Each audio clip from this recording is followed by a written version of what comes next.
The Further Adventures of Robinson Crusoe by Daniel Defoe. Narrated and presented by Golden Fiction Tales.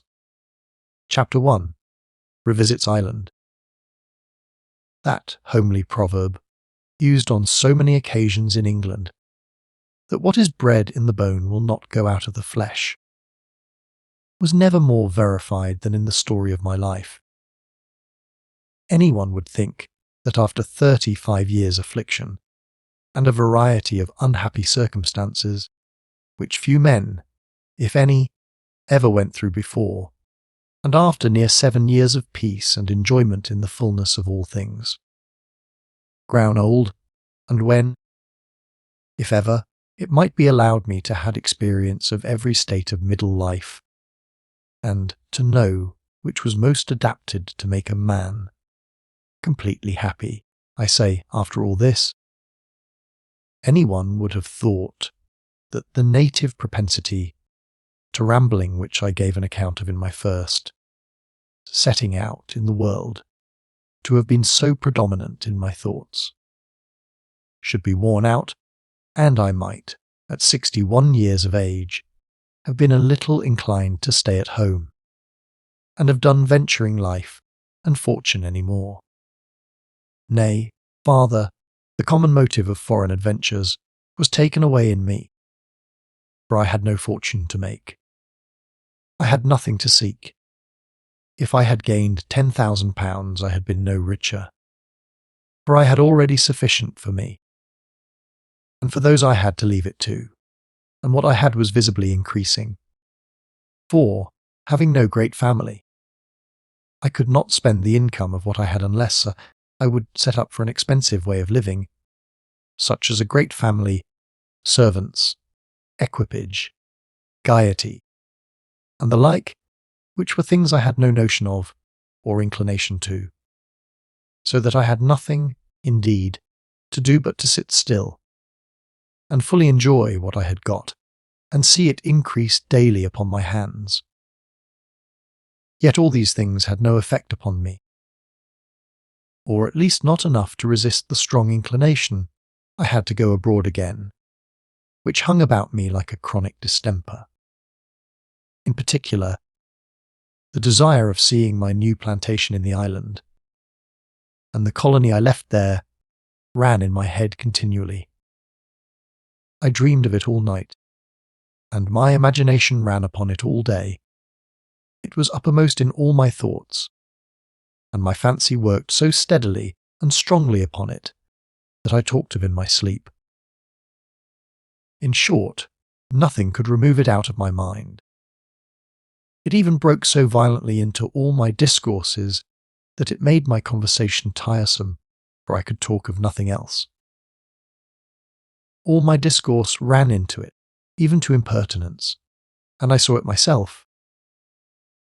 I have often heard persons of good judgment say that all the stir that people make in the world about ghosts and apparitions is owing to the strength of imagination and the powerful operation of fancy in their minds, that there is no such thing as a spirit appearing or a ghost walking, that people's poring affectionately upon the past conversation of their deceased friends so realizes it to them that they are capable of fancying upon some extraordinary circumstances, that they see them, talk to them, and are answered by them, when, in truth, there is nothing but shadow and vapor in the thing, and they really know nothing of the matter. For my part, I know not to this hour whether there are any such things as real apparitions, spectres, or walking of people after they are dead, or whether there is anything in the stories they tell us of that kind more than the product of vapours, sick minds, and wandering fancies. But this I know, that my imagination worked up to such a height, and brought me into such excess of vapours, or what else I may call it, that I actually supposed myself often upon the spot, at my old castle behind the trees, saw my old Spaniard, Friday's father, and the reprobate sailors I left upon the island. Nay, I fancied I talked with them, and looked at them steadily, though I was broad awake, as at persons just before me. And this I did till I often frightened myself with the images my fancy represented to me. One time, in my sleep, I had the villainy of the 3 pirate sailors so lively related to me by the first Spaniard and Friday's father that it was surprising. They told me how they barbarously attempted to murder all the Spaniards, and that they set fire to the provisions they had laid up on purpose to distress and starve them. Things that I had never heard of, and that, indeed, were never all of them true in fact. But it was so warm in my imagination, and so realized to me, that, to the hour I saw them, I could not be persuaded but that it was or would be true. Also how I resented it, when the Spaniard complained to me, and how I brought them to justice, tried them, and ordered them all 3 to be hanged. What there was really in this shall be seen in its place. For however I came to form such things in my dream, and what secret converse of spirits injected it, yet there was, I say, much of it true. I own that this dream had nothing in it literally and specifically true, but the general part was so true. The base, villainous behaviour of these 3 hardened rogues was such, and had been so much worse than all I can describe, that the dream had too much similitude of the fact. And as I would afterwards have punished them severely, so, if I had hanged them all, I had been much in the right, and even should have been justified both by the laws of God and man. But to return to my story, in this kind of temper I lived some years. I had no enjoyment of my life, no pleasant hours, no agreeable diversion, but what had something or other of this in it.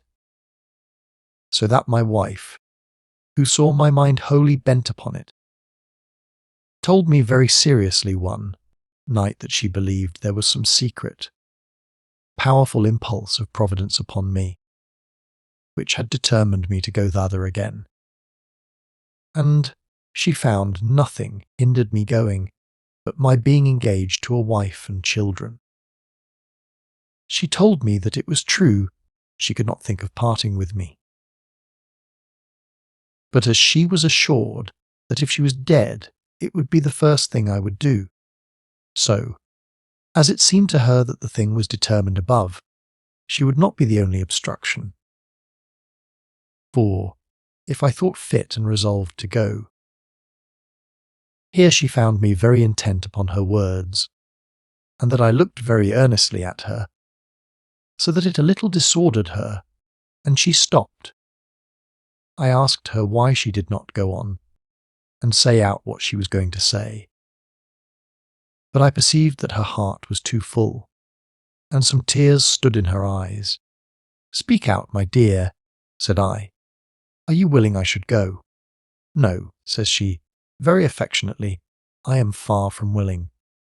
"But if you are resolved to go," says she, "rather than I would be the only hindrance, I will go with you. For though I think it a most preposterous thing for one of your years, and in your condition, yet, if it must be," said she, again weeping, "I would not leave you. For if it be of heaven you must do it. There is no resisting it. And if heaven make it your duty to go, he will also make it mine to go with you, or otherwise dispose of me, that I may not obstruct it." This affectionate behaviour of my wife's brought me a little out of the vapours, and I began to consider what I was doing. I corrected my wandering fancy, and began to argue with myself sedately what business I had after 80 years, and after such a life of tedious sufferings and disasters, and closed in so happy and easy a manner. I say, What business had I to rush into new hazards and put myself upon adventures fit only for youth and poverty to run into? With those thoughts I considered my new engagement. That I had a wife, one child born, and my wife then great with child of another. That I had all the world could give me, and had no need to seek hazard for gain. That I was declining in years, and ought to think rather of leaving what I had gained than of seeking to increase it. That, as to what my wife had said of its being an impulse from heaven, and that it should be my duty to go, I had no notion of that. So, after many of these cogitations, I struggled with the power of my imagination, reasoned myself out of it, as I believe people may always do in like cases if they will. In a word, I conquered it, composed myself with such arguments as occurred to my thoughts, and which my present condition furnished me plentifully with, and particularly as the most effectual method. I resolved to divert myself with other things, and to engage in some business that might effectually tie me up from any more excursions of this kind. For I found that thing return upon me chiefly when I was idle, and had nothing to do, nor anything of moment immediately before me. To this purpose, I bought a little farm in the county of Bedford, and resolved to remove myself thither. I had a little convenient house upon it, and the land about it, I found, was capable of great improvement, and it was many ways suited to my inclination, which delighted in cultivating, managing, planting, and improving of land, and particularly being an inland country. I was removed from conversing among sailors and things relating to the remote parts of the world. I went down to my farm, settled my family, bought ploughs, harrows, a cart, wagon, horses, cows and sheep, and, setting seriously to work, became in 1/2 year a mere country gentleman. My thoughts were entirely taken up in managing my servants, cultivating the ground, enclosing, planting, etc. And I lived, as I thought, the most agreeable life that nature was capable of directing, or that a man always bred to misfortunes was capable of retreating to. I farmed upon my own land. I had no rent to pay, was limited by no articles. I could pull it or cut down as I pleased. What I planted was for myself, and what I improved was for my family. And having thus left off the thoughts of wandering, I had not the least discomfort in any part of life as to this world. Now I thought, indeed, that I enjoyed the middle state of life which my father so earnestly recommended to me, and lived a kind of heavenly life, something like what is described by the poet upon the subject of a country life. Free from vices, free from care, age has no pain, and youth no snare.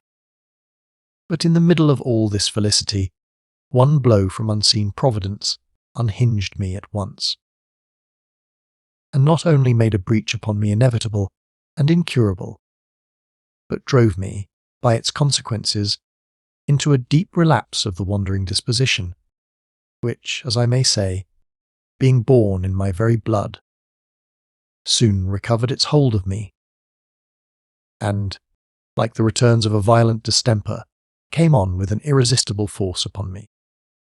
This blow was the loss of my wife. It is not my business here to write an elegy upon my wife, give a character of her particular virtues, and make my court to the sex by the flattery of a funeral sermon. She was, in a few words, the stay of all my affairs, the centre of all my enterprises, the engine that, by her prudence, reduced me to that happy compass I was in, from the most extravagant and ruinous project that filled my head. and did more to guide my rambling genius than a mother's tears, a father's instructions, a friend's counsel, or all my own reasoning powers could do. I was happy in listening to her, and in being moved by her entreaties, and to the last degree desolate and dislocated in the world by the loss of her. When she was gone, the world looked awkwardly round me. I was as much a stranger in it, in my thoughts, as I was in the Brazils, when I first went on shore there, and as much alone, except for the assistance of servants, as I was in my island. I knew neither what to think nor what to do. I saw the world busy around me, one part labouring for bread, another part squandering in vile excesses or empty pleasures, but equally miserable, because the end they proposed still fled from them. For the men of pleasure every day surfeited of their vice, and heaped up work for sorrow and repentance.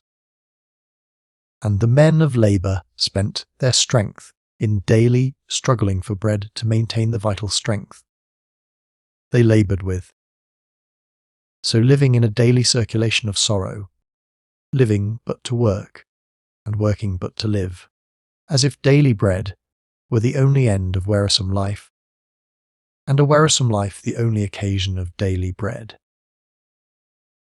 This put me in mind of the life I lived in my kingdom, the island, where I suffered no more corn to grow, because I did not want it, and bred no more goats, because I had no more use for them, where the money lay in the drawer till it grew mouldy, and had scarce the favour to be looked upon in 20 years.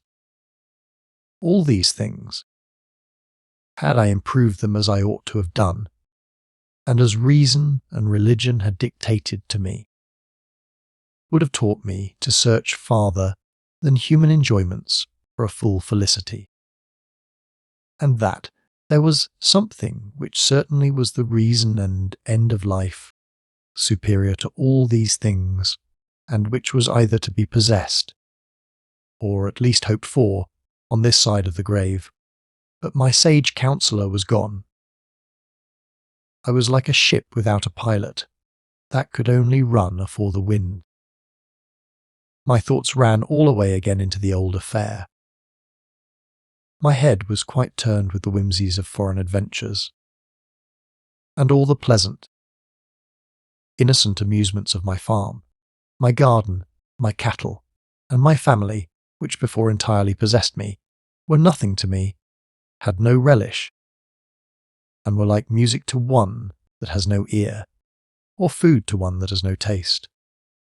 In a word, I resolved to leave off housekeeping, let my farm, and return to London. And in a few months after I did so, when I came to London, I was still as uneasy as I was before. I had no relish for the place, no employment in it, nothing to do but to saunter about like an idle person, of whom it may be said he is perfectly useless in God's creation. And it is not one farthing's matter to the rest of his kind, whether he be dead or alive. This also is the thing which, of all circumstances of life, was the most my aversion, who had been all my days used to an active life. And I would often say to myself, a state of idleness is the very dregs of life. And indeed, I thought I was much more suitably employed when I was 20, 6 days making a deal board. It was now the beginning of the year 1693, when my nephew, whom, as I have observed before, I had brought up to the sea, and had made him commander of a ship, was come home from a short voyage to Bilbo, being the first he had made. He came to me, and told me that some merchants of his acquaintance had been proposing to him to go a voyage for them to the East Indies, and to China, as private traders. And now, uncle, says he, if you will go to sea with me, I will engage to land you upon your old habitation in the island. for we are to touch at the Brazils. Nothing can be a greater demonstration of a future state and of the existence of an invisible world than the concurrence of second causes, with the idea of things which we form in our minds, perfectly reserved, and not communicated to any in the world. My nephew knew nothing how far my distemper of wandering was returned upon me, and I knew nothing of what he had in his thought to say. When that very morning, before he came to me, I had, in a great deal of confusion of thought, and revolving every part of my circumstances in my mind, come to this resolution, that I would go to Lisbon and consult with my old sea captain, and if it was rational and practicable, I would go and see the island again, and what was become of my people there. I had pleased myself with the thoughts of peopling the place, and carrying inhabitants from hence, getting a patent for the possession, and I know not what. When, in the middle of all this, in comes my nephew, as I have said, with his project of carrying me thither in his way to the East Indies. I paused a while at his words, and looking steadily at him, "What devil," said I, "sent you on this unlucky errand?" My nephew stared as if he had been frightened at first, but perceiving that I was not much displeased at the proposal, he recovered himself. "I hope it may not be an unlucky proposal, sir," says he. "I dare say you would be pleased to see your new colony there,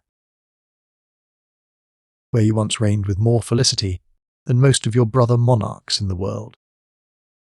In a word, the scheme hit so exactly with my temper, that is to say, the prepossession I was under, and of which I have said so much, that I told him, in a few words, if he agreed with the merchants, I would go with him. But I told him I would not promise to go any further than my own island. "Why, sir," says he, "you don't want to be left there again, I hope, but," said I, "can you not take me up again on your return?" He told me it would not be possible to do so, that the merchants would never allow him to come that way with a laden ship of such value, it being a month's sail out of his way, and might be 3 or 4. "Besides, sir, if I should miscarry," said he, "and not return at all, then you would be just reduced to the condition you were in before." This was very rational, but we both found out a remedy for it, which was to carry a framed sloop on board the ship, which, being taken in pieces, might, by the help of some carpenters, whom we agreed to carry with us, be set up again in the island, and finished fit to go to sea in a few days. I was not long resolving, for indeed the importunities of my nephew joined so effectually with my inclination that nothing could oppose me.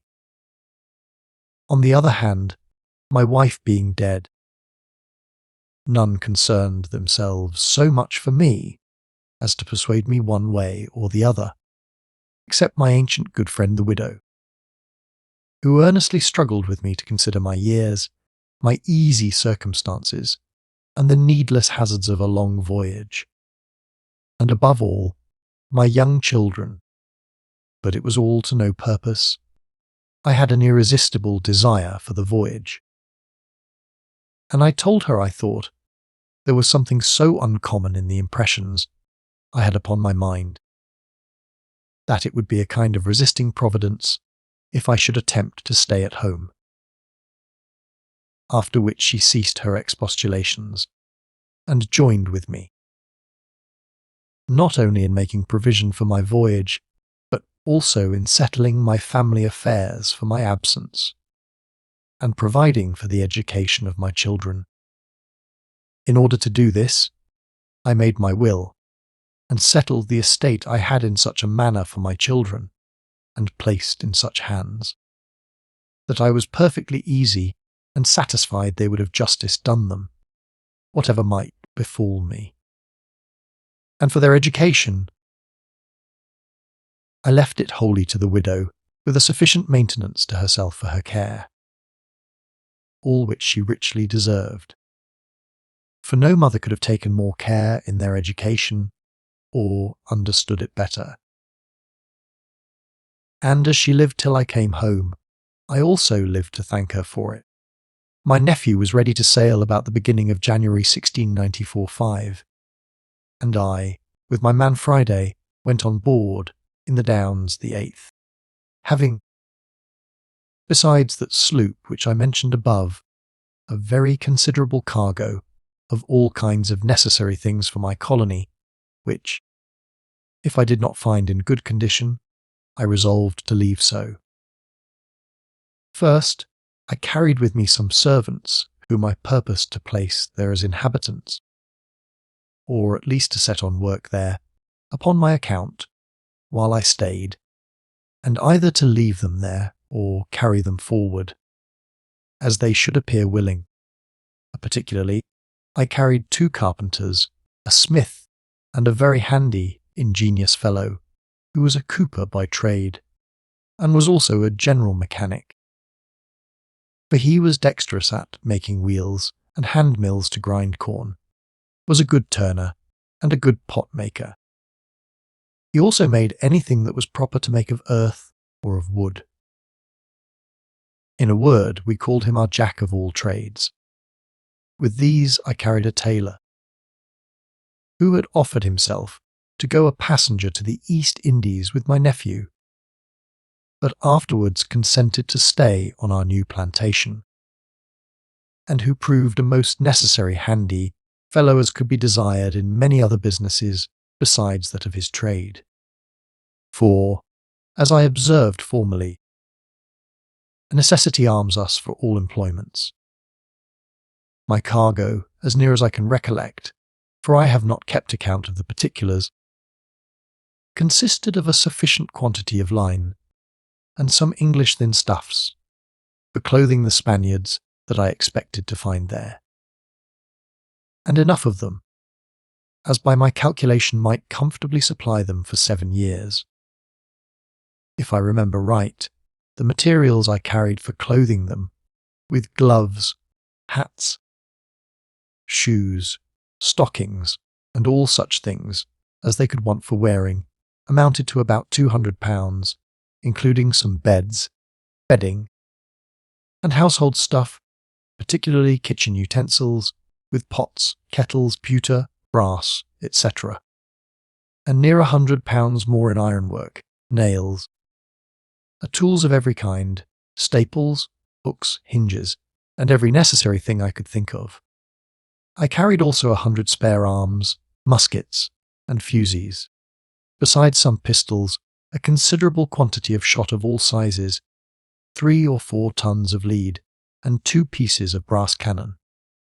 And, because I knew not what time, and what extremities I was providing for, I carried 100 barrels of powder, besides swords, cutlasses, and the iron part of some pikes and halberds. In short, we had a large magazine of all sorts of store, and I made my nephew carry 2 small quarter-deck guns, more than he wanted for his ship, to leave behind, if there was occasion, so that when we came there we might build a fort, and man it against all sorts of enemies. Indeed, I at first thought there would be need enough for all, and much more, if we hope to maintain our possession of the island, as shall be seen in the course of that story. I had not such bad luck in this voyage as I had been used to meet with, and therefore shall have the less occasion to interrupt the reader, who perhaps may be impatient to hear how matters went with my colony.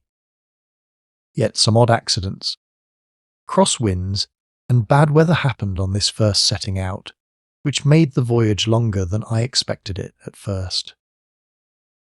And I, who had never made but one voyage, my first voyage to Guinea, in which I might be said to come back again, as the voyage was at first designed.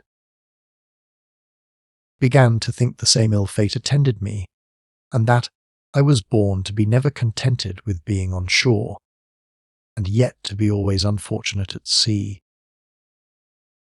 Contrary winds first put us to the northward, and we were obliged to put in at Galway, in Ireland, where we lay wind-bound 22 days. But we had this satisfaction with the disaster, that provisions were here exceeding cheap, and in the utmost plenty. So that while we lay here we never touched the ship's stores, but rather added to them. Here, also, I took in several live hogs, and 2 cows with their calves, which I resolved, if I had a good passage, to put on shore in my island. But we found occasion to dispose otherwise of them. We set out on the 5th of February from Ireland, and had a very fair gale of wind for some days. As I remember, it might be about the 20th of February in the evening late, when the mate, having the watch, came into the roundhouse and told us he saw a flash of fire and heard a gun fired. And while he was telling us of it, a boy came in and told us the boatswain heard another. This made us all run out upon the quarter-deck, where for a while we heard nothing. But in a few minutes we saw a very great light, and found that there was some very terrible fire at a distance. Immediately we had recourse to our reckonings, in which we all agreed that there could be no land that way in which the fire showed itself. No, not for 500 leagues, for it appeared at a W. Upon this, we concluded it must be some ship on fire at sea, and as, by our hearing the noise of guns just before, we concluded that it could not be far off, we stood directly towards it, and were presently satisfied we should discover it, because the further we sailed, the greater the light appeared. Though, the weather being hazy, we could not perceive anything but the light for a while. In about half an hour's sailing, the wind being fair for us, though not much of it, and the weather clearing up a little, we could plainly discern that it was a great ship on fire in the middle of the sea. I was most sensibly touched with this disaster, though not at all acquainted with the persons engaged in it. I presently recollected my former circumstances, and what condition I was in when taken up by the Portuguese captain, and how much more deplorable the circumstances of the poor creatures belonging to that ship must be, if they had no other ship in company with them. Upon this I immediately ordered that 5 guns should be fired, one soon after another, that, if possible, we might give notice to them that there was help for them at hand, and that they might endeavour to save themselves in their boat. For though we could see the flames of the ship, yet they, it being night, could see nothing of us.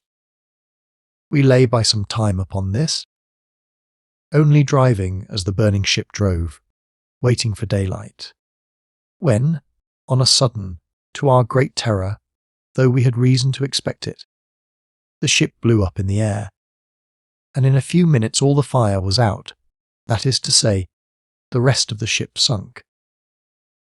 This was a terrible, and indeed an afflicting sight, for the sake of the poor men, who, I concluded, must be either all destroyed in the ship, or be in the utmost distress in their boat, in the middle of the ocean, which at present, as it was dark, I could not see. However, to direct them as well as I could, I caused lights to be hung out in all parts of the ship where we could, and which we had lanterns for, and kept firing guns all the night long, letting them know by this that there was a ship not far off. About 8 o'clock in the morning we discovered the ship's boats by the help of our perspective glasses, and found there were 2 of them, both thronged with people and deep in the water. We perceived they rowed, the wind being against them, that they saw our ship, and did their utmost to make us see them. We immediately spread our ancient, to let them know we saw them, and hung a waft out, as a signal for them to come on board, and then made more sail, standing directly to them. In little more than half an hour we came up with them, and took them all in, being no less than 64 men, women, and children, for there were a great many passengers. Upon inquiry we found it was a French merchant ship of 300 tons, homebound from Quebec. The master gave us a long account of the distress of his ship. How the fire began in the steerage by the negligence of the steersman, which, on his crying out for help, was, as everybody thought, entirely put out. But they soon found that some sparks of the first fire had got into some part of the ship so difficult to come, that they could not effectually quench it. And afterwards getting in between the timbers, and within the ceiling of the ship, it proceeded into the hold, and mastered all the skill and all the application they were able to exert.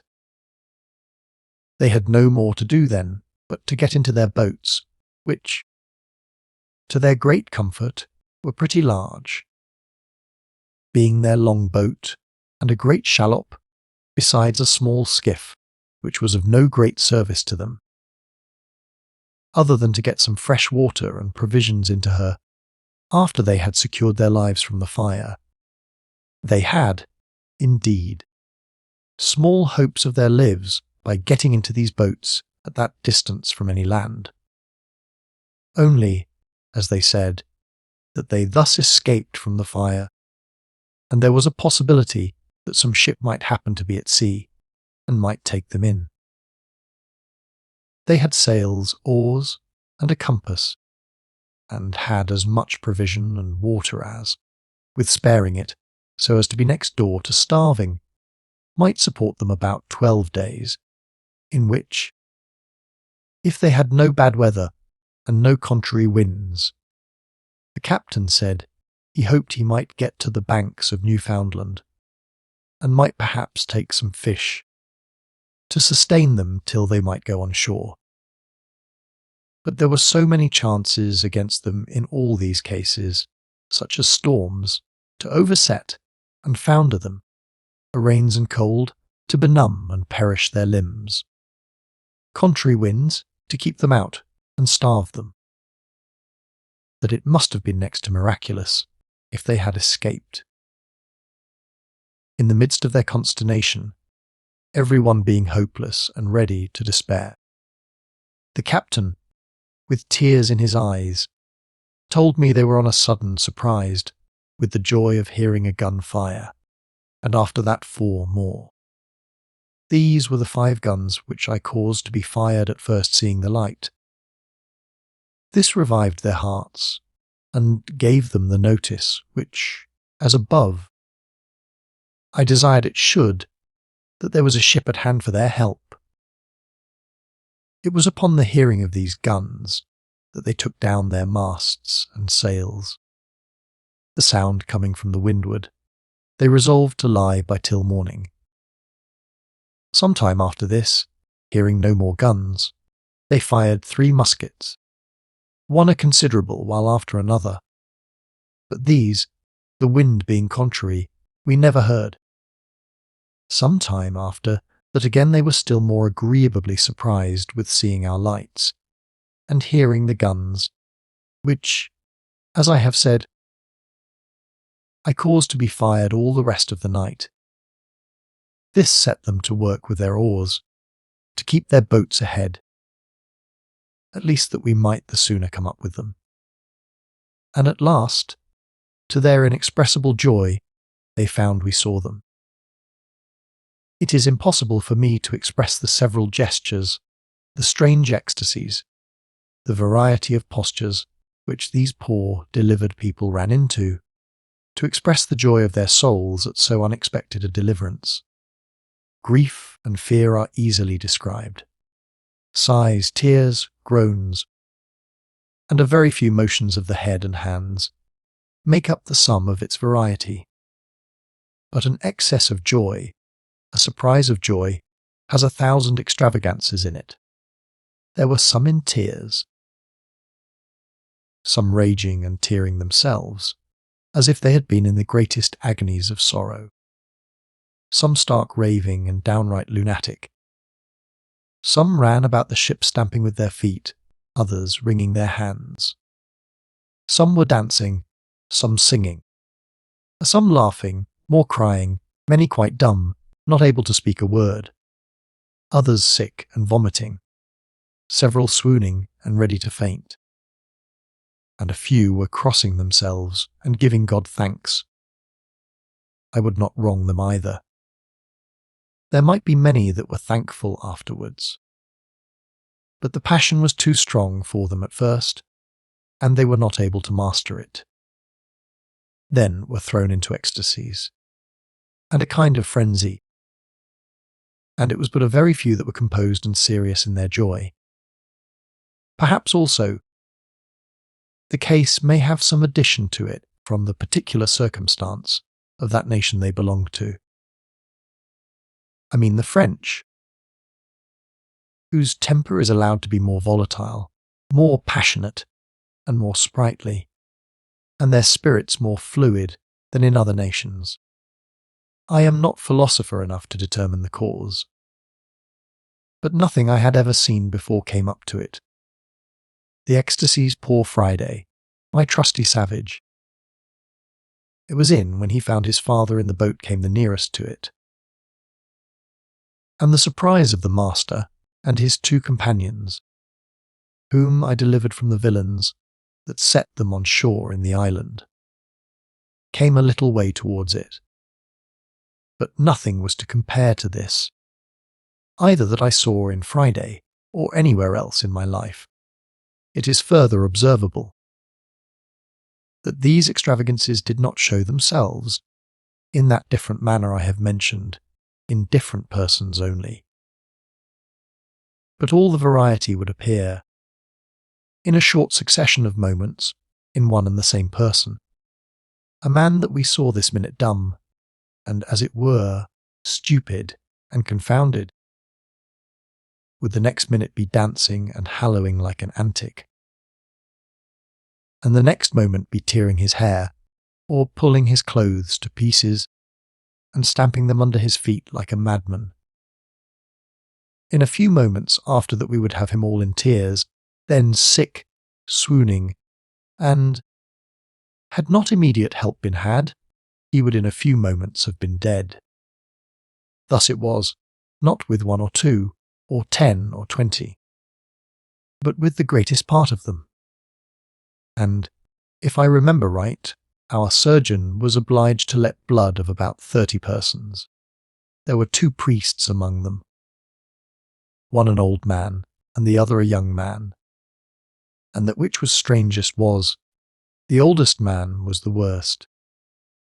As soon as he set his foot on board our ship and saw himself safe, he dropped down stone dead to all appearance. Not the least sign of life could be perceived in him. Our surgeon immediately applied proper remedies to recover him, and was the only man in the ship that believed he was not dead. At length he opened a vein in his arm, having first chafed and rubbed the part, so as to warm it as much as possible. Upon this the blood, which only dropped at first, flowing freely, in 3 minutes after the man opened his eyes. A quarter of an hour after that he spoke, grew better, and after the blood was stopped, he walked about, told us he was perfectly well, and took a dram of cordial which the surgeon gave him. About a quarter of an hour after this they came, running into the cabin to the surgeon, who was bleeding a Frenchwoman that had fainted, and told him the priest was gone stark mad. It seems he had begun to revolve the change of his circumstances in his mind, and again this put him into an ecstasy of joy. His spirits whirled about faster than the vessels could convey them. The blood grew hot and feverish, and the man was as fit for Bedlam as any creature that ever was in it. The surgeon would not bleed him again in that condition, but gave him something to doze and put him to sleep, which, after some time, operated upon him, and he awoke next morning perfectly composed and well. The younger priest behaved with great command of his passions, and was really an example of a serious, well-governed mind. At his first coming on board the ship, he threw himself flat on his face, prostrating himself in thankfulness for his deliverance, in which I unhappily and unseasonably disturbed him, really thinking he had been in a swoon. But he spoke calmly, thanked me, told me he was giving God thanks for his deliverance, begged me to leave him a few moments, and that, next to his Maker, he would give me thanks also. I was heartily sorry that I disturbed him, and not only left him, but kept others from interrupting him also. He continued in that posture about 3 minutes, or little more, after I left him, then came to me, as he had said he would, and with a great deal of seriousness and affection, but with tears in his eyes, thanked me that had, under God, given him and so many miserable creatures their lives. I told him I had no need to tell him to thank God for it, rather than me, for I had seen that he had done that already. But I added that it was nothing but what reason and humanity dictated to all men, and that we had as much reason as he to give thanks to God, who had blessed us so far as to make us the instruments of his mercy to so many of his creatures. After this the young priest applied himself to his countrymen and laboured to compose them. He persuaded, entreated, argued, reasoned with them, and did his utmost to keep them within the exercise of their reason. And with some he had success, though others were for a time out of all government of themselves. I cannot help committing this to writing, as perhaps it may be useful to those into whose hands it may fall, for guiding themselves in the extravagances of their passions. For if an excess of joy can carry men out to such a length beyond the reach of their reason, what will not the extravagances of anger, rage, and a provoked mind carry us to? And indeed, here I saw reason for keeping an exceeding watch over our passions of every kind, as well those of joy and satisfaction as those of sorrow and anger. We were somewhat disordered by these extravagances among our new guests for the first day, but after they had retired to lodgings provided for them, as well as our ship would allow, and had slept heartily, as most of them did, being fatigued and frightened, they were quite another sort of people the next day. Nothing of good manners or civil acknowledgments for the kindness shown them was wanting. The French, it is known, are naturally apt enough to exceed that way. The captain and one of the priests came to me the next day and desired to speak with me and my nephew. The commander began to consult with us what should be done with them. And first, they told us we had saved their lives. So all they had was little enough for a return to us for that kindness received. The captain said they had saved some money and some things of value in their boats, caught hastily out of the flames, and if we would accept it, they were ordered to make an offer of it all to us. They only desired to be set on shore somewhere in our way, where, if possible, they might get a passage to France. My nephew wished to accept their money at first word, and to consider what to do with them afterwards. But I overruled him in that part, for I knew what it was to be set on shore in a strange country, and if the Portuguese captain that took me up at sea had served me so, and taken all I had for my deliverance, I must have been starved, or have been as much a slave at the Brazils as I had been at Barbary, the mere being sold to a Mahometan excepted. And perhaps a Portuguese is not a much better master than a Turk, if not in some cases much worse. I therefore told the French captain that we had taken them up in their distress. It was true, but that it was our duty to do so, as we were fellow creatures, and we would desire to be so delivered if we were in the like or any other extremity, that we had done nothing for them, but what we believed they would have done for us if we had been in their case, and they in ours, but that we took them up to save them, not to plunder them, and it would be a most barbarous thing to take that little from them, which they had saved out of the fire, and then set them on shore and leave them. That this would be first to save them from death, and then kill them ourselves. Save them from drowning, and abandon them to starving. And therefore I would not let the least thing be taken from them. As to setting them on shore, I told them, indeed, that was an exceeding difficulty to us. For that the ship was bound to the East Indies. And though we were driven out of our course to the westward a very great way, and perhaps were directed by heaven on purpose for their deliverance, yet it was impossible for us wilfully to change our voyage on their particular account.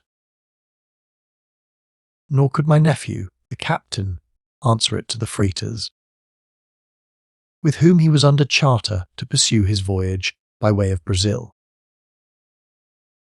And all I knew we could do for them was to put ourselves in the way of meeting with other ships homeward, bound from the West Indies, and get them a passage, if possible, to England or France. The first part of the proposal was so generous and kind they could not but be very thankful for it. But they were in very great consternation, especially the passengers, at the notion of being carried away to the East Indies. They then entreated me that, as I was driven so far to the westward before I met with them, I would at least keep on the same course to the banks of Newfoundland, where it was probable I might meet with some ship or sloop that they might hire to carry them back to Canada. I thought this was but a reasonable request on their part, and therefore I inclined to agree to it. For indeed, I considered that to carry this whole company to the East Indies would not only be an intolerable severity upon the poor people, but would be ruining our whole voyage by devouring all our provisions. So I thought it no breach of charter party. But what an unforeseen accident made absolutely necessary to us, and in which no one could say we were to blame. For the laws of God and nature would have forbid that we should refuse to take up 2 boats full of people in such a distressed condition. And the nature of the thing, as well respecting ourselves as the poor people, obliged us to set them on shore somewhere or other for their deliverance.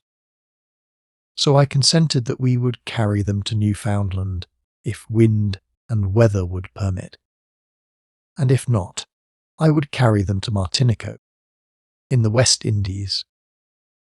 The wind continued fresh easterly, but the weather pretty good, and as the winds had continued in the points between northeast and southeast a long time, we missed several opportunities of sending them to France. For we met several ships bound to Europe, whereof 2 were French, from St. Christopher's, but they had been so long beating up against the wind that they durst take in no passengers, for fear of wanting provisions for the voyage, as well for themselves as for those they should take in. So we were obliged to go on.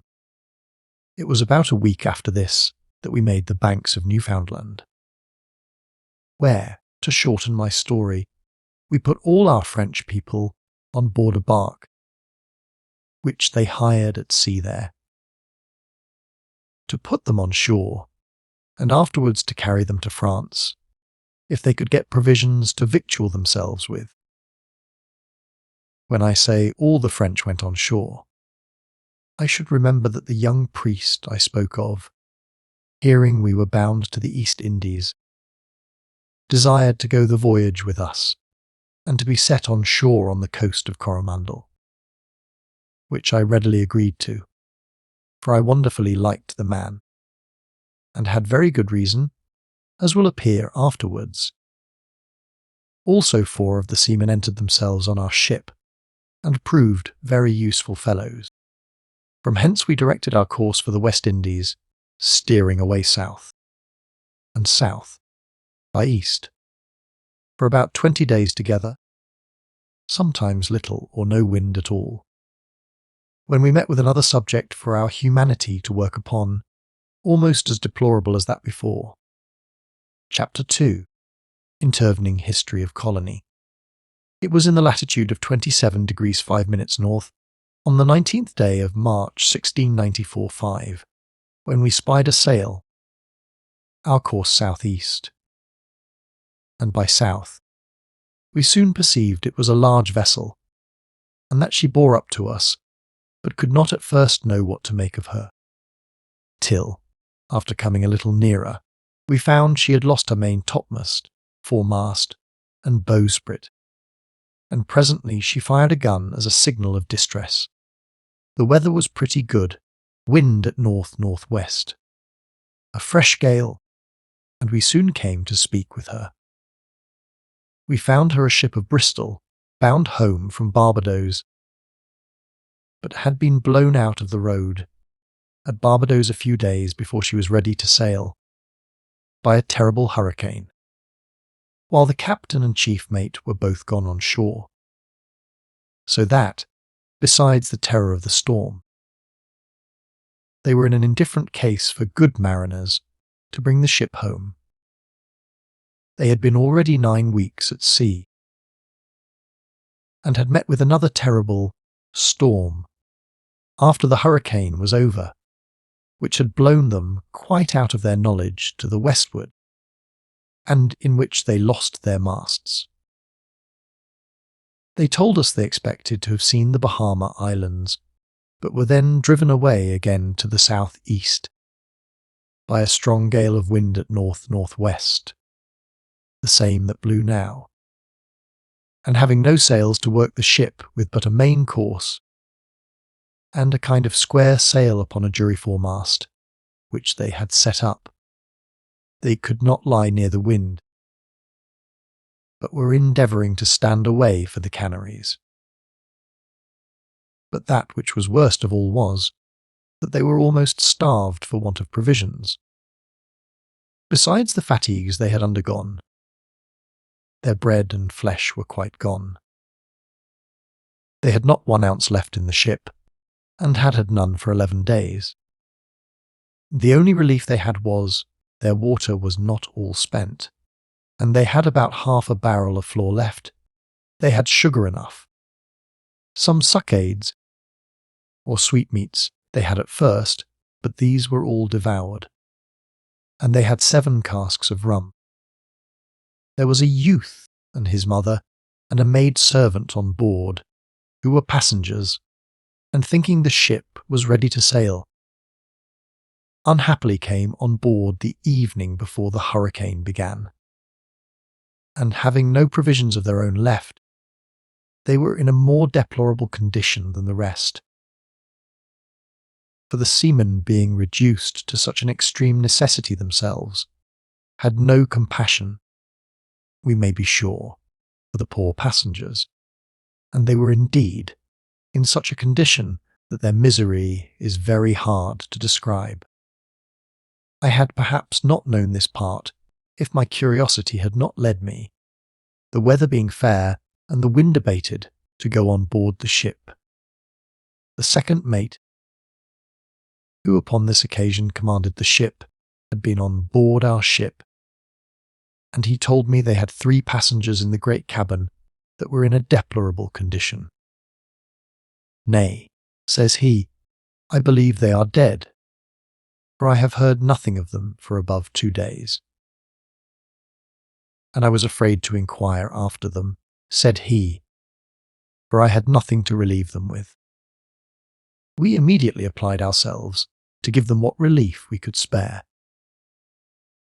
And indeed I had so far overruled things with my nephew, that I would have victualled them though we had gone away to Virginia, or any other part of the coast of America, to have supplied ourselves.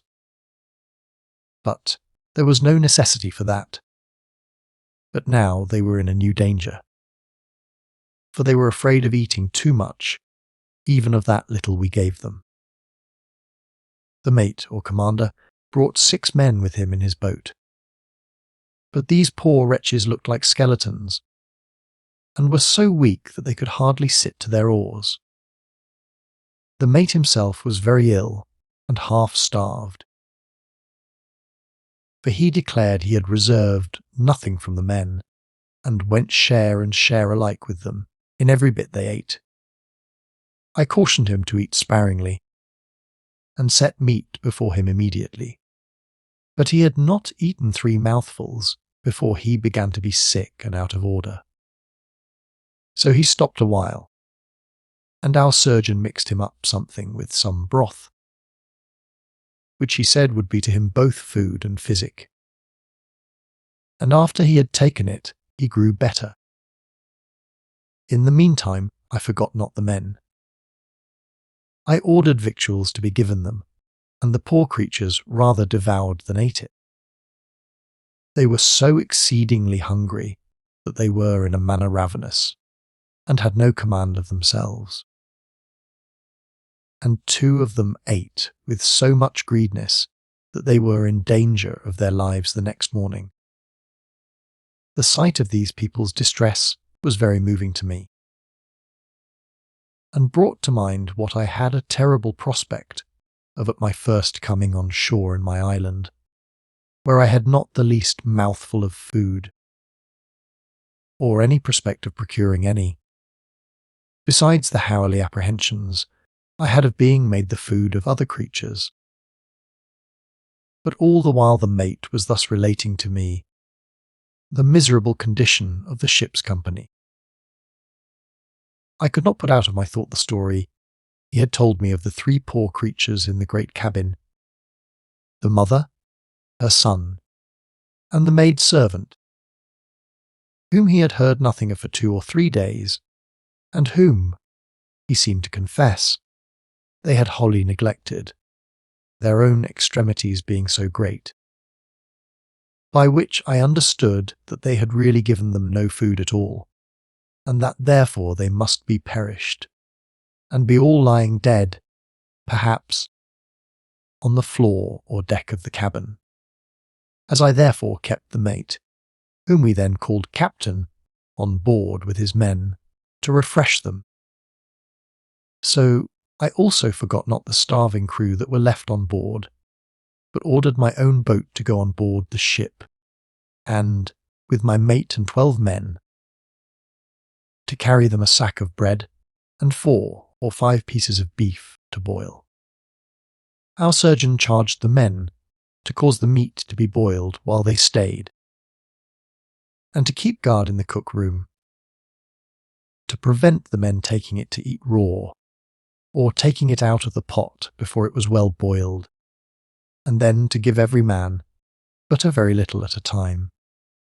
And by this caution he preserved the men who would otherwise have killed themselves with that very food that was given them on purpose to save their lives.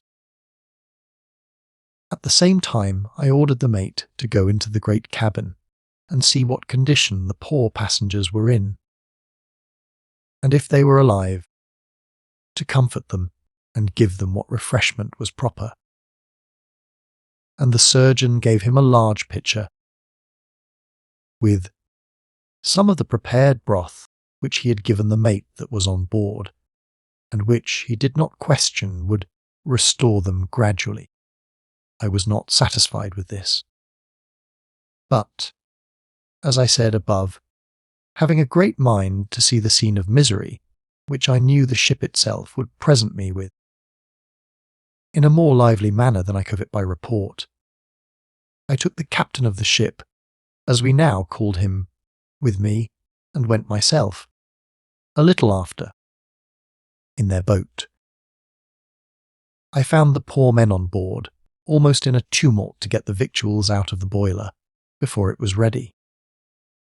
But my mate observed his orders and kept a good guard at the cook-room door, and the man he placed there, after using all possible persuasion to have patience, kept them off by force. However, he caused some biscuit cakes to be dipped in the pot, and softened with the liquor of the meat, which they called brewis, and gave them every one some to stay their stomachs, and told them it was for their own safety that he was obliged to give them but little at a time. But it was all in vain, and had I not come on board, and their own commander and officers with me, and with good words, and some threats also of giving them no more, I believe they would have broken into the cook-room by force and torn the meat out of the furnace. For words are indeed of very small force to a hungry belly. However, we pacified them and fed them gradually and cautiously at first, and the next time gave them more, and at last filled their bellies, and the men did well enough. But the misery of the poor passengers in the cabin was of another nature, and far beyond the rest. For as, first, the ship's company had so little for themselves, it was but too true that they had at first kept them very low, and at last totally neglected them, so that for 6 or 7 days it might be said they had really no food at all, and for several days before very little. The poor mother, who, as the men reported, was a woman of sense and good breeding, had spared all she could so affectionately for her son, that at last she entirely sank under it.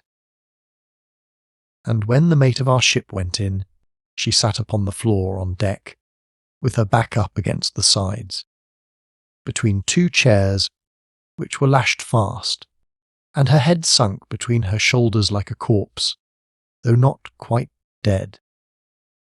My mate said all he could to revive and encourage her, and with a spoon put some broth into her mouth. She opened her lips and lifted up one hand, but could not speak. Yet she understood what he said, and made signs to him, intimating that it was too late for her, but pointed to her child, as if she would have said they should take care of him. However, the mate, who was exceedingly moved at the sight, endeavoured to get some of the broth into her mouth, and, as he said, got 2 or 3 spoonfuls down, though I question whether he could be sure of it or not. But it was too late, and she died the same night. The youth, who was preserved at the price of his most affectionate mother's life, was not so far gone. Yet he lay in a cabin bed, as one stretched out, with hardly any life left in him. He had a piece of an old glove in his mouth, having eaten up the rest of it. However, being young, and having more strength than his mother, the mate got something down his throat, and he began sensibly to revive. Though by giving him, some time after, but 2 or 3 spoonfuls extraordinary, he was very sick, and brought it up again. But the next care was the poor maid. She lay all along upon the deck, hard by her mistress, and just like one that had fallen down in a fit of apoplexy, and struggled for life. Her limbs were distorted. One of her hands was clasped round the frame of the chair, and she gripped it so hard that we could not easily make her let it go. Her other arm lay over her head, and her feet lay both together, set fast against the frame of the cabin table. In short, she lay just like one in the agonies of death, and yet she was alive too. The poor creature was not only starved with hunger and terrified with the thoughts of death, but, as the men told us afterwards, was broken-hearted for her mistress, whom she saw dying for 2 or 3 days before, and whom she loved most tenderly. We knew not what to do with this poor girl. For when our surgeon, who was a man of very great knowledge and experience, had, with great application, recovered her as to life, he had her upon his hands still. For she was little less than distracted for a considerable time after. Whoever shall read these memorandums must be desired to consider that visits at sea are not like a journey into the country, where sometimes people stay a week or a fortnight at a place. Our business was to relieve this distressed ship's crew, but not lie by for them. And though they were willing to steer the same course with us for some days, yet we could carry no sail to keep pace with a ship that had no masts. However, as their captain begged of us to help him to set up a main topmast and a kind of a topmast to his jury foremast, we did, as it were, lie by him for 3 or 4 days, and then, having given him 5 barrels of beef, a barrel of pork, 2 hogsheads of biscuit, and a proportion of peas, flour, and what other things we could spare, and taking 3 casks of sugar, some rum, and some pieces of 8 from them for satisfaction, we left them, taking on board with us, at their own earnest request, the youth and the maid, and all their goods. The young lad was about 17 years of age. A pretty, well-bred, modest, and sensible youth, greatly dejected with the loss of his mother, and also at having lost his father but a few months before. At Barbados, he begged of the surgeon to speak to me to take him out of the ship, for he said the cruel fellows had murdered his mother, and indeed so they had, that is to say, passively. For they might have spared a small sustenance to the poor helpless widow, although it had been but just enough to keep her alive. But hunger knows no friend, no relation, no justice, no right, and therefore is remorseless, and capable of no compassion. The surgeon told him how far we were going, and that it would carry him away from all his friends, and put him, perhaps, in as bad circumstances almost as those we found him in, that is to say, starving in the world. He said it mattered not whither he went, if he was but delivered from the terrible crew that he was among. That the captain, by which he meant me, for he could know nothing of my nephew, had saved his life, and he was sure would not hurt him. And as for the maid, he was sure, if she came to herself, she would be very thankful for it. Let us carry them where we would. The surgeon represented the case so affectionately to me that I yielded, and we took them both on board, with all their goods, except 11 hogsheads of sugar, which could not be removed or come at.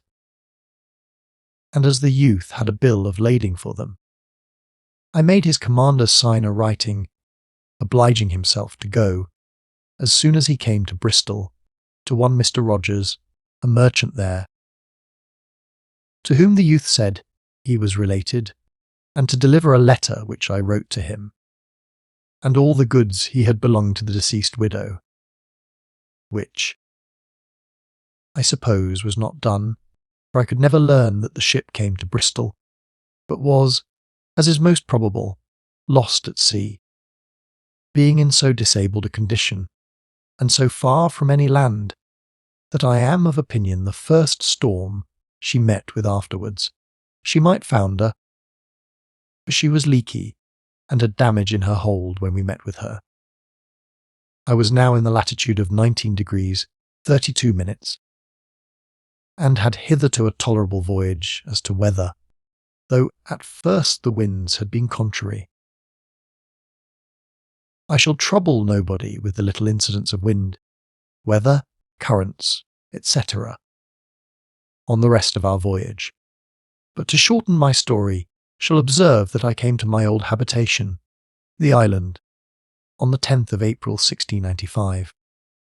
It was with no small difficulty that I found the place, for as I came to it, and went it before on the south and east side of the island, coming from the Brazils, so now, coming in between the main and the island, and having no chart for the coast, nor any landmark, I did not know it when I saw it, or know whether I saw it or not.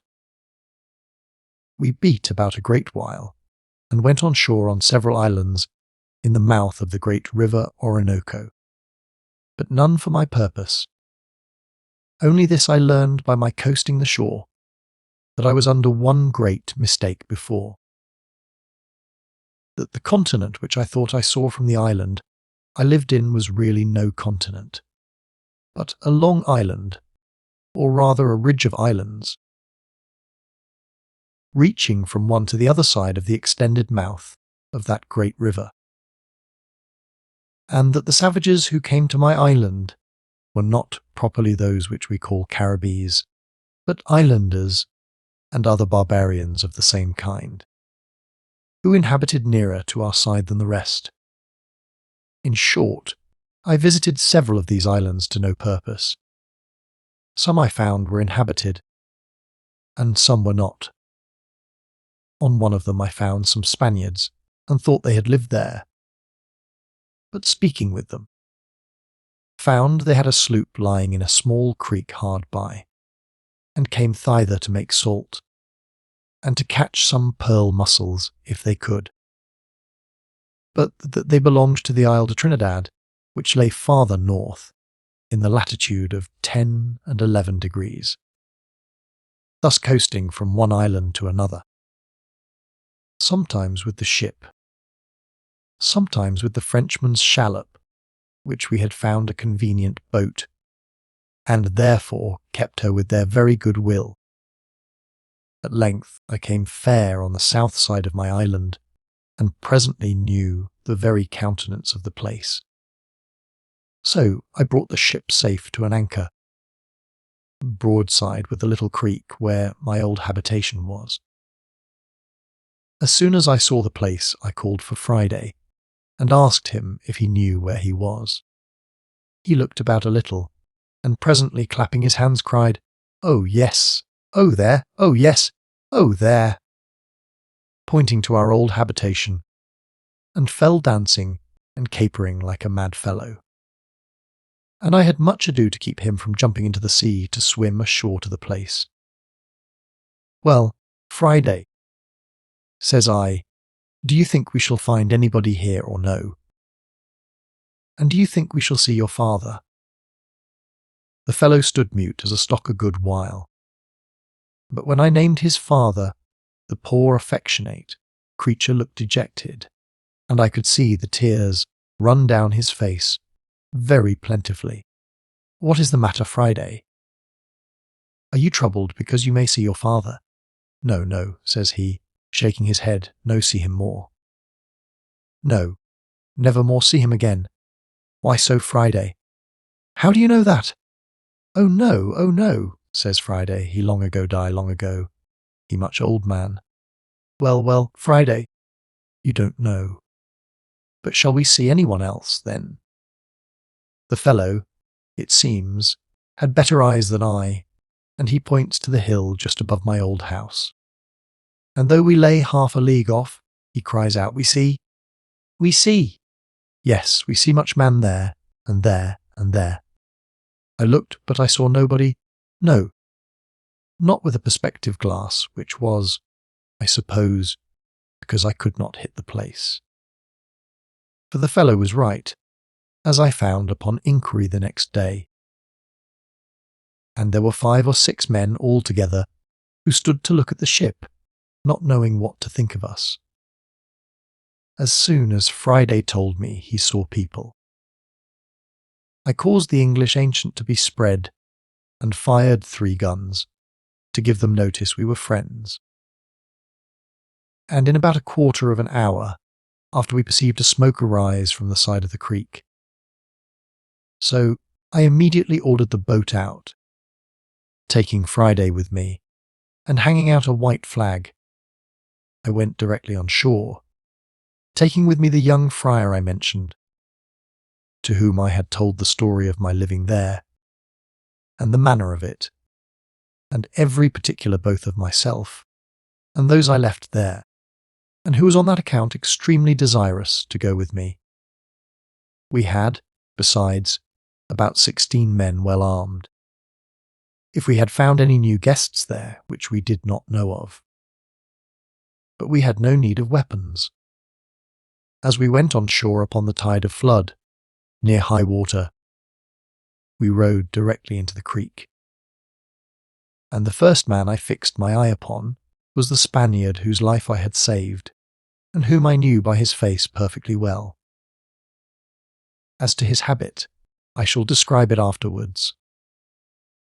I ordered nobody to go on shore at first but myself. But there was no keeping Friday in the boat, for the affectionate creature had spied his father at a distance, a good way off the Spaniards, where, indeed, I saw nothing of him. And if they had not let him go ashore, he would have jumped into the sea.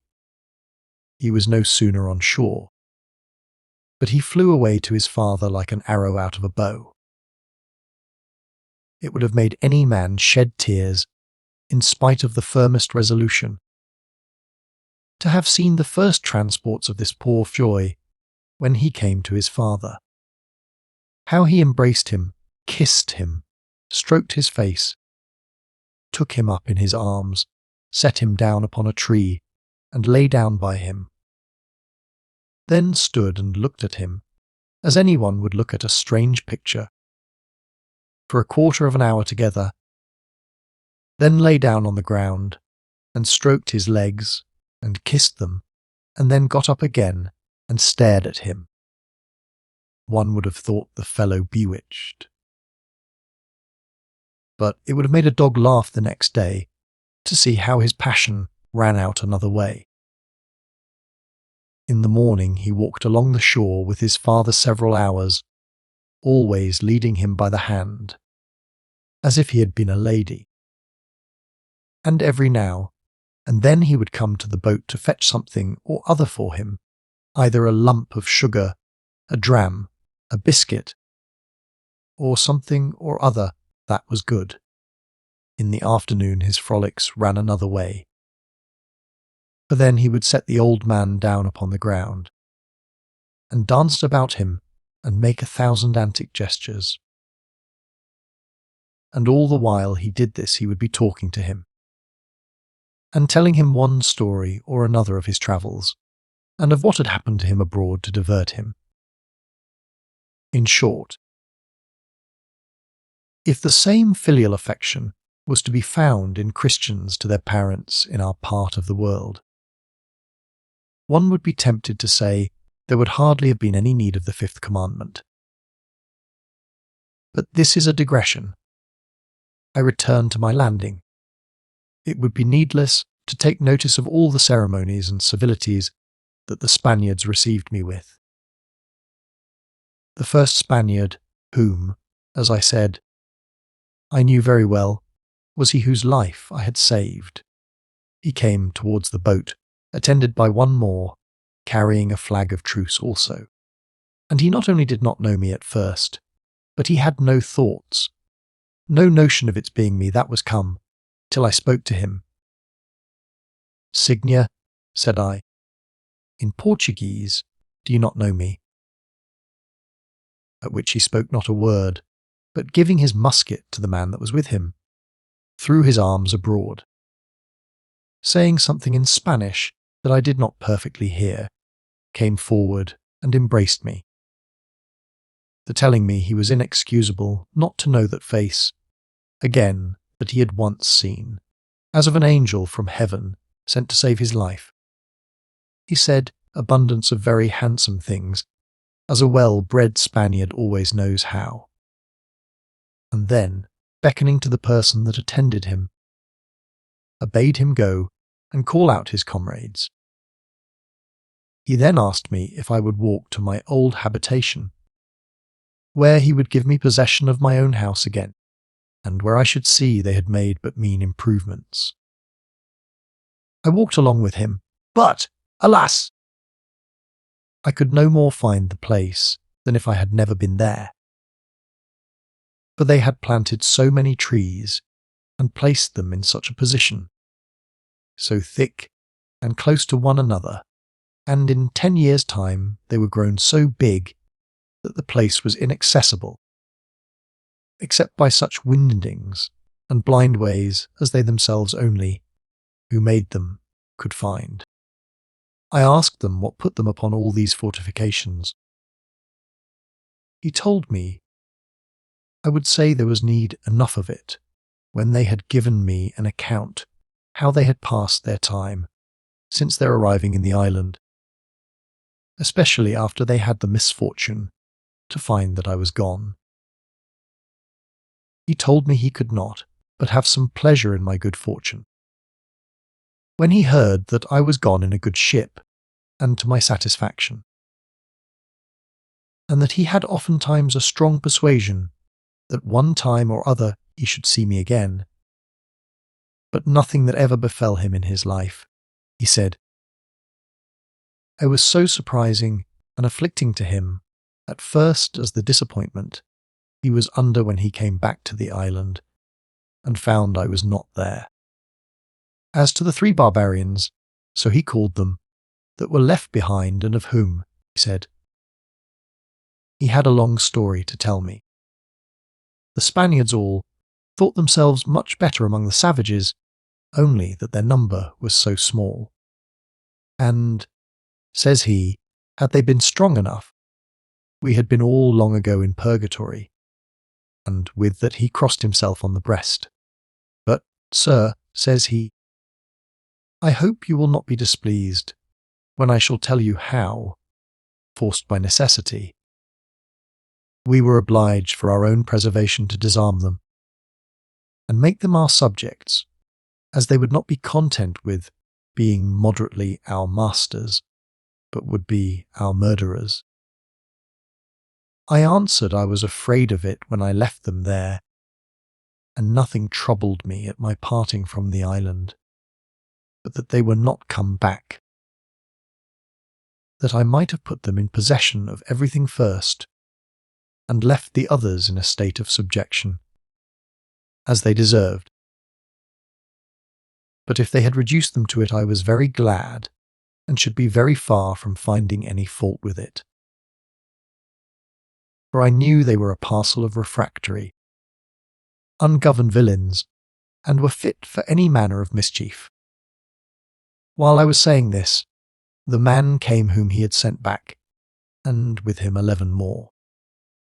In the dress they were in it was impossible to guess what nation they were of, but he made all clear, both to them and to me.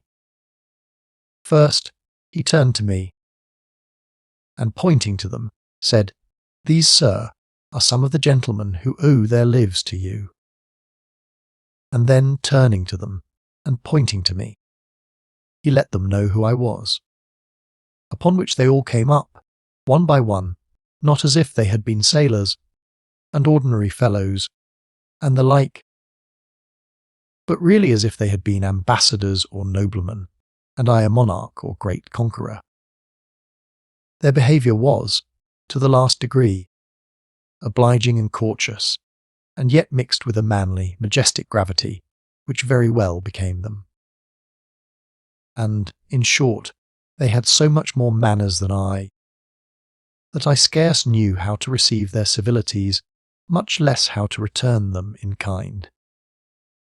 The history of their coming to, and conduct in, the island after my going away is so very remarkable, and has so many incidents which the former part of my relation will help to understand, and which will in most of the particulars refer to the account I have already given, that I cannot but commit them, with great delight, to the reading of those that come after me. In order to do this as intelligibly as I can, I must go back to the circumstances in which I left the island, and the persons on it of whom I am to speak. And first, it is necessary to repeat that I had sent away Friday's father and the Spaniard, the two whose lives I had rescued from the savages, in a large canoe to the main, as I then thought it,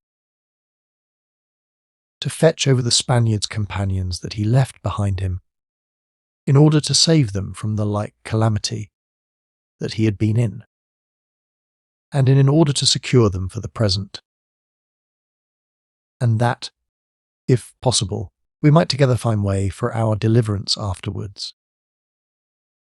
When I sent them away, I had no visible appearance of, or the least room to hope for, my own deliverance any more than I had 20 years before. Much less had I any foreknowledge of what afterwards happened. I mean, of an English ship coming on shore there to fetch me off.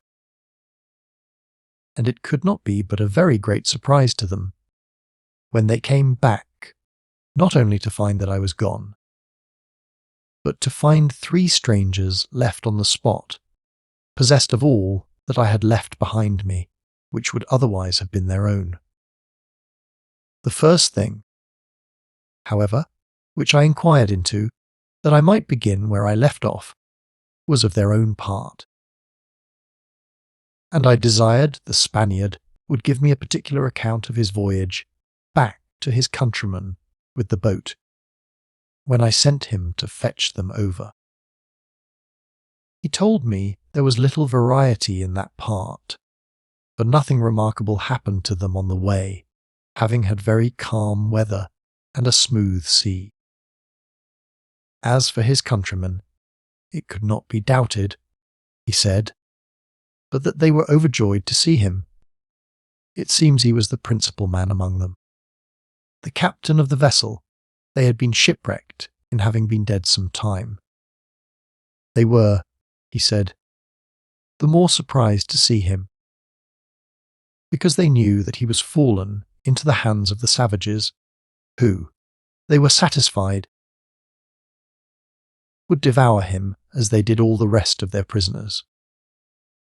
That when he told them the story of his deliverance, and in what manner he was furnished for carrying them away, it was like a dream to them. And their astonishment, he said, it was somewhat like that of Joseph's brethren when he told them who he was, and the story of his exaltation in Pharaoh's court. But when he showed them the arms, the powder, the ball, the provisions that he brought for their journey or voyage, they were restored to themselves, took a just share of the joy of their deliverance, and immediately prepared to come away with him. Their first business was to get canoes, and in this they were obliged not to stick so much upon the honesty of it, but to trespass upon their friendly savages, and to borrow 2 large canoes, or periaguas, on pretence of going out a-fishing or for pleasure. In these they came away the next morning, it seems they wanted no time to get themselves ready. For they had neither clothes nor provisions, nor anything in the world but what they had on them, and a few roots to eat, of which they used to make their bread. They were in all 3 weeks absent, and in that time, unluckily for them, I had the occasion offered for my escape, as I mentioned in the other part, and to get off from the island, leaving 3 of the most impudent, hardened, ungoverned, disagreeable villains behind me that any man could desire to meet with. To the poor Spaniards' great grief and disappointment, the only just thing the rogues did was, that when the Spaniards came ashore, they gave my letter to them, and gave them provisions, and other relief, as I had ordered them to do. Also they gave them the long paper of directions which I had left with them, containing the particular methods which I took for managing every part of my life there. The way I baked my bread, bred up tame goats, and planted my corn, how I cured my grapes, made my pots, and, in a word, everything I did. All this being written down, they gave to the Spaniards. 2 of them understood English well enough. Nor did they refuse to accommodate the Spaniards with anything else, for they agreed very well for some time. They gave them an equal admission into the house or cave, and they began to live very sociably. And the head Spaniard, who had seen pretty much of my methods, together with Friday's father, managed all their affairs. But as for the Englishmen, they did nothing but ramble about the island, shoot parrots, and catch tortoises. And when they came home at night, the Spaniards provided their suppers for them. The Spaniards would have been satisfied with this had the others but let them alone, which, however, they could not find in their hearts to do long. But, like the dog in the manger, they would not eat themselves, neither would they let the others eat. The differences, nevertheless, were at first but trivial, and such as are not worth relating, but at last it broke out into open war, and it began with all the rudeness and insolence that can be imagined.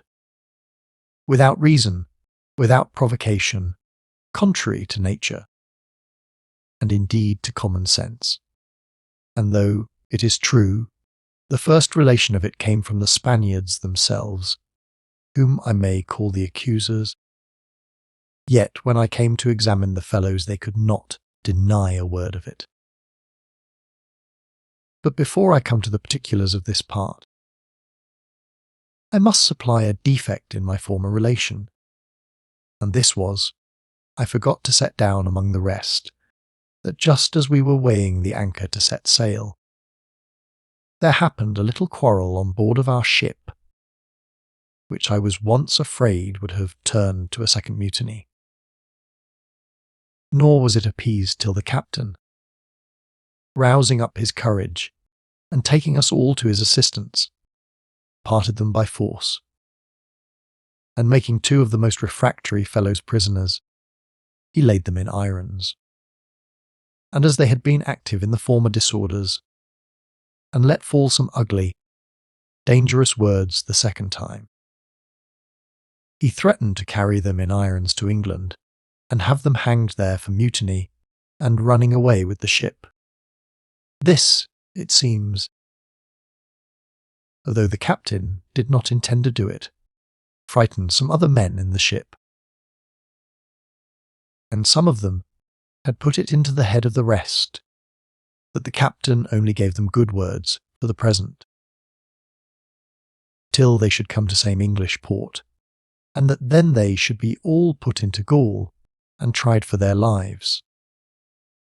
The mate got intelligence of this, and acquainted us with it, upon which it was desired that I, who still passed for a great man among them, should go down with the mate and satisfy the men, and tell them that they might be assured, if they behaved well the rest of the voyage, all they had done for the time past should be pardoned.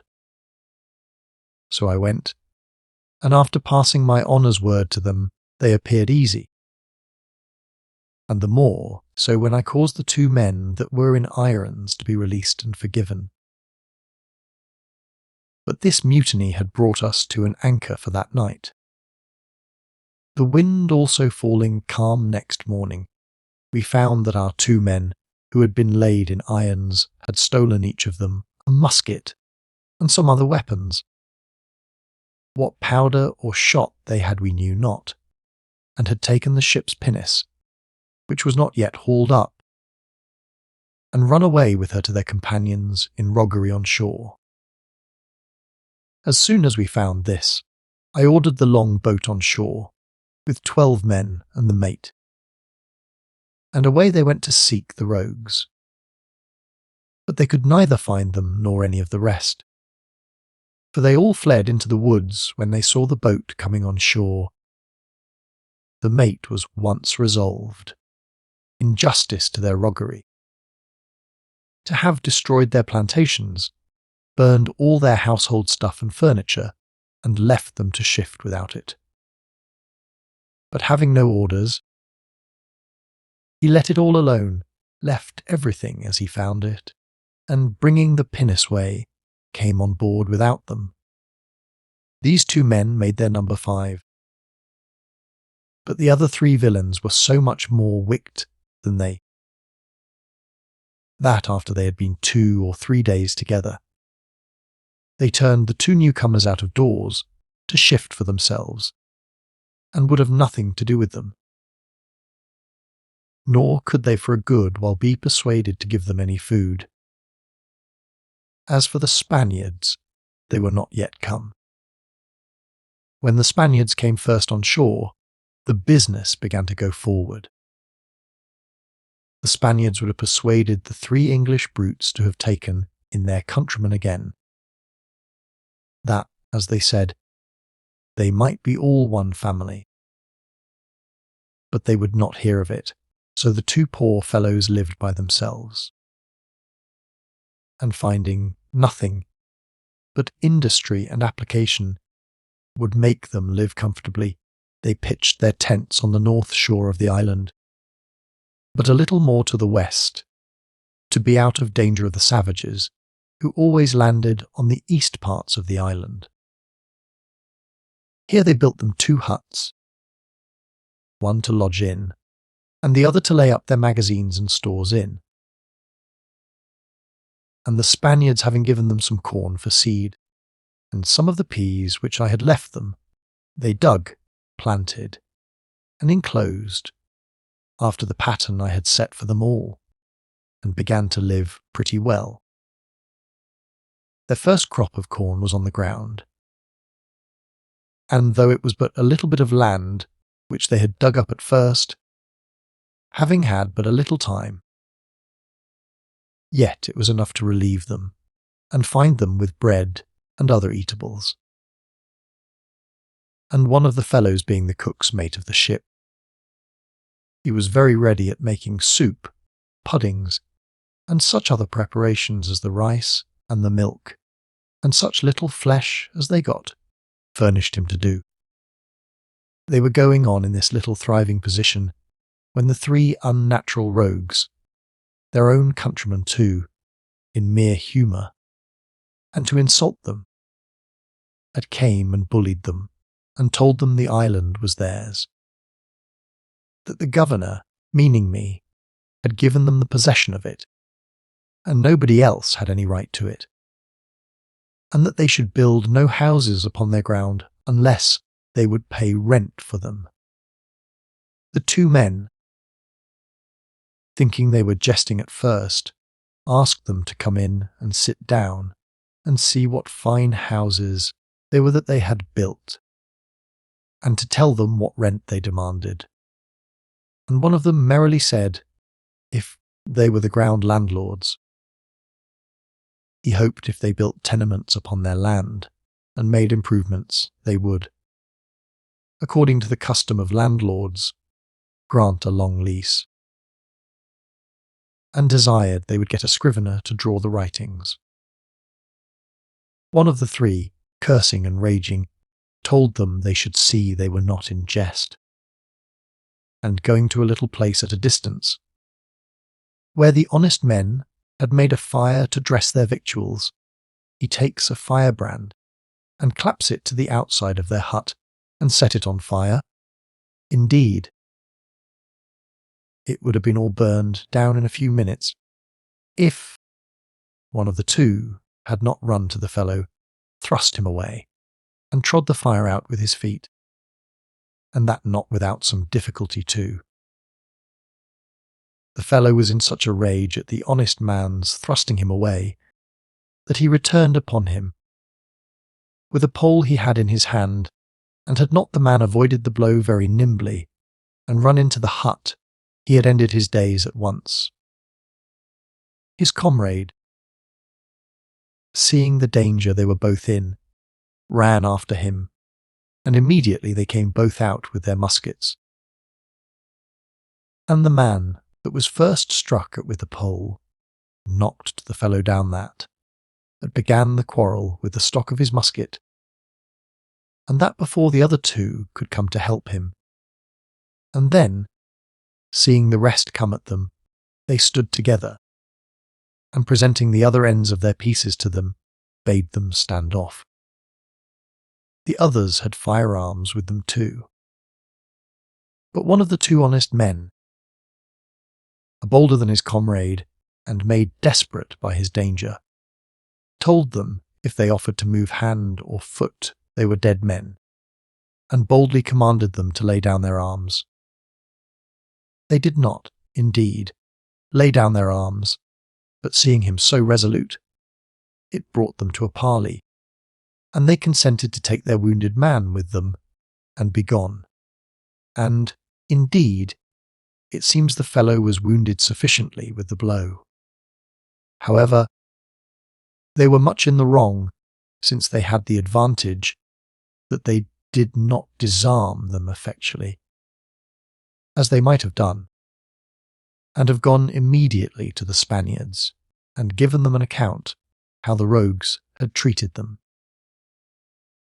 For the three villains studied nothing but revenge, and every day gave them some intimation that they did so. Chapter 3. Fight with Cannibals.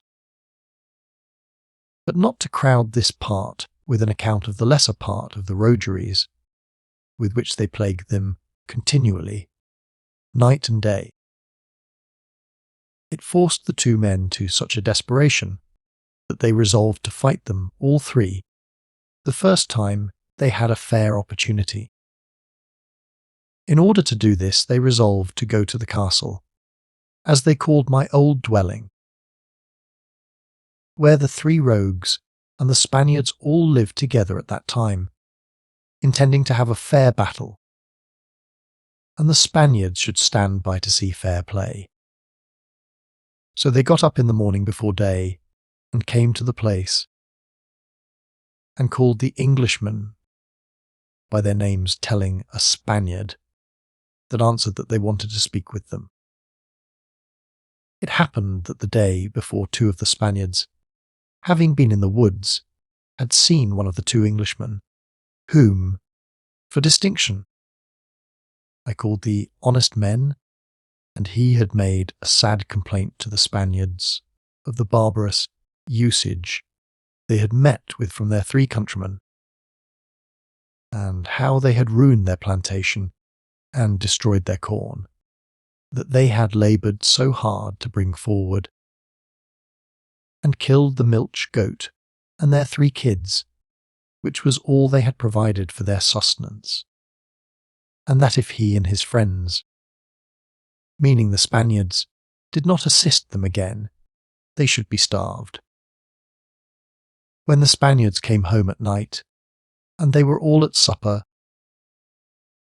one of them took the freedom to reprove the three Englishmen, though in very gentle and mannerly terms, and asked them how they could be so cruel, they being harmless, inoffensive fellows, that they were putting themselves in a way to subsist by their labour, and that it had cost them a great deal of pains to bring things to such perfections as they were then in.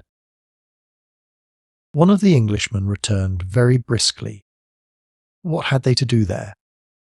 That they came on shore without leave, and that they should not plant or build upon the island. It was none of their ground. Why, says the Spaniard, very calmly, Signor Inglis, they must not starve. The Englishman replied, like a rough tarpaulin, they might starve. They should not plant nor build in that place. But what must they do then, Signor? Said the Spaniard. Another of the brutes returned, do. They should be servants and work for them. But how can you expect that of them? Says the Spaniard. They are not bought with your money. You have no right to make them servants. The Englishman answered, the island was theirs. The governor had given it to them, and no man had anything to do there but themselves. And with that he swore that he would go and burn all their new huts. They should build none upon their land. Why, Senior, says the Spaniard, by the same rule, we must be your servants too. Ay, returned the bold dog, and so you shall, too, before we have done with you. Mixing 2 or 3 oaths in the proper intervals of his speech. The Spaniard only smiled at that, and made him no answer. However, this little discourse had heated them, and starting up, one says to the other, I think it was he they called Atkins. Come, Jack, let's go and have th'other brush with them. We'll demolish their castle, I'll warrant you. They shall plant no colony in our dominions. Upon this they were all trooping away, with every man a gun, a pistol, and a sword, and muttered some insolent things among themselves of what they would do to the Spaniards, too, when opportunity offered. But the Spaniards, it seems, did not so perfectly understand them as to know all the particulars, only that in general they threatened them hard for taking the 2 Englishmen's part. Whether they went, or how they bestowed their time that evening, the Spaniards said they did not know.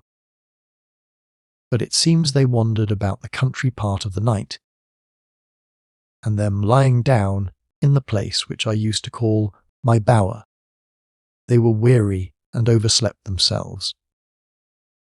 The case was this. They had resolved to stay till midnight, and so take the 2 poor men when they were asleep, and as they acknowledged afterwards, intended to set fire to their huts while they were in them, and either burn them there or murder them as they came out. As malice seldom sleeps very sound, it was very strange they should not have been kept awake. However, as the 2 men had also a design upon them, as I have said, though a much fair one than that of burning and murdering, it happened, and very luckily for them all, that they were up and gone abroad before the bloody-minded rogues came to their huts. When they came there, and found the men gone, Atkins, who it seems was the forwardest man, called out to his comrade, Ha, Jack, here's the nest, but the birds are flown. They mused a while to think what should be the occasion of their being gone abroad so soon, and suggested presently that the Spaniards had given them notice of it. And with that they shook hands, and swore to one another that they would be revenged of the Spaniards. As soon as they had made this bloody bargain, they fell to work with the poor men's habitation. They did not set fire, indeed, to anything, but they pulled down both their houses, and left not the least stick standing, or scarce any sign on the ground where they stood. They tore all their household stuff in pieces and threw everything about in such a manner that the poor men afterwards found some of their things a mile off. When they had done this, they pulled up all the young trees which the poor men had planted, broke down an enclosure they had made to secure their cattle and their corn, and, in a word, sacked and plundered everything as completely as a horde of Tartars would have done. The two men were at this juncture gone to find them out, and had resolved to fight them wherever they had been, though they were but 2 to 3, so that, had they met, there certainly would have been bloodshed among them, for they were all very stout, resolute fellows, to give them their due. But Providence took more care to keep them asunder than they themselves could do to meet. For, as if they had dogged one another, when the 3 were gone thither, the 2 were here, and afterwards, when the 2 went back to find them, the 3 were come to the old habitation again. We shall see their different conduct presently. When the 3 came back like furious creatures, flushed with the rage which the work they had been about had put them into, they came up to the Spaniards and told them what they had done, by way of scoff and bravado. And one of them, stepping up to one of the Spaniards, as if they had been a couple of boys at play, takes hold of his hat as it was upon his head, and giving it a twirl about, fleering in his face, says to him, "And you, Signia Jack Spaniard, thou shall have the same sauce if you do not mend your manners." The Spaniard, who, though a quiet civil man, was as brave a man as could be, and withal a strong, well-made man, looked at him for a good while, and then, having no weapon in his hand, stepped gravely up to him, and, with one blow of his fist, knocked him down, as an ox is felled with a pole-axe. At which one of the rogues, as insolent as the first, fired his pistol at the Spaniard immediately. He missed his body, indeed, for the bullets went through his hair, but one of them touched the tip of his ear, and he bled pretty much. The blood made the Spaniard believe he was more hurt than he really was, and that put him into some heat, but before he acted all in a perfect calm. But now resolving to go through with his work, he stooped, and taking the fellow's musket, whom he had knocked down, was just going to shoot the man who had fired at him, when the rest of the Spaniards, being in the cave, came out, and calling to him not to shoot, they stepped in, secured the other 2, and took their arms from them. When they were thus disarmed, and found they had made all the Spaniards their enemies, as well as their own countrymen, they began to cool, and giving the Spaniards better words, would have their arms again. But the Spaniards, considering the feud that was between them and the other 2 Englishmen,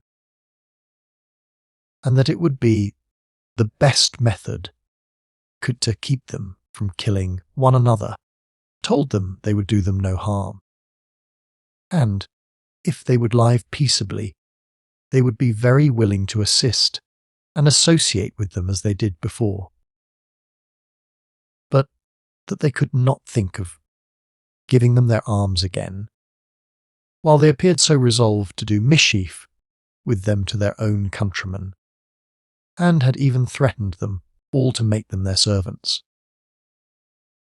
The rogues were now quite deaf to all reason, and being refused their arms, they raved away like madmen, threatening what they would do, though they had no firearms. But the Spaniards, despising their threatening, told them they should take care how they offered any injury to their plantation or cattle. For, If they did, they would shoot them as they would ravenous beasts, wherever they found them. And if they fell into their hands alive, they should certainly be hanged. However, this was far from cooling them, but away they went, raging and swearing like furies.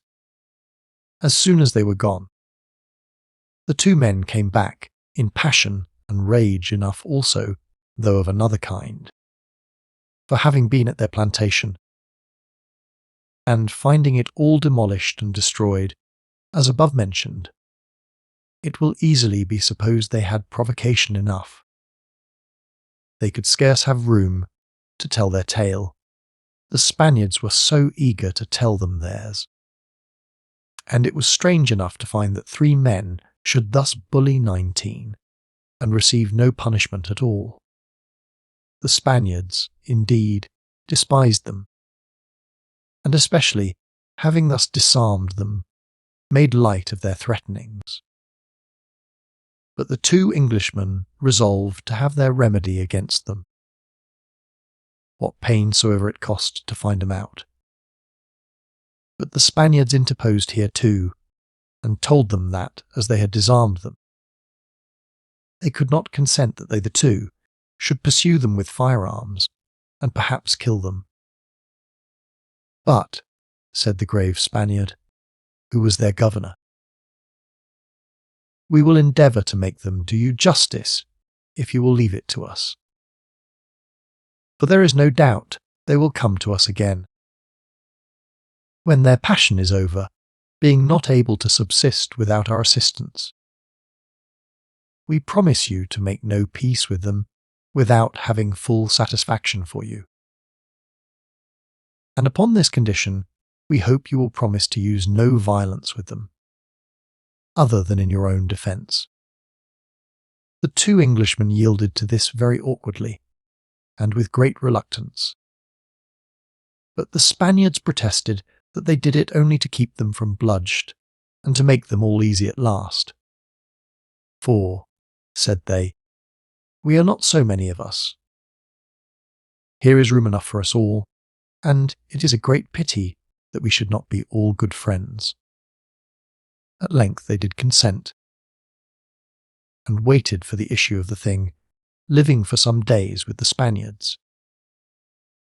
For their own habitation was destroyed.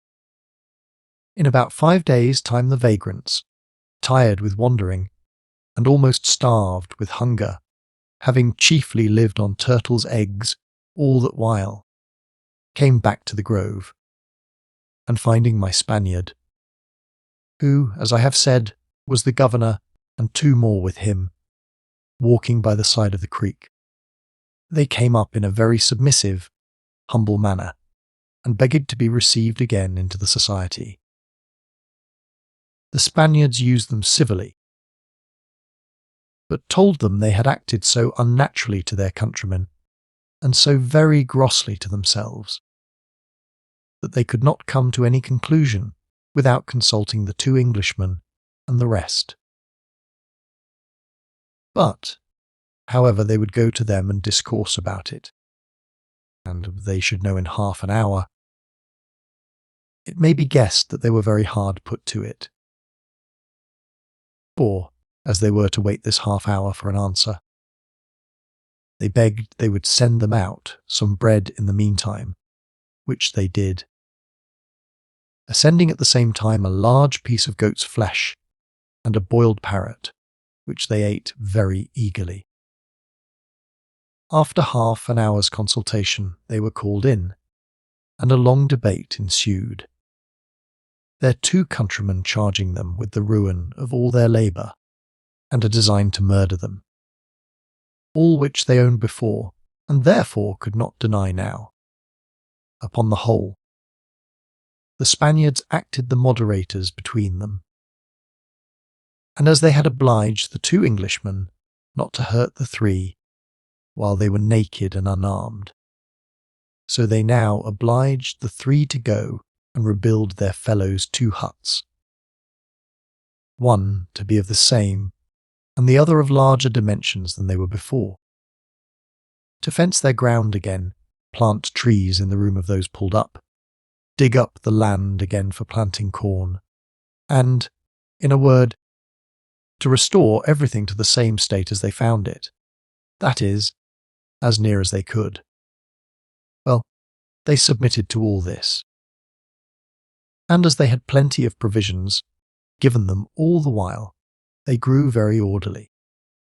And the whole society began to live pleasantly and agreeably together again. Only that these three fellows could never be persuaded to work, for themselves, except now and then a little, just as they pleased.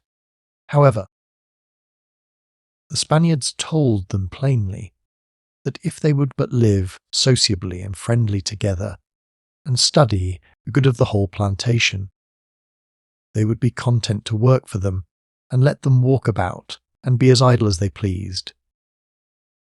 And thus, having lived pretty well together for a month or two, the Spaniards let them have arms again, and gave them liberty to go abroad with them as before.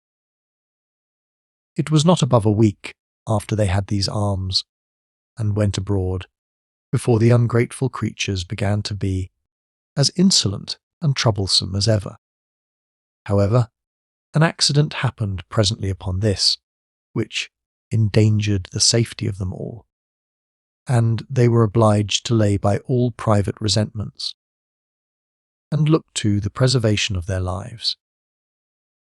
It happened one night that the governor, the Spaniard whose life I had saved, who was now the governor of the rest, found himself very uneasy in the night, and could by no means get any sleep.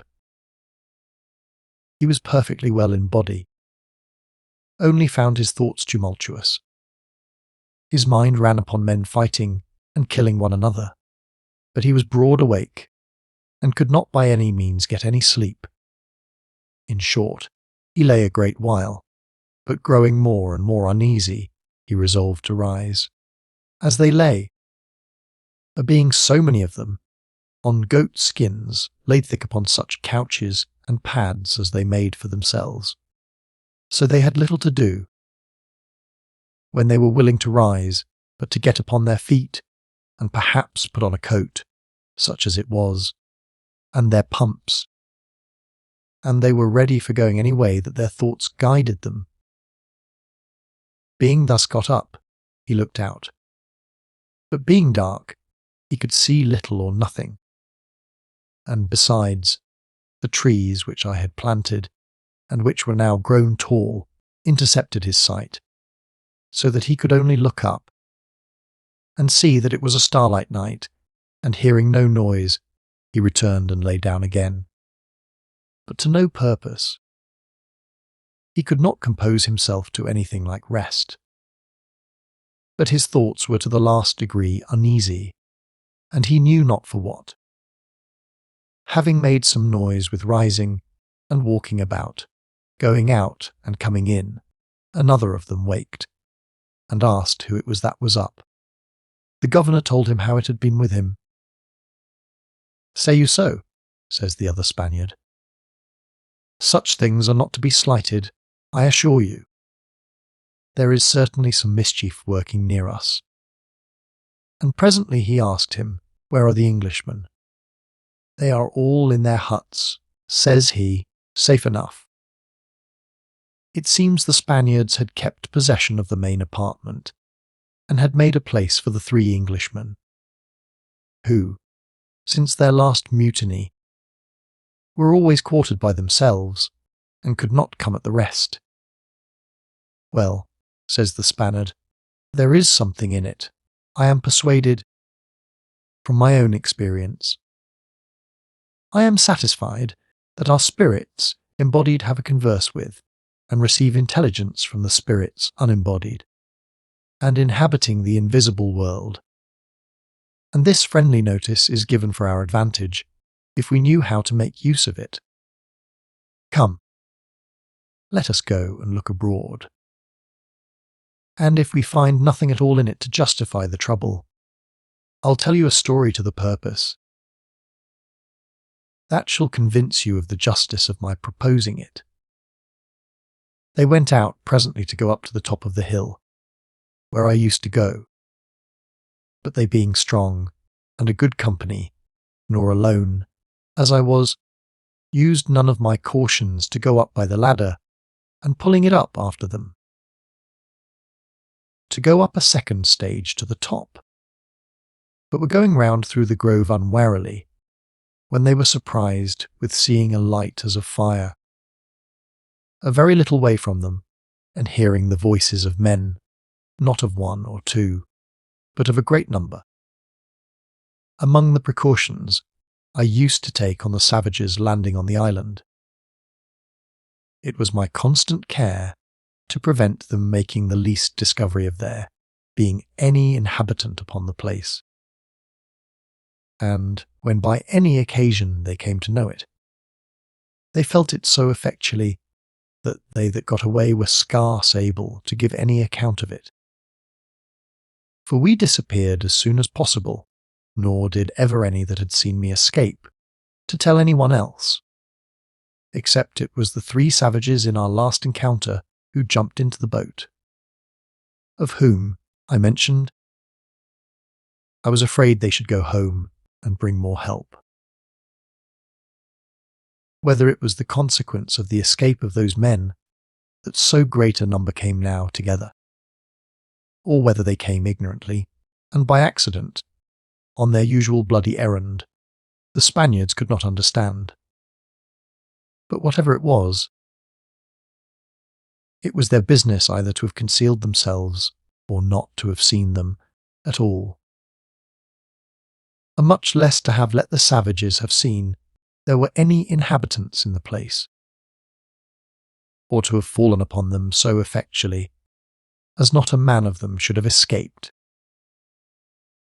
which could only have been by getting in between them and their boats. But this presence of mind was wanting to them, which was the ruin of their tranquillity for a great while.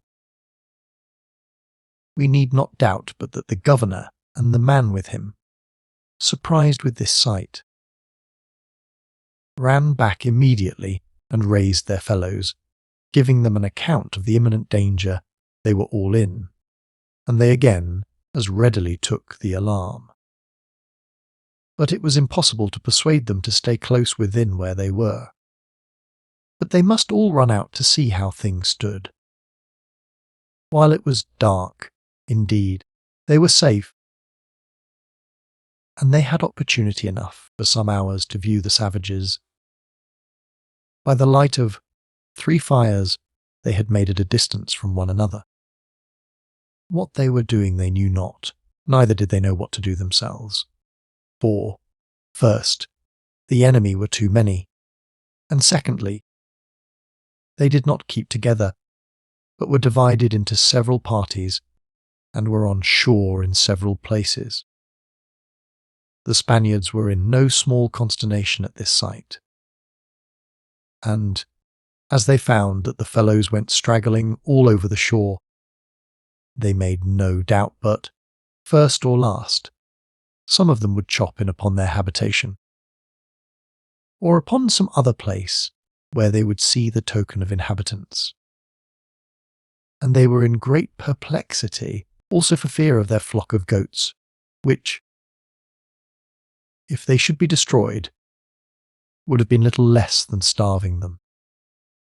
So the first thing they resolved upon was to dispatch 3 men away before it was light, 2 Spaniards and 1 Englishman, to drive away all the goats to the great valley where the cave was, and, if need were, to drive them into the very cave itself. Could they have seen the savages all together in one body, and at a distance from their canoes, they were resolved, if there had been 100 of them, to attack them.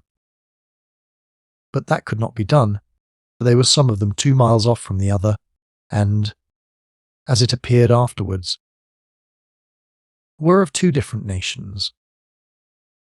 After having mused a great while on the course they should take, they resolved at last, while it was still dark, to send the old savage, Friday's father, out as a spy to learn, if possible, something concerning them as what they came for, what they intended to do, and the like. The old man readily undertook it, and stripping himself quite naked, as most of the savages were, away he went. After he had been gone an hour or two, he brings word that he had been among them undiscovered, that he found they were two parties, and of two several nations, who had war with one another, and had a great battle in their own country, and that both sides having had several prisoners taken in the fight, they were, by mere chance, landed all on the same island, for the devouring their prisoners and making merry. But their coming so by chance to the same place had spoiled all their mirth, that they were in a great rage at one another, and were so near that he believed they would fight again as soon as daylight began to appear. But he did not perceive that they had any notion of anybody being on the island but themselves. He had hardly made an end of telling his story, when they could perceive, by the unusual noise they made, that the two little armies were engaged in a bloody fight. Friday's father used all the arguments he could to persuade our people to lie close and not be seen. He told them their safety consisted in it, and that they had nothing to do but lie still, and the savages would kill one another to their hands, and then the rest would go away. And it was so to a tittle, but it was impossible to prevail, especially upon the Englishmen. Their curiosity was so importunate that they must run out and see the battle. However, they used some caution too.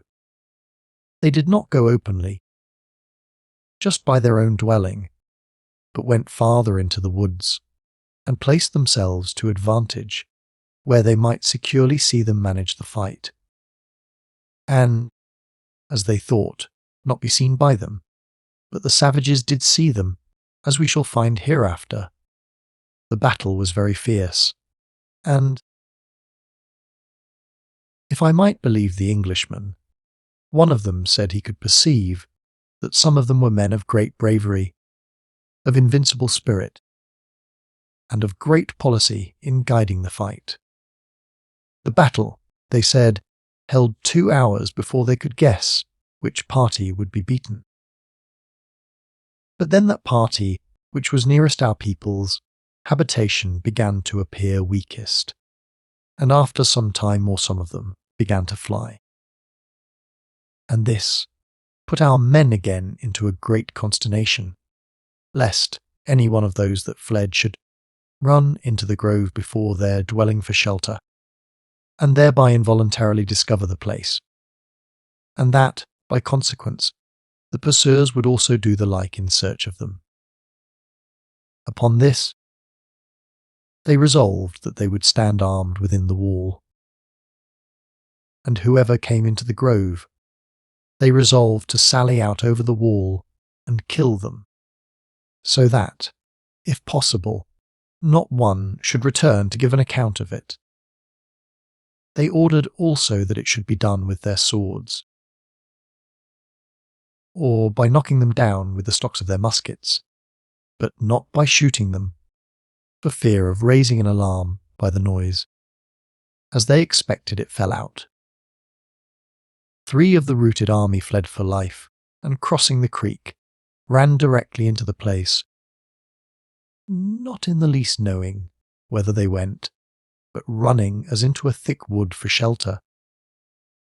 The scout they kept to look abroad gave notice of this within, with this comforting addition, that the conquerors had not pursued them, or seen which way they were gone. Upon this the Spanish governor, a man of humanity, would not suffer them to kill the 3 fugitives, but sending 3 men out by the top of the hill, ordered them to go round, come in behind them, and surprise and take them prisoners, which was done. the residue of the conquered people fled to their canoes and got off to sea. The victors retired, made no pursuit, or very little, but drawing themselves into a body together, gave two great screaming shouts, most likely by way of triumph, and so the fight ended. The same day, about 3 o'clock in the afternoon, they also marched to their canoes, and thus the Spaniards had the island again free to themselves. Their fright was over, and they saw no savages for several years after.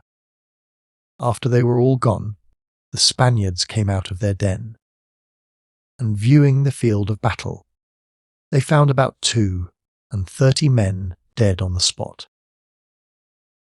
Some were killed with long arrows, which were found sticking in their bodies, but most of them were killed with great wooden swords, 16 or 17 of which they found in the field of battle, and as many bows with a great many arrows. These swords were strange, unwieldy things, and they must be very strong men that used them. Most of those that were killed with them had their heads smashed to pieces, as we may say, or, as we call it in English, their brains knocked out, and several their arms and legs broken, so that it is evident they fight with inexpressible rage and fury. We found not one man that was not stone dead, for either they stay by their enemy till they have killed him, or they carry all the wounded men that are not quite dead away with them. This deliverance tamed our ill-disposed Englishmen for a great while.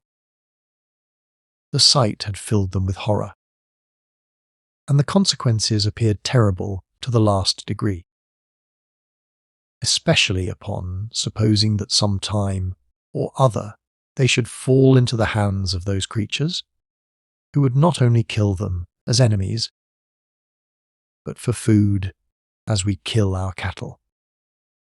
And they professed to me that the thoughts of being eaten up like beef and mutton, though it was supposed it was not to be till they were dead, had something in it so horrible that it nauseated their very stomachs, made them sick when they thought of it, and filled their minds with such unusual terror that they were not themselves for some weeks after.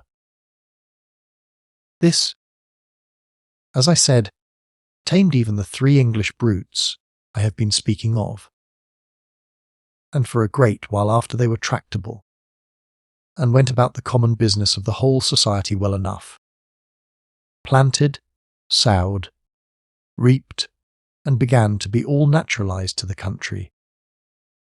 But some time after this, they fell into such simple measures again as brought them into a great deal of trouble. They had taken 3 prisoners, as I observed, and these 3 being stout young fellows, they made them servants, and taught them to work for them, and as slaves they did well enough. But they did not take their measures as I did by my man Friday, to begin with them upon the principle of having saved their lives, and then instruct them in the rational principles of life. Much less did they think of teaching them religion, or attempt civilizing and reducing them by kind usage and affectionate arguments. As they gave them their food every day, so they gave them their work too, and kept them fully employed in drudgery enough. But they failed in this by it, that they never had them to assist them and fight for them as I had my man Friday, who was as true to me as the very flesh upon my bones, but to come to the family part, being all now good friends. A common danger, as I said above, had effectually reconciled them. They began to consider their general circumstances, and the first thing that came under consideration was weather. Seeing the savages particularly haunted that side of the island, and that there were more remote and retired parts of it equally adapted to their way of living and manifestly to their advantage. They should not rather move their habitation and plant in some more proper place for their safety, and especially for the security of their cattle and corn. Upon this, after long debate, it was concluded that they would not remove their habitation, because that, some time or other, they thought they might hear from their governor again, meaning me. And if I should send any one to seek them,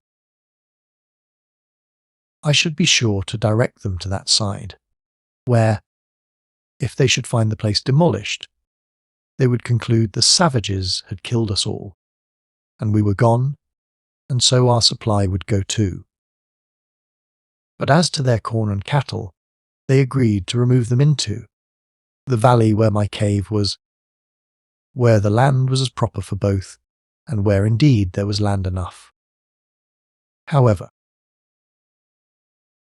upon second thoughts they altered one part of their resolution too, and resolved only to remove part of their cattle thither, and part of their corn there, so that if one part was destroyed the other might be saved. And one part of prudence they luckily used.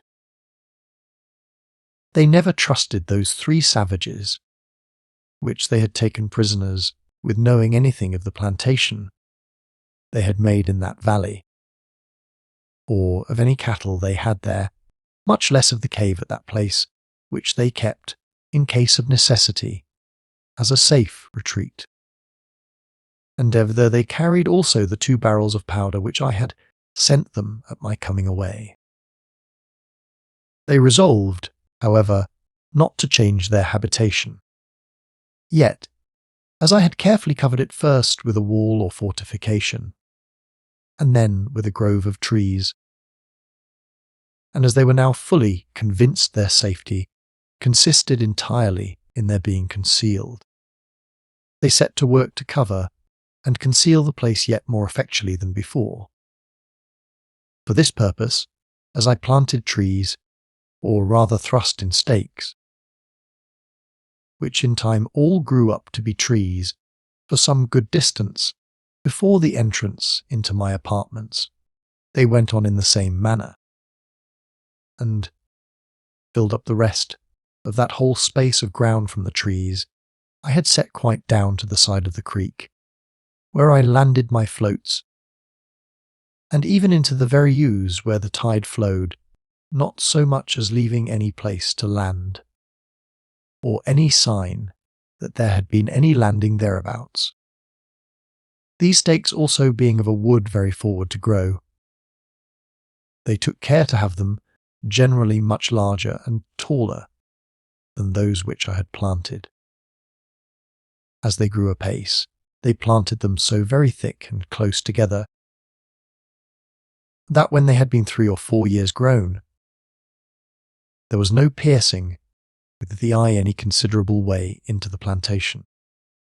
As for that part which I had planted, the trees were grown as thick as a man's thigh, and among them they had placed so many other short ones, and so thick that it stood like a palisado 1/4 of a mile thick, and it was next to impossible to penetrate it, for a little dog could hardly get between the trees, they stood so close.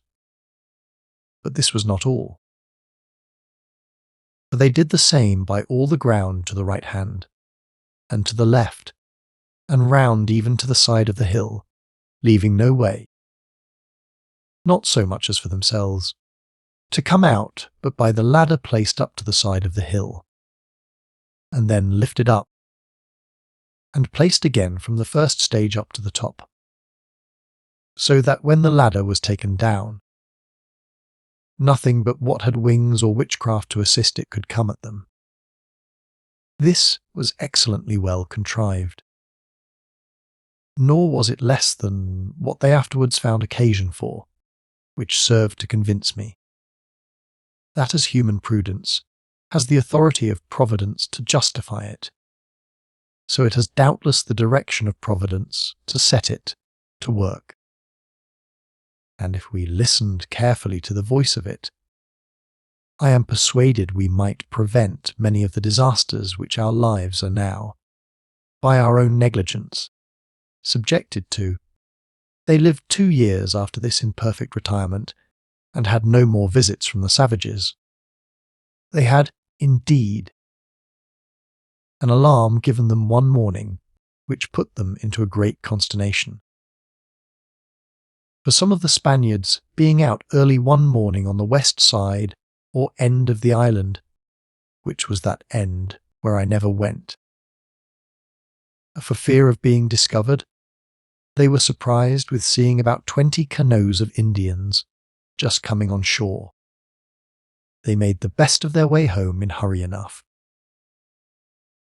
and giving the alarm to their comrades, they kept close all that day and the next, going out only at night to make their observation.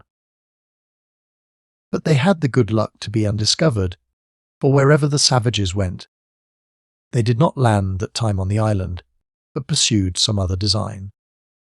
Chapter 4. Renewed invasion of savages. And now they had another broil with the 3 Englishmen, one of whom, a most turbulent fellow, being in a rage at one of the 3 captive slaves, because the fellow had not done something right which he bade him do, and seemed a little untractable in his showing him, drew a hatchet out of a frog belt which he wore by his side, and fell upon the poor savage, not to correct him, but to kill him. One of the Spaniards who was by, seeing him give the fellow a barbarous cut with the hatchet, which he aimed at his head, but stuck into his shoulder, so that he thought he had cut the poor creature's arm off, ran to him, and entreating him not to murder the poor man, placed himself between him and the savage to prevent the mischief. The fellow, being enraged the more at this, struck at the Spaniard with his hatchet, and swore he would serve him as he intended to serve the savage, which the Spaniard perceiving, avoided the blow, and with a shovel, which he had in his hand, for they were all working in the field about their corn land, knocked the brute down. Another of the Englishmen, running up at the same time to help his comrade, knocked the Spaniard down. And then 2 Spaniards more came in to help their man, and a 3rd Englishman fell in upon them.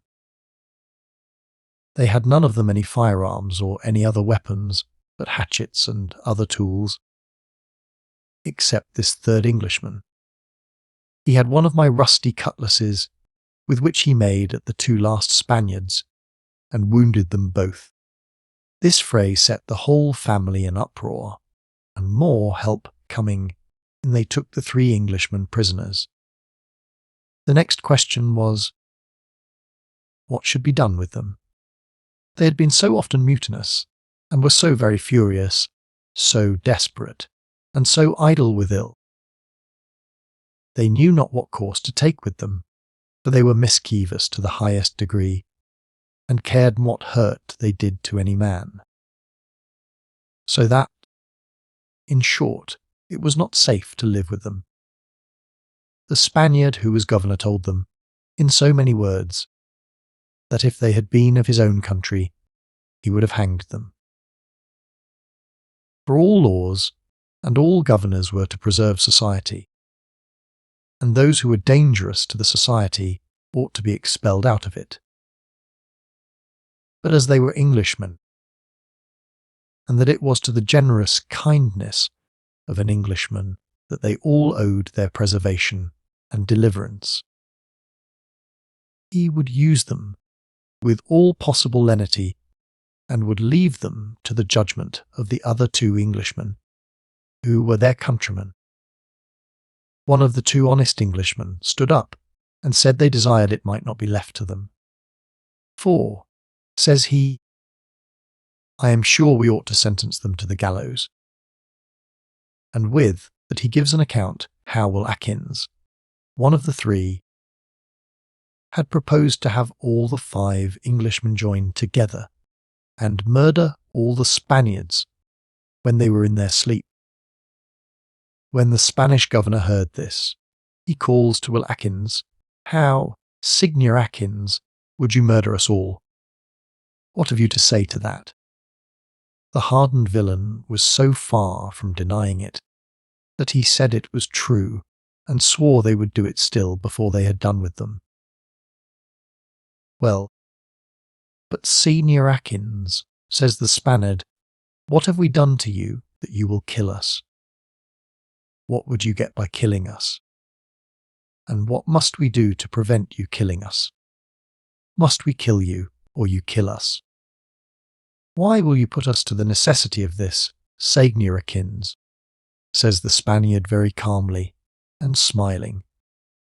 Senior Atkins in such a rage at the Spaniard's making a jest of it, that, had he not been held by 3 men, and withal had no weapon near him, it was thought he would have attempted to kill the Spaniard in the middle of all the company. This hare-brained carriage obliged them to consider seriously what was to be done. The 2 Englishmen and the Spaniard who saved the poor savage were of the opinion that they should hang one of the 3 for an example to the rest, and that particularly it should be he that had twice attempted to commit murder with his hatchet. Indeed, there was some reason to believe he had done it, for the poor savage was in such a miserable condition with the wound he had received that it was thought he could not live. But the governor Spaniard still said no. It was an Englishman that had saved all their lives, and he would never consent to put an Englishman to death, although he had murdered half of them. Nay, he said if he had been killed himself by an Englishman, and had time left to speak, it should be that they should pardon him. This was so positively insisted on by the governor Spaniard that there was no gainsaying it, and as merciful counsels are most apt to prevail where they are so earnestly pressed, so they all came into it. But then it was to be considered what should be done to keep them from doing the mischief they designed. For all agreed, governor and all, that means were to be used for preserving the society from danger. After a long debate, it was agreed that they should be disarmed, and not permitted to have either gun, powder, shot, sword, or any weapon. That they should be turned out of the society, and left to live where they would and how they would, by themselves. But that none of the rest, either Spaniards or English, should hold any kind of converse with them, or have anything to do with them. That they should be forbid to come within a certain distance of the place where the rest dwelt. And if they offered to commit any disorder, so as to spoil, burn, kill, or destroy any of the corn, plantings, buildings, fences, or cattle belonging to the society, they should die without mercy, and they would shoot them wherever they could find them. The human governor, musing upon the sentence, considered a little upon it, and turning to the 2 honest Englishmen, said Hold, "You must reflect that it will be long ere they can raise corn and cattle of their own, and they must not starve. We must therefore allow them provisions." So he caused to be added that they should have a proportion of corn given them to last them 8 months, and for seed to sow, by which time they might be supposed to raise some of their own. That they should have 6 milch goats, 4 he-goats, and 6 kids given them, as well for present subsistence as for a store, and that they should have tools given them for their work in the fields.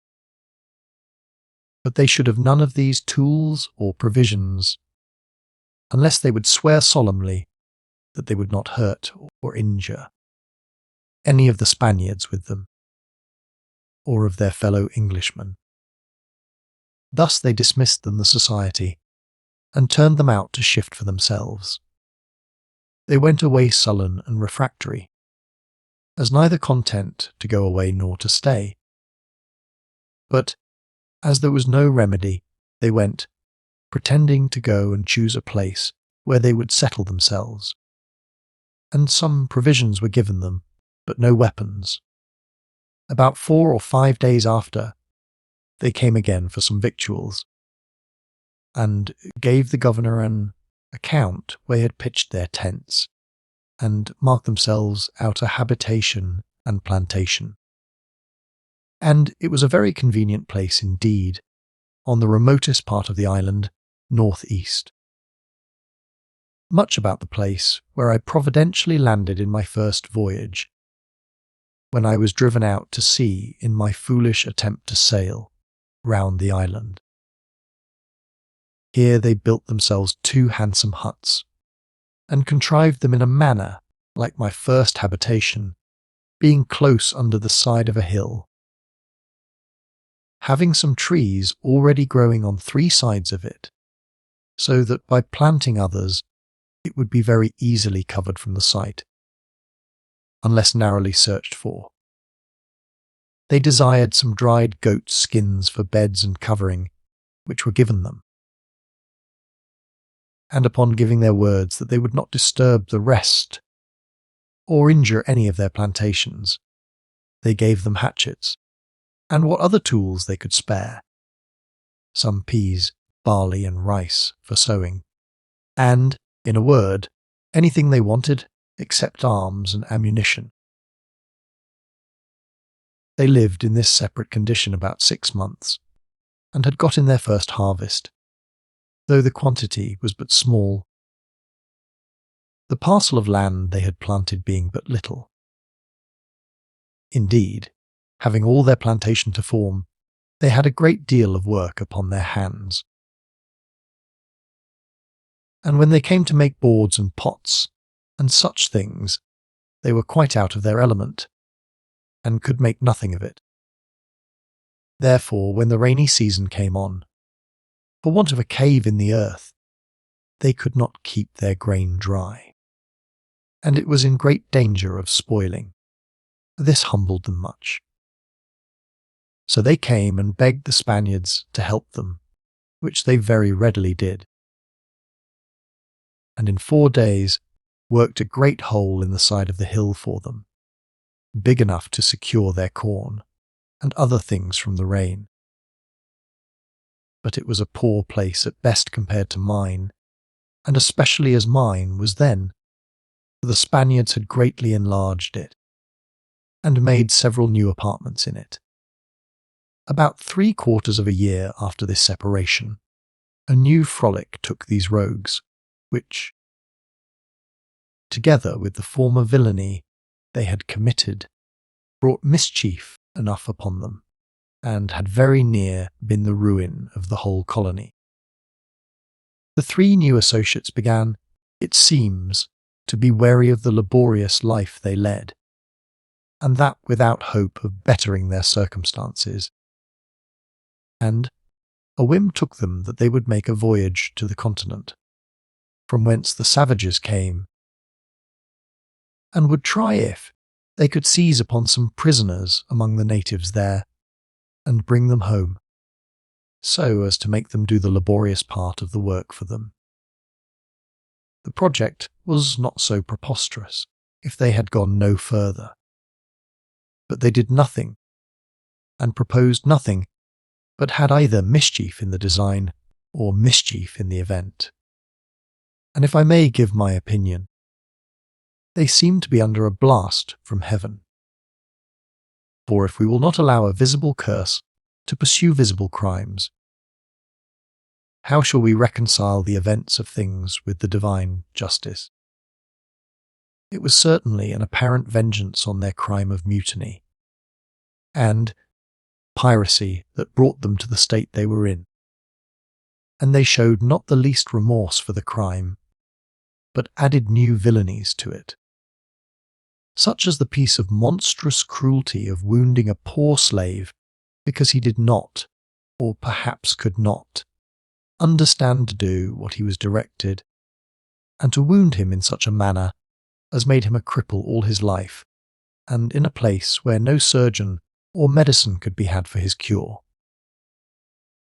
And, what was still worse, the intentional murder, for such to be sure it was, as was afterwards the formed design.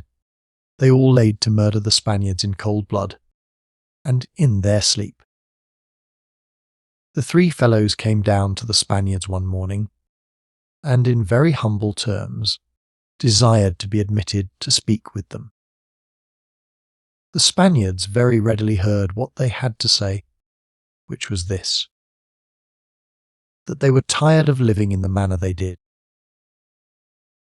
and that they were not handy enough to make the necessaries they wanted, and that having no help, they found they should be starved. But if the Spaniards would give them leave to take one of the canoes which they came over in, and give them arms and ammunition proportioned to their defence, they would go over to the main, and seek their fortunes, and so deliver them from the trouble of supplying them with any other provisions. The Spaniards were glad enough to get rid of them, but very honestly represented to them the certain destruction they were running into, told them they had suffered such hardships upon that very spot, that they could, without any spirit of prophecy, tell them they would be starved or murdered, and bade them consider of it. The men replied audaciously, they should be starved if they stayed here, for they could not work, and would not work, and they could but be starved abroad. And if they were murdered, there was an end of them.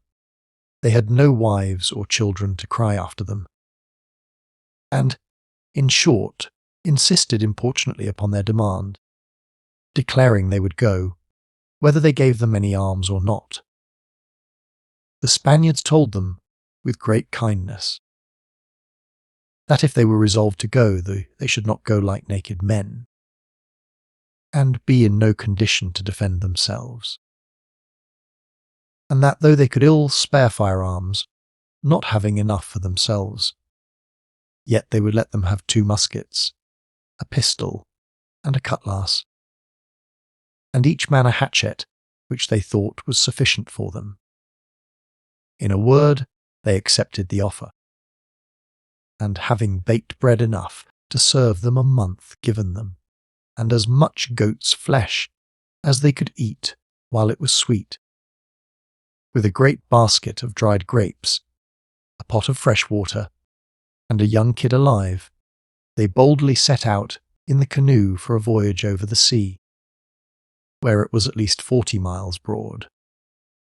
The boat, indeed, was a large one, and would very well have carried 15 or 20 men, and therefore was rather too big for them to manage.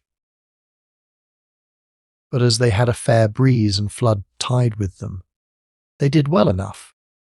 They had made a mast of a long pole, and a sail of 4 large goat, skins dried, which they had sewed or laced together, and away they went merrily together.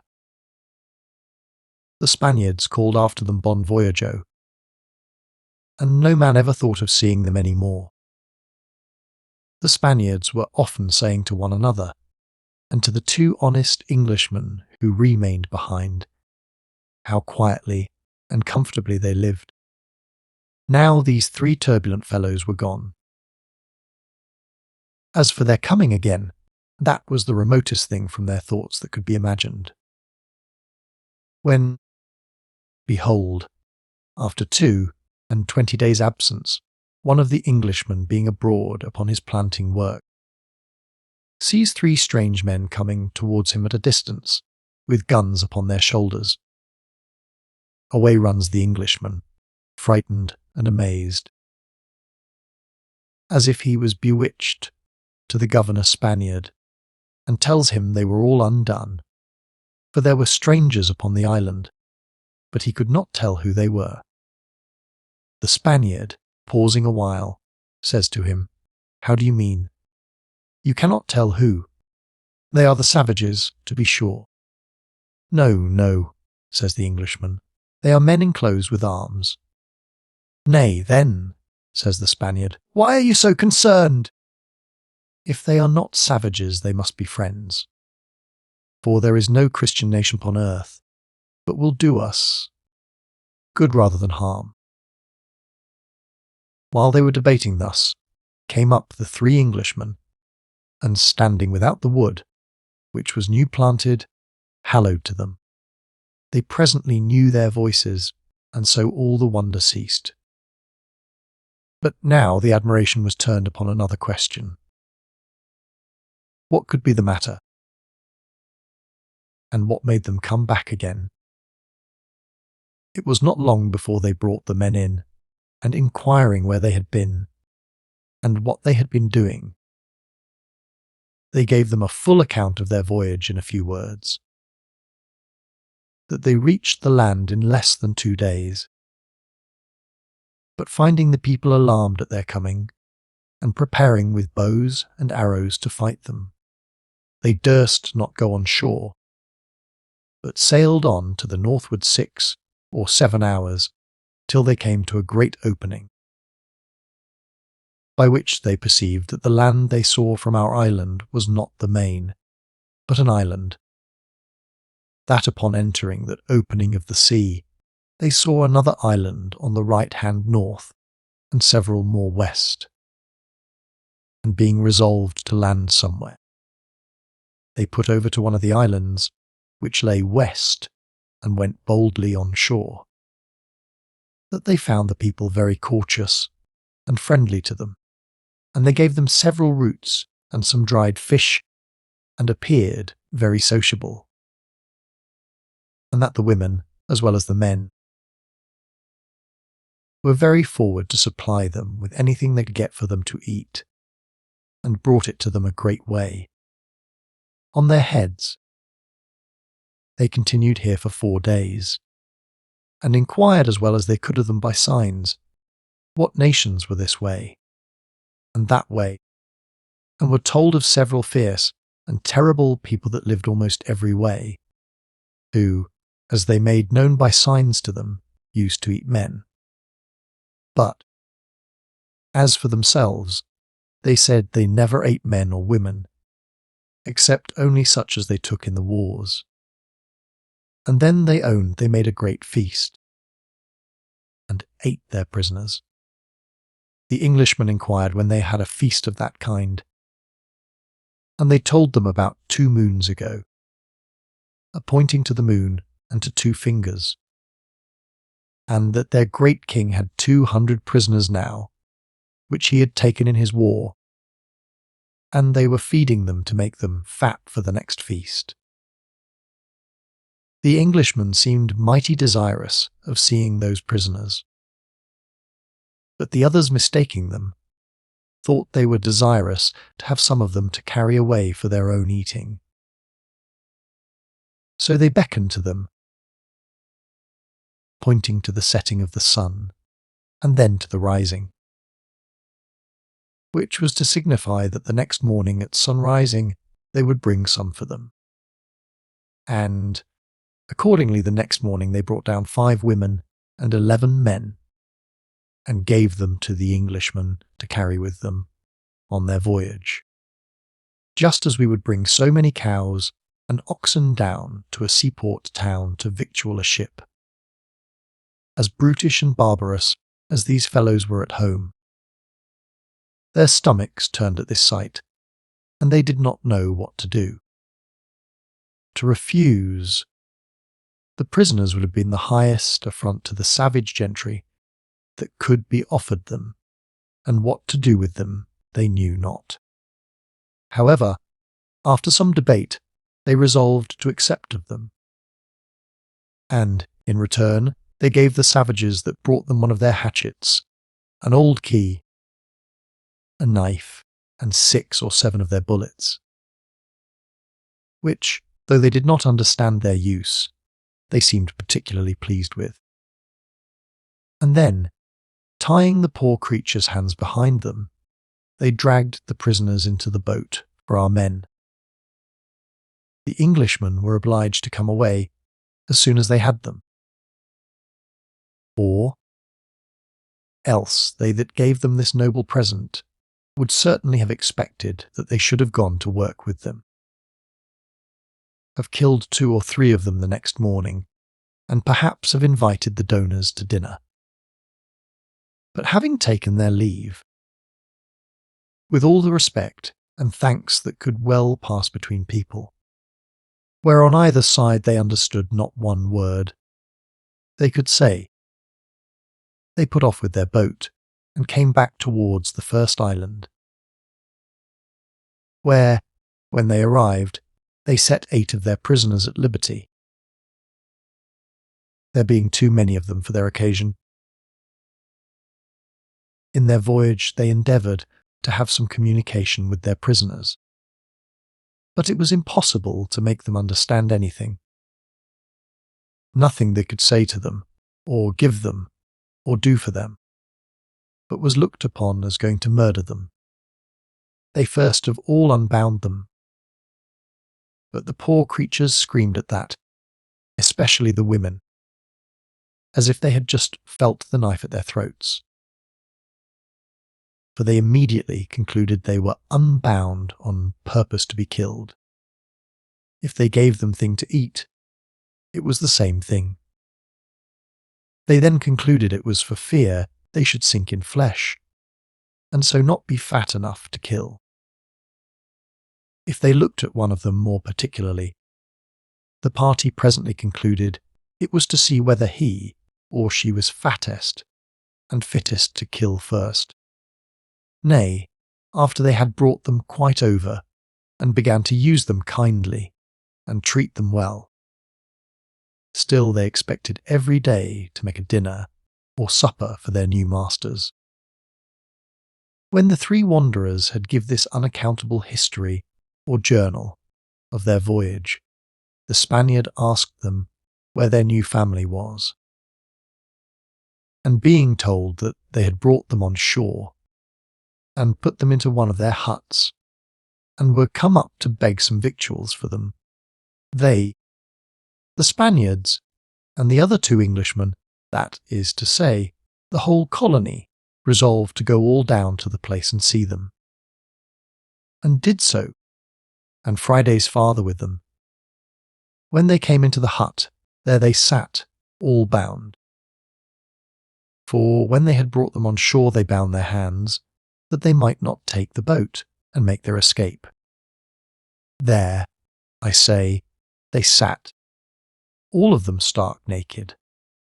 First, there were 3 comely fellows, well-shaped, with straight limbs, about 30 to 35 years of age, and 5 women, whereof 2 might be from 30 to 40, 2 more about 4 or 5 and 20.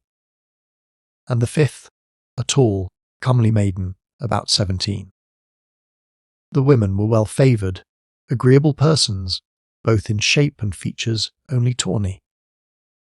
And 2 of them, had they been perfect white, would have passed for very handsome women, even in London, having pleasant countenances, and of a very modest behaviour, especially when they came afterwards to be clothed and dressed, though that dress was very indifferent, it must be confessed. The sight, you may be sure, was something uncouth to our Spaniards, who were, to give them a just character, men of the most calm, sedate tempers, and perfect good humour, that ever I met with, and, in particular, of the utmost modesty. I say, the sight was very uncouth, to see 3 naked men and 5 naked women, all together bound, and in the most miserable circumstances that human nature could be supposed to be expecting every moment to be dragged out and have their brains knocked out, and then to be eaten up like a calf that is killed for a dainty. The first thing they did was to cause the old Indian, Friday's father, to go in and see first if he knew any of them, and then if he understood any of their speech. As soon as the old man came in, he looked seriously at them, but knew none of them. Neither could any of them understand a word he said, or a sign he could make, except one of the women. However, this was enough to answer the end, which was to satisfy them that the men into whose hands they were fallen were Christians, that they abhorred eating men or women, and that they might be sure they would not be killed. As soon as they were assured of this, they discovered such a joy, and by such awkward gestures, several ways, as is hard to describe, for it seems they were of several nations.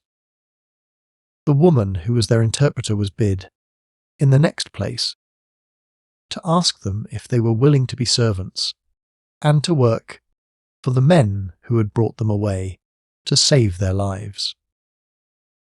At which they all fell a-dancing. And presently one fell to taking up this, and another that, anything that lay next, to carry on their shoulders, to intimate they were willing to work. The governor, who found that the having women among them would presently be attended with some inconvenience, and might occasion some strife, and perhaps blood, asked the three men what they intended to do with these women, and how they intended to use them, whether as servants or as wives. One of the Englishmen answered, very boldly and readily, that they would use them as both. To which the governor said, I am not going to restrain you from it. You are your own masters as to that. But this, I think, is but just for avoiding disorders and quarrels among you. And I desire it of you for that reason only, that you will all engage, that if any of you take any of these women as a wife, he shall take but one, and that having taken one, none else shall touch her. For though we cannot marry any one of you, yet it is but reasonable that, while you stay here, the woman any of you take shall be maintained by the man that takes her, and should be his wife. I mean, says he, while he continues here, and that none else shall have anything to do with her. All this appeared so just, that everyone agreed to it without any difficulty.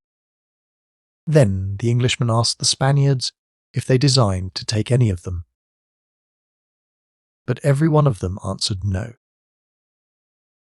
Some of them said they had wives in Spain, and the others did not like women that were not Christians. And all together declared that they would not touch one of them, which was an instance of such virtue as I have not met within all my travels. On the other hand, the 5 Englishmen took them every one a wife, that is to say, a temporary wife. And so they set up a new form of living. For the Spaniards and Friday's father lived in my old habitation, which they had enlarged exceedingly within. The 3 servants which were taken in the last battle of the savages lived with them, and these carried on the main part of the colony, supplied all the rest with food, and assisted them in anything as they could, or as they found necessity required. But the wonder of the story was, how 5 such refractory, ill-matched fellows should agree about these women, and that some 2 of them should not choose the same woman, especially seeing 2 or 3 of them were, without comparison, more agreeable than the others. But they took a good way enough to prevent quarrelling among themselves, for they set the 5 women by themselves in one of their huts. And they went all into the other hut, and drew lots among them who should choose first. Him that drew to choose first went away by himself to the hut. where the poor naked creatures were, and fetched out her he chose. And it was worth observing that he that chose first took her that was reckoned the homeliest and oldest of the 5, which made mirth enough amongst the rest, and even the Spaniards laughed at it. But the fellow considered better than any of them that it was application and business they were to expect assistance in as much as in anything else. And she proved the best wife of all the parcel. When the poor women saw themselves set in a row thus, and fetched out one by one, the terrors of their condition returned upon them again, and they firmly believed they were now going to be devoured. Accordingly, when the English sailor came in and fetched out one of them, the rest set up a most lamentable cry and hung about her, and took their leave of her with such agonies and affection as would have grieved the hardest heart in the world. Nor was it possible for the Englishmen to satisfy them that they were not to be immediately murdered till they fetched the old man, Friday's father, who immediately let them know that the 5 men who were to fetch them out one by one had chosen them for their wives. When they had done, and the fright the women were in was a little over, the men went to work, and the Spaniards came and helped them. And in a few hours they had built them every one a new hut or tent for their lodging apart. For those they had already were crowded with their tools, household stuff and provisions. The 3 wicked ones had pitched farthest off, and the 2 honest ones nearer, but both on the north shore of the island, so that they continued separated as before. And thus my island was peopled in 3 places, and, as I might say, 3 towns were begun to be built. And here it is very well worth observing that, as it often happens in the world, what the wise ends in God's providence are, in such a disposition of things, I cannot say. The 2 honest fellows had the 2 worst wives, and the 3 reprobates, that were scarce worth hanging, that were fit for nothing, and neither seemed born to do themselves good, nor anyone else, had 3 clever, careful, and ingenious wives. Not that the first 2 were bad wives as to their temper or humour, for all the 5 were most willing, quiet, passive, and subjected creatures, rather like slaves than wives. But my meaning is they were not alike capable, ingenious, or industrious, or alike cleanly and neat. Another observation I must make, to the honour of a diligent application on one hand, and to the disgrace of a slothful, negligent, idle temper on the other, that when I came to the place and viewed the several improvements, plantings, and management of the several little colonies, the 2 men had so far outgone the 3 that there was no comparison. They had, indeed, both of them as much ground laid out for corn as they wanted, and the reason was, because, according to my rule, nature dictated that it was to no purpose to sow more corn than they wanted. But the difference of the cultivation, of the planting, of the fences, and indeed of everything else, was easy to be seen at first view. The 2 men had innumerable young trees planted about their huts, so that, when you came to the place, nothing was to be seen but a wood. And though they had twice had their plantation demolished, once by their own countrymen, and once by the enemy, as shall be shown in its place, yet they had restored all again, and everything was thriving and flourishing about them. They had grapes planted in order, and managed like a vineyard, though they had themselves never seen anything of that kind. and by the good ordering their vines, their grapes were as good again as any of the others. They had also found themselves out a retreat in the thickest part of the woods, where, though there was not a natural cave, as I had found, yet they made one with incessant labour of their hands, and where, when the mischief which followed happened, they secured their wives and children so as they could never be found, they having, by sticking innumerable stakes and poles of the wood which, as I said, grew so readily, made the grove impassable, except in some places, when they climbed up to get over the outside part, and then went on by ways of their own leaving. As to the three reprobates, as I justly call them, though they were much civilized by their settlement, compared to what they were before, and were not so quarrelsome, having not the same opportunity.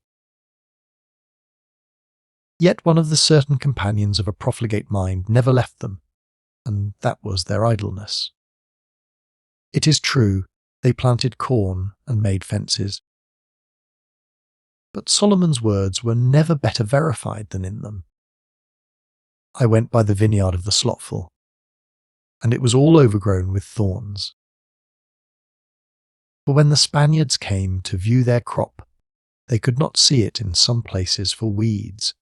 The hedge had several gaps in it, where the wild goats had got in and eaten up the corn. Perhaps here and there a dead bush was crammed in, to stop them out for the present, but it was only shutting the stable door after the steed was stolen. Whereas, when they looked on the colony of the other two, there was the very face of industry and success upon all they did. There was not a weed to be seen in all their corn, or a gap in any of their hedges, and they, on the other hand, verified Solomon's words in another place, that the diligent hand maketh rich. For everything grew and thrived, and they had plenty within and without. They had more tame cattle than the others, more utensils and necessaries within doors, and yet more pleasure and diversion too. It is true, the wives of the three were very handy and cleanly within doors, and having learned the English ways of dressing and cooking from one of the other Englishmen, who, as I said, was a cook's mate on board the ship, they dressed their husbands' victuals very nicely and well, whereas the others could not be brought to understand it. But then the husband, who, as I say, had been cook's mate, did it himself. But as for the husbands of the three wives, they loitered about, fetched turtles' eggs, and caught fish and birds, in a word, anything but labour, and they fared accordingly. The diligent lived well and comfortably, and the slothful hard and beggarly. And so, I believe, generally speaking, it is all over the world. But I now come to a scene different from all that had happened before, either to them or to me. And the origin of the story was this. Early one morning there came on shore 5 or 6 canoes of Indians or savages. Call them which you please. And there is no room to doubt they came upon the old errand of feeding upon their slaves. But that part was now so familiar to the Spaniards, and to our men too, that they did not concern themselves about it, as I did.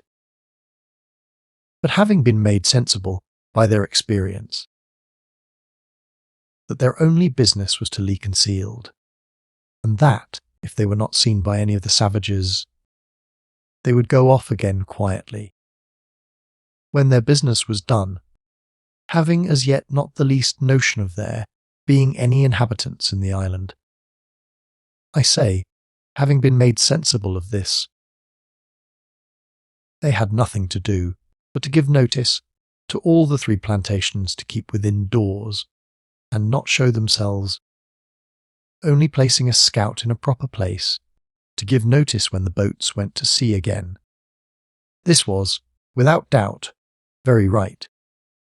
But a disaster spoiled all these measures and made it known among the savages that there were inhabitants there, which was, in the end, the desolation of almost the whole colony. After the canoes with the savages were gone off, the Spaniards peeped abroad again, and some of them had the curiosity to go to the place where they had been, to see what they had been doing. Here, to their great surprise, they found 3 savages left behind, and lying fast asleep upon the ground.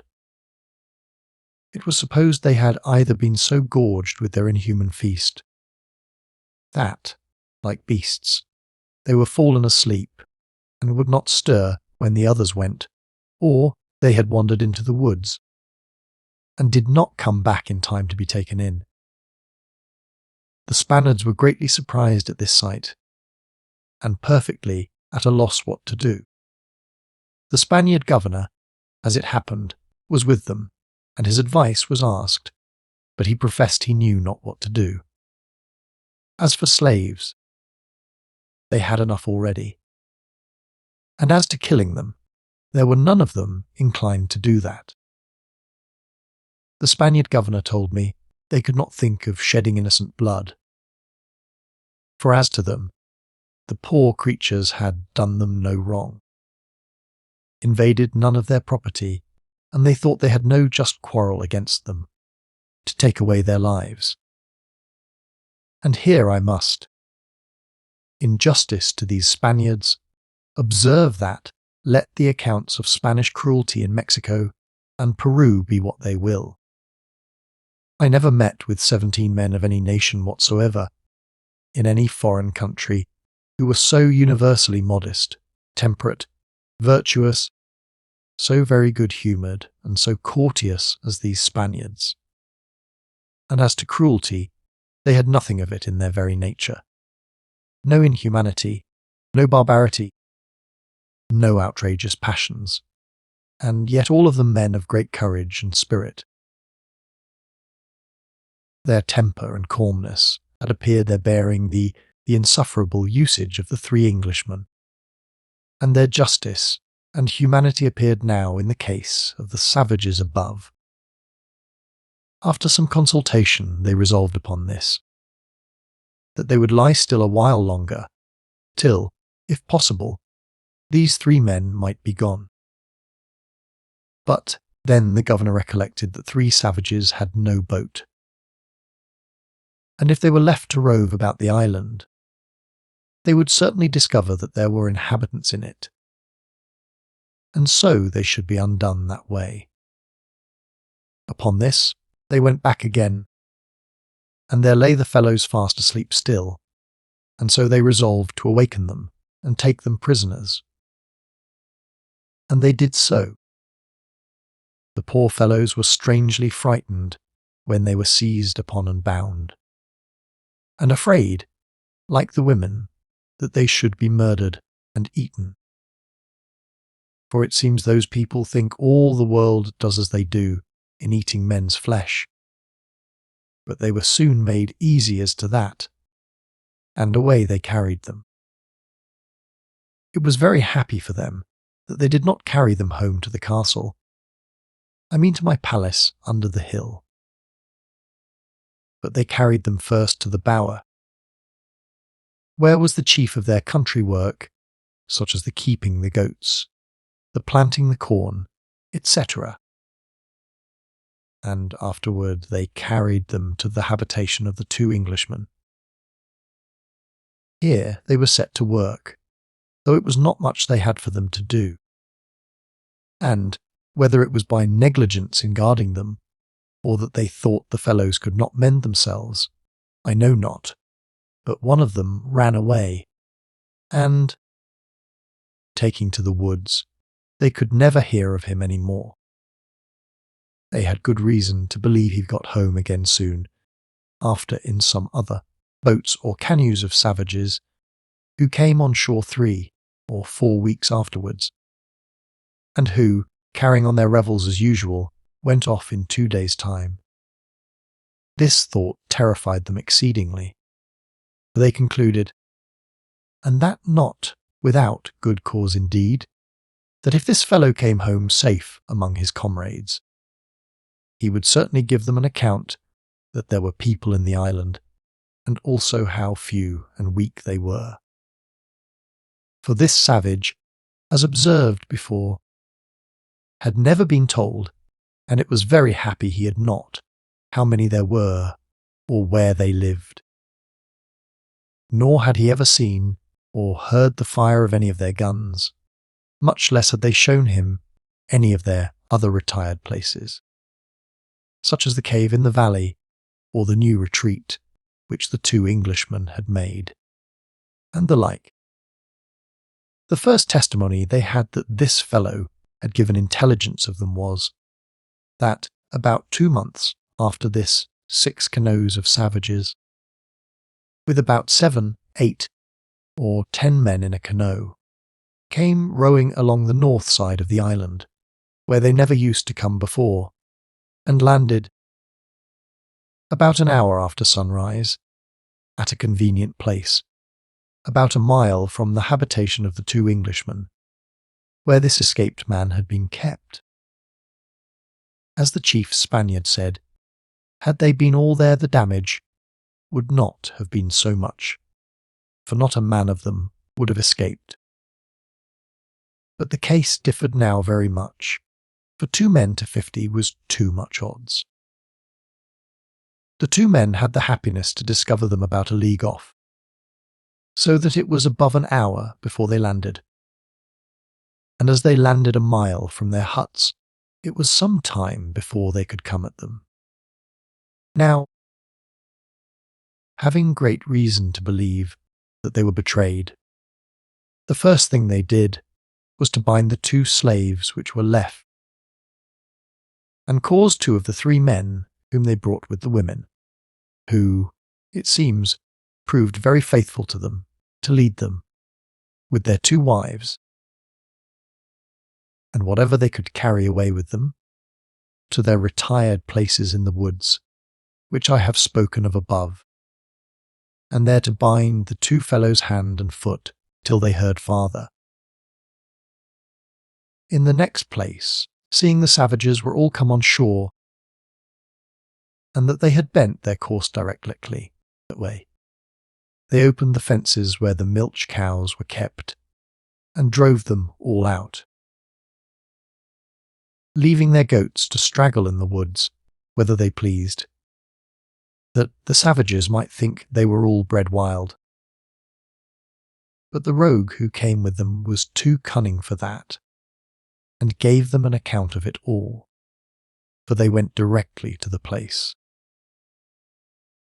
When the 2 poor, frightened men had secured their wives and goods, they sent the other slave they had of the 3 who came with the women, and who was at their place by accident, away to the Spaniards with all speed, to give them the alarm, and desire speedy help, and, in the meantime, they took their arms, and what ammunition they had, and retreated towards the place in the wood where their wives were sent, keeping at a distance, yet so that they might see, if possible, which way the savages took. They had not gone far, but that from a rising ground they could see the little army of their enemies come on directly to their habitation, and, in a moment more, could see all their huts and household stuff flaming up together, to their great grief and mortification. For this was a great loss to them, irretrievable indeed, for some time.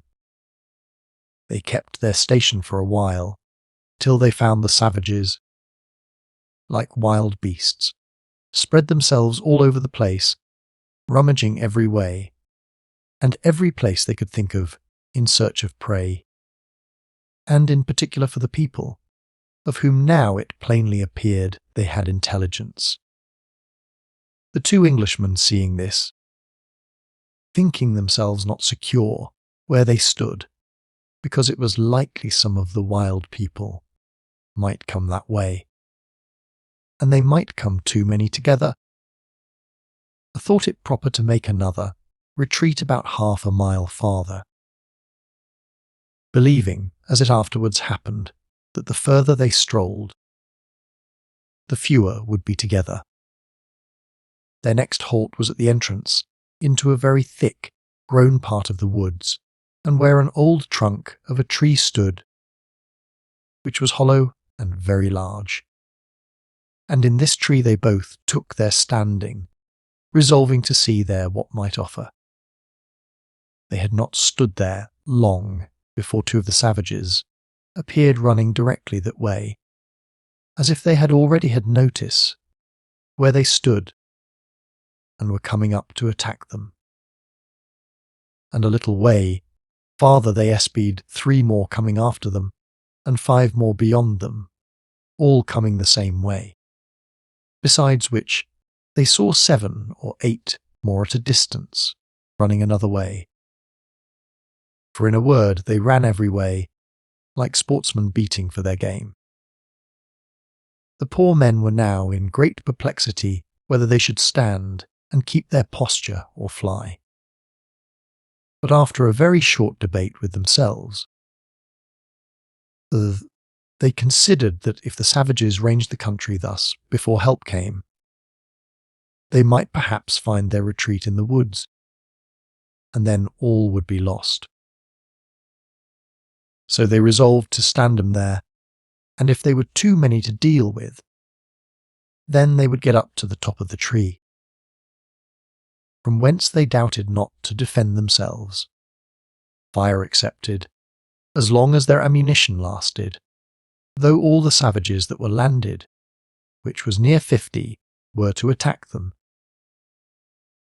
Having resolved upon this, they next considered whether they should fire at the first 2, or wait for the 3, and so take the middle party, by which the 2 and the 5 that followed would be separated. At length they resolved to let the first 2 pass by, unless they should spy them the tree, and come to attack them. The first 2 savages confirmed them, also in this resolution, by turning a little from them towards another part of the wood. But the 3, and the 5 after them, came forward directly to the tree, as if they had known the Englishmen were there, seeing them come so straight towards them. They resolved to take them in a line as they came. And as they resolved to fire but one at a time, perhaps the first shot might hit them all 3.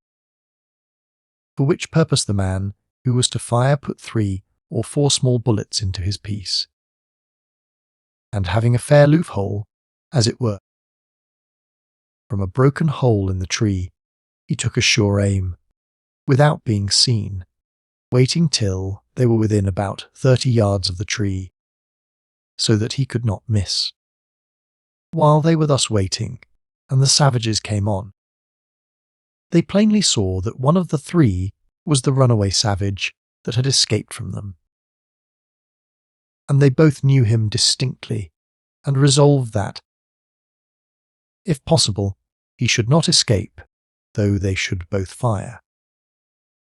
So the other stood ready with his piece, that if he did not drop at the first shot, he should be sure to have a second. But the first was too good a marksman to miss his aim, for as the savages kept near one another, a little behind in a line, he fired, and hit 2 of them directly. The foremost was killed outright, being shot in the head. The second, which was the runaway Indian, was shot through the body, and fell, but was not quite dead. And the third had a little scratch in the shoulder, perhaps by the same ball that went through the body of the second. And being dreadfully frightened, though not so much hurt, sat down upon the ground, screaming and yelling in a hideous manner. The 5 that were behind more frightened with the noise than sensible of the danger, stood still at first. For the woods made the sound 1,000 times bigger than it really was, the echoes rattling from one side to another, and the fowls rising from all parts, screaming, and every sort making a different noise, according to their kind. Just as it was when I fired the first gun that perhaps was ever shot off in the island. However, all being silent again, and they not knowing what the matter was, came on unconcerned, till they came to the place where their companions lay, in a condition miserable enough.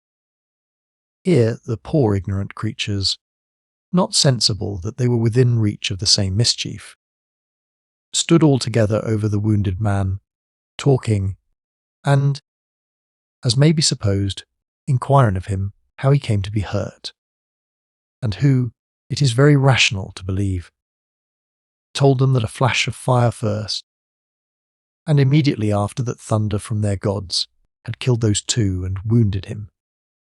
This, I say, is rational, for nothing is more certain than that, as they saw no man near them, so they had never heard a gun in all their lives, nor so much as heard of a gun. Neither knew they anything of killing and wounding at a distance with fire and bullets. If they had, one might reasonably believe they would not have stood so unconcerned to view the fate of their fellows, without some apprehensions of their own. Our two men, as they confessed to me, were grieved to be obliged to kill so many poor creatures who had no notion of their danger. Yet, having them all this in their power, and the first having loaded his piece again, resolved to let fly both together among them, and singling out, by agreement which to aim at, they shot together, and killed, or very much wounded, 4 of them. The 5th, frightened even to death, though not hurt, fell with the rest, so that our men, seeing them all fall together, thought they had killed them all. The belief that the savages were all killed made our 2 men come boldly out from the tree before they had charged their guns, which was a wrong step, and they were under some surprise when they came to the place, and found no less than 4 of them alive, and of them 2 very little hurt, and 1 not at all. This obliged them to fall upon them with the stocks of their muskets, and first they made sure of the runaway savage. That had been the cause of all the mischief, and of another that was hurt in the knee, and put them out of their pain. Then the man that was not hurt at all came and kneeled down to them, with his 2 hands held up, and made piteous moons to them, by gestures and signs, for his life, but could not say one word to them that they could understand. However, they made signs to him to sit down at the foot of a tree hard by. And one of the Englishmen, with a piece of rope yarn, which he had by great chance in his pocket, tied his 2 hands behind him, and there they left him. And with what speed they could made after the other 2, which were gone before, fearing they, or any more of them, should find way to their covered place in the woods, where their wives and the few goods they had left lay. They came once in sight of the 2 men, but it was at a great distance. However, they had the satisfaction to see them cross over a valley towards the sea, quite the contrary way from that which led to their retreat, which they were afraid of. And being satisfied with that, they went back to the tree where they left their prisoner, who, as they supposed, was delivered by his comrades, for he was gone, and the 2 pieces of rope yarn with which they had bound him lay just at the foot of the tree. They were now in as great concern as before, not knowing what course to take, or how near the enemy might be, or in what number. So they resolved to go away to the place where their wives were, to see if all was well there, and to make them easy. These were in fright enough, to be sure, for though the savages were their own countrymen, yet they were most terribly afraid of them, and perhaps the more for the knowledge they had of them. When they came there, they found the savages had been in the wood, and very near that place, but had not found it, for it was indeed inaccessible, from the trees standing so thick, unless the persons seeking it had been directed by those that knew it, which these did not.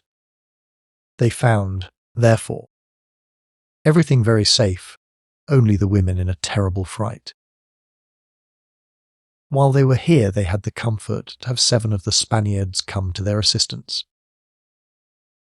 The other 10 with their servants, and Friday's father, were gone in a body to defend their bower, and the corn and cattle that were kept there, in case the savages should have roved over to that side of the country, but they did not spread so far. With the 7 Spaniards came one of the 3 savages, who, as I said, were their prisoners formerly. And with them also came the savage whom the Englishman had left bound hand and foot at the tree. For it seems they came that way, saw the slaughter of the 7 men, and unbound the 8th, and brought him along with them. Where, however, they were obliged to bind again, as they had the 2 others who were left when the 3rd ran away. The prisoners now began to be a burden to them,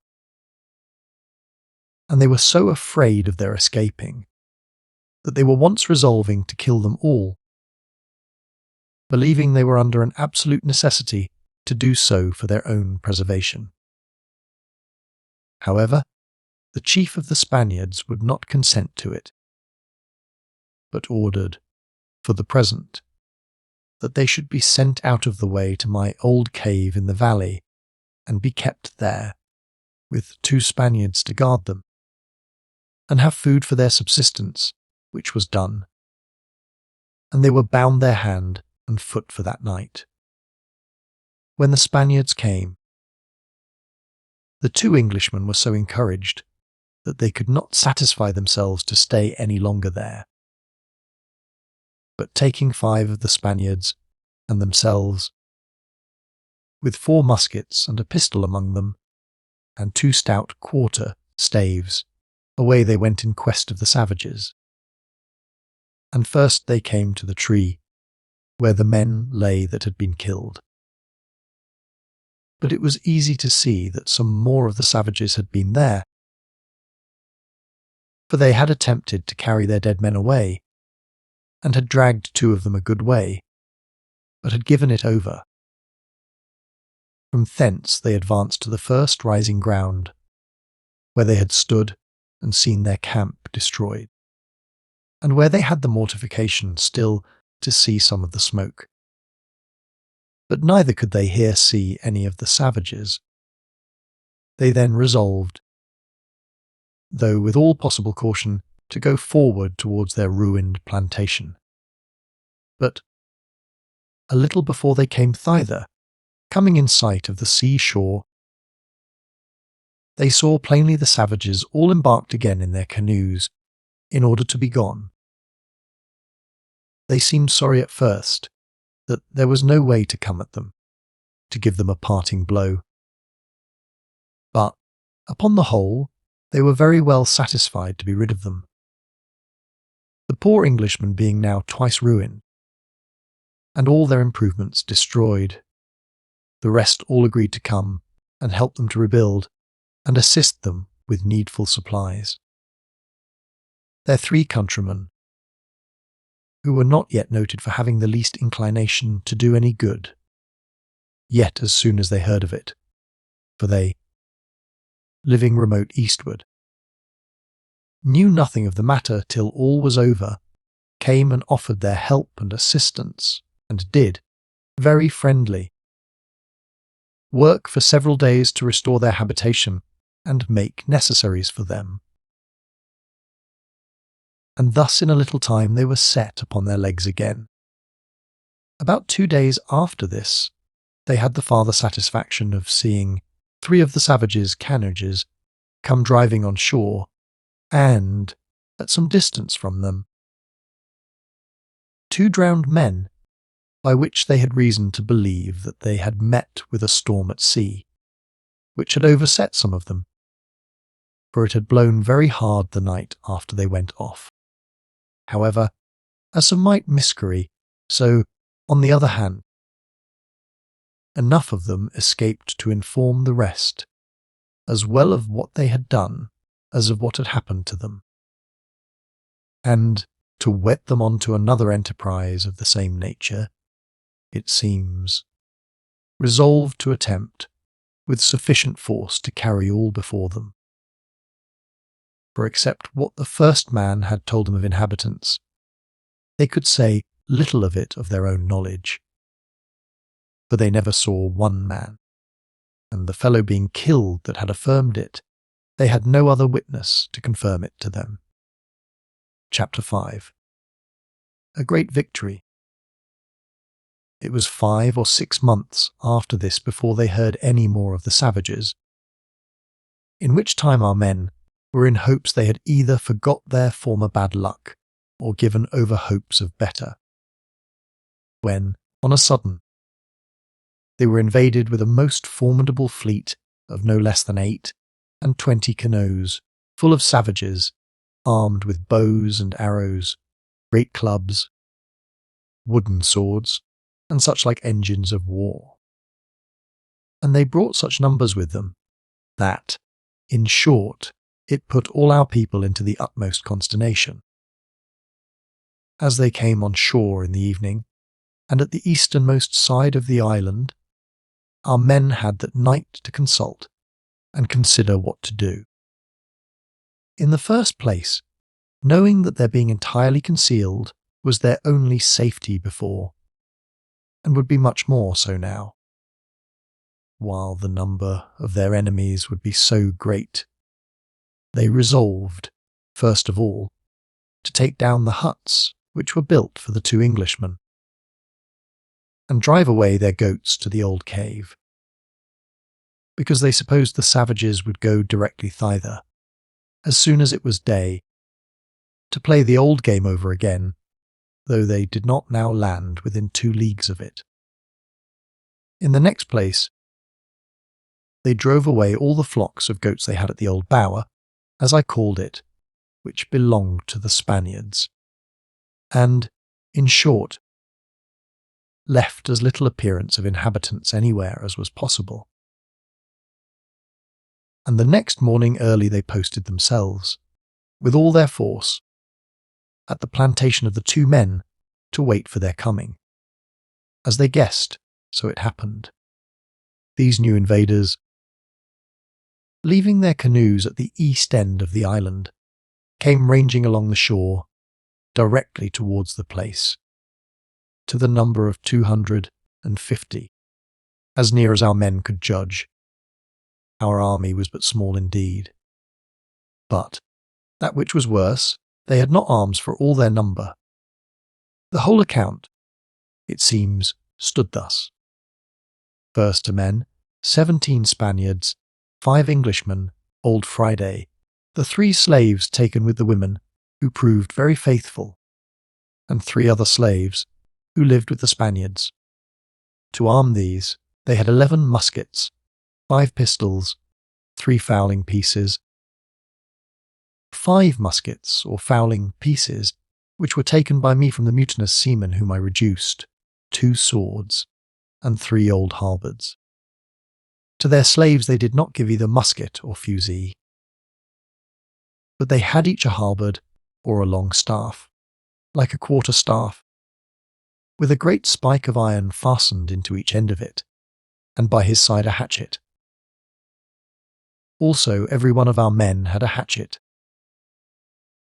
2 of the women could not be prevailed upon, but they would come into the fight, and they had bows and arrows, which the Spaniards had taken from the savages when the first action happened, which I have spoken of, where the Indians fought with one another, and the women had hatchets too. The chief Spaniard, whom I described so often, commanded the whole, and Will Atkins, who, though a dreadful fellow for wickedness, was a most daring, bold fellow, commanded under him. The savages came forward like lions, and our men, which was the worst of their fate, had no advantage in their situation. Only that Will Atkins, who now proved a most useful fellow, with 6 men, was planted just behind a small thicket of bushes as an advanced guard,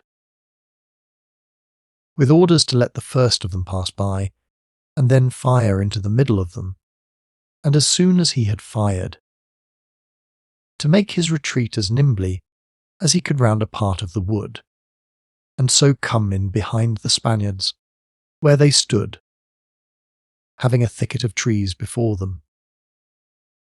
When the savages came on, they ran straggling about every way in heaps, out of all manner of order, and Will Atkins let about 50 of them pass by him.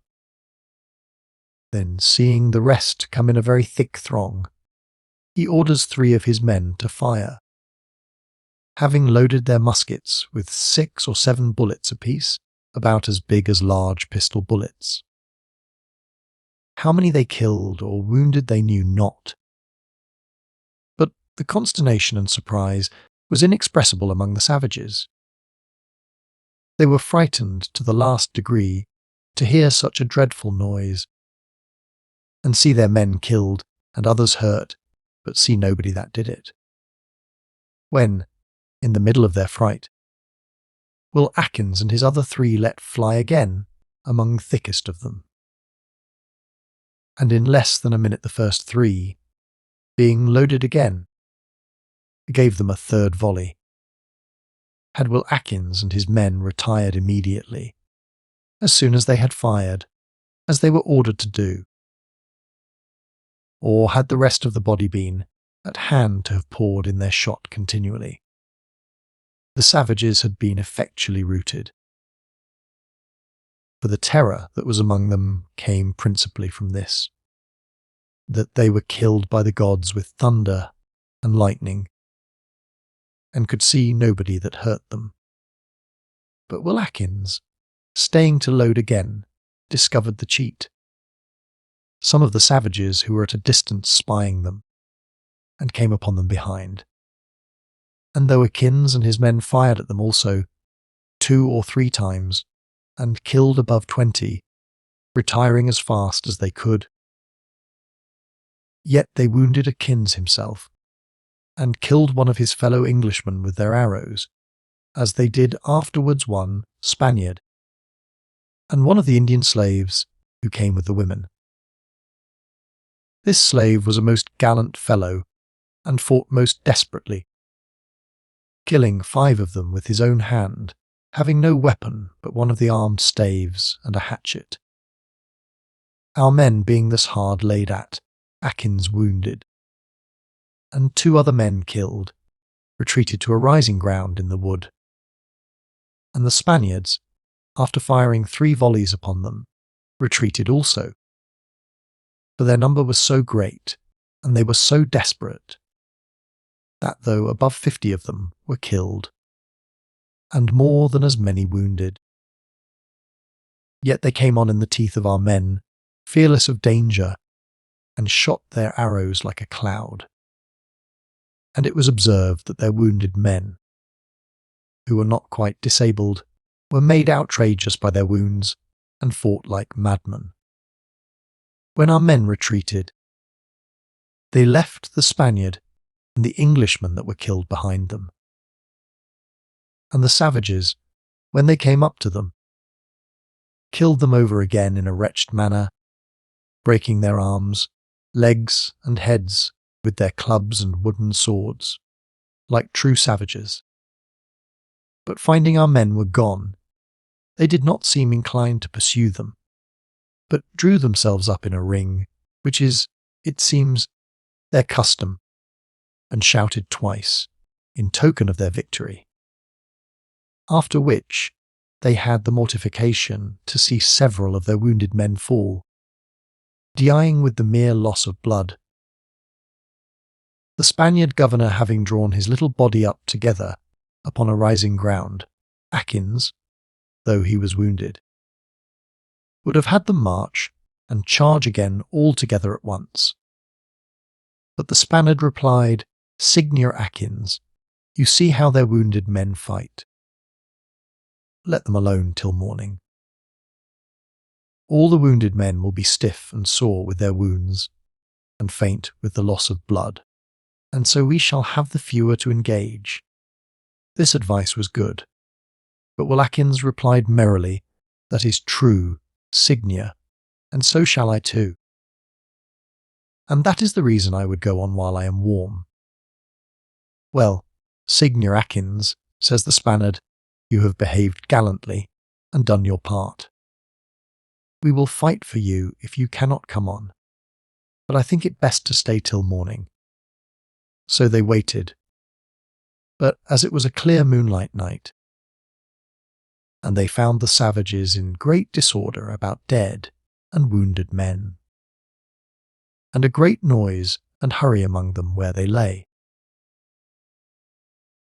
They afterwards resolved to fall upon in them night, especially if they come to give them but one volley before they were discovered, which they had a fair opportunity to do. For one of the Englishmen in whose quarter it was where the fight began, led them round between the woods and the seaside westward, and then turning short south, they came so near where the thickest of them lay, that before they were seen or heard 8 of them fired in among them, and did dreadful execution upon them. In half a minute more 8 others fired after them, pouring in their small shot in such a quantity that abundance were killed and wounded. And all this while they were not able to see who hurt them, or which way to fly. The Spaniards charged again with the utmost expedition, and then divided themselves into 3 bodies, and resolved to fall in among them all together. They had in each body 8 persons, that is to say, 22 men and the 2 women, who, by the way, fought desperately. They divided the firearms equally in each party, as well as the halberds and staves. They would have had the women kept back, but they said they were resolved to die with their husbands. Having thus formed their little army, they marched out from among the trees, and came up to the teeth of the enemy, shouting and hallooing as loud as they could. The savages stood all together, but were in the utmost confusion. Hearing the noise of our men shouting from 3 quarters together, they would have fought if they had seen us.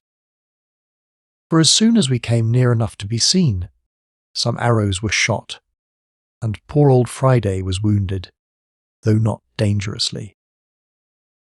But our men gave them no time, but running up to them, fired among them 3 ways, and then fell in with the butt ends of their muskets, their swords, armed staves, and hatchets, and laid about them so well that, in a word, they set up a dismal screaming and howling, flying to save their lives which way soever they could. Our men were tired with the execution, and killed or mortally wounded in the 2 fights about 180 of them. The rest, being frightened out of their wits, scoured through the woods and over the hills, with all the speed that fear and nimble feet could help them to. And as we did not trouble ourselves much to pursue them, they got all together to the seaside, where they landed, and where their canoes lay. But their disaster was not an end yet. for it blew a terrible storm of wind that evening from the sea, so that it was impossible for them to go off, nay, the storm continuing all night.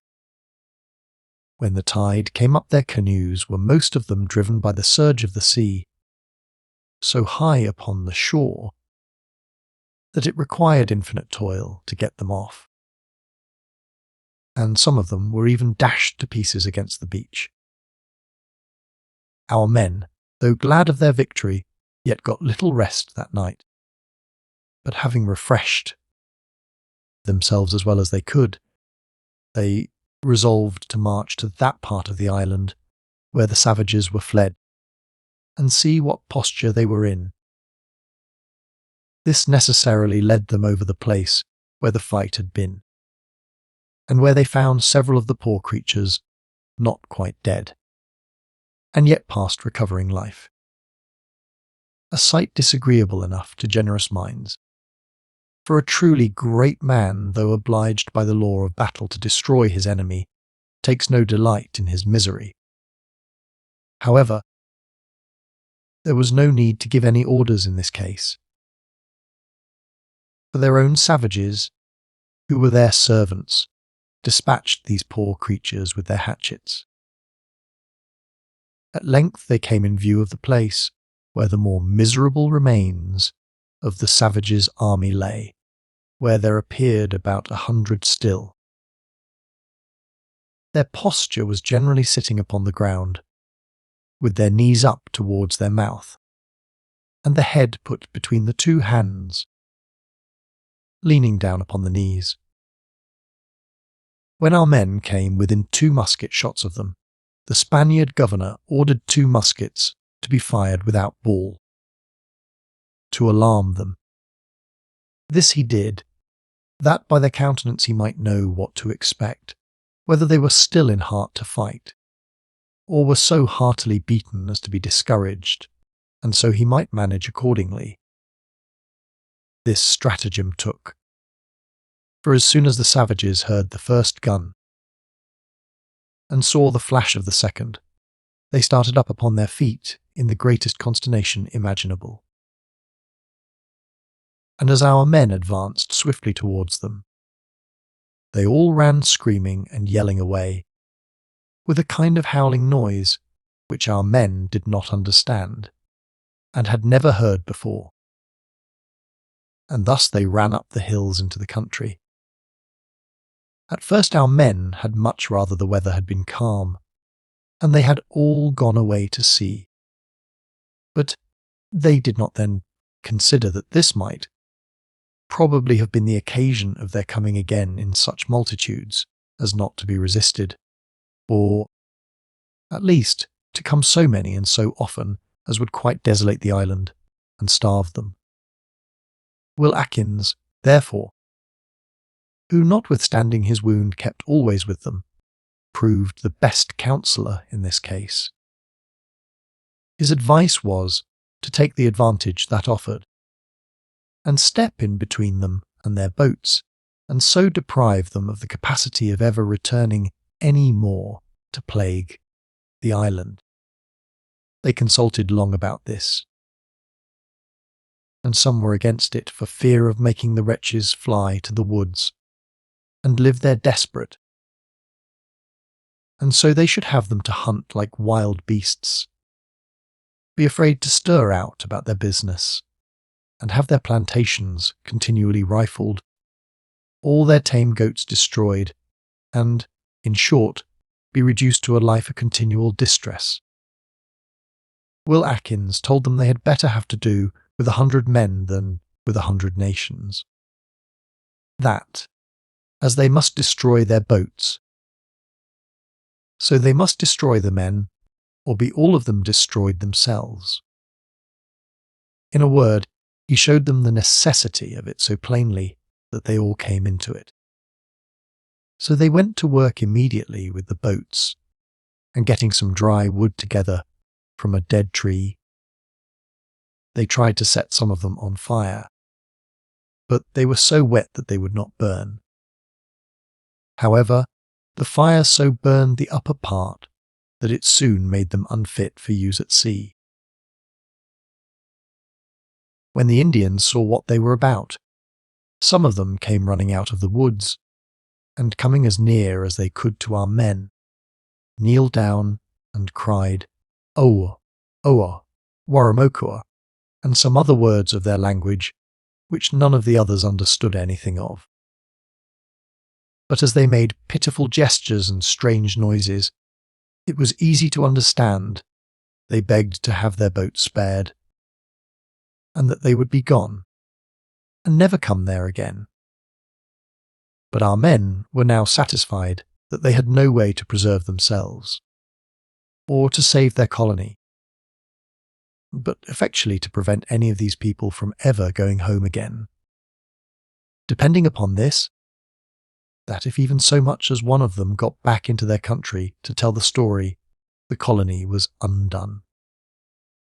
So that, letting them know that they should not have any mercy, they fell to work with their canoes, and destroyed every one that the storm had not destroyed before.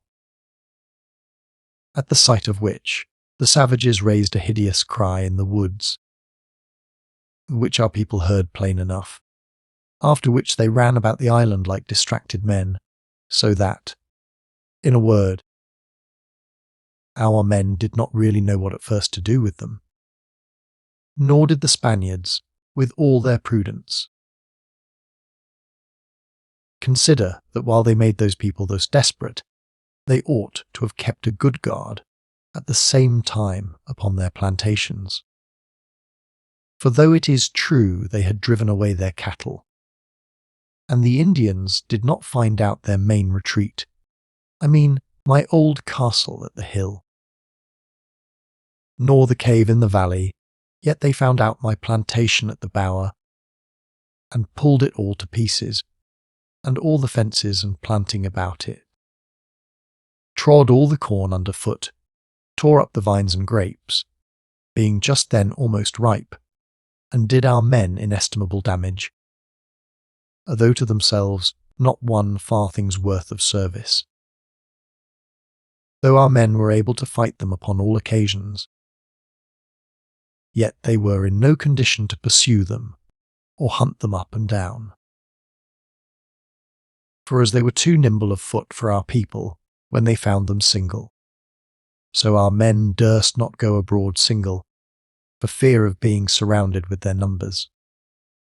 The best was they had no weapons, for though they had bows, they had no arrows left, nor any materials to make any. Nor had they any edged tool among them. The extremity and distress they were reduced to was great, and indeed deplorable. But, at the same time, our men were also brought to very bad circumstances by them, for though their retreats were preserved, yet their provision was destroyed, and their harvests spoiled, and what to do, or which way to turn themselves, they knew not. The only refuge they had now was the stock of cattle they had in the valley by the cave, and some little corn which grew there, and the plantation of the 3 Englishmen. Atkins and his comrades were now reduced to 2, one of them being killed by an arrow, which struck him on the side of his head, just under the temple, so that he never spoke more. And it was very remarkable this was the same barbarous fellow that cut the poor savage slave with his hatchet, and who afterwards intended to have murdered the Spaniards. I looked upon their case to have been worse at this time than mine was at any time. After I first discovered the grains of barley and rice, and got into the manner of planting and raising my corn and my tame cattle. For now they had, as I may say, 100 wolves upon the island, which would devour everything they could come at, yet could be hardly come at themselves. When they saw what their circumstances were, the first thing they concluded was that they would, if possible, drive the savages up to the farther part of the island, southwest, that if any more came on shore, they might not find one another. Then, that they would daily hunt and harass them, and kill as many of them as they could come at, till they had reduced their number, and if they could at last tame them, and bring them to anything, they would give them corn, and teach them how to plant, and live upon their daily labour. In order to do this, they so followed them, and so terrified them with their guns, that in a few days, if any of them fired a gun at an Indian, if he did not hit him, yet he would fall down for fear. So dreadfully frightened were they that they kept out of sight farther and farther, till at last our men followed them, and almost every day killing or wounding some of them, they kept up in the woods or hollow places so much, that it reduced them to the utmost misery for want of food, and many were afterwards found dead in the woods, without any hurt, absolutely starved to death. When our men found this, it made their hearts relent, and pity moved them, especially the generous, minded Spaniard governor. And he proposed, if possible, to take one of them alive and bring him to understand what they meant, so far as to be able to act as interpreter, and go among them and see if they might be brought to some conditions that might be depended upon, to save their lives and do us no harm. It was some while before any of them could be taken. But being weak and half-starved, one of them was at last surprised, and made a prisoner. He was sullen at first, and would neither eat nor drink. But finding himself kindly used, and victuals given to him, and no violence offered him, he at last grew tractable, and came to himself. They often brought old Friday to talk to him, who always told him how kind the others would be to them all, that they would not only save their lives, but give them part of the island to live in, provided they would give satisfaction that they would keep in their own bounds, and not come beyond it to injure or prejudice others, and that they should have corn given them to plant, and make it grow for their bread, and some bread given them for their present subsistence. And old Friday bade the fellow go and talk with the rest of his countrymen, and see what they said to it, assuring them that, if they did not agree immediately, they should be all destroyed. The poor wretches, thoroughly humbled, and reduced in number to about 37, closed with the proposal at the first offer, and begged to have some food given them. Upon which 12 Spaniards and 2 Englishmen, well armed, with 3 Indian slaves and old Friday, marched to the place where they were. The 3 Indian slaves carried them a large quantity of bread, some rice boiled up to cakes and dried in the sun, and 3 live goats. And they were ordered to go to the side of a hill, where they sat down, ate their provisions very thankfully, and were the most faithful fellows to their words that could be thought of. For, except when they came to beg victuals and directions, they never came out of their bounds. And there they lived when I came to the island, and I went to see them. They had taught them both to plant corn, make bread, breed tame goats, and milk them. They wanted nothing but wives in order for them soon to become a nation. They were confined to a neck of land, surrounded with high rocks behind them, and lying plain towards the sea before them, on the south-east corner of the island. They had land enough, and it was very good and fruitful, about 1.5 miles broad, and 3 or 4 miles in length. Our men taught them to make wooden spades, such as I made for myself, and gave among them 12 hatchets and 3 or 4 knives. And there they lived, the most subjected, innocent creatures that ever were heard of. After this the colony enjoyed a perfect tranquillity with respect to the savages, till I came to revisit them, which was about 2 years after. Not but that, now and then, some canis of savages came on shore for their triumphal, unnatural feasts. But as they were of several nations, and perhaps had never heard of those that came before, or the reason of it, they did not make any search or inquiry after their countrymen, and if they had, it would have been very hard to have found them out.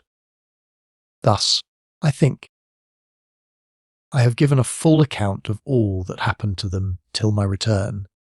At least that was worth notice. The Indians were wonderfully civilized by them, and they frequently went among them. But they forbid, on pain of death, any one of the Indians coming to them, because they would not have their settlement betrayed again. One thing was very remarkable, that they taught the savages to make wicker work, or baskets, but they soon outed their masters. For they made abundance of ingenious things in wicker work, particularly baskets, sieves, bird cages, cupboards, etc., as also chairs, stools, beds, couches, being very ingenious at such work when they were once put in the way of it. My coming was a particular relief to these people, because we furnished them with knives, scissors, spades, shovels, pickaxes, and all things of that kind which they could want. With the help of those tools they were so very handy that they came at last to build up their huts, or houses very handsomely, raddling or working it up like basket work all the way round. This piece of ingenuity, although it looked very odd, was an exceeding good fence, as well against heat as against all sorts of vermin, and our men were so taken with it that they got the Indians to come and do the like for them. So that, when I came to see the 2 Englishmen's colonies, they looked at a distance as if they all lived like bees in a hive. As for Will Atkins, who was now become a very industrious, useful, and sober fellow, he had made himself such a tent of basket work as I believe was never seen. It was 120 paces round on the outside, as I measured by my steps. The walls were as close worked as a basket, in panels or squares of 32 in number, and very strong, standing about 7 feet high. In the middle was another, not above 22 paces round, but built stronger, being octagon in its form, and in the 8 corners stood 8 very strong posts, round the top of which he laid strong pieces, knit together with wooden pins, from which he raised a pyramid for a handsome roof of 8 rafters, joined together very well, though he had no nails, and only a few iron spikes, which he made himself, too, out of the old iron that I had left there. Indeed, this fellow showed abundance of ingenuity in several things which he had no knowledge of. He made him a forge, with a pair of wooden bellows to blow the fire. He made himself charcoal for his work, and he formed out of the iron crows a middling good anvil to hammer upon. In this manner he made many things, but especially hooks, staples, and spikes, bolts and hinges. But to return to the house.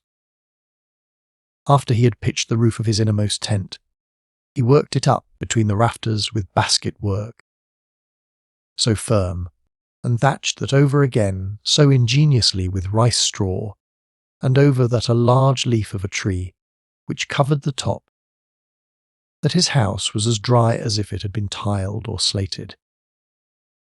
He owned, indeed, that the savages had made the basket work for him. The outer circuit was covered as a lean to all round this inner apartment, and long rafters lay from the 32 angles to the top posts of the inner house, being about 20 feet distant, so that there was a space like a walk within the outer wicker wall, and without the inner, near 20 feet wide. The inner place he partitioned off with the same wickerwork, but much fairer, and divided into 6 apartments, so that he had 6 rooms on a floor. And out of every one of these there was a door, first into the entry, or coming into the main tent, another door into the main tent, and another door into the space or walk that was round it. So that walk was also divided into 6 equal parts, which served not only for a retreat, but to store up any necessaries which the family had occasion for. These 6 spaces not taking up the whole circumference. What other apartments the outer circle had were thus ordered. As soon as you were in at the door of the outer circle, you had a short passage straight before you to the door of the inner house.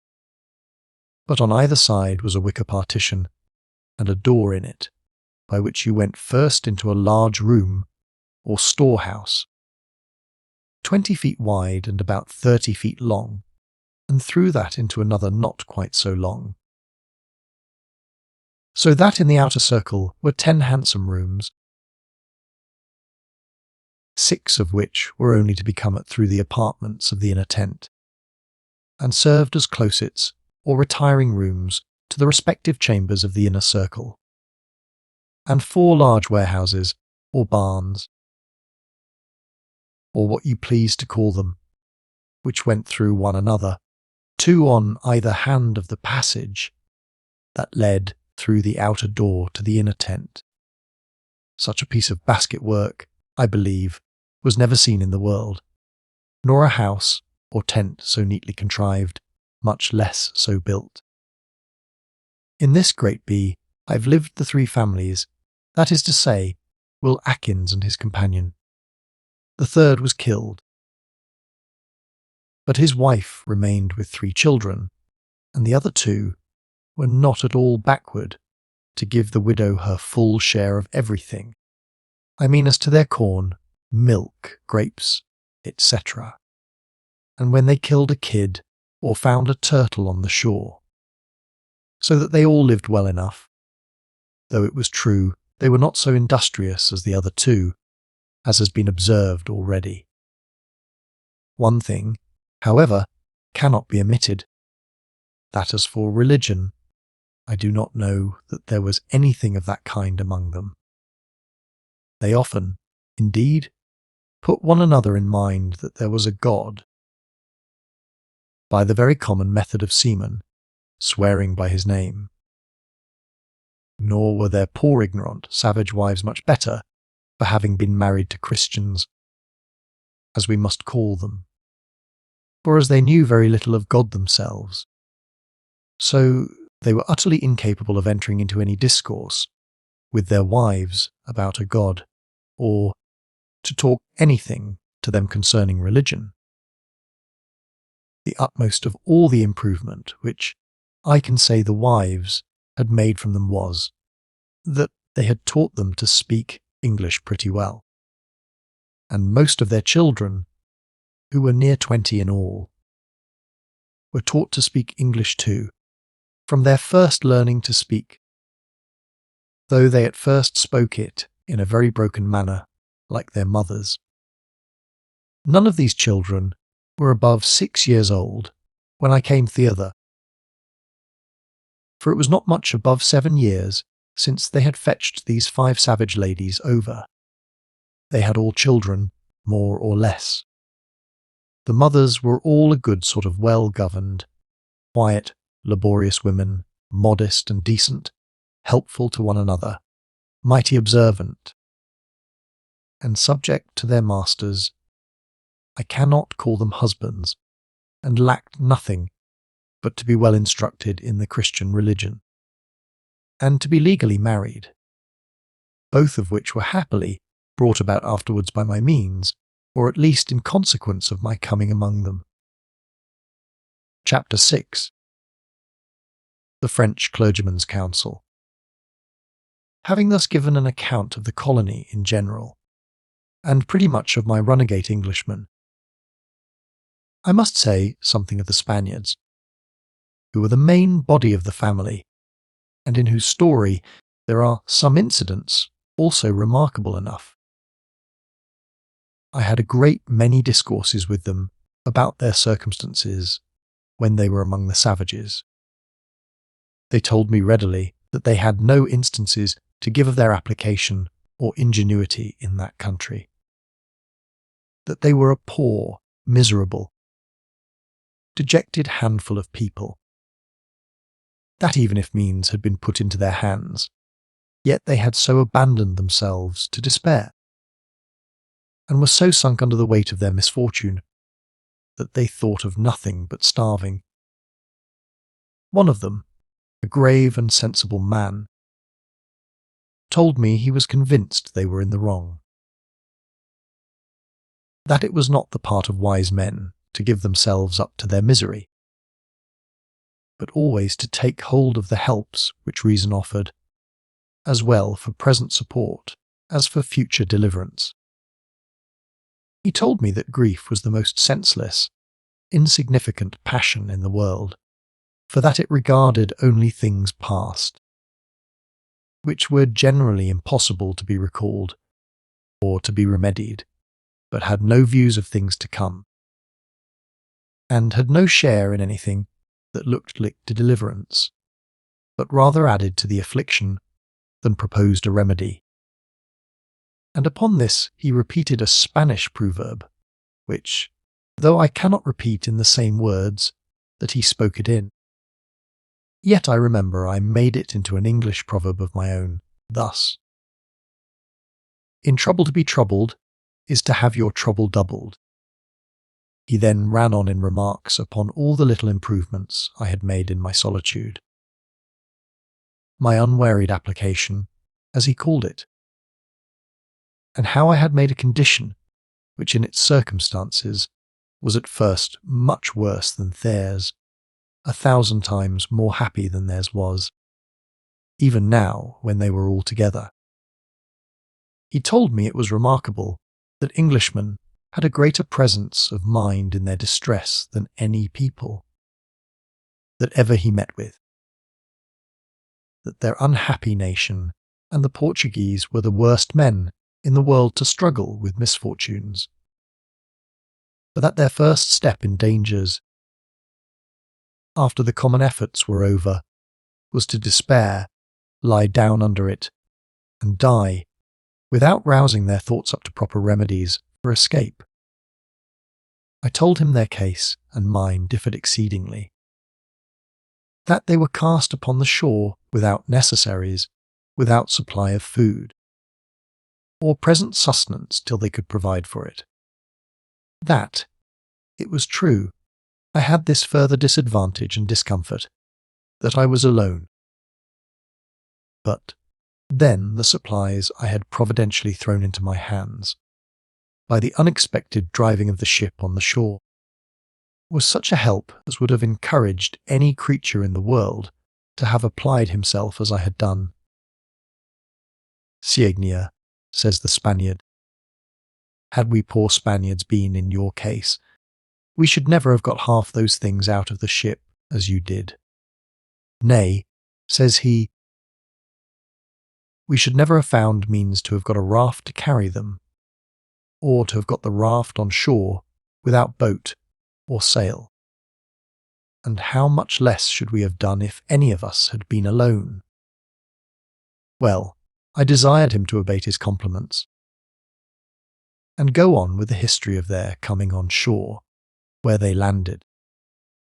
He told me they unhappily landed at a place where there were people without provisions, whereas, had they had the common sense to put off to sea again, and gone to another island a little further, they had found provisions, though without people. There being an island that way, as they had been told, where there were provisions, though no people.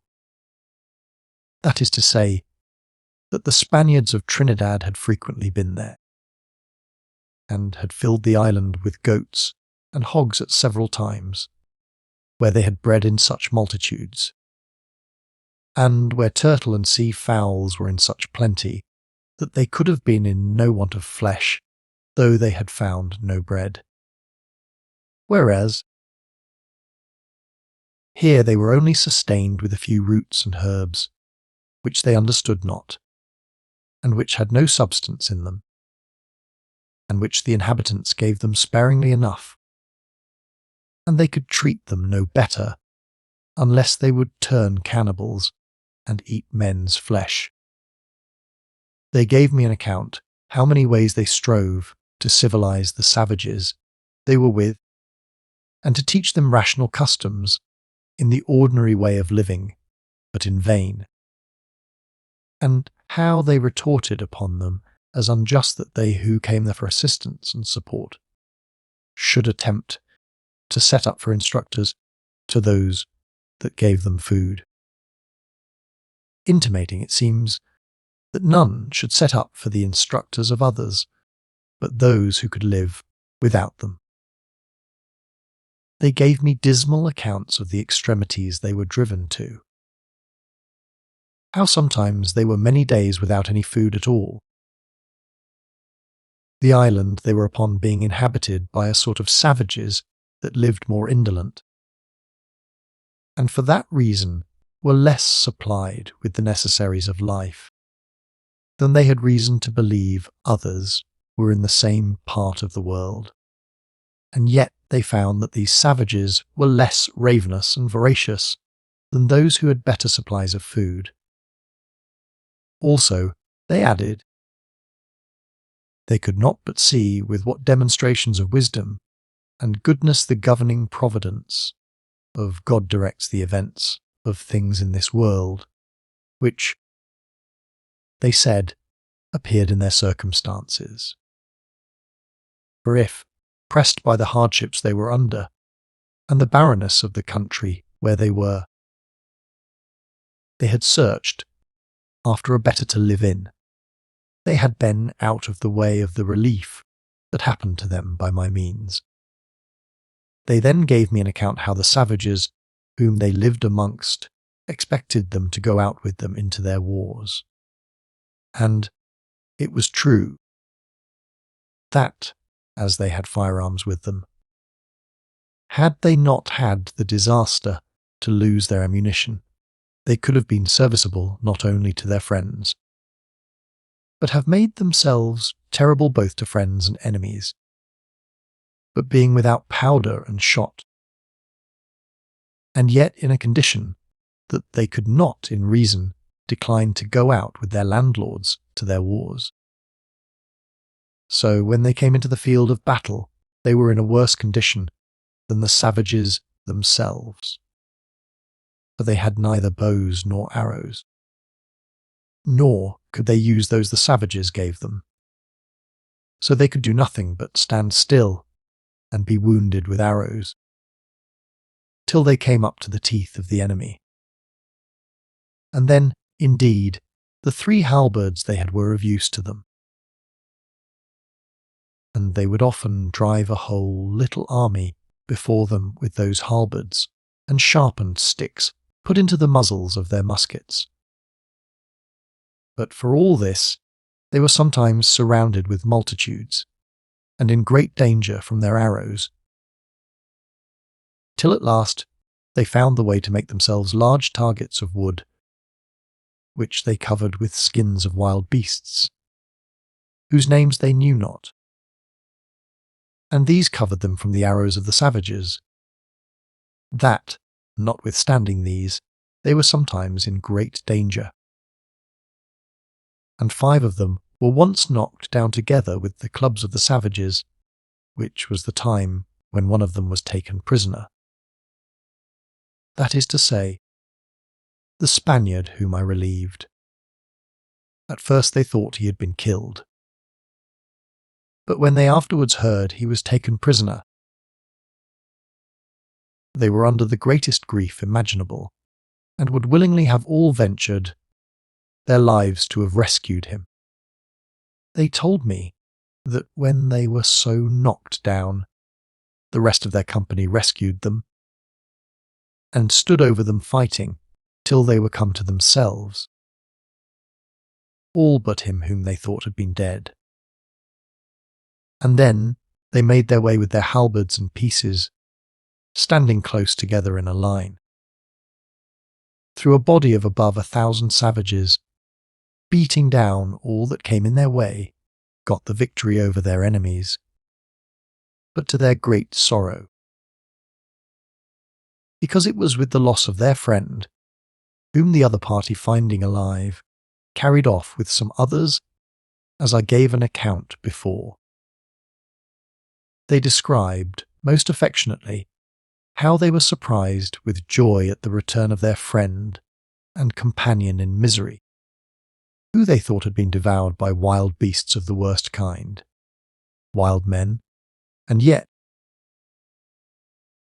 how more and more they were surprised with the account he gave them of his errand, and that there was a Christian in any place near, much more one that was able and had humanity enough to contribute to their deliverance. They described how they were astonished at the sight of the relief I sent them, and at the appearance of loaves of bread, things they had not seen since their coming to that miserable place. How often they crossed it and blessed it as bread sent from heaven, and what a reviving cordial it was to their spirits to taste it, as also the other things I had sent for their supply. And, after all, they would have told me something of the joy they were in at the sight of a boat and pilots, to carry them away to the person and place from whence all these new comforts came. But it was impossible to express it by words, for their excessive joy naturally driving them to unbecoming extravagances. They had no way to describe them, but by telling me they bordered upon lunacy, having no way to give vent to their passions suitable to the sense that was upon them. That in some it worked one way, and in some another, and that some of them, through a surprise of joy, would burst into tears, others be stark mad, and others immediately faint. This discourse extremely affected me, and called to my mind Friday's ecstasy when he met his father, and the poor people's ecstasy when I took them up at sea after their ship was on fire. The joy of the mate of the ship when he found himself delivered in the place where he expected to perish, and my own joy when, after 28 years' captivity, I found a good ship ready to carry me to my own country. All these things made me more sensible of the relation of these poor men, and more affected with it. Having thus given a view of the state of things as I found them, I must relate the heads of what I did for these people, and the condition in which I left them. It was their opinion, and mine too, that they would be troubled no more with the savages, or if they were, they would be able to cut them off, if they were twice as many as before. So they had no concern about that. Then I entered into a serious discourse with the Spaniard, whom I call governor, about their stay in the island, for as I was not come to carry any of them off, so it would not be just to carry off some and leave others, who, perhaps, would be unwilling to stay if their strength was diminished.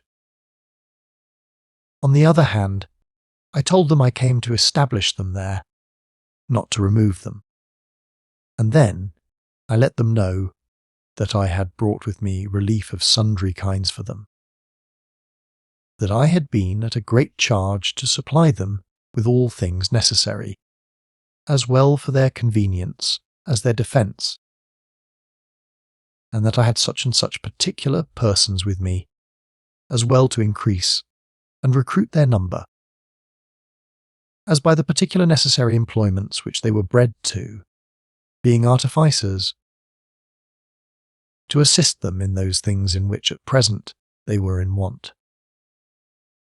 They were all together when I talked thus to them, and before I delivered to them the stores I had brought, I asked them, one by one,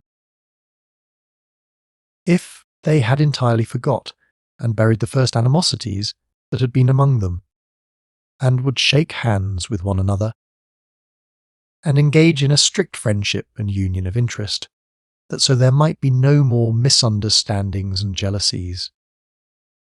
Atkins, with abundance of frankness and good humour, said they had met with affliction enough to make them all sober, and enemies enough to make them all friends.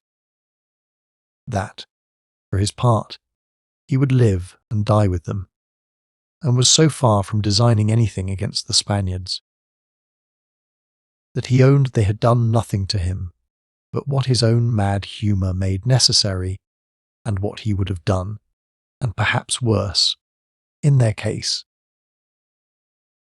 and that he would ask them pardon, if I desired it, for the foolish and brutish things he had done to them, and was very willing and desirous of living in terms of entire friendship and union with them, and would do anything that lay in his power to convince them of it. And as for going to England, he cared not if he did not go thither these 20 years. The Spaniards said they had, indeed, at first disarmed and excluded Atkins and his 2 countrymen for their ill conduct, as they had let me know, and they appealed to me for the necessity they were under to do so. But that Atkins had behaved himself so bravely in the great fight they had with the savages, and on several occasions since, and had showed himself so faithful to, and concerned for, the general interest of them all, that they had forgotten all that was past, and thought he merited as much to be trusted with arms, and supplied with necessaries as any of them, that they had testified their satisfaction in him, by committing the command to him, next to the governor himself, and as they had entire confidence in him and all his countrymen, so they acknowledged they had merited that confidence by all the methods that honest men could merit to be valued and trusted, and they most heartily embraced the occasion of giving me this assurance, that they would never have any interest separate from one another. Upon these frank and open declarations of friendship, we appointed the next day to dine all together, and, indeed, we made a splendid feast. I caused the ship's cook and his mate to come on shore and dress our dinner, and the old cook's mate we had on shore assisted. We brought on shore 6 pieces of good beef and 4 pieces of pork, out of the ship's provisions, with our punch bowl and materials to fill it. And in particular I gave them 10 bottles of French claret, and 10 bottles of English beer, things that neither the Spaniards nor the English had tasted for many years, and which it may be supposed they were very glad of. The Spaniards added to our feast 5 whole kids, which the cooks roasted, and 3 of them were sent, covered up close, on board the ship to the seamen, that they might feast on fresh meat from on shore, as we did with their salt meat from on board. After this feast, at which we were very innocently merry, I brought my cargo of goods, wherein, that there might be no dispute about dividing, I showed them that there was a sufficiency for them all, desiring that they might all take an equal quantity, when made up, of the goods that were for wearing, As, first, I distributed line sufficient to make every one of them 4 shirts, and, at the Spaniard's request, afterwards made them up 6. These were exceeding comfortable to them, having been what they had long since forgot the use of, or what it was to wear them. I allotted the thin English stuffs, which I mentioned before, to make every one a light coat, like a frock, which I judged fittest for the heat of the season, cool and loose, and ordered that whenever they decayed, they should make more, as they thought fit, the like for pumps, shoes, stockings, hats, etc. I cannot express what pleasure sat upon the countenances of all these poor men when they saw the care I had taken of them, and how well I had furnished them. They told me I was a father to them, and that having such a correspondent, as I was in so remote a part of the world, it would make them forget that they were left in a desolate place. And they all voluntarily engaged to me not to leave the place without my consent. Then I presented to them the people I had brought with me, particularly the tailor, the smith, and the 2 carpenters, all of them most necessary people, but, above all, my general artificer, than whom they could name anything that was more useful to them. And the tailor, to show his concern for them, went to work immediately, and, with my leave, made them every one a shirt, the first thing he did. And, what was still more, he taught the women not only how to sew and stitch, and use the needle, but made them assist to make the shirts for their husbands, and for all the rest. As to the carpenters, I scarce need mention how useful they were, for they took to pieces all my clumsy, unhandy things, and made clever, convenient tables, stools, bedsteads, cupboards, lockers, shelves, and everything they wanted of that kind. But to let them see how nature made artificers at first, I carried the carpenters to see Will Atkins' basket house, as I called it, and they both owned they never saw an instance of such natural ingenuity before, nor anything so regular and so handily built, at least of its kind. And one of them, when he saw it, after musing a good while, turning about to me, I am sure, says he, "That man has no need of us. You need do nothing but give him tools."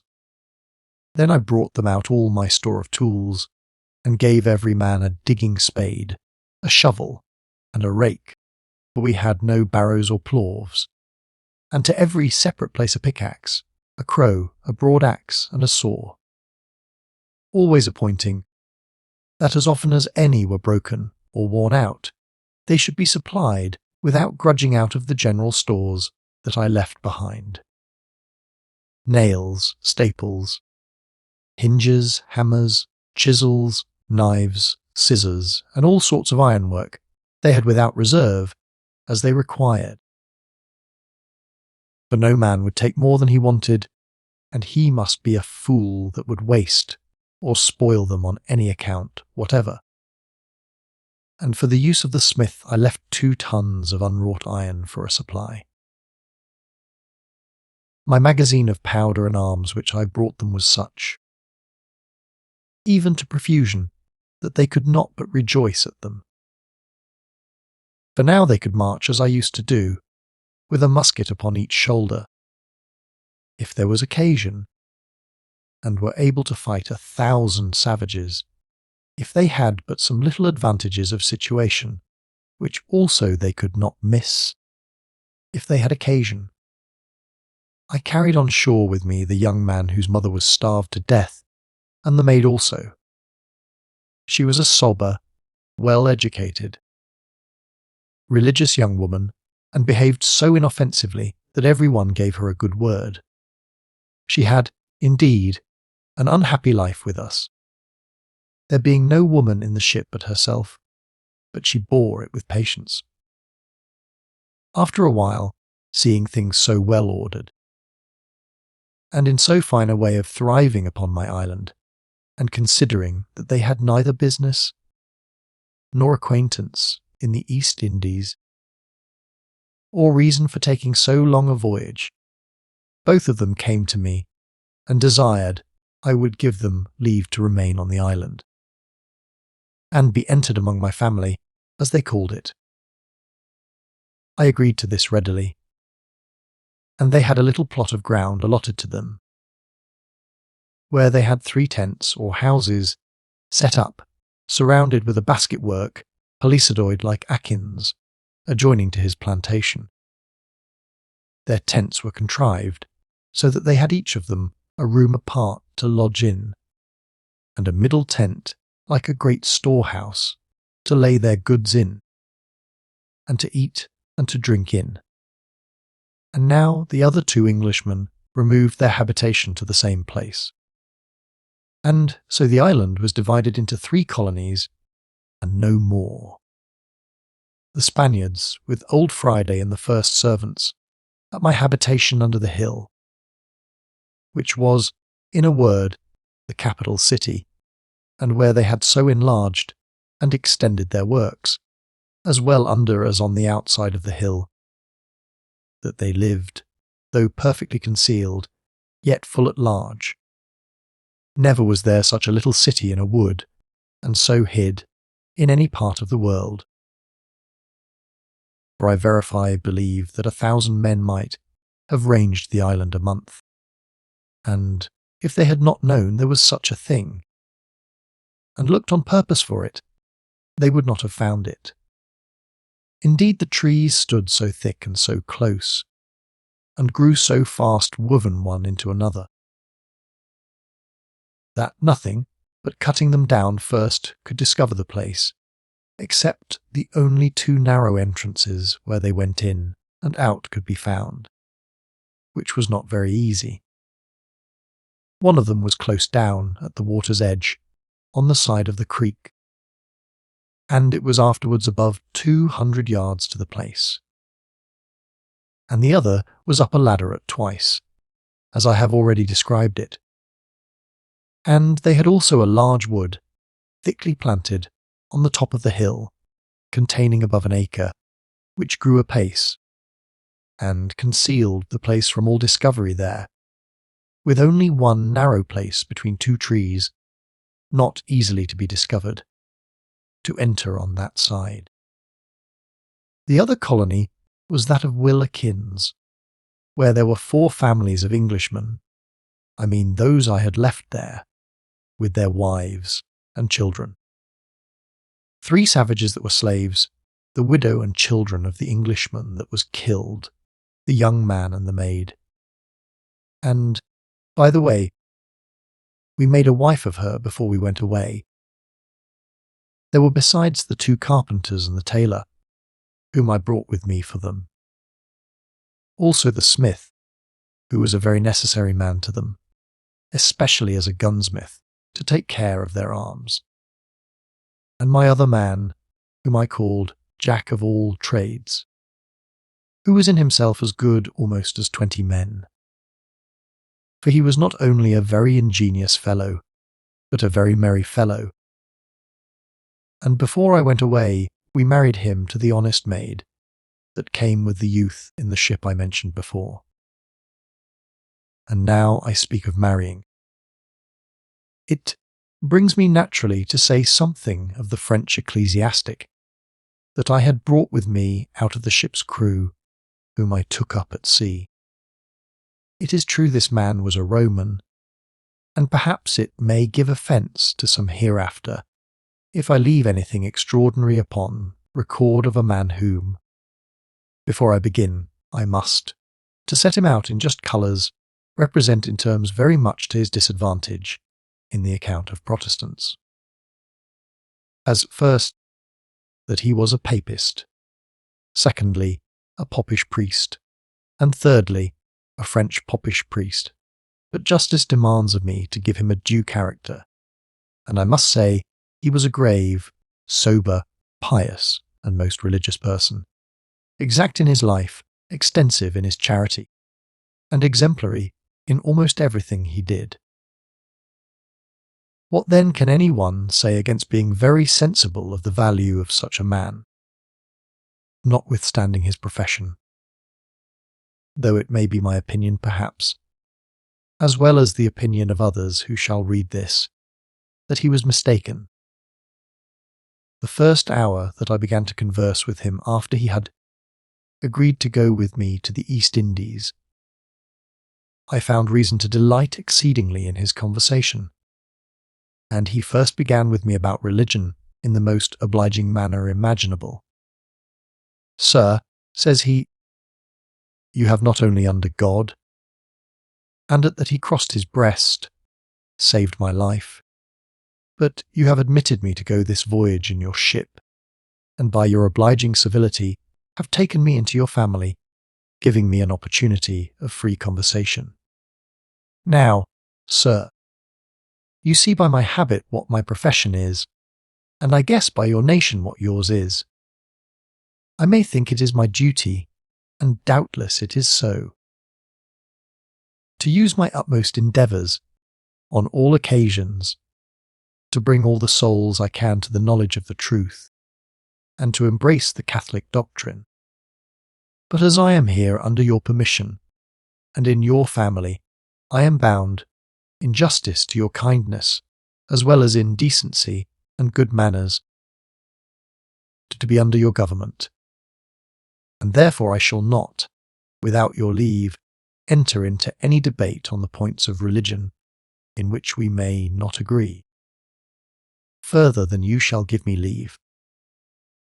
I told him his carriage was so modest that I could not but acknowledge it.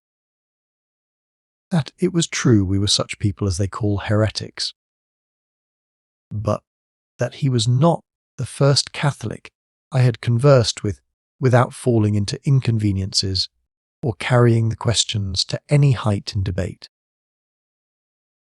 That he should not find himself the worse, used for being of a different opinion from us, and if we did not converse, without any dislike on either side, it should be his fault, not ours.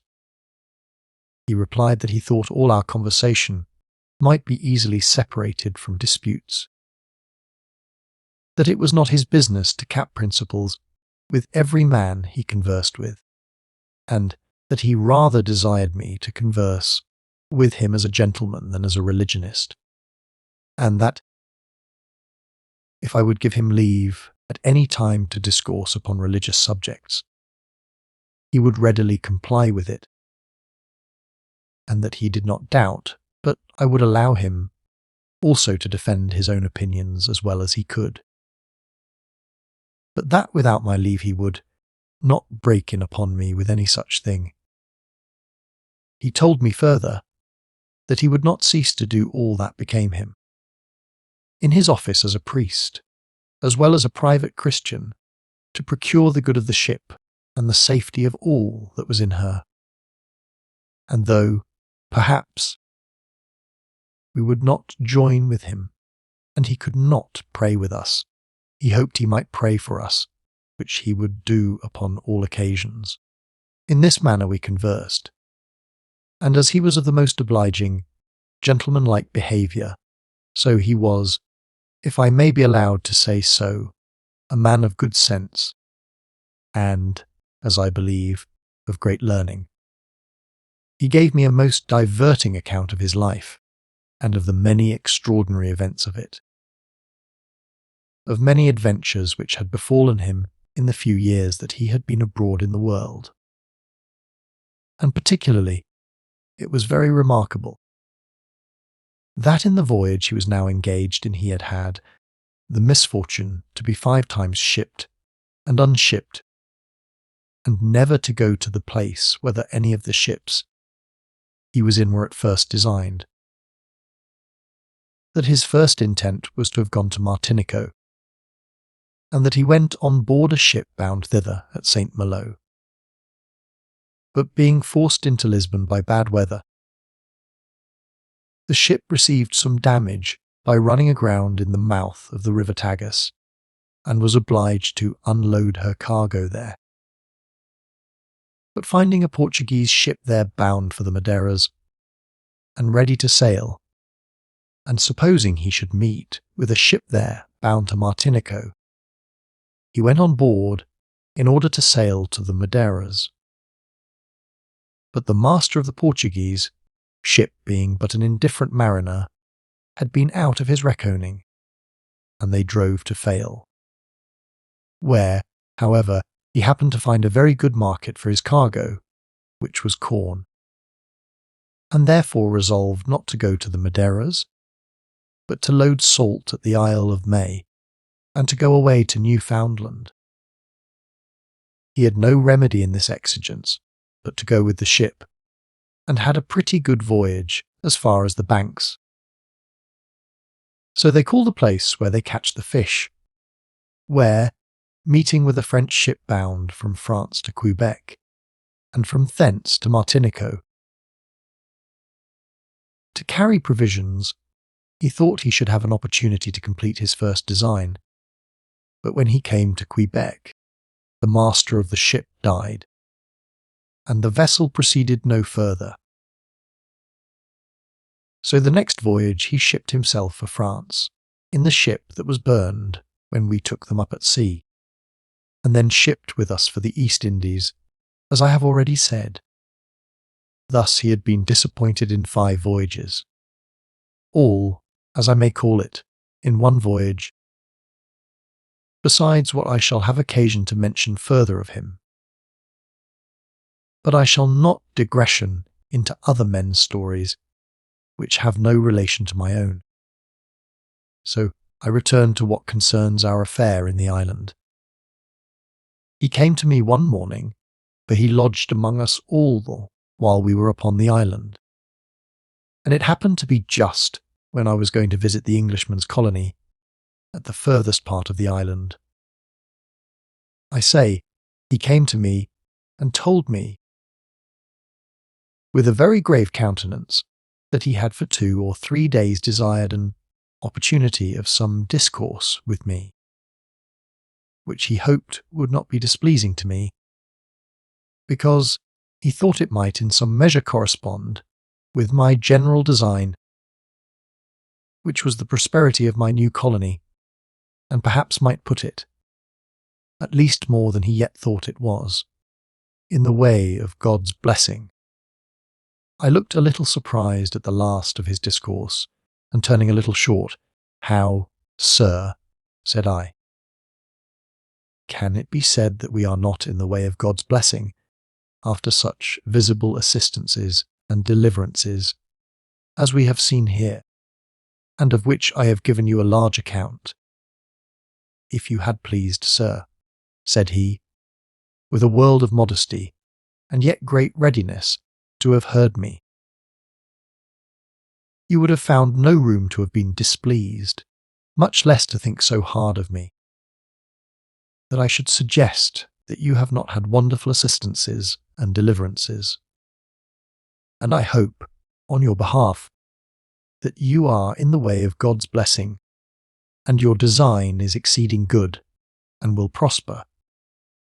But, sir, though it were more so than is even possible to you, yet there may be some among you that are not equally right in their actions. And you know that in the story of the children of Israel, one Achan in the camp removed God's blessing from them, and turned his hand so against them, that 36 of them, though not concerned in the crime, were the objects of divine vengeance, and bore the weight of that punishment.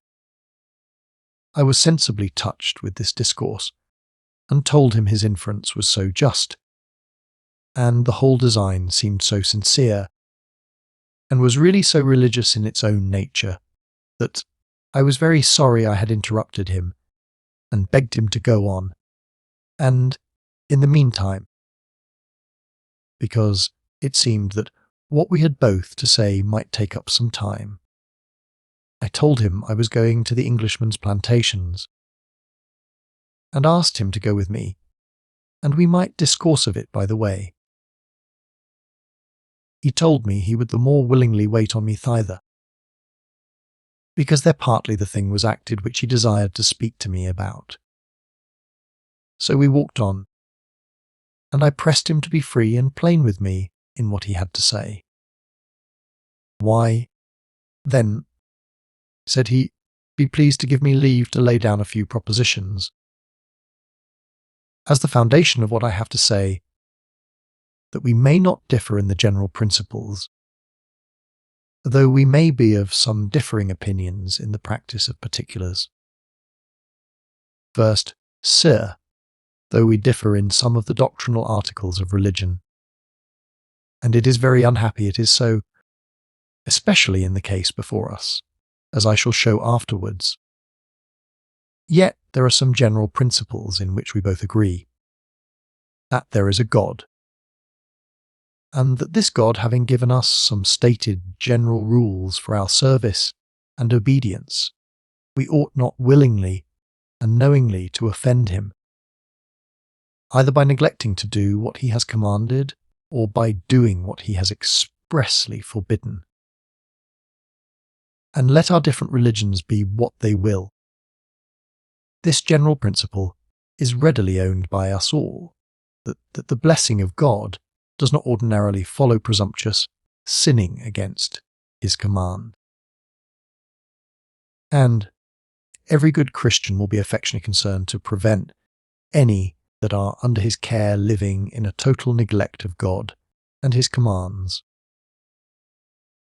It is not your men being Protestants, whatever my opinion may be of such, that discharges me from being concerned for their souls, and from endeavouring, if it lies before me, that they should live in as little distance from enmity with their Maker as possible, especially if you give me leave to meddle so far in your circuit. I could not yet imagine what he aimed at, and told him I granted all he had said, and thanked him that he would so far concern himself for us, and begged he would explain the particulars of what he had observed, that like Joshua, to take his own parable, I might put away the accursed thing from us. Why, then, sir, says he, I will take the liberty you give me. And there are 3 things which, if I am right, must stand in the way of God's blessing upon your endeavours here, and which I should rejoice, for your sake and their own, to see removed. And, sir, I promise myself that you will fully agree with me in them all, as soon as I name them, especially because I shall convince you that every one of them may, with great ease, and very much to your satisfaction, be remedied. First, sir, says he, you have here 4 Englishmen, who have fetched women from among the savages, and have taken them as their wives, and have had many children by them all, and yet are not married to them after any stated legal manner, as the laws of God and man require. To this, sir, I know you will object that there was no clergyman or priest of any kind to perform the ceremony, nor any pen and ink or paper to write down a contract of marriage and have it signed between them. And I know also, sir, what the Spaniard governor has told you. I mean of the agreement that he obliged them to make when they took those women, that they should choose them out by consent and keep separately to them, which, by the way, is nothing of a marriage, no agreement with the women as wives, but only an agreement among themselves, to keep them from quarrelling. But, sir, the essence of the sacrament of matrimony, so he called it, being a Roman, consists not only in the mutual consent of the parties to take one another as man and wife, but in the formal and legal obligation that there is in the contract to compel the man and woman, at all times, to own and acknowledge each other, obliging the man to abstain from all other women to engage in no other contract while these subsist, and, on all occasions, as ability allows, to provide honestly for them and their children, and to oblige the women to the same or like conditions on their side.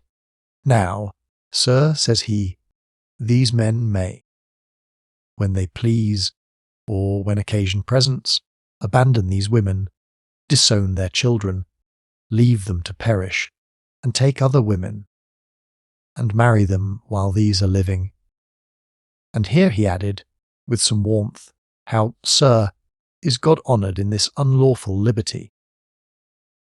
And how shall a blessing succeed your endeavours in this place, however good in themselves, and however sincere in your design, while these men, who at present are your subjects, under your absolute government and dominion, are allowed by you to live in open adultery? I confess I was struck with the thing itself, but much more with the convincing arguments he supported it with.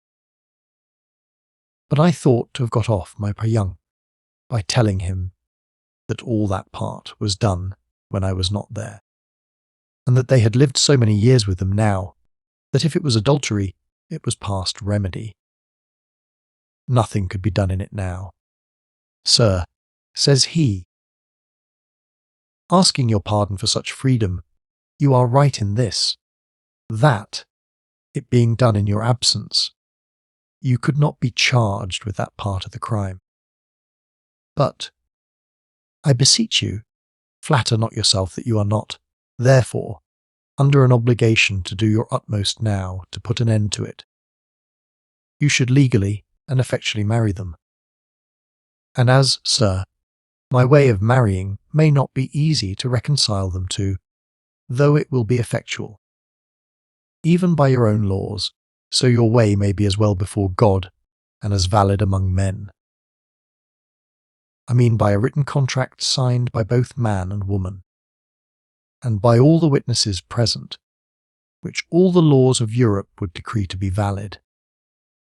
I was amazed to see so much true piety, and so much sincerity of zeal, besides the unusual impartiality in his discourse as to his own party or church, and such true warmth for preserving people that he had no knowledge of or relation to from transgressing the laws of God. But, recollecting what he had said of marrying them by a written contract, which I knew he would stand to, I returned it back upon him, and told him I granted all that he had said to be just, and on his part very kind. That I would discourse with the men upon the point now, when I came to them, and I knew no reason why they should scruple to let him marry them all, which I knew well enough would be granted to be as authentic and valid in England as if they were married by one of our own clergymen. I then pressed him to tell me what was the second complaint which he had to make. Acknowledging that I was very much his debtor for the first, and thanking him heartily for it, he told me he would use the same freedom and plainness in the second, and hoped I would take it as well. And this was, that notwithstanding these English subjects of mine, as he called them, had lived with these women almost 7 years, had taught them to speak English, and even to read it, and that they were, as he perceived, women of tolerable understanding and capable of instruction, yet they had not, to this hour, taught them anything of the Christian religion. No, not so much as to know there was a God, or a worship, or in what manner God was to be served, or that their own idolatry, and worshipping they knew not whom, was false and absurd. This, he said, was an unaccountable neglect, and what God would certainly call them to account for, and perhaps at last take the work out of their hands. He spoke this very affectionately and warmly. I am persuaded, says he, had those men lived in the savage country whence their wives came. The savages would have taken more pains to have brought them to be idolaters and to worship the devil than any of these men, so far as I can see, have taken with them to teach the knowledge of the true God. Now, sir, said he, though I do not acknowledge your religion, or you mine, yet we would be glad to see the devil's servants and the subjects of his kingdom taught to know religion, and that they might, at least, hear of God and a Redeemer, and the resurrection, and of a future state, things which we all believe, that they might, at least, be so much nearer come into the bosom of the true church than they are now in the public profession of idolatry and devil worship. I could hold no longer. I took him in my arms and embraced him eagerly. How far, said I to him, have I been from understanding the most essential part of a Christian, to love the interest of the Christian church, and the good of other men's souls? I scarce have known what belongs to the being a Christian. Oh, sir, do not say so, replied he. This thing is not your fault. No, said I. But why did I never lay it to heart as well as you? It is not too late yet, said he. Be not too forward to condemn yourself. But what can be done now? Said I. You see I am going away. Will you give me leave to talk with these poor men about it? Yes, with all my heart, said I, and oblige them to give heed to what you say too. As to that, said he, we must leave them to the mercy of Christ. But it is your business to assist them, encourage them and instruct them. And if you give me leave, and God his blessing, I do not doubt but the poor ignorant souls shall be brought home to the great circle of Christianity, if not into the particular faith we all embrace, and that even while you stay here. Upon this I said, I shall not only give you leave, but give you 1,000 thanks for it. I now pressed him for the third article in which we were to blame. Why, really, says he, it is of the same nature. It is about your poor savages, who are, as I may say, your conquered subjects. It is a maxim, sir, that is or ought to be received among all Christians, of what church or pretended church soever, that the Christian knowledge ought to be propagated by all possible means and on all possible occasions. It is on this principle that our church sends missionaries into Persia, India, and China, and that our clergy, even of the superior sort, willingly engage in the most hazardous voyages and the most dangerous residence amongst murderers and barbarians, to teach them the knowledge of the true God and to bring them over to embrace the Christian faith.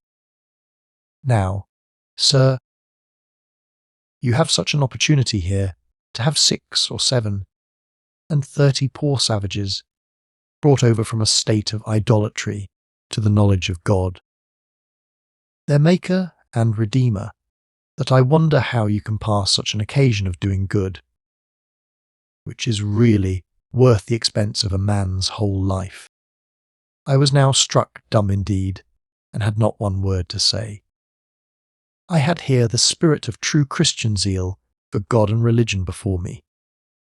As for me, I had not so much as entertained a thought of this in my heart before, and I believe I should not have thought of it. For I looked upon these savages as slaves, and people whom, had we not had any work for them to do, we would have used as such, or would have been glad to have transported them to any part of the world. For our business was to get rid of them, and we would all have been satisfied if they had been sent to any country, so they had never seen their own. I was confounded at his discourse, and knew not what answer to make him. He looked earnestly at me, seeing my confusion. "Sir," says he, "I shall be very sorry if what I have said gives you any offence." "No, no," said I am offended with nobody but myself. But I am perfectly confounded, not only to think that I should never taken notice of this before, but with reflecting what notice I am able to take of it now. "You know, sir," said I, "what circumstances I am in. I am bound to the East Indies in a ship freighted by merchants, and to whom it would be an insufferable piece of injustice to detain their ship here. The men lying all this while at victuals and wages on the owner's account. It is true I agreed to be allowed 12 days here, and if I stay more, I must pay £3 sterling per diem demurrage. Nor can I stay upon demurrage above 8 days more, and I have been here 13 already, so that I am perfectly unable to engage in this work unless I would suffer myself to be left behind here again. In which case, if this single ship should miscarry in any part of her voyage, I should be just in the same condition that I was left in here at first, and from which I have been so wonderfully delivered." He owned the case was very hard upon me as to my voyage, but laid it home upon my conscience whether the blessing of saving 37 souls was not worth venturing all I had in the world for. I was not so sensible of that as he was. I replied to him thus: "Why, sir, it is a valuable thing indeed, to be an instrument in God's hand to convert 37 heathens to the knowledge of Christ. But as you are an ecclesiastic, and are given over to the work, so it seems so naturally to fall in the way of your profession. How is it, then, that you do not rather offer yourself to undertake it than to press me to do it?" Upon this he faced about just before me, as he walked along, and putting me to a full stop, made me a very low bow. "I most heartily thank God and you, sir," said he, "for giving me so evident a call to so blessed a work. And if you think yourself discharged from it, and desire me to undertake it, I will most readily do it, and think it a happy reward for all the hazards and difficulties of such a broken, disappointed voyage as I have met with, that I am dropped at last into so glorious a work." I discovered a kind of rapture in his face while he spoke this to me. His eyes sparkled like fire. His face glowed, and his colour came and went. In a word, he was fired with the joy of being embarked in such a work. I paused a considerable while before I could tell what to say to him, for I was really surprised to find a man of such sincerity, and who seemed possessed of a zeal beyond the ordinary rate of men. But after I had considered it a while, I asked him seriously if he was in earnest, and that he would venture, on the single consideration of an attempt to convert those poor people, to be locked up in an unplanted island for perhaps his life, and at last might not know whether he should be able to do them good or not.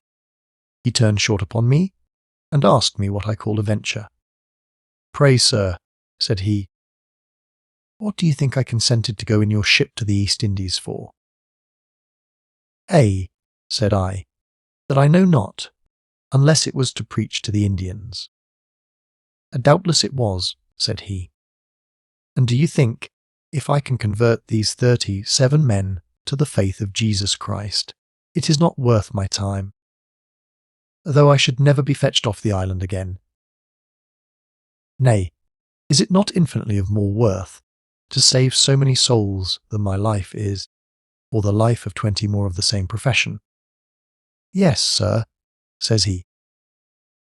"I would give God thanks all my days if I could be made the happy instrument of saving the souls of those poor men, although I were never to get my foot off this island or see my native country any more.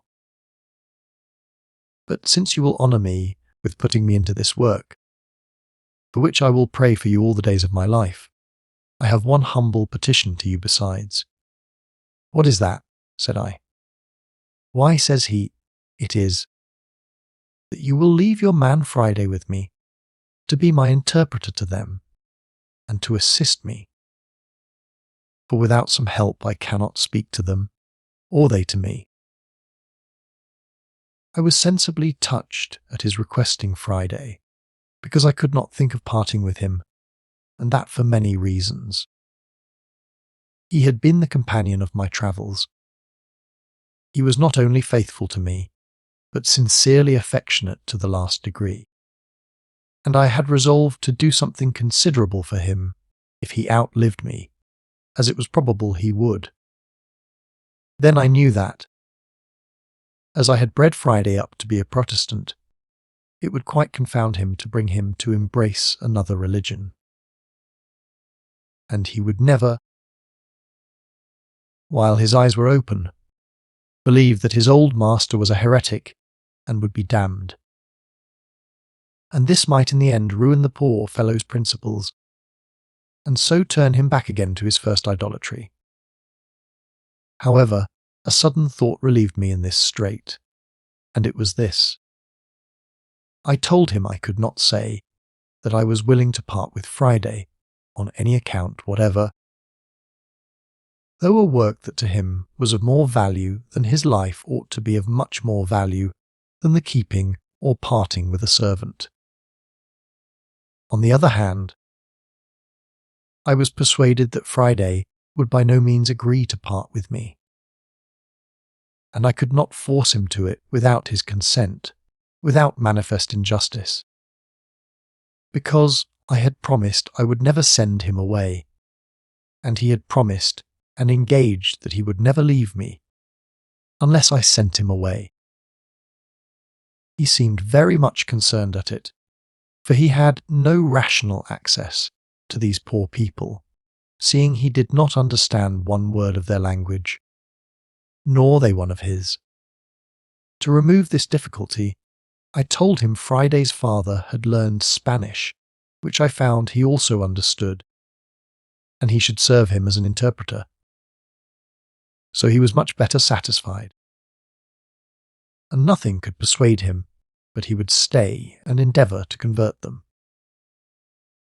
But Providence gave another very happy turn to all this. I come back now to the first part of his objections. When we came to the Englishmen, I sent for them all together, and after some account given of what I had done for them, what necessary things I had provided for them, and how they were distributed, which they were very sensible of, and very thankful for, I began to talk to them of the scandalous life they led, and gave them a full account of the notice the clergyman had taken of it, and arguing how unchristian and irreligious a life it was. I first asked them if they were married men or bachelors. They soon explained their condition to me, and showed that 2 of them were widowers, and the other 3 were single men, or bachelors. I asked them with what conscience they could take these women, and call them their wives, and have so many children by them, and not be lawfully married to them. They all gave me the answer I expected, that there was nobody to marry them, that they agreed before the governor to keep them as their wives, and to maintain them and own them as their wives. And they thought, as things stood with them, they were as legally married as if they had been married by a parson, and with all the formalities in the world. I told them that no doubt they were married in the sight of God, and were bound in conscience to keep them as their wives, but that the laws of men being otherwise, they might desert the poor women and children hereafter, and that their wives, being poor desolate women, are friendless and moneyless, would have no way to help themselves. I therefore told them that unless I was assured of their honest intent, I could do nothing for them, but would take care that what I did should be for the women and children without them, and that, unless they would give me some assurances that they would marry the women, I could not think it was convenient they should continue together as man and wife, for that it was both scandalous to men and offensive to God, who, they could not think, would bless them if they went on thus. All this went on as I expected, and they told me, especially Will Atkins, who now seemed to speak for the rest, that they loved their wives as well, as if they had been born in their own native country, and would not leave them on any account whatever. And they did verily believe that their wives were as virtuous and as modest, and did, to the utmost of their skill, as much for them and for their children as any woman could possibly do. And they would not part with them on any account.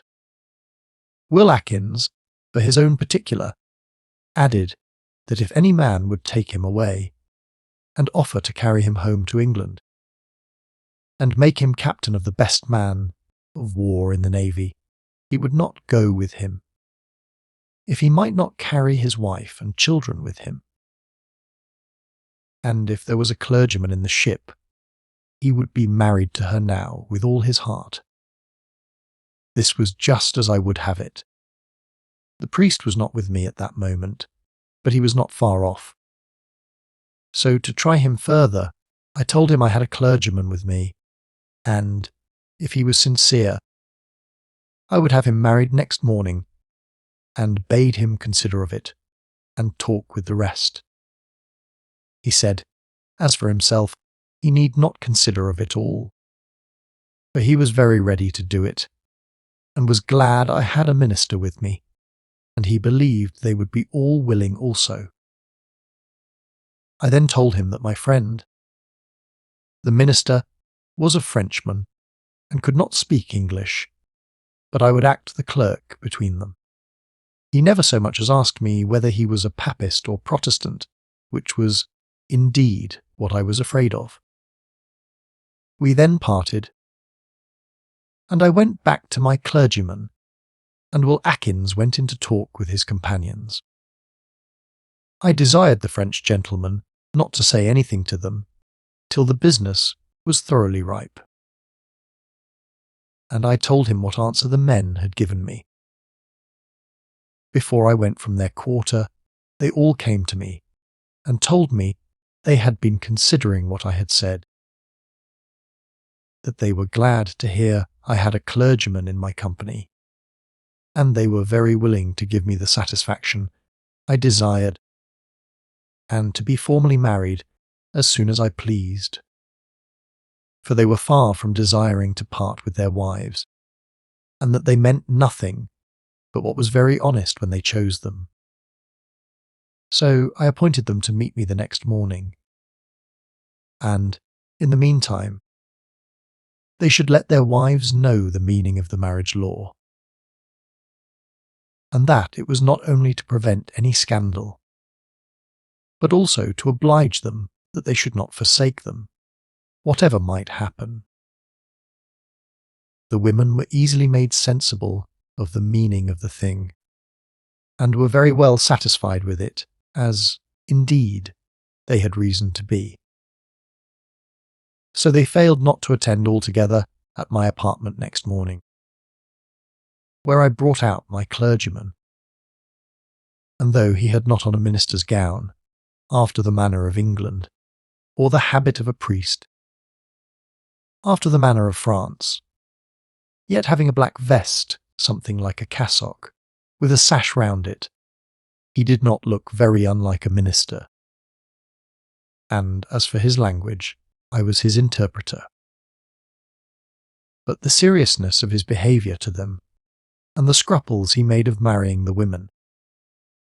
Because they were not baptized and professed Christians, gave them an exceeding reverence for his person. And there was no need, after that, to inquire whether he was a clergyman or not. Indeed, I was afraid his scruples would have been carried so far as that he would not have married them at all. Nay, notwithstanding all I was able to say to him, he resisted me, though modestly, yet very steadily, and at last refused absolutely to marry them, unless he had first talked with the men and the women too. And though at first I was a little backward to it, yet at last I agreed to it with a good will, perceiving the sincerity of his design. When he came to them, he let them know that I had acquainted him with their circumstances and with the present design, that he was very willing to perform that part of his function and marry them as I had desired, but that before he could do it, he must take the liberty to talk with them. He told them that in the sight of all indifferent men, and in the sense of the laws of society, they had lived all this while in a state of sin, and that it was true that nothing but the consenting to marry, or effectually separating them from one another, could now put an end to it.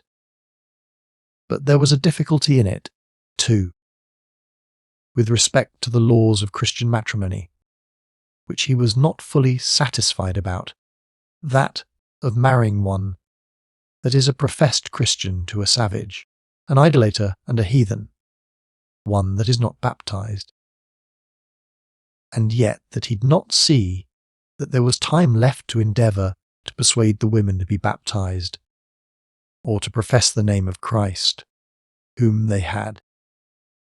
He doubted, heard nothing of, and without which they could not be baptized. He told them he doubted they were but indifferent Christians themselves, that they had but little knowledge of God or of his ways, and therefore he could not expect that they had said much to their wives on that head yet,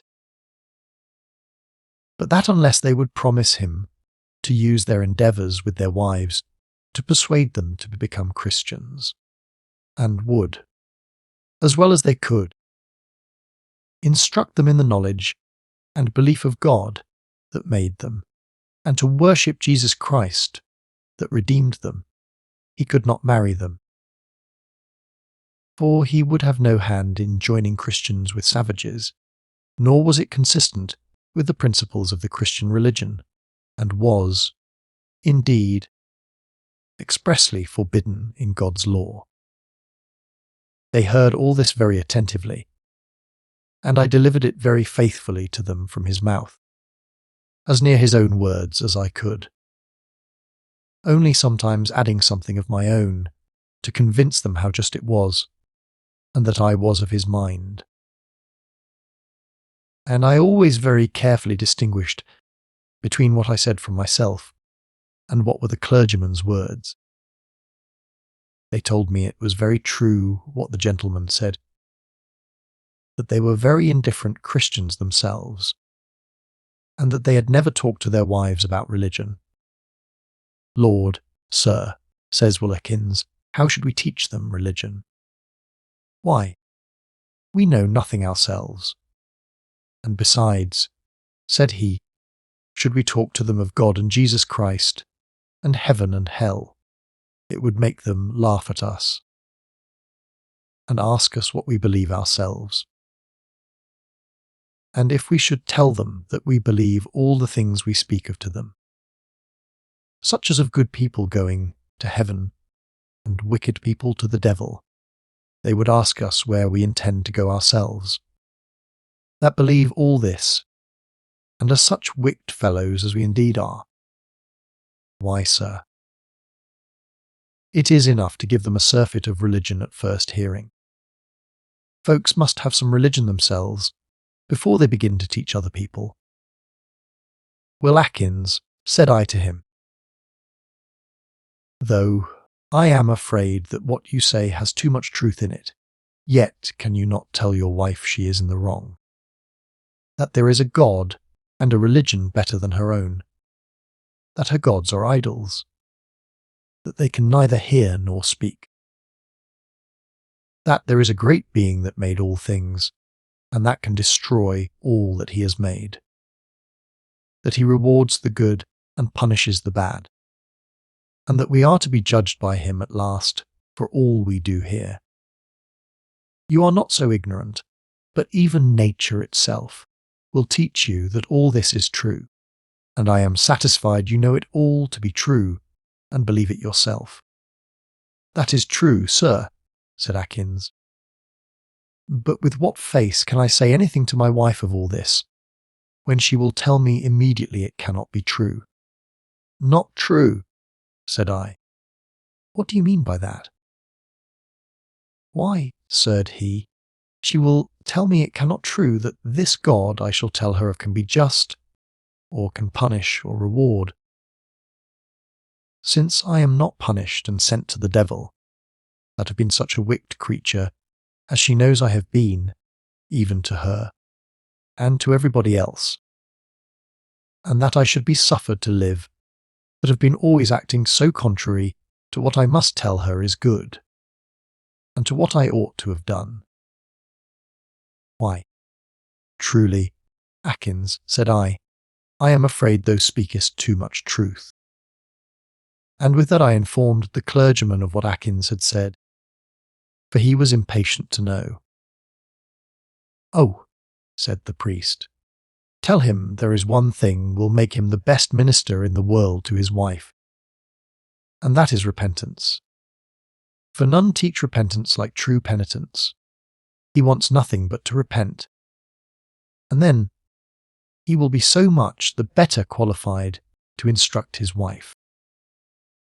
He will then be able to tell her that there is not only a God, and that he is the just rewarder of good and evil, but that he is a merciful being, and with infinite goodness and long suffering forbears to punish those that offend, waiting to be gracious, and willing not the death of a sinner, but rather that he should return and live, and even reserves damnation to the general day of retribution, that it is a clear evidence of God and of a future state that righteous men receive not their reward, or wicked men their punishment, till they come into another world. And this will lead him to teach his wife the doctrine of the resurrection and of the last judgment. Let him but repent himself, he will be an excellent preacher of repentance to his wife." I repeated all this to Atkins, who looked very serious all the while, and, as we could easily perceive, was more than ordinarily affected with it. When being eager, and hardly suffering me to make an end, "I know all this, master," says he, "and a great deal more. But I have not the impudence to talk thus to my wife, when God and my conscience know, and my wife will be an undeniable evidence against me, that I have lived as if I had never heard of a God or future state, or anything about it. And to talk of my repenting, alas!"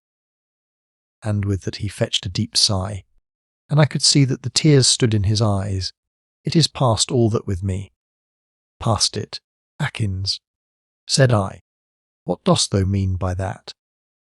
"I know well enough what I mean," says he. "I mean it is too late, and that is too true." I told the clergyman, word for word, what he said, and this affectionate man could not refrain from tears. But, recovering himself, said to me, "Ask him but one question. Is he easy that it is too late? Or is he troubled and wishes it were not so?" I put the question fairly to Atkins, and he answered with a great deal of passion. How could any man be easy in a condition that must certainly end in eternal destruction? That he was far from being easy. but that, on the contrary, he believed it would one time or other ruin him. What do you mean by that? Said I. Why, he said, he believed he should one time or other cut his throat to put an end to the terror of it. The clergyman shook his head, with great concern in his face, when I told him all this, but turning quick to me upon it, says, if that be his case, we may assure him it is not too late. Christ will give him repentance. But pray, says he, explain this to him, that as no man is saved but by Christ, and the merit of his passion procuring divine mercy for him, how can it be too late for any man to receive mercy? Does he think he is able to sin beyond the power or reach of divine mercy? Pray tell him there may be a time when provoked mercy will no longer strive, and when God may refuse to hear, but that it is never too late for men to ask mercy. And we, that are Christ's servants, are commanded to preach mercy at all times, in the name of Jesus Christ, to all those that sincerely repent, so that it is never too late to repent. I told Atkins all this, and he heard me with great earnestness. But it seemed as if he turned off the discourse to the rest, for he said to me he would go and have some talk with his wife. So he went out a while, and we talked to the rest. I perceived they were all stupidly ignorant as to matters of religion, as much as I was when I went rambling away from my father. Yet there were none of them backward to hear what had been said, and all of them seriously promised that they would talk with their wives about it, and do their endeavours to persuade them to turn Christians. The clergyman smiled upon me when I reported what answer they gave, but said nothing a good while. But at last, shaking his head, we that are Christ's servants, says he, can go no further than to exhort and instruct, and when men comply, submit to the reproof, and promise what we ask, it is all we can do. We are bound to accept their good words. But believe me, sir, said he, whatever you may have known of the life of that man you call Atkins, I believe he is the only sincere convert among them. I will not despair of the rest. But that man is apparently struck with the sense of his past life, and I doubt not. When he comes to talk of religion to his wife, he will talk himself effectually into it. For attempting to teach others is sometimes the best way of teaching ourselves. If that poor Atkins begins but once to talk seriously of Jesus Christ to his wife, he will assuredly talk himself into a thorough convert, make himself a penitent, and who knows what may follow. Upon this discourse, however, and their promising, as above, to endeavour to persuade their wives to embrace Christianity, he married the two other couple. But Will Atkins and his wife were not yet come in. After this, my clergyman, waiting a while, was curious to know where Atkins was gone, and turning to me, said, I entreat you, sir, let us walk out of your labyrinth here and look. I dare say we shall find this poor man somewhere, or other talking seriously to his wife, and teaching her already something of religion. I began to be of the same mind. So we went out together, and I carried him away which none knew but myself, and where the trees were so very thick that it was not easy to see through the thicket of leaves, and far harder to see in than to see out. When, coming to the edge of the wood, I saw Atkins and his tawny wife sitting under the shade of a bush, very eager in discourse. I stopped short till my clergyman came up to me, and then, having showed him where they were, we stood and looked very steadily at them a good while. We observed him very earnest with her, pointing up to the sun, and to every quarter of the heavens, and then down to the earth, then out to the sea, then to himself, then to her, to the woods, to the trees. Now, says the clergyman, you see my words are made good, the man preaches to her. Mark him now, he is telling her that our God has made him, her, and the heavens, the earth, the sea, the woods, the trees, etc. I believe he is, said I. Immediately we perceived Atkins start upon his feet, fall down on his knees, and lift up both his hands. We supposed he said something, but we could not hear him. It was too far for that. He did not continue kneeling half a minute, but comes and sits down again by his wife, and talks to her again. We perceived then the woman very attentive, but whether she said anything to him we could not tell. While the poor fellow was upon his knees, I could see the tears run plentifully down my clergyman's cheeks, and I could hardly forbear myself. But it was a great affliction to us both that we were not near enough to hear anything that passed between them. Well, however, we come no nearer for fear of disturbing them. So we resolved to see an end of this piece of still conversation. And it spoke loud enough to us without the help of voice. He sat down again, as I have said, close by her, and talked again earnestly to her, and 2 or 3 times we could see him embrace her most passionately. Another time we saw him take out his handkerchief and wipe her eyes, and then kiss her again with a kind of transport very unusual. And after several of these things, we saw him on a sudden jump up again, and lend her his hand to help her up, when immediate leading her by the hand a step or 2. They both kneeled down together, and continued so about 2 minutes. My friend could bear it no longer, but cries out aloud, St. Paul! St. Paul! Behold he prayeth. I was afraid Atkins would hear him, therefore I entreated him to withhold himself a while, that we might see an end of the scene, which to me, I must confess, was the most affecting that ever I saw in my life.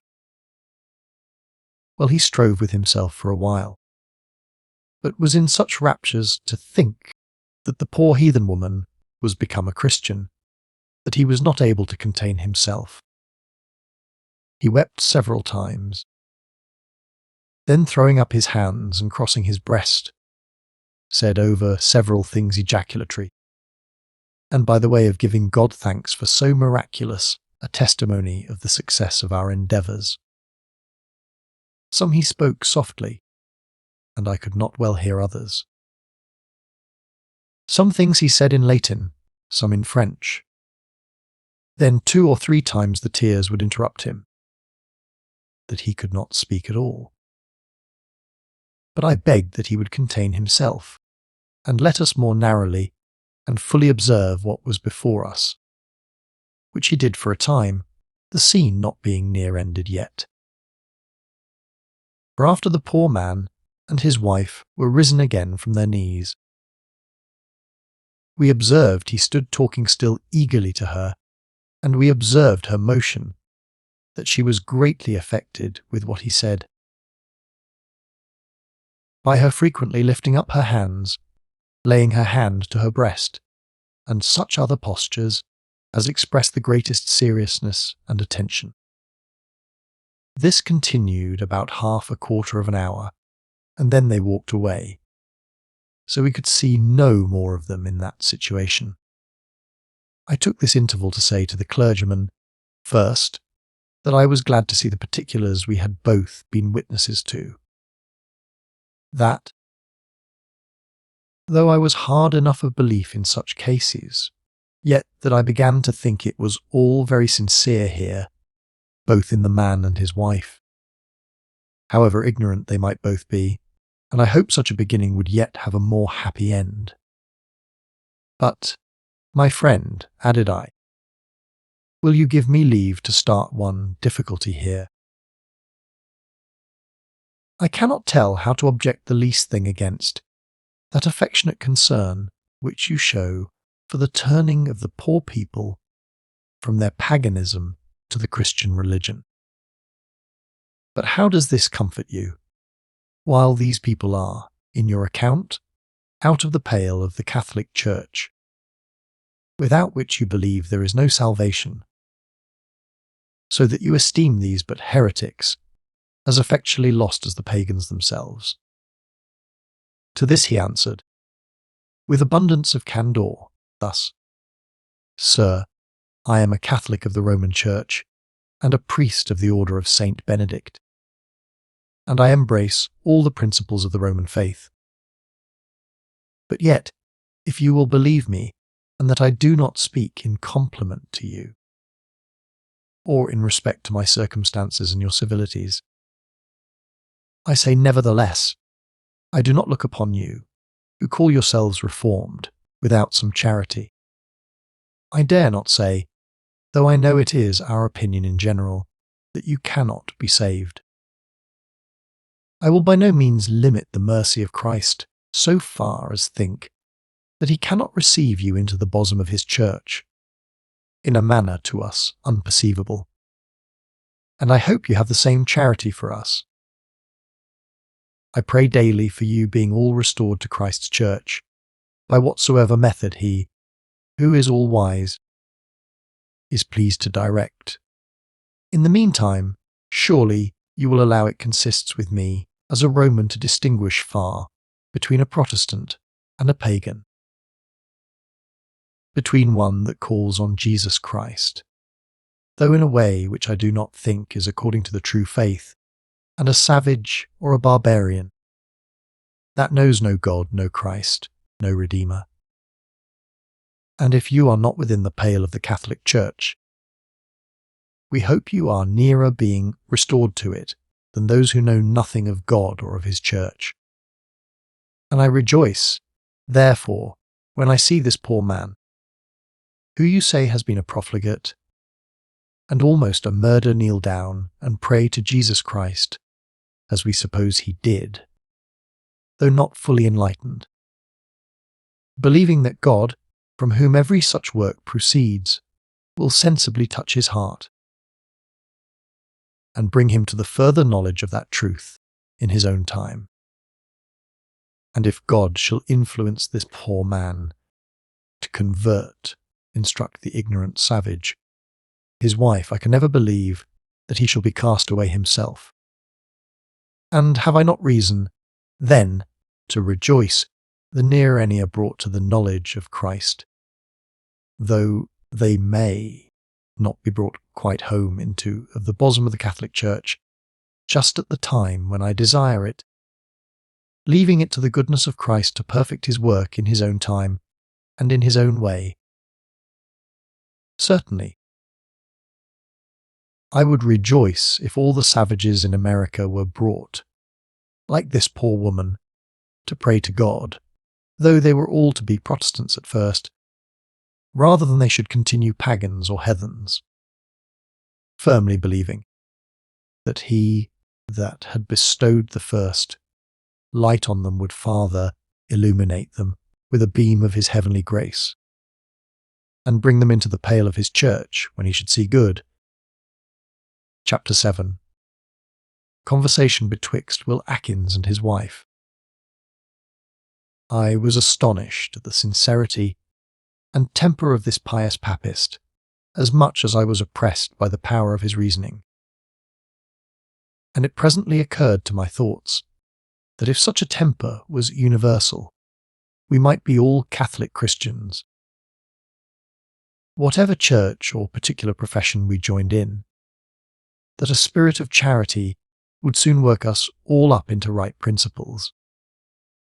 And as he thought that the like charity would make us all Catholics, so I told him I believed, had all the members of his church the like moderation, they would soon all be Protestants. And there we left that part. for we never disputed at all. However, I talked to him another way, and taking him by the hand, "My friend," says I wish all the clergy of the Romish Church were blessed with such moderation, and had an equal share of your charity. I am entirely of your opinion. But I must tell you that if you should preach such doctrine in Spain or Italy, they would put you into the Inquisition. It may be so, said he. I know not what they would do in Spain or Italy. But I will not say they would be the better Christians for that severity. For I am sure there is no heresy in abounding with charity. Well, as Will Atkins and his wife were gone, our business there was over, so we went back our own way. And when we came back, we found them waiting to be called in. Observing this, I asked my clergyman if we should discover to him that we had seen him under the bush or not. And it was his opinion we should not, but that we should talk to him first, and hear what he would say to us. So we called him in alone, nobody being in the place but ourselves, and I began by asking him some particulars about his parentage and education. He told me frankly enough that his father was a clergyman who would have taught him well, but that he, Will Atkins, despised all instruction and correction, and by his brutish conduct cut the thread of all his father's comforts and shortened his days. For that he broke his heart by the most ungrateful, unnatural return for the most affectionate treatment a father ever gave. In what he said there seemed so much sincerity of repentance that it painfully affected me. I could not but reflect that I, too, had shortened the life of a good, tender father by my bad conduct and obstinate self-will. I was, indeed, so surprised with what he had told me, that I thought, instead of my going about to teach and instruct him, the man was made a teacher and instructor to me in a most unexpected manner. I laid all this before the young clergyman, who was greatly affected with it, and said to me, "Did I not say, sir, that when this man was converted, he would preach to us all? I tell you, sir, if this one man be made a true penitent, there will be no need of me. He will make Christians of all in the island." But having a little composed myself, I renewed my discourse with Will Atkins.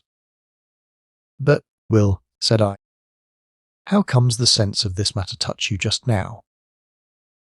Will Atkins: "Sir, you have set me about a work that has struck a dart through my very soul.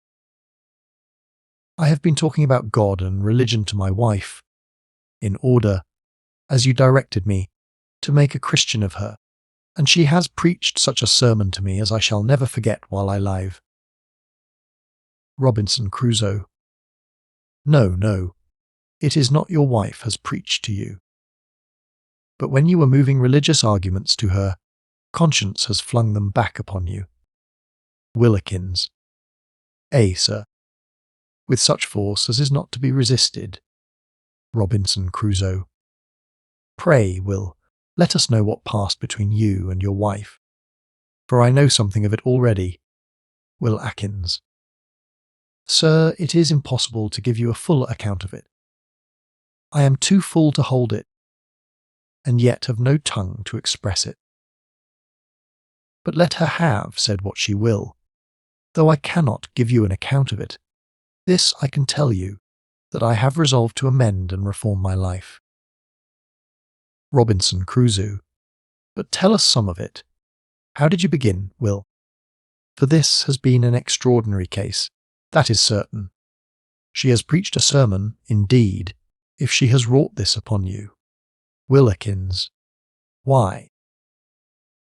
I first told her the nature of our laws about marriage, and what the reasons were that men and women were obliged to enter into such compacts as it was neither in the power of one nor other to break. That otherwise order and justice could not be maintained, and men would run from their wives and abandon their children, mix confusedly with one another, and neither families be kept entire, nor inheritances be settled by legal descent. Robinson Crusoe. You talk like a civilian. Will. Could you make her understand what you meant by inheritance and families? They know no such things among the savages, but marry anyhow, without regard to relation, consanguinity, or family. Brother and sister, nay, as I have been told, even the father and the daughter, and the son and the mother. Willakins, I believe, sir, you are misinformed, and my wife assures me of the contrary, and that they abhor it.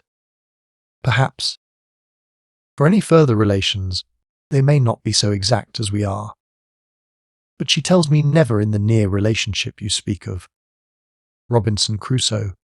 Well, what did she say to what you told her? Will Atkins. She said she liked it very well, as it was much better than in her country. Robinson Crusoe. But did you tell her what marriage was? Will Atkins. There began our dialogue. I asked her if she would be married to me our way.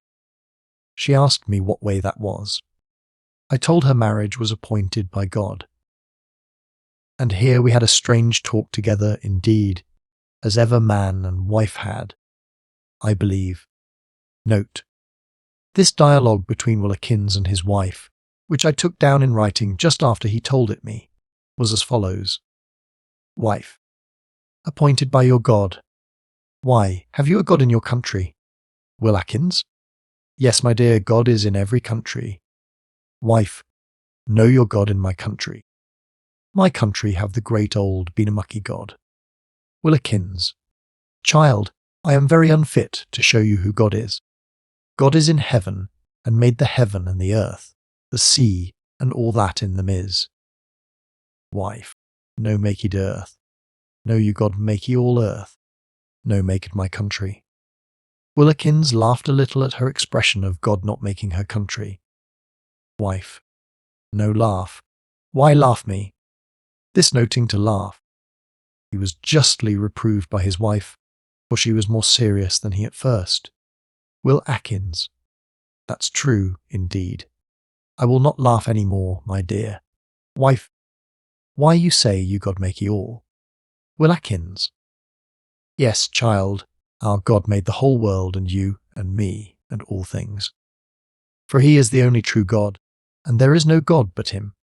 He lives for ever in heaven. Wife. Why you no tell me long ago? Will Atkins. That's true, indeed. But I have been a wicked rich, and have not only forgotten to acquaint thee with anything before, but have lived without God in the world myself. Wife. What? Have you a great God in your country, you no know him? No say O to him. No do good ting for him. That no possible. Will Atkins. It is true. Though, for all that, we live as if there was no God in heaven, or that he had no power on earth. Wife. But why God let you do so? Why he no make you good live? Will Atkins. It is all our own fault. Wife. But you say me he is great, have much great power. Can make he kill when he will. Why he no make he kill when you no serve him? No say O to him. No be good mans. Will Atkins. That is true. He might strike me dead.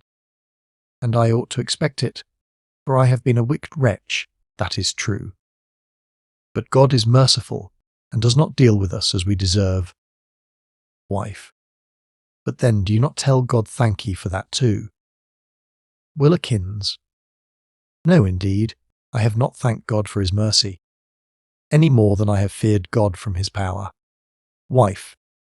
Then you God know God. Me no think, believe he be such one, great much power, strong. No make kill you, though you make him much angry. Will Atkins. What will my wicked life hinder you from believing in God? What a dreadful creature am I! And what a sad truth is it that the horrid lives of Christians hinder the conversion of heathens. Wife, how me tink you have great much got up there, she points up to heaven. And yet no do well, no do good ting. Can he tell? Sure he no tell what you do. Will Atkins. Yes, yes, he knows and sees all things. He hears us speak, sees what we do, knows what we think that we do not speak. Wife. What? He no hear you course, swear, speak to great damn. Will Atkins. Yes, yes, he hears it all. Wife. Where be then the much great power strong? Will Atkins. He is merciful, that is all we can say for it. And this proves him to be the true God. He is God, and not man, and therefore we are not consumed. Here Will Atkins told us he was struck with horror to think how he could tell his wife so clearly that God sees, and hears, and knows the secret thoughts of the heart, and all that we do, and yet that he had dared to do all the vile things he had done. Wife. Merciful. What you call that? Will Atkins. He is our Father and Maker, and he pities and spares us. Wife. So then he never make ye kill. Never angry when you do wicked. Then he no good himself, or no great able. Will Atkins. Yes, my dear, he is infinitely good and infinitely great, and able to punish too. And sometimes, to show his justice and vengeance, he lets fly his anger to destroy sinners and make examples. Many are cut off in their sins. Wife. But no make he kill you yet. Then he tell you, maybe, that he no make you kill. So you make ye the bargain with him. You do bad thing, he no be angry at you when he be angry at other mans. Will Atkins. No, indeed, my sins are all presumptions upon his goodness, and he would be infinitely just if he destroyed me, as he has done other men. Wife. Well, and yet no kill, no make you dead. What you say to him for that? You no tell him thank for all that too. Will Atkins. I am an unthankful, ungrateful dog, that is true. Wife. Why he no make you much good better? You say he make you. Will Atkins. He made me as he made all the world. It is I have deformed myself, and abused his goodness, and made myself an abominable wretch. Wife. I wish you makey God know me. I no makey him angry. I no do bad wicked thing. Here Will Atkins said his heart sunk within him to hear a poor, untortured desire to be taught to know God. And he such a wicked wretch, that he could not say one word to her about God, but what the reproach of his own carriage would make most irrational to her to believe. Nay, that already she had told him that she could not believe in God, because he, that was so wicked, was not destroyed. Will Atkins. My dear, you mean, you wish I could teach you to know God, not God to know you. For he knows you already, and every thought in your heart. Wife. Why, then, he know what I say to you now. He know me wish to know him. How shall me know who makey me? Will Atkins. Poor creature, he must teach thee. I cannot teach thee. I will pray to him to teach thee to know him, and forgive me, that am unworthy to teach thee. The poor fellow was in such an agony at her desiring him to make her know God, and her wishing to know him, that he said he fell down on his knees before her, and prayed to God to enlighten her mind with the saving knowledge of Jesus Christ, and to pardon his sins, and accept of his being the unworthy instrument of instructing her in the principles of religion. After which he sat down by her again, and their dialogue went on. This was the time when we saw him kneel down and hold up his hands. Wife. What you put down the knee for? What you hold up the hand for? What you say? Who you speak to? What is all that? Will Atkins, my dear, I bow my knees in token of my submission to him that made me. I said to him, as you call it, and as your old men do to their idol Benamuckee. That is, I prayed to him. Wife, what say you to him for? Will Atkins, I prayed to him to open your eyes and your understanding, that you may know him and be accepted by him. Wife, can he do that too? Will Atkins, yes, he can. He can do all things. Wife, but now we hear what you say. Will Atkins, yes. He has bid us pray to him and promised to hear us. Wife, bid you pray, when he bid you. How he bid you, what you hear him speak. Will Atkins, no, we do not hear him speak. But he has revealed himself many ways to us. Here he was at a great loss to make her understand that God has revealed himself to us by his word, and what his word was. But at last he told it to her thus. Will Atkins, God has spoken to some good men in former days, even from heaven, by plain words, and God has inspired good men by his Spirit, and they have written all his laws down in a book, wife. Me no understand that. Where is book? Will Atkins. Alice! My poor creature, I have not this book. But I hope I shall one time or other get it for you, and help you to read it. Here he embraced her with great affection, but with inexpressible grief that he had not a Bible. Wife, but how you make me know that God teach them to write that book? Will Atkins, by the same rule that we know him to be God. Wife, what rule? What way you know him?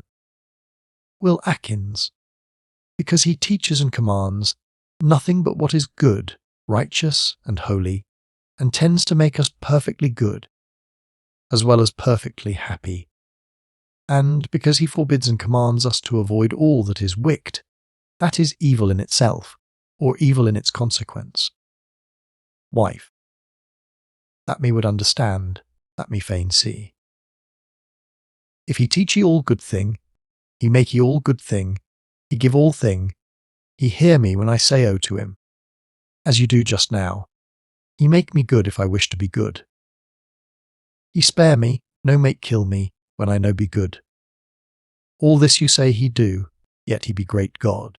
Me take, think, believe him to be great God. Me say to him with you, my dear. Here the poor man could forbear no longer, but raised her up, and made her kneel by him, and he prayed to God aloud to instruct her in the knowledge of himself, by his Spirit, and that by some good providence. If possible, she might, some time or other, come to have a Bible, that she might read the word of God, and be taught by it to know him. This was the time that we saw him lift her up by the hand, and saw him kneel down by her, as above.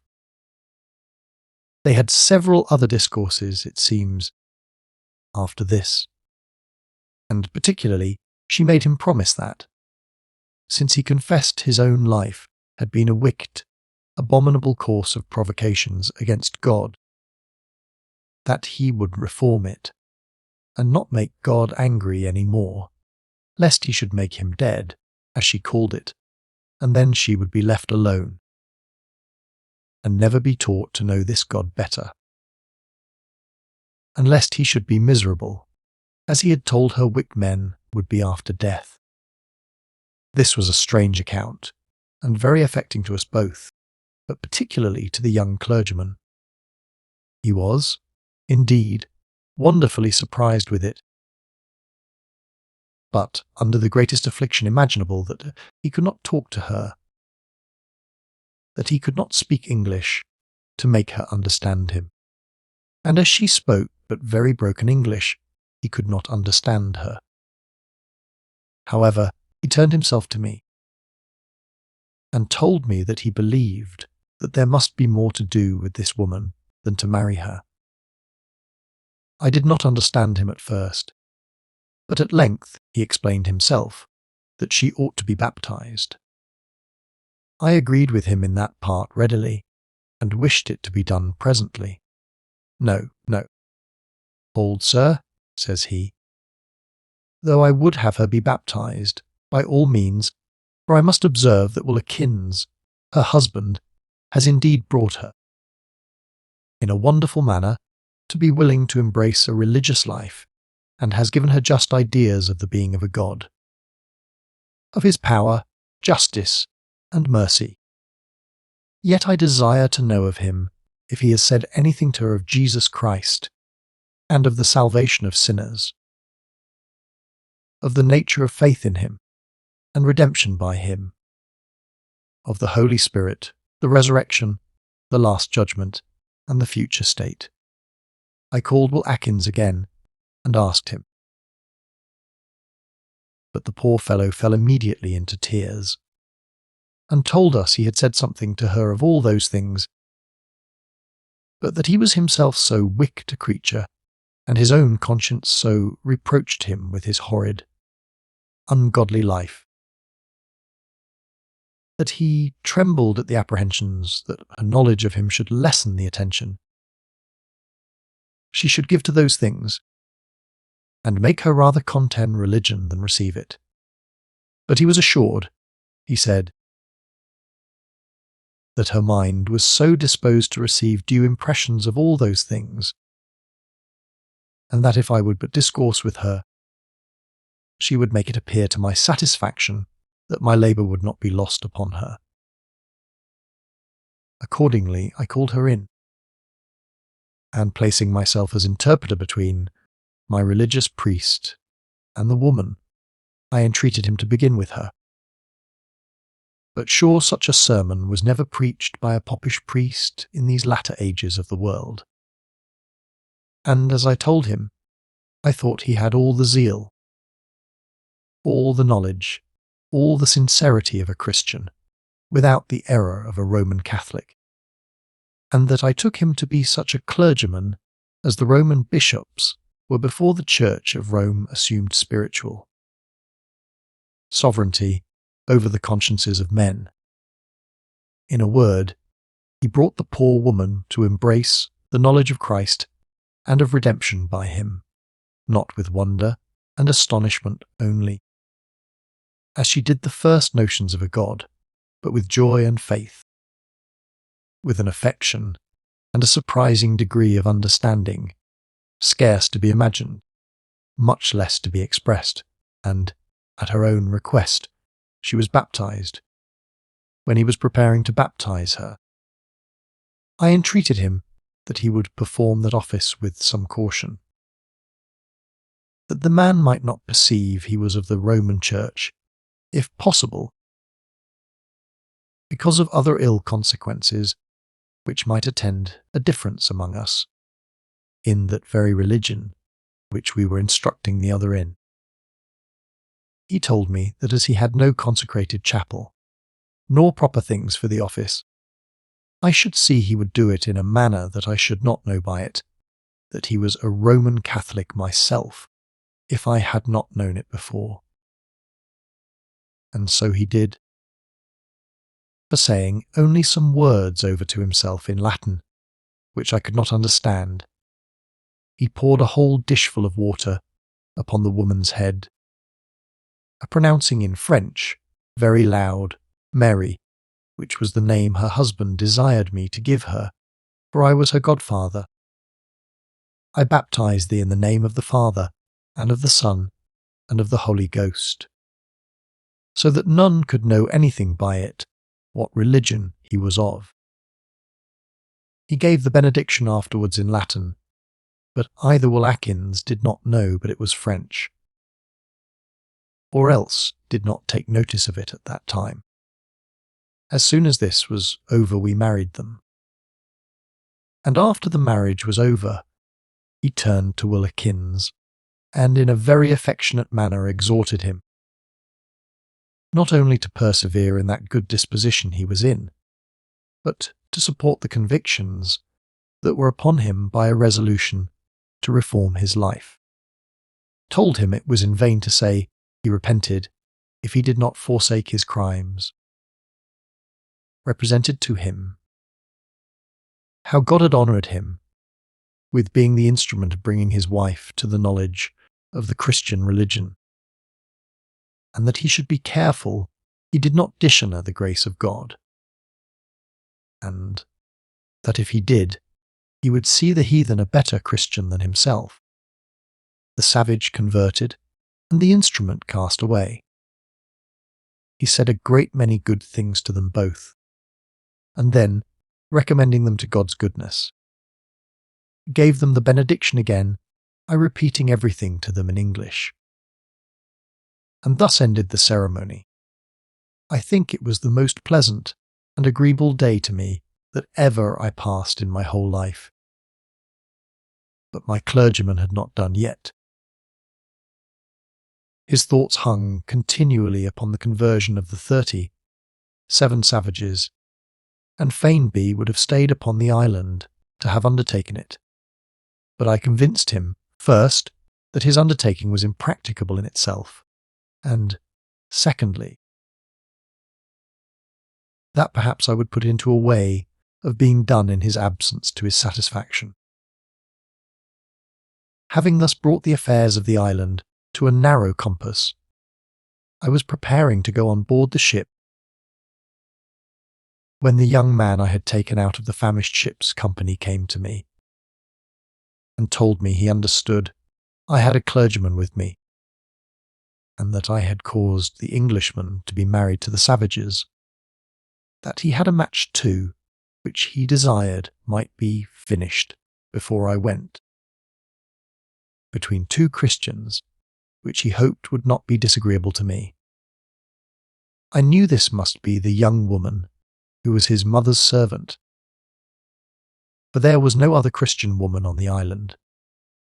So I began to persuade him not to do anything of that kind rashly, or because he found himself in this solitary circumstance.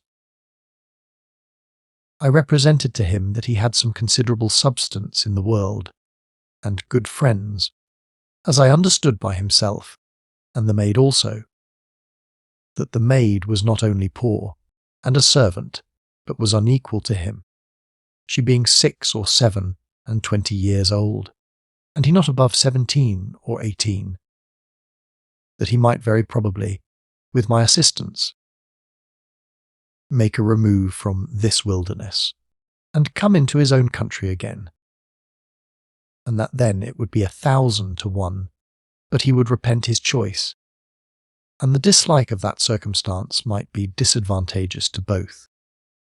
I was going to say more, but he interrupted me, smiling, and told me, with a great deal of modesty, that I mistook in my guesses, that he had nothing of that kind in his thoughts, and he was very glad to hear that I had an intent of putting them in a way to see their own country again, and nothing should have made him think of staying there, but that the voyage I was going was so exceeding long and hazardous, and would carry him quite out of the reach of all his friends, that he had nothing to desire of me, but that I would settle him in some little property in the island where he was, give him a servant or 2, and some few necessaries, and he would live here like a planter, waiting the good time when, if ever I returned to England, I would redeem him. He hoped I would not be unmindful of him when I came to England, that he would give me some letters to his friends in London, to let them know how good I had been to him, and in what part of the world, and what circumstances I had left him in. And he promised me that whenever I redeemed him, the plantation, and all the improvements he had made upon it, let the value be what it would, should be wholly mine. His discourse was very prettily delivered, considering his youth, and was the more agreeable to me, because he told me positively the match was not for himself. I gave him all possible assurances that if I lived to come safe to England, I would deliver his letters, and do his business effectually, and that he might depend I should never forget the circumstances I had left him in. But still I was impatient to know who was the person to be married. Upon which he told me it was my Jack of all trades, and his maid Susan. I was most agreeably surprised when he named the match, for, indeed, I thought it very suitable. The character of that man I have given already, and as for the maid, she was a very honest, modest, sober, and religious young woman, had a very good share of sense, was agreeable enough in her person, spoke very handsomely and to the purpose, always with decency and good manners, and was neither too backward to speak when requisite, nor impertinently forward when it was not her business. Very handy and housewifely, and an excellent manager, fit, indeed, to have been governess to the whole island. And she knew very well how to behave in every respect. The match being proposed in this manner, we married them the same day, and as I was father at the altar, and gave her away, so I gave her a portion. For I appointed her and her husband a handsome large space of ground for their plantation. And indeed this match, and the proposal the young gentleman made to give him a small property in the island, put me upon parcelling it out amongst them, that they might not quarrel afterwards about their situation. This sharing out the land to them I left to Will Atkins, who was now grown a sober, grave, managing fellow, perfectly reformed, exceedingly pious and religious. And, as far as I may be allowed to speak positively, in such a case, I verily believe he was a true penitent. He divided things so justly, and so much to everyone's satisfaction, that they only desired one general writing under my hand for the whole, which I caused to be drawn up, and signed and sealed, setting out the bounds and situation of every man's plantation, and testifying that I gave them, thereby severally a right to the whole possession and inheritance of the respective plantations or farms, with their improvements, to them and their hires, reserving all the rest of the island as my own property, and a certain rent for every particular plantation after 11 years, if I, or any one from me, or in my name, came to demand it, producing an attested copy of the same writing, as to the government and laws among them. I told them I was not capable of giving them better rules than they were able to give themselves, only I made them promise me to live in love and good neighbourhood with one another. And so I prepared to leave them.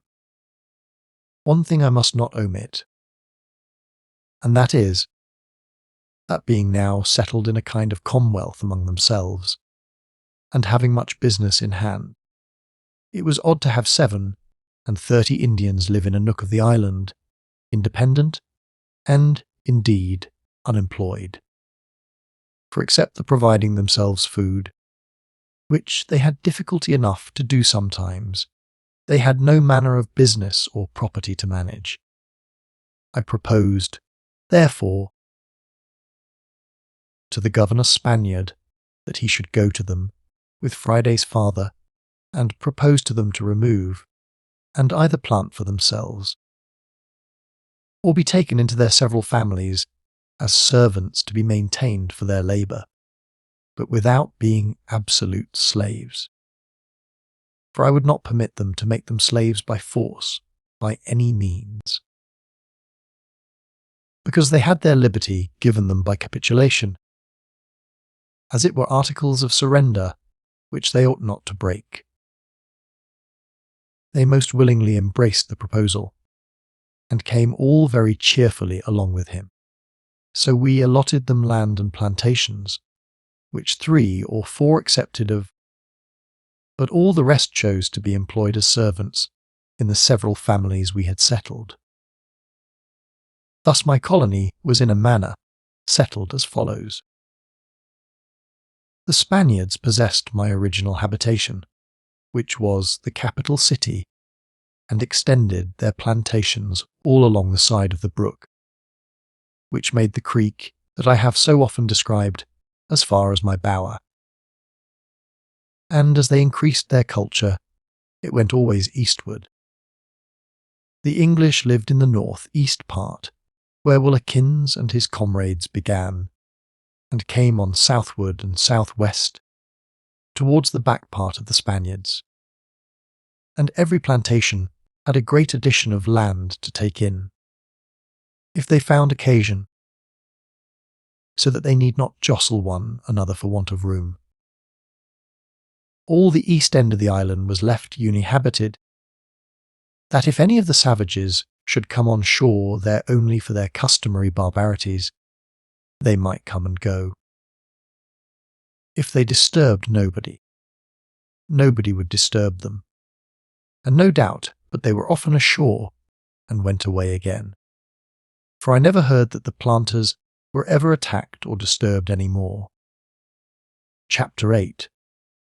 Sails from the island for the Brazils. It now came into my thoughts that I had hinted to my friend the clergyman that the work of converting the savages might perhaps be set on foot in his absence to his satisfaction, and I told him that now I thought that it was put in a fair way. For the savages, being thus divided among the Christians, daffodils, if they would but every one of them do their part with those which came under their hands, I hoped it might have a very good effect. He agreed presently in that, if they did their part. But how, says he, shall we obtain that of them? I told him we would call them all together, and leave it in charge with them, or go to them, one by one, which he thought best. So we divided it, he to speak to the Spaniards, who were all Papists, and I to speak to the English, who were all Protestants. And we recommended it earnestly to them, and made them promise that they would never make any distinction of Papist or Protestant in their exhorting the savages to turn Christians, but teach them the general knowledge of the true God, and of their Saviour Jesus Christ. And they likewise promised us that they would never have any differences or disputes one with another about religion. When I came to Atkins's house, I found that the young woman I have mentioned above and Atkins' wife were become intimates, and this prudent, religious young woman had perfected the work Atkins had begun, and though it was not above 4 days after what I have related, yet the new baptized savage woman was made such a Christian as I have seldom heard of in all my observation or conversation in the world. It came next into my mind, in the morning before I went to them, that amongst all the needful things I had to leave with them, I had not left them a Bible, in which I showed myself less considering for them than my good friend the widow was for me when she sent me the cargo of £100 from Lisbon, where she packed up 3 Bibles and a prayer book. However, the good woman's charity had a greater extent than ever she imagined, for they were reserved for the comfort and instruction of those that made much better use of them than I had done. I took one of the Bibles in my pocket, and when I came to Atkins's tent or house and found the young woman and Atkins's baptized wife had been discoursing of religion together, for Atkins told it me with a great deal of joy. I asked if they were together now, and he said, yes. So I went into the house, and he with me, and we found them together very earnest in discourse. Oh, sir, says Atkins, when God has sinners to reconcile to himself and aliens to bring home. He never wants a messenger. My wife has got a new instructor. I knew I was unworthy, as I was incapable of that work. That young woman has been sent hither from heaven. She is enough to convert a whole island of savages. The young woman blushed and rose up to go away, but I desired her to sit still. I told her she had a good work upon her hands, and I hoped God would bless her in it. We talked a little, and I did not perceive that they had any book among them, though I did not ask. But I put my hand into my pocket and pulled out my Bible. "Here," said I to Atkins, "I have brought you an assistant that perhaps you had not before." The man was so confounded that he was not able to speak for some time. But, recovering himself, he takes it with both his hands, and turning to his wife, "Here, my dear," says he, "did not I tell you our God, though he lives above, could hear what we have said? Here's the book I prayed for when you," and I kneeled down under the bush. "Now God has heard us and sent it." When he had said so, the man fell into such passionate transports that between the joy of having it and giving God thanks for it, the tears ran down his face like a child that was crying. The woman was surprised, and was like to have run into a mistake that none of us were aware of. For she firmly believed God had sent the book upon her husband's petition. It is true that providentially it was so, and might be taken so in a consequent sense. But I believe it would have been no difficult matter at that time to have persuaded the poor woman to have believed that an express messenger from came heaven on purpose to bring that individual book. But it was too serious a matter to suffer any delusion to take place. So I turned to the young woman and told her we did not desire to impose upon the new convert in her first and more ignorant understanding of things, and begged her to explain to her God may be very properly said to answer our petitions, when, in the course of his providence, such things are in a particular manner brought to pass as we petitioned for. But we did not expect returns from heaven in a miraculous and particular manner, and it is a mercy that it is not so. This the young woman did afterwards effectually, so that there was no priestcraft used here. And I should have thought it one of the most unjustifiable frauds in the world to have had it so. But the effect upon Woolakins is really not to be expressed, and there, we may be sure, was no delusion. Sure no man was ever more thankful in the world for anything of its kind than he was for the Bible, nor, I believe, never any man was glad of a Bible from a better principle. And though he had been a most profligate creature, headstrong, furious, and desperately wicked, yet this man is a standing rule to us, all for the well instructing children, that parents should never give over to teach and instruct, nor ever despair of the success of their endeavours, let the children be ever so refractory, or to appearance insensible to instruction. For if ever God in his providence touches the conscience of such, the force of their education turns upon them. And the early instruction of parents is not lost, though it may have been many years laid asleep, but some time or other they may find the benefit of it. Thus it was with this poor man. However ignorant he was of religion and Christian knowledge, he found he had some to do with now more ignorant than himself, and that the least part of the instruction of his good father that now came to his mind was of use to him. Among the rest, it occurred to him, he said, how his father used to insist so much on the inexpressible value of the Bible, and the privilege and blessing of it to nations, families, and persons.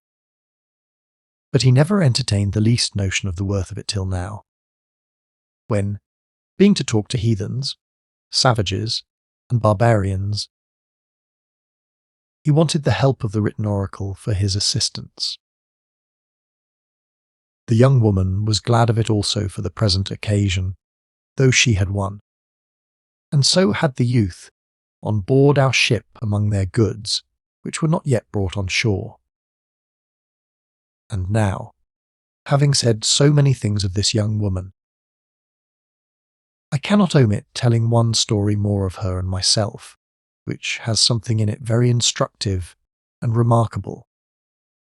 I have related to what extremity the poor young woman was reduced, how her mistress was starved to death, and died on board that unhappy ship we met at sea, and how the whole ship's company was reduced to the last extremity. The gentlewoman and her son, and this maid, were first hardly used as to provisions, and at last totally neglected and starved. That is to say, brought to the last extremity of hunger.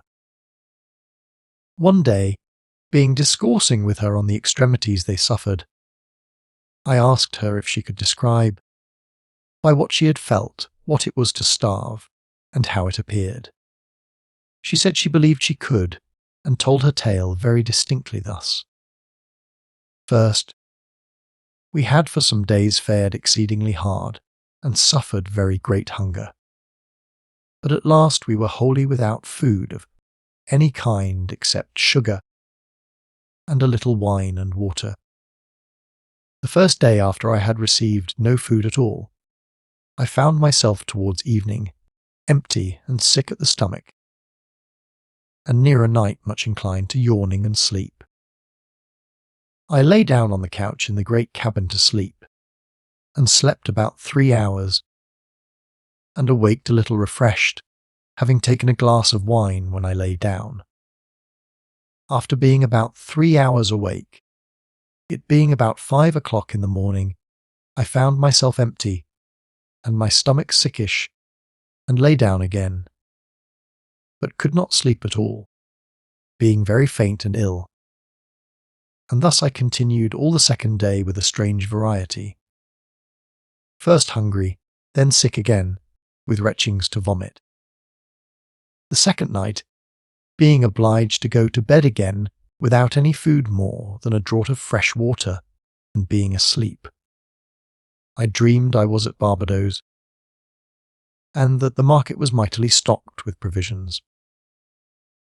That I bought some for my mistress, and went and dined very heartily. I thought my stomach was full after this, as it would have been after a good dinner. But when I awaked I was exceedingly sunk in my spirits to find myself in the extremity of family. The last glass of wine we had I drank, and put sugar in it, because of its having some spirit to supply nourishment. But there being no substance in the stomach for the digesting office to work upon, I found the only effect of the wine was to raise disagreeable fumes from the stomach into the head. And I lay, as they told me, stupid and senseless, as one drunk, for some time. The third day in the morning, after a night of strange, confused, and inconsistent dreams, and rather dozing than sleeping, I awaked ravenous and furious with hunger. And I question, had not my understanding returned and conquered it, whether, if I had been a mother, and had had a little child with me, its life would have been safe or not. This lasted about 3 hours, during which time I was twice raging mad, as any creature in Bedlam, as my young master told me, and as he can now inform you. In one of these fits of lunacy or distraction, I fell down and struck my face against the corner of a pallet bed in which my mistress lay, and with the blow the blood gushed out of my nose, and the cabin boy bringing me a little basin, I sat down and bled into it a great deal. And as the blood came from me, I came to myself, and the violence of the flame, or fever, I was in abated, and so did the ravenous part of the hunger. Then I grew sick, and retched to vomit, but could not, for I had nothing in my stomach to bring up. After I had bled some time I swooned, and they all believed I was dead. But I came to myself soon after, and then had a most dreadful pain in my stomach, not to be described. Not like the colic, but a gnawing, eager pain for food. And towards night it went off with a kind of earnest wishing or longing for food. I took another draught of water with sugar in it, but my stomach loathed the sugar and brought it all up again. Then I took a draught of water without sugar, and that stayed with me, and I laid me down upon the bed, praying most heartily that it would please God to take me away, and composing my mind in hopes of it. I slumbered a while, and then waking, thought myself dying, being light with vapours from an empty stomach. I recommended my soul then to God, and then earnestly wished that somebody would throw me into the sea. All this while my mistress lay by me, just, as I thought, expiring.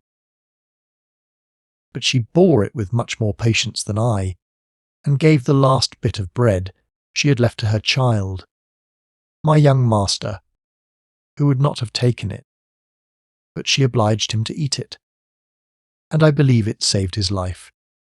Towards the morning I slept again, and when I woke I fell into a violent passion of crying, and after that had a second fit of violent hunger. I got up ravenous, and in a most dreadful condition, and once or twice I was going to bite my own arm. At last I saw the basin in which was the blood. I had blood at my nose the day before. I ran to it, and swallowed it with such haste, and such a greedy appetite, as if I wondered nobody had taken it before, and afraid it should be taken from me now, after it was down, though the thoughts of it filled me with horror.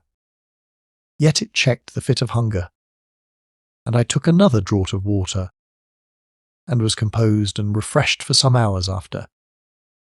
This was the 4th day, and this I kept up till towards night, when, within the compass of 3 hours, I had all the several circumstances over again, one after another, sick, sleepy, eagerly hungry, pain in the stomach, then ravenous again, then sick, then lunatic, then crying, then ravenous again, and so every quarter of an hour, and my strength wasted exceedingly. At night I lay me down, having no comfort, but in the hope that I should die before morning. All this night I had no sleep. But the hunger was now turned into a disease, and I had a terrible colic and griping, by wind instead of food, having found its way into the bowels. And in this condition I lay till morning, when I was surprised by the cries and lamentations of my young master, who called out to me that his mother was dead. I lifted myself up a little, for I had not strength to rise, but found she was not dead, although she was able to give very little signs of life. I had then such convulsions in my stomach, for want of some sustenance, as I cannot describe, with such frequent throes and pangs of appetite as nothing but the tortures of death can imitate. And in this condition I was when I heard the seamen above cry out, "A sail! A sail!" and halloo, and jump about as if they were distracted. I was not able to get off from the bed, and my mistress much less. And my young master was so sick that I thought he had been expiring. So we could not open the cabin door, or get any account what it was that occasioned such confusion. Nor had we had any conversation with the ship's company for 12 days, they having told us that they had not a mouthful of anything to eat in the ship. And this they told us afterwards. They thought we had been dead. It was this dreadful condition we were in when you were sent to save our lives. And how you found us, sir, you know as well as I, and better too. This was her own relation, and is such a distinct account of starving to death as, I confess, I never met with, and was exceeding instructive to me. I am the rather apt to believe it to be a true account, because the youth gave me an account of a good part of it, though I must own, not so distinct and so feeling as the maid, and the rather because it seems his mother fed him at the price of her own life. But the poor maid, whose constitution was stronger than that of her mistress, who was in years, and a weakly woman too, might struggle harder with it. Nevertheless, she might be supposed to feel the extremity some sooner than her mistress, who might be allowed to keep the last bit something longer than she parted with any to relieve her maid. No question, as the case is here related, if our ship or some other had not so providentially met them, but a few days more would have ended all their lives. I now return to my disposition of things among the people. And, first, it is to be observed here, that for many reasons I did not think fit to let them know anything of the sloop I had framed, and which I thought of setting up among them. For I found, at least at my first coming, such seeds of division among them, that I saw plainly, had I set up the sloop, and left it among them, they would, upon every light discussed, have separated, and gone away from one another, or perhaps have turned pirates, and so made the island a den of thieves, instead of a plantation of sober and religious people as I intended it. Nor did I leave the 2 pieces of brass cannon that I had on board, or the extra 2-quarter deck guns that my nephew had provided, for the same reason. I thought it was enough to qualify them for a defensive war against any that should invade them, but not to set them up for an offensive war, or to go abroad to attack others, which, in the end, would only bring ruin and destruction upon them. I reserved the sloop, therefore, and the guns, for their service another way, as I shall observe in its place. Having now done with the island, I left them all in good circumstances, and in a flourishing condition, and went on board my ship again on the 6th of May, having been about 25 days among them. And as they were all resolved to stay upon the island till I came to remove them, I promised to send them further relief from the Brazils, if I could possibly find an opportunity. I particularly promised to send them some cattle, such as sheep, hogs, and cows.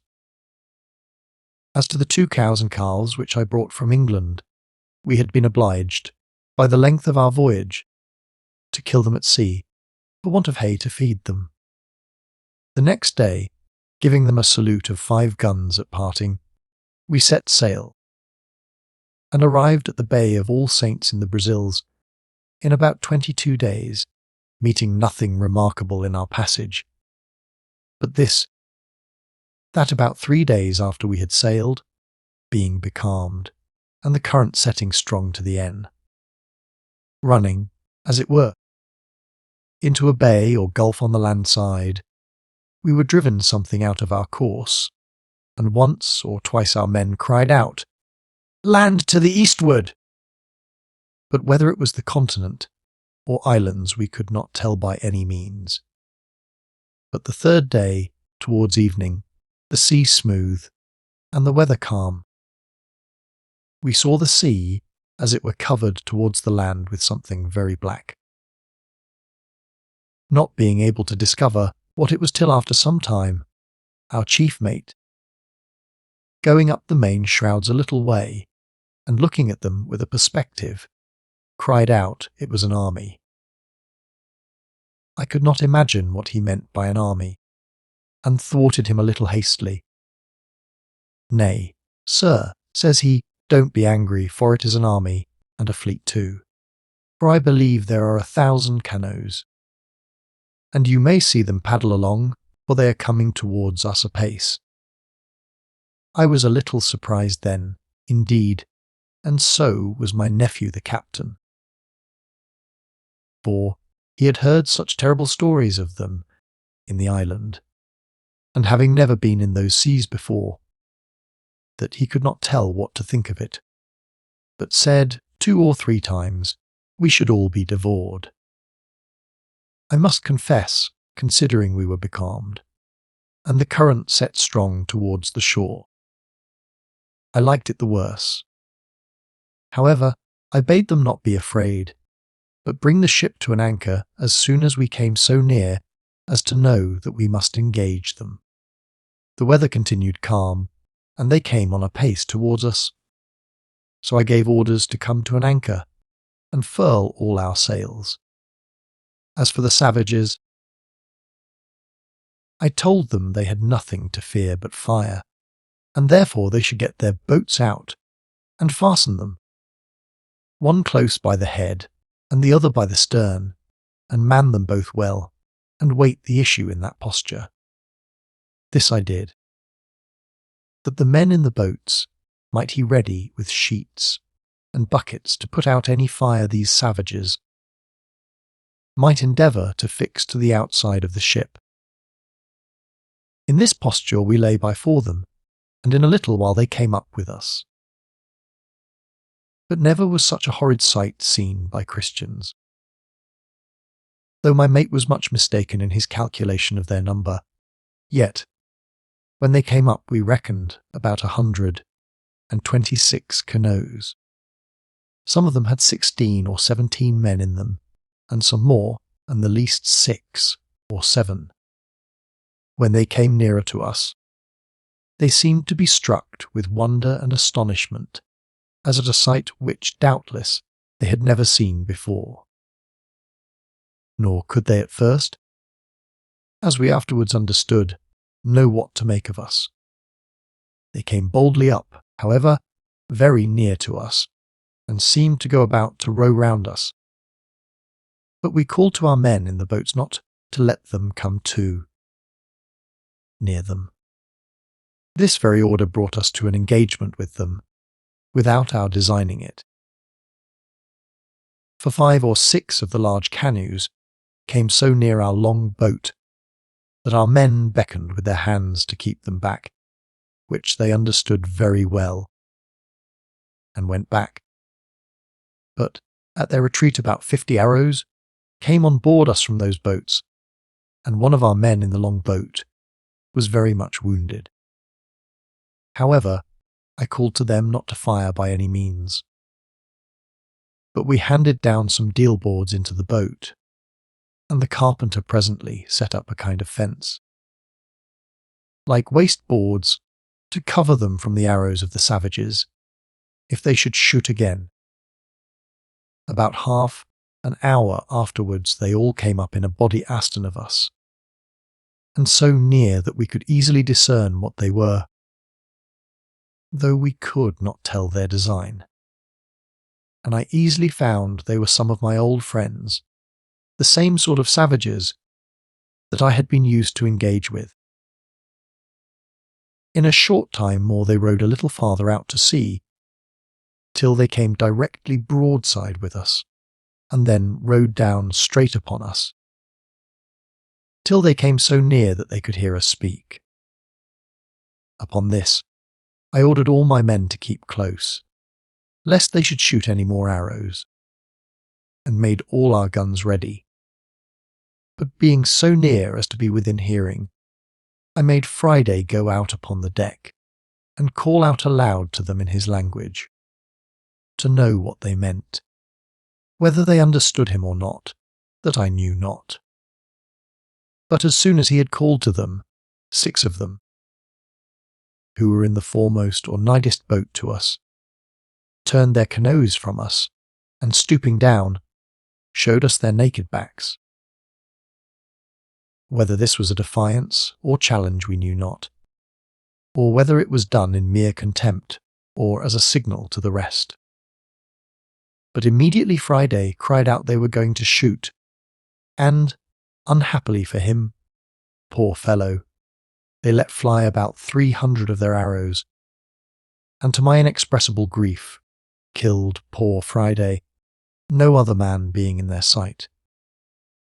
The poor fellow was shot with no less than 3 arrows, and about 3 more fell very near him. Such unlucky marksmen they were! I was so annoyed at the loss of my old trusty servant and companion that I immediately ordered 5 guns to be loaded with small shot, and 4 with great, and gave them such a broadside as they had never heard in their lives before. They were not above half a cable's length off when we fired, and our gunners took their aim so well that 3 or 4 of their canoes were overset, as we had reason to believe, by 1 shot only. The ill manners of turning up their bare backs to us gave us no great offence. Neither did I know for certain whether which would pass for the greatest contempt among us might be understood so by them or not. Therefore, in return, I had only resolved to have fired 4 or 5 guns at them with powder only, which I knew would frighten them sufficiently. But when they shot at us directly with all the fury they were capable of, and especially as they had killed my poor Friday, whom I so entirely loved and valued, and who, indeed, so well deserved it, I thought myself not only justifiable before God and man, but would have been very glad I could have overset every canoe there, and drowned every one of them. I can neither tell how many we killed nor how many we wounded at this broadside, but sure such a fright and hurry never were seen among such a multitude. There were 13 or 14 of their canoes split and overset in all, and the men all set a-swimming. The rest, frightened out of their wits, scoured away as fast as they could, taking but little care to save those whose boats were split or spoiled with our shot. So I suppose that many of them were lost, and our men took up 1 poor fellow swimming for his life, above an hour after they were all gone. The small shot from our cannon must needs kill and wound a great many. But, in short, we never knew how it went with them, for they fled so fast that in 3 hours or thereabouts we could not see above 3 or 4 straggling canoes, nor did we ever see the rest any more. For a breeze of wind springing up the same evening, we weighed and set sail for the Brazils. We had a prisoner, indeed, but the creature was so sullen that he would neither cat nor speak, and we all fancied he would starve himself to death. But I took away to cure him, for I had made them take him and turn him into the long boat, and make him believe they would toss him into the sea again, and so leave him where they found him, if he would not speak. Nor would that do, but they really did throw him into the sea, and came away from him. Then he followed them, for he swam like a cork, and called to them in his tongue, though they knew not 1 word of what he said. However, at last they took him in again, and then he began to be more tractable. Nor did I ever design they should drown him. We were now under sail again, but I was the most disconsolate creature, alive for want of my man Friday, and would have been very glad to have gone back to the island, to have taken one of the rest from thence for my occasion, but it could not be. So we went on. We had one prisoner, as I have said, and it was a long time before we could make him understand anything. But in time our men taught him some English, and he began to be a little tractable. Afterwards, we inquired what country he came from, but could make nothing of what he said. For his speech was so odd, all gutturals, and he spoke in the throat in such a hollow, odd manner, that we could never form a word after him. And we were all of opinion that they might speak that language as well, if they were gagged as otherwise. Nor could we perceive that they had any occasion either for teeth, tongue, lips, or palate, but formed their words just as a hunting horn forms a tune with an open throat. He told us, however, some time after, when we had taught him to speak a little English, that they were going with their kings to fight a great battle. When he said kings, we asked him how many kings. He said they were 5 nation. We could not make him understand the plurals, and that they all joined to go against 2 nation. We asked him what made them come up to us. He said, "To make ye to great wonder look."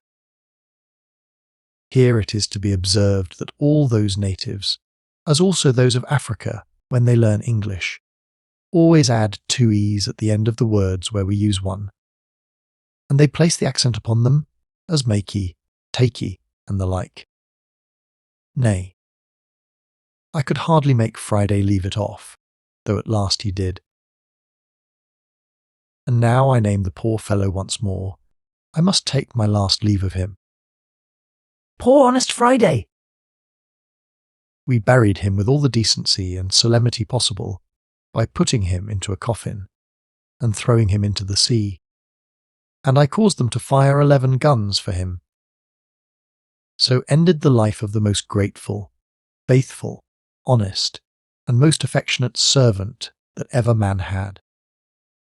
We went now away with a fair wind for Brazil, and in about 12 days' time we made land, in the latitude of 5 degrees south of the line, being the north-easternmost land of all that part of America. We kept on by east.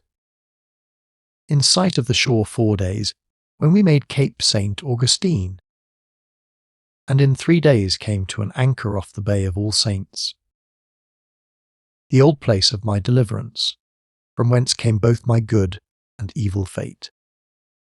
Never ship came to this port that had less business than I had, and yet with great difficulty that we were admitted to hold the least correspondence on shore. Not my partner himself, who was alive, and made a great figure among them, not my 2 merchant trustees, not the fame of my wonderful preservation in the island, could obtain me that favour. My partner, however, remembering that I had given 500 moidores to the prior of the monastery of the Augustines, and 272 to the poor, went to the monastery, and obliged the prior that then was to go to the governor, and get leave for me personally, with the captain and 1 more, besides 8 seamen, to come on shore, and no more. And this upon condition, absolutely capitulated for, that we should not offer to land any goods out of the ship, or to carry any person away without license. They were so strict with us, as to landing any goods, that it was with extreme difficulty that I got on shore 3 bales of English goods, such as fine broadcloths, stuffs, and some line, which I had brought for a present to my partner. He was a very generous, open-hearted man, although he began, like me, with little at first, though he knew not that I had the least design of giving him anything. He sent me on board a present of fresh provisions, wine, and sweetmeats worth about 30 moidores, including some tobacco, and 3 or 4 fine medals of gold. But I was even with him in my present, which, as I have said, consisted of fine broadcloth, English stuffs, lace, and fine holland. Also, I delivered him about the value of £100 sterling in the same goods, for other uses, and I obliged him to set up the sloop, which I had brought with me from England, as I have said, for the use of my colony, in order to send the refreshments I intended to my plantation. Accordingly, he got hands, and finished the sloop in a very few days, for she was already framed, and I gave the master of her such instructions that he could not miss the place. Nor did he, as I had an account from my partner afterwards. I got him soon loaded with the small cargo I sent them, and one of our seamen, that had been on shore with me there, offered to go with the sloop and settle there. Upon my letter to the governor Spaniard, to allot him a sufficient quantity of land for a plantation, and on my giving him some clothes and tools for his planting work, which he said he understood, having been an old planter at Maryland, and a buccaneer into the bargain. I encouraged the fellow by granting all he desired, and, as an addition, I gave him the savage whom we had taken prisoner of war to be his slave, and ordered the governor, Spaniard, to give him his share of everything he wanted with the rest. When we came to fit this man out, my old partner told me there was a certain very honest fellow, a Brazil planter of his acquaintance, who had fallen into the displeasure of the church. I know what the matter is with him, says he, but, on my conscience, I think he is a heretic in his heart, and he has been obliged to conceal himself for fear of the Inquisition. He then told me that he would be very glad of such an opportunity to make his escape, with his wife and 2 daughters, and if I would let them go to my island, and allot them a plantation, he would give them a small stock to begin with. For the officers of the Inquisition had seized all his effects and estate, and he had nothing left but a little household stuff and 2 slaves. And, adds he, though I hate his principles, yet I would not have him fall into their hands, for he will be assuredly burned alive if he does. I granted this presently, and joined my Englishman with them, and we concealed the man and his wife and daughters on board our ship, till the sloop put out to go to sea. And then, having put all their goods on board some time before, we put them on board the sloop after she was got out of the bay. Our seaman was mightily pleased with this new partner, and their stocks, indeed, were much alike, rich in tools, in preparations, and a farm, but nothing to begin with except as above. However, they carried over with them what was worth all the rest, some materials for planting sugar canes, with some plants of canes, which the Brazil planter, understood very well. Among the rest of the supplies sent to my tenants in the island, I sent them by the sloop 3 milch cows and 5 calves, about 22 hogs, among them 3 sows, 2 mares and a stone horse. For my Spaniards, according to my promise, I engaged 3 Brazil women to go, and recommended it to them to marry them, and use them kindly. I could have procured more women, but I remembered that the poor persecuted man had 2 daughters, and that there were but 5 of the Spaniards that wanted partners. The rest had wives of their own, though in another country. All this cargo arrived safe, and, as you may easily suppose, was very welcome to my old inhabitants, who were now, with this addition, between 60 and 70 people, besides little children, of which there were a great many. I found letters at London from them all, by way of Lisbon, when I came back to England. I have now done with the island and all manner of discourse about it. And whoever reads the rest of my memorandums would do well to turn his thoughts entirely from it, and expect to read of the follies of an old man, not warned by his own harms, much less by those of other men, to beware, not cooled by almost 40 years' miseries and disappointments, not satisfied with prosperity beyond expectation, nor made cautious by afflictions and distress beyond example. Chapter 9. A dreadful occurrences in Madagascar. I had no more business to go to the East Indies than a man at full liberty has to go to the turnkey at Newgate, and desire him to lock him up among the prisoners there and starve him. Had I taken a small vessel from England and gone directly to the island, had I loaded her, as I did the other vessel, with all the necessaries for the plantation and for my people, taken a patent from the government here to have secured my property, in subjection only to that of England, had I carried over cannon and ammunition, servants and people to plant, and taken possession of the place, fortified and strengthened it in the name of England, and increased it with people, as I might easily have done. Had I then settled myself there, and sent the ship back laden with good rice, as I might also have done in 6 months' time, and ordered my friends to have fitted her out again for our supply. Had I done this, and stayed there myself, I had at least acted like a man of common sense.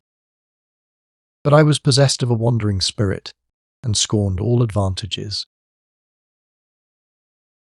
I pleased myself with being the patron of the people I placed there, and doing for them in a kind of haughty, majestic way,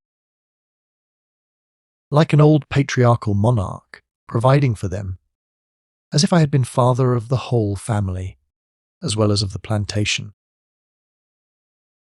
But I never so much as pretended to plant in the name of any government or nation, or to acknowledge any prince, or to call my people subjects to any one nation more than another. Nay, I never so much as gave the place a name, but left it as I found it, belonging to nobody, and the people under no discipline or government but my own, who, though I had influence over them as a father and benefactor, had no authority or power to act or command one way or other, further than voluntary consent moved them to comply. Yet even this, had I stayed there, would have done well enough.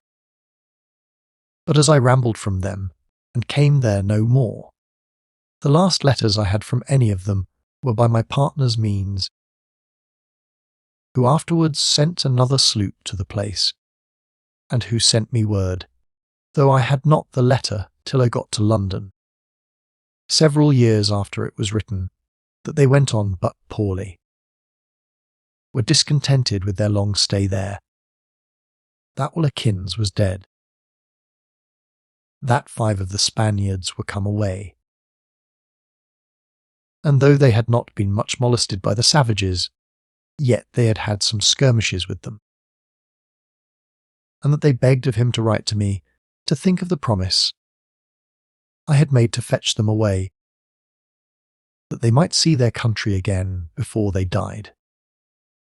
But I was gone a wild goose chase indeed, and they that will have any more of me must be content to follow me into a new variety of follies, hardships, and wild adventures, wherein the justice of Providence may be duly observed, and we may see how easily heaven can gorge us with our own desires, make the strongest of our wishes be our affliction, and punish most severely with those very things which we think it would be our utmost happiness to be allowed to possess. Whether I had business or no business, away I went. It is no time now to enlarge upon the reason or absurdity of my own conduct. But to come to the history, I was embarked for the voyage, and the voyage I went. I shall only add a word or two concerning my honest popish clergyman, for let their opinion of us, and all other heretics in general, as they call us, be as uncharitable as it may. I verily believe this man was very sincere, and wished the good of all men. Yet I believe he used reserve in many of his expressions, to prevent giving me offence. For I scarce heard him once call on the Blessed Virgin, or mention Saint Jago, or his guardian angel, though so common with the rest of them. However, I say I had not the least doubt of his sincerity and pious intentions. And I am firmly of opinion, if the rest of the popish missionaries were like him, they would strive to visit even the poor Tartars and Laplanders, where they have nothing to give them, as well as covet to flock to India, Persia, China, etc., the most wealthy of the heathen countries, for if they expected to bring no gains to their church by it, it may well be admired how they came to admit the Chinese Confucius into the calendar of the Christian saints. A ship being ready to sail for Lisbon, my pious priest asked me leave to go thither, being still, as he observed, bound never to finish any voyage he began. How happy it had been for me if I had gone with him! But it was too late now. All things heaven appoints for the best. Had I gone with him, I had never had so many things to be thankful for. And the reader had never heard of the second part of the travels and adventures of Robinson Crusoe. So I must here leave exclaiming at myself, and go on with my voyage. From the Brazils we made directly over the Atlantic Sea to the Cape of Good Hope, and had a tolerably good voyage. Our course generally south-east, now and then a storm, and some contrary winds. But my disasters at sea were at an end. My future rubs and cross events were to befall me on shore. That it might appear the land was as well prepared to be our scourge as the sea. Our ship was on a trading voyage, and had a supercargo on board, who was to direct all her motions after she arrived at the Cape, only being limited to a certain number of days for stay by charter party at the several ports she was to go to. This was none of my business. Neither did I meddle with it. My nephew, the captain, and the supercargo adjusting all those things between them as they thought fit. We stayed at the Cape no longer than was needful to take in fresh water, but made the best of our way for the coast of Coromandel. We were, indeed, informed that a French man of war of 50 guns and 2 large merchant ships were gone for the Indies, and as I knew we were at war with France, I had some apprehensions of them. But they went their own way, and we heard no more of them. I shall not pester the reader with a tedious description of places, journals of our voyage, variations of the compass, latitudes, trade winds, etc. It is enough to name the ports and places which we touched at, and what occurred to us upon our passages from one to another. We touched first at the island of Madagascar, where, though the people are fierce and treacherous, and very well armed with lances and bows, which they use with inconceivable dexterity, yet we fared very well with them a while. They treated us very civilly, and for some trifles which we gave them, such as knives, scissors, etc., They brought us 11 good fat bullocks of a middling size, which we took in, partly for fresh provisions for our present spending, and the rest to salt for the ship's use. We were obliged to stay here some time after we had furnished ourselves with provisions. And I, who was always too curious to look into every nook of the world wherever I came, went on shore as often as I could. It was on the east side of the island that we went on shore one evening. And the people, who, by the way, are very numerous, came thronging about us, and stood gazing at us at a distance. As we had traded freely with them, and had been kindly used, we thought ourselves in no danger. But when we saw the people, we cut 3 boughs out of a tree, and stuck them up at a distance from us, which, it seems, is a mark in that country not only of a truce and friendship, but when it is accepted, the other side set up 3 poles or bows, which is a signal that they accept the truce too. But then this is a known condition of the truce, that you are not to pass beyond their 3 poles towards them, nor they to come past your 3 poles or boards towards you, so that you are perfectly secure within the 3 poles and all the space between your poles, and theirs is allowed, like a market, for free converse, a traffic and commerce. When you go there, you must not carry your weapons with you. And if they come into that space, they stick up their javelins and lances all at the first poles, and come on unarmed.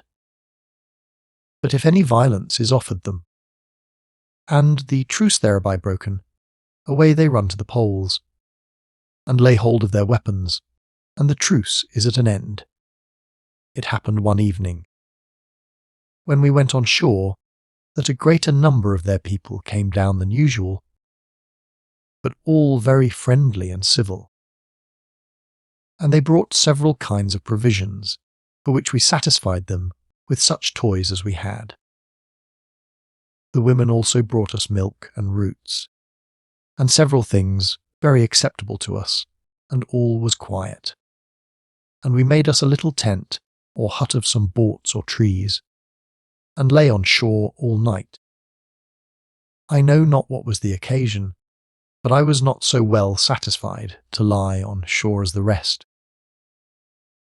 And the boat riding at an anchor at about a stone's cast from the land, with 2 men in her to take care of her, I made one of them come on shore. And getting some balls of trees to cover us also in the boat, I spread the sail on the bottom of the boat, and lay under the cover of the branches of the trees all night in the boat. About 2 o'clock in the morning we heard of our men making a terrible noise on the shore, calling out, for God's sake, to bring the boat in and come and help them, for they were all like to be murdered. And at the same time I heard the fire of 5 muskets, which was the number of guns they had, and that 3 times over. For it seems the natives here were not so easily frightened with guns as the savages were in America, where I had to do with them. All this while, I knew not what was the matter, but rousing immediately from sleep with the noise, I caused the boat to be thrust in, and resolved with 3 fusees we had on board to land and assist our men. We got the boat soon to the shore, but our men were in too much haste. For being come to the shore, they plunged into the water to get to the boat with all the expedition they could, being pursued by between 300 and 400 men. Our men were but 9 in all, and only 5 of them had fusees with them. The rest had pistols and swords, indeed, but they were of small use to them. We took up 7 of our men, and with difficulty enough too, 3 of them being very ill wounded.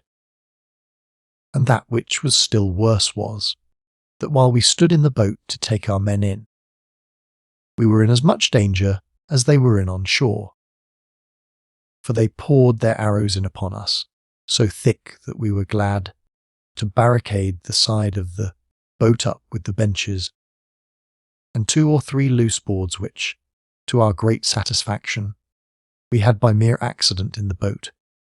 And yet, had it been daylight, they are, it seems, such exact marksmen, that if they could have seen but the least part of any of us, they would have been sure of us.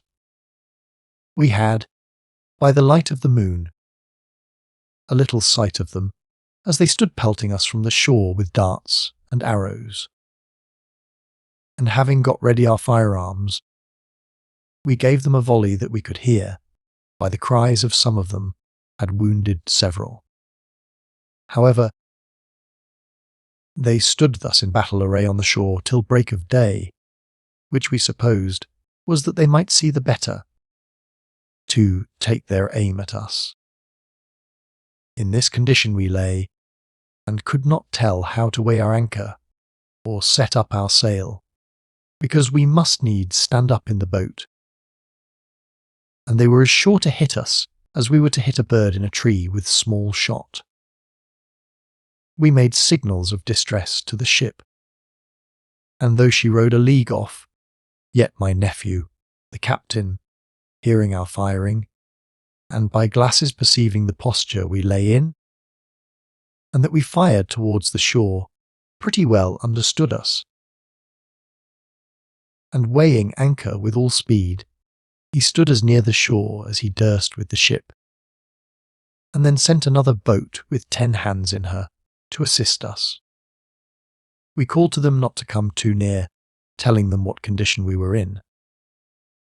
However, they stood in near to us, and one of the men taking the end of a tow line in his hand, and keeping our boat between him and the enemy, so that they could not perfectly see him, swam on board us, and made fast the line to the boat, upon which we slipped out a little cable, and leaving our anchor behind, they towed us out of reach of the arrows, we all the while lying close behind the barricade we had made. As soon as we were got from between the ship and the shore, that we could lay her side to the shore, she ran along just by them, and poured in a broadside among them, loaded with pieces of iron and lead, small bullets, and such stuff, besides the great shot, which made a terrible havoc among them. When we were got on board and out of danger, we had time to examine into the occasion of this fray. And indeed our supercargo, who had been often in those parts, put me upon it. For he said he was sure the inhabitants would not have touched us after we had made a truce, if we had not done something to provoke them to it. At length it came out that an old woman, who had come to sell us some milk, had brought it within our poles, and a young woman with her, who also brought us some roots or herbs. And while the old woman, whether she was mother to the young woman, or no they could not tell, was selling us the milk, one of our men offered some rudeness to the girl that was with her, at which the old woman made a great noise. However, the seaman would not quit his prize, but carried her out of the old woman's sight among the trees, it being almost dark. The old woman went away without her, and, as we may suppose, made an outcry among the people she came from, who, upon notice, raised that great army upon us in 3 or 4 hours, and it was great odds, but we had all been destroyed. One of our men was killed with a lance thrown at him, just at the beginning of the attack, as he sallied out of the tent they had made. The rest came off free, all but the fellow who was the occasion of all the mischief, who paid dear enough for his brutality. for we could not hear what became of him for a great while. We lay upon the shore 2 days after, though the wind presented, and made signals for him, and made our boat sail up shore and down shore several leagues, but in vain. So we were obliged to give him over, and if he alone had suffered for it, the loss had been less. I could not satisfy myself, however, without venturing on shore once more, to try if I could learn anything of him or them. It was the 3rd night after the action that I had a great mind to learn, if I could by any means, what mischief we had done, and how the game stood on the Indian side. I was careful to do it in the dark, lest we should be attacked again. But I ought indeed to have been sure that the men I went with had been under my command, before I engaged in a thing so hazardous and mischievous as I was brought in to buy it, without design. We took 20 as stout fellows with us as any in the ship, besides the supercargo and myself, and we landed 2 hours before midnight, at the same place where the Indians stood drawn up in the evening before. I landed here because my design, as I have said, was chiefly to see if they had quitted the field, and if they had left any marks behind them of the mischief we had done them. And I thought if we could surprise 1 or 2 of them, perhaps we might get our man again, by way of exchange. We landed without any noise, and divided our men into 2 bodies, whereof the boatswain commanded one, and I the other. We neither saw nor heard anybody stir when we landed, and we marched up, one body at a distance from another, to the place. At first we could see nothing, it being very dark, till by and by our boatswain, who led the first party, stumbled and fell over a dead body. This made them halt a while. For knowing by the circumstances that they were at the place where the Indians had stood, they waited for my coming up there. We concluded to halt till the moon began to rise, which we knew would be in less than an hour, when we could easily discern the havoc we had made among them. We told 32 bodies upon the ground, whereof 2 were not quite dead. Some had an arm, and some a leg shot off, and one his head. Those that were wounded we supposed they had carried away. When we had made, as I thought, a full discovery of all we could come to the knowledge of, I resolved on going on board. But the boatswain and his party sent me word that they were resolved to make a visit to the Indian town, where these dogs, as they called them, dwelt, and asked me to go along with them.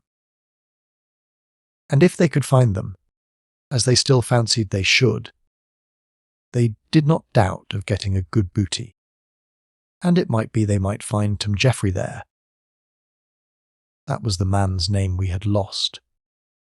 Had they sent to ask my leave to go, I knew well enough what answer to have given them, for I should have commanded them instantly on board, knowing it was not a hazard fit for us to run, who had a ship loading in our charge, and a voyage to make which depended very much upon the lives of the men. But as they sent me word they were resolved to go, and only asked me and my company to go along with them, I positively refused it, and rose up, for I was sitting on the ground, in order to go to the boat. 1 or 2 of the men began to importune me to go, and when I refused, began to grumble, and say they were not under my command, and they would go. "Come, Jack," says one of the men, "will you go with me?" "I'll go for one." Jack said he would, and then another, and, in a word, they all left me but one, whom I persuaded to stay, and a boy left in the boat. So the supercargo and I with the third man, went back to the boat, where we told them we would stay for them, and take care to take in as many of them as should be left. For I told them it was a mad thing they were going about, and supposed most of them would have the fate of Tom Jeffrey. They told me, like seamen, they would warrant it they would come off again, and they would take care, etc. So away they went. I entreated them to consider the ship and the voyage, that their lives were not their own, and that they were entrusted with the voyage, in some measure, that if they miscarried, the ship might be lost for want of their help, and that they could not answer for it to God or man. But I might as well have talked to the mainmast of the ship. They were mad upon their journey. Only they gave me good words, and begged I would not be angry, that they did not doubt, but they would be back again in about an hour at furthest. For the Indian town, they said, was not above half a mile off, though they found it above 2 miles before they got to it. Well, they all went away, and though the attempt was desperate, and such as none but madmen would have gone about, yet, to give them their due, they went about it as warily as boldly. They were gallantly armed, for they had every man a fusee or musket, a bayonet and a pistol.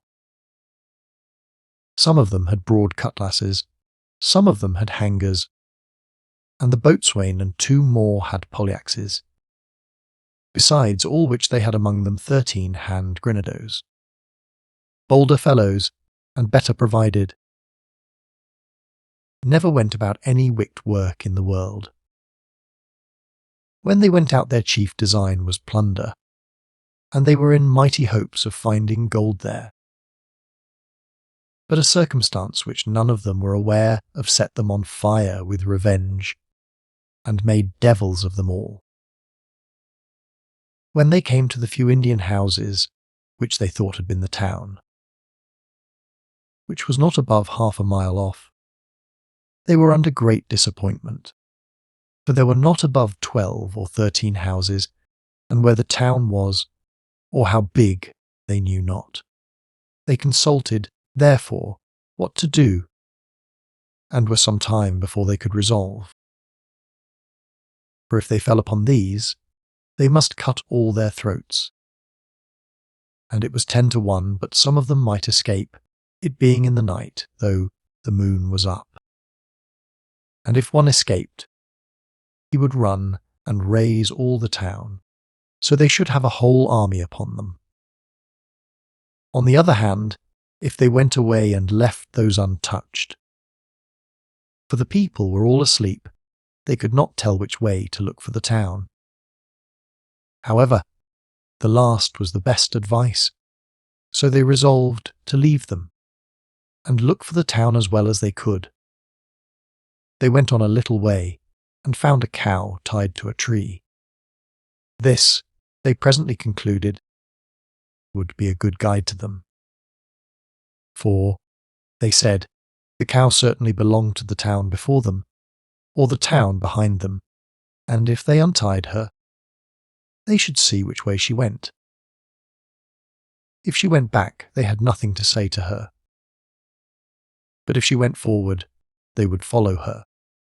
So they cut the cord, which was made of twisted flags, and the cow went on before them, directly to the town, which, as they reported, consisted of above 200 houses or huts, and in some of these they found several families living together. Here they found all in silence, as profoundly secure as sleep could make them.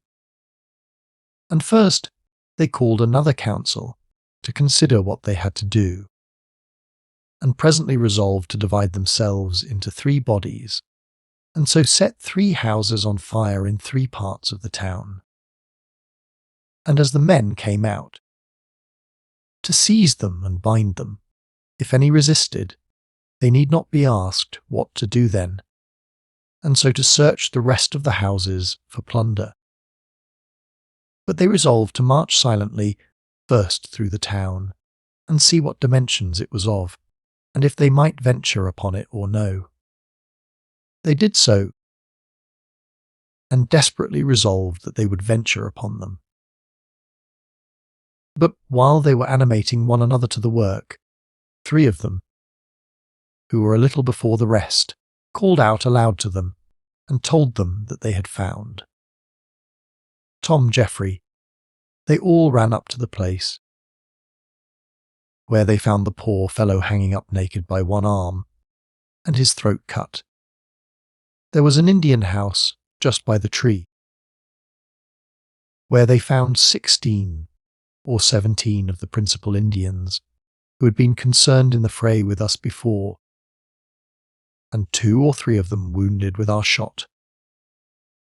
And our men found they were awake and talking one to another in that house, but knew not their number.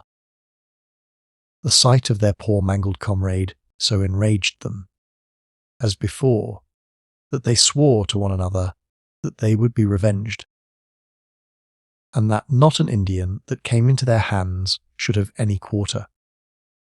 And to work they went immediately, and yet not so madly as might be expected from the rage and fury they were in. Their first care was to get something that would soon take fire, but, after a little search, they found that would be to no purpose. For most of the houses were low, and thatched with flags and rushes, of which the country is full. So they presently made some wildfire, as we call it, by wetting a little powder in the palm of their hands, and in a quarter of an hour they set the town on fire in 4 or 5 places, and particularly that house where the Indians were not gone to bed. As soon as the fire began to blaze, the poor frightened creatures began to rush out to save their lives, but met with their fate in the attempt, and especially at the door, where they drove them back, the boatswain himself killing 1 or 2 with his poleaxe. The house being large, and many in it, he did not care to go in, but called for a hand grenado, and threw it among them, which at first frightened them, but, when it burst, made such havoc among them that they cried out in a hideous manner.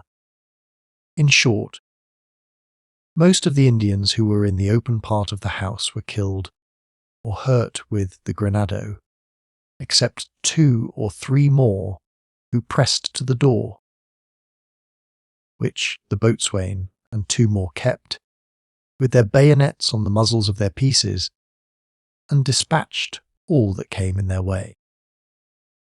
But there was another apartment in the house, where the prince or king, or whatever he was, and several others were, and these were kept until the house, which was by this time all in a light flame, fell in upon them, and they were smothered together. All this while they fired not a gun, because they would not waken the people faster than they could master them. But the fire began to waken them fast enough, and our fellows were glad to keep a little together in bodies. For the fire grew so raging, all the houses being made of light combustible stuff, that they could hardly bear the street between them. Their business was to follow the fire, for the sure execution, as fast as the fire either forced the people out of those houses which were burning, or frightened them out of others. Our people were ready at their doors to knock them on the head, still calling and hallowing one to another to remember Tom Jeffrey.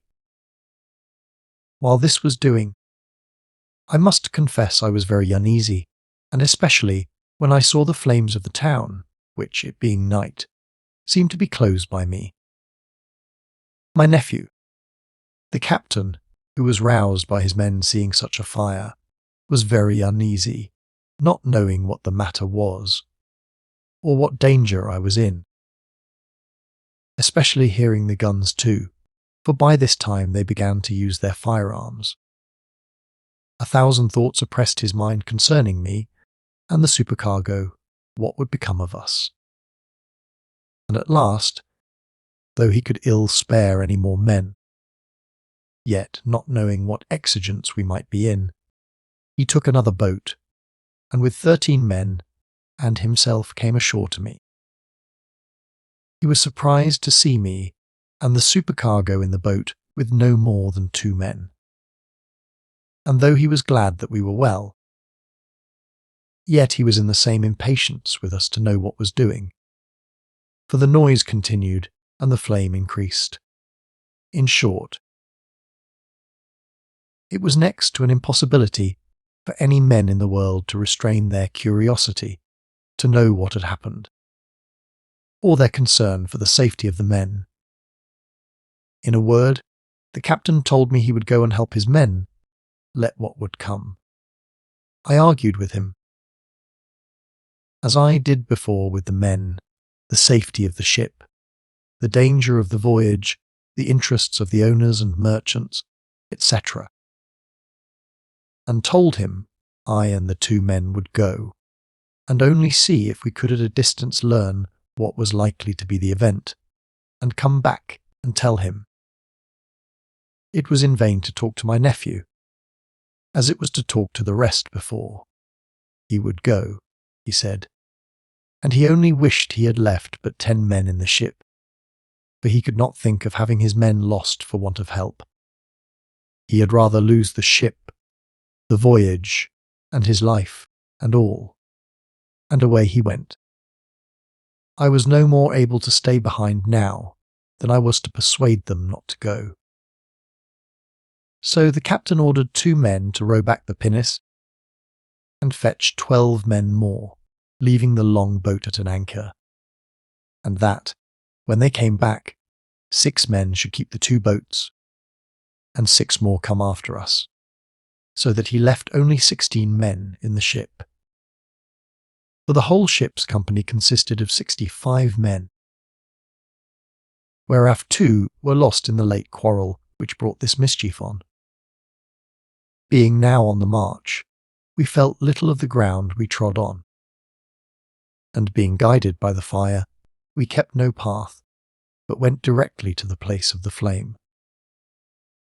If the noise of the guns was surprising to us before, the cries of the poor people were now quite of another nature, and filled us with horror. I must confess I was never at the sacking a city, or at the taking a town by storm. I had heard of Oliver Cromwell taking Drogheda in Ireland, and killing man, woman, and child. And I had read of Count Tilly sacking the city of Magdeburg, and cutting the throats of 22,000 of all sexes. But I never had an idea of the thing itself before, nor is it possible to describe it, or the horror that was upon our minds at hearing it. However, we went on, and at length came to the town, though there was no entering the streets of it for the fire. The first object we met with was the ruins of a hut or house, or rather the ashes of it, for the house was consumed. And just before it, plainly now to be seen by the light of the fire, lay 4 men and 3 women, killed, as we thought. 1 or 2 more lay in the heap among the fire. In short, there were such instances of rage, altogether barbarous, and of a fury something beyond what was human, that we thought it impossible our men could be guilty of it. Or, if they were the authors of it, we thought they ought to be every one of them put to the worst of deaths. But this was not all. We saw the fire increase forward, and the cry went on just as the fire went on, so that we were in the utmost confusion. We advanced a little way farther, and behold, to our astonishment, 3 naked women, and crying in a most dreadful manner, came flying as if they had wings, and after them 16 or 17 men, natives, in the same terror and consternation, with 3 of our English butchers in the rear, who, when they could not overtake them, fired in among them, and one that was killed by their shot fell down in our sight. When the rest saw us, believing us to be their enemies, and that we would murder them as well as those that pursued them, they set up a most dreadful shriek, especially the women. And 2 of them fell down, as if already dead with the fright. My very soul shrunk within me, and my blood ran chill in my veins, when I saw this, and, I believe, had the 3 English sailors that pursued them come on, I had made our men kill them all. However, we took some means to let the poor flying creatures know that we would not hurt them. And immediately they came up to us, and kneeling down, with their hands lifted up, made piteous lamentation to us to save them, which we let them know we would. Whereupon they crept all together in a huddle close behind us, as for protection. I left my men drawn up together, and, charging them to hurt nobody, but, if possible, to get at some of our people, and see what devil it was possessed them, and what they intended to do, and to command them off, assuring them that if they stayed till daylight, they would have 100,000 men about their ears. I say I left them, and went among those flying people, taking only 2 of our men with me, and there was, indeed, a piteous spectacle among them. Some of them had their feet terribly burned with trampling and running through the fire. Others their hands burned. One of the women had fallen down in the fire, and was very much burned before she could get out again. And 2 or 3 of the men had cuts in their backs and thighs, from our men pursuing, and another was shot through the body and died, while I was there. I would fain have learned what the occasion of all this was, but I could not understand one word they said, though by signs I perceived some of them knew not what was the occasion themselves. I was so terrified in my thoughts at this outrageous attempt that I could not stay there, but went back to my own men, and resolved to go into the middle of the town, through the fire, or whatever might be in the way, and put an end to it, cost what it would. Accordingly, as I came back to my men, I told them my resolution, and commanded them to follow me, when, at the very moment, came 4 of our men, with the boatswain at their head, roving over heaps of bodies they had killed, all covered with blood and dust, as if they wanted more people to massacre. When our men hallooed to them as loud as they could halloo, and, with much ado, one of them made them hear, so that they knew who we were, and came up to us. As soon as the boatswain saw us, he set up a halloo like a shout of triumph for having, as he thought, more help come, and without waiting to hear me, "Captain," says he, "noble captain, I am glad you are come. We have not half done yet. Villainous hellhound dogs! I'll kill as many of them as Tom has hairs upon his head. We have sworn to spare none of them. We'll root out the very nation of them from the earth." And thus he ran on, out of breath, too, with action, and would not give us leave to speak a word. At last, raising my voice that I might silence him a little, "Barbarous dog," said I, "what are you doing? I won't have one creature touched more, upon pain of death. I charge you, upon your life, to stop your hands, and stand still here, or you are a dead man this minute." "Why, sir," says he, "do you know what you do, or what they have done? If you want a reason for what we have done, come hither."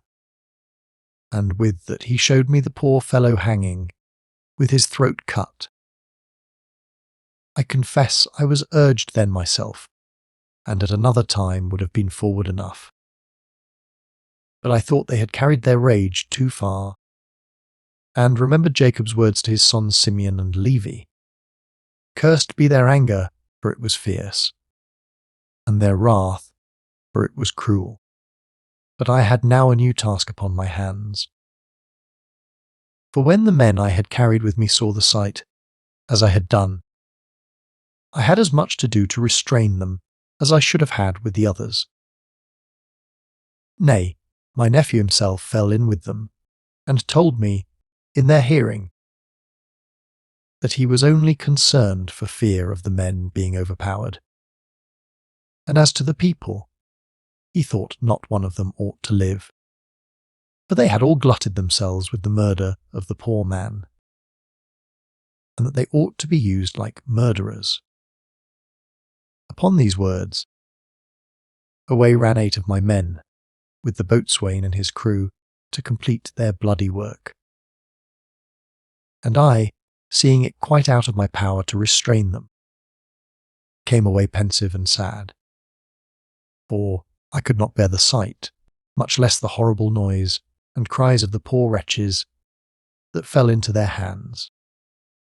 I got nobody to come back with me but the supercargo and 2 men, and with these walked back to the boat. It was a very great piece of folly in me, I confess, to venture back, as it were, alone. For as it began now to be almost day, and the alarm had run over the country, there stood about 40 men armed with lances and bowls at the little place where the 12 or 13 houses stood, mentioned before.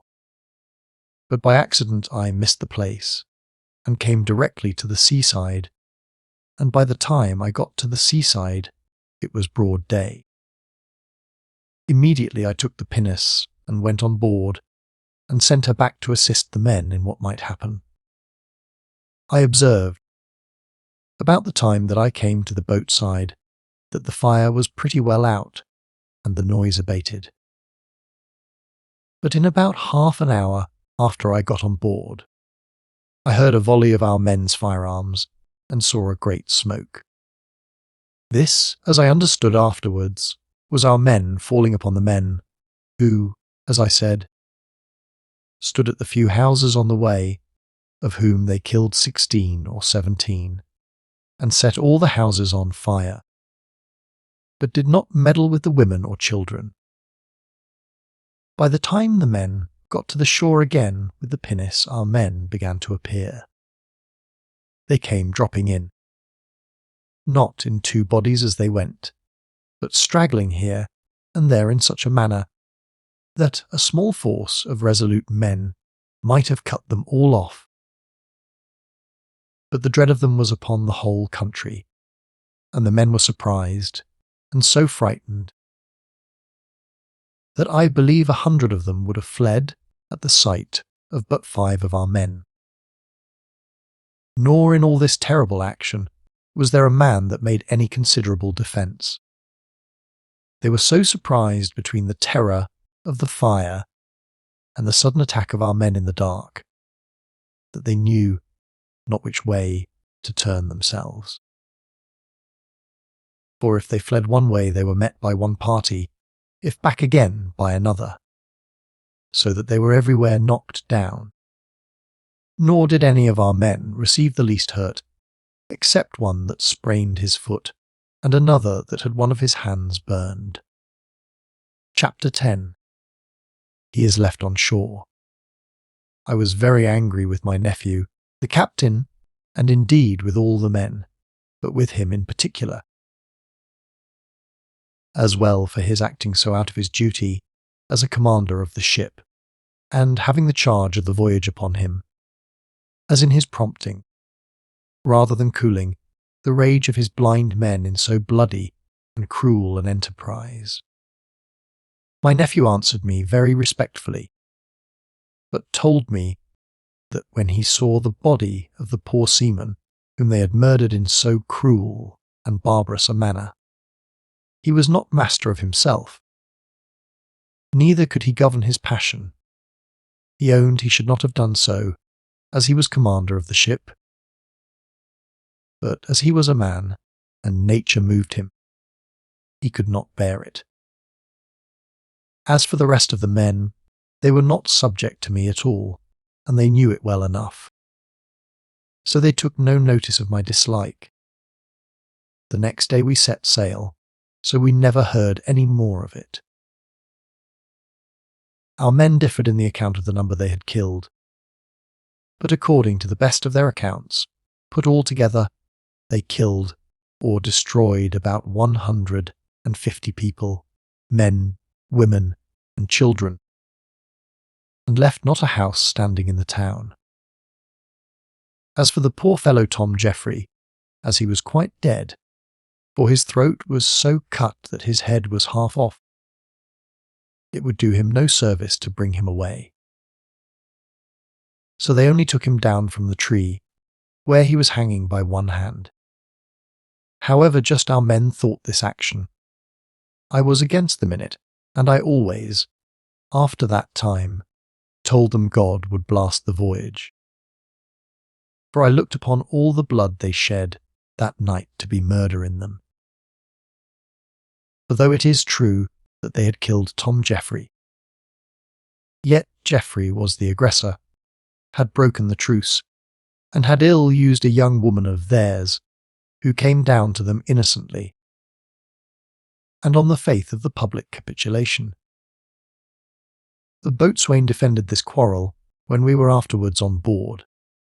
He said it was true that we seemed to break the truce, but really had not, and that the war was begun the night before by the natives themselves, who had shot at us and killed one of our men without any just provocation.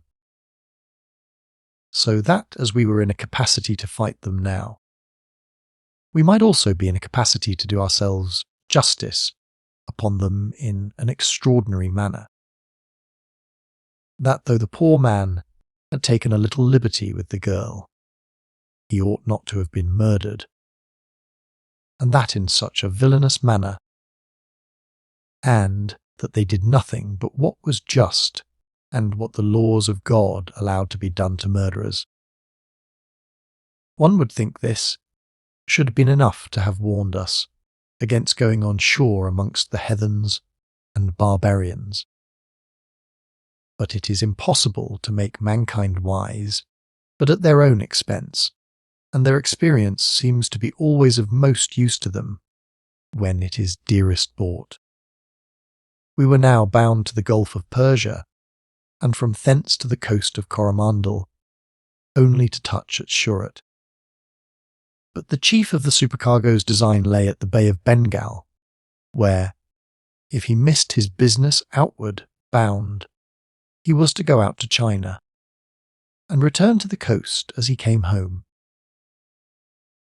The first disaster that befell us was in the Gulf of Persia, where 5 of our men, venturing on shore on the Arabian side of the Gulf, were surrounded by the Arabians, and either all killed or carried away into slavery. The rest of the boat's crew were not able to rescue them, and had but just time to get off their boat. I began to upbraid them with the just retribution of heaven in this case. But the boatswain very warmly told me he thought I went further in my censures than I could show any warrant for in Scripture, and referred to Luke c. 4, where our Saviour intimates that those men on whom the Tower of Siloam fell were not sinners above all the Galileans, but that which put me to silence in the case was that not one of these 5 men, who were now lost, were of those who went on shore to the massacre of Madagascar. So I always called it, though our men could not bear to hear the word massacre with any patience. But my frequent preaching to them on this subject had worse consequences than I expected. And the boatswain, who had been the head of the attempt, came up boldly to me one time and told me he found that I brought that affair continually upon the stage, that I made unjust reflections upon it, and had used the men very ill on that account, and himself in particular. That as I was but a passenger, and had no command in the ship, or concern in the voyage, they were not obliged to bear it. That they did not know, but I might have some ill design in my head, and perhaps to call them to an account for it when they came to England. And that, therefore, unless I would resolve to have done with it, and also not to concern myself any further with him, or any of his affairs, he would leave the ship. For he did not think it safe to sail with me among them. I heard him patiently enough till he had done, and then told him that I confessed I had all along opposed the massacre of Madagascar, and that I had, on all occasions, spoken my mind freely about it, though not more upon him than any of the rest. That as to having no command in the ship, that was true. Nor did I exercise any authority, only took the liberty of speaking my mind in things which publicly concerned us all. And what concern I had in the voyage was none of his business, that I was a considerable owner in the ship. In that claim I conceived I had a right to speak even further than I had done, and would not be accountable to him or anyone else, and began to be a little warm with him.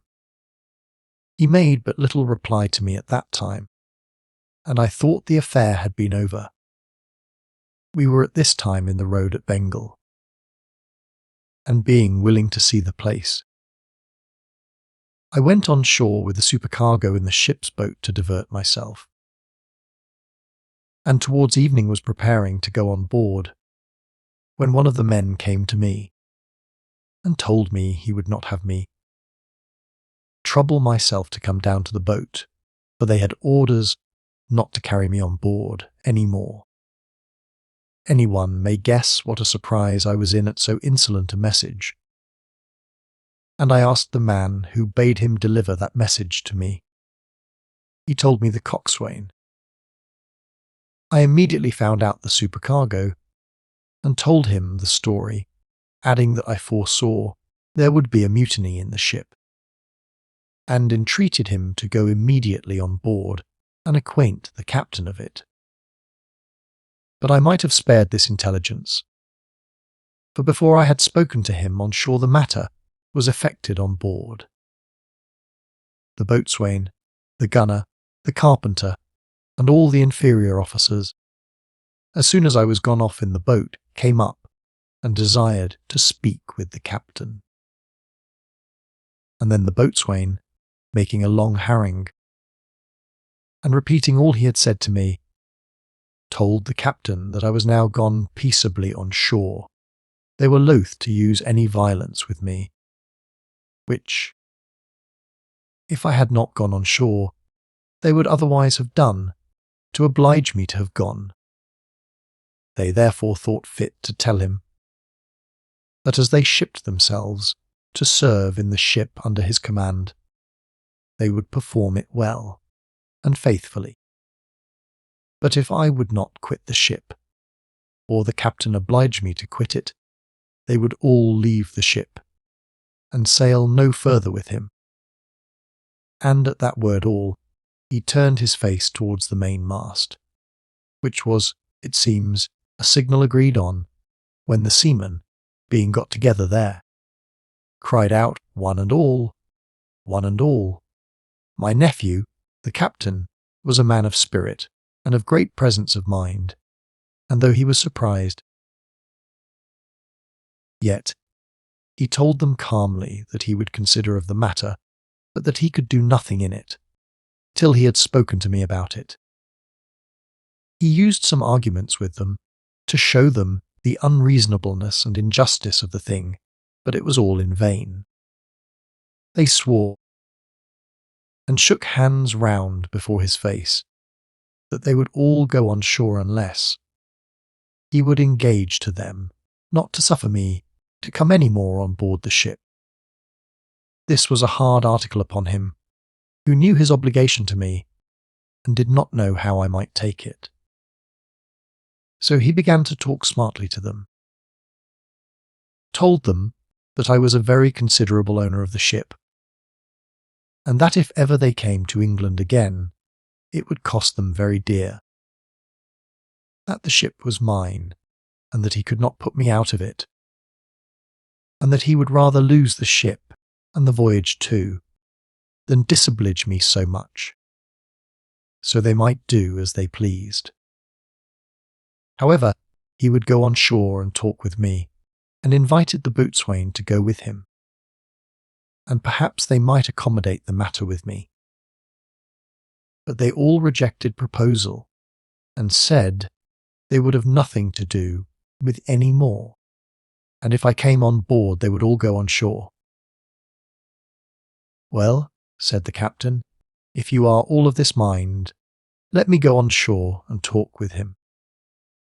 So away he came to me with this account, a little after the message had been brought to me from the coxswain. I was very glad to see my nephew, I must confess, for I was not without apprehensions that they would confine him by violence, set sail, and run away with the ship. And then I had been stripped naked in a remote country, having nothing to help myself. In short, I had been in a worse case than when I was alone in the island. But they had not come to that length, it seems, to my satisfaction. And when my nephew told me what they had said to him, and how they had sworn and shook hands that they would, one and all, leave the ship if I was suffered to come on board, I told him he should not be concerned at all, for I would stay on shore.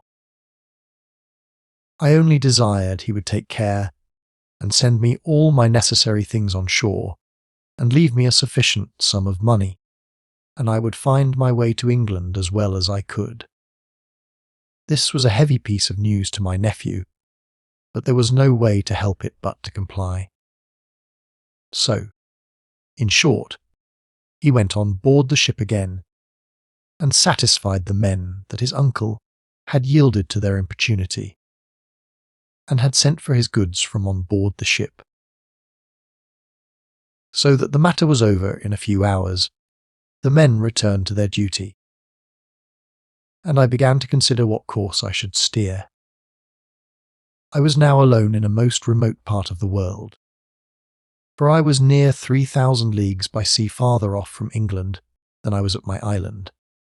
Only, it is true, I might travel here by land over the great Mogul's country to Surat, might go from thence to Basora by sea, up the Gulf of Persia, and take the way of the caravans over the desert of Arabia to Aleppo and Scanderoon. From thence by sea again to Italy, and so overland into France. I had another way before me, which was to wait for some English ships which were coming to Bengal from Achin, on the island of Sumatra, and get passage on board them from England.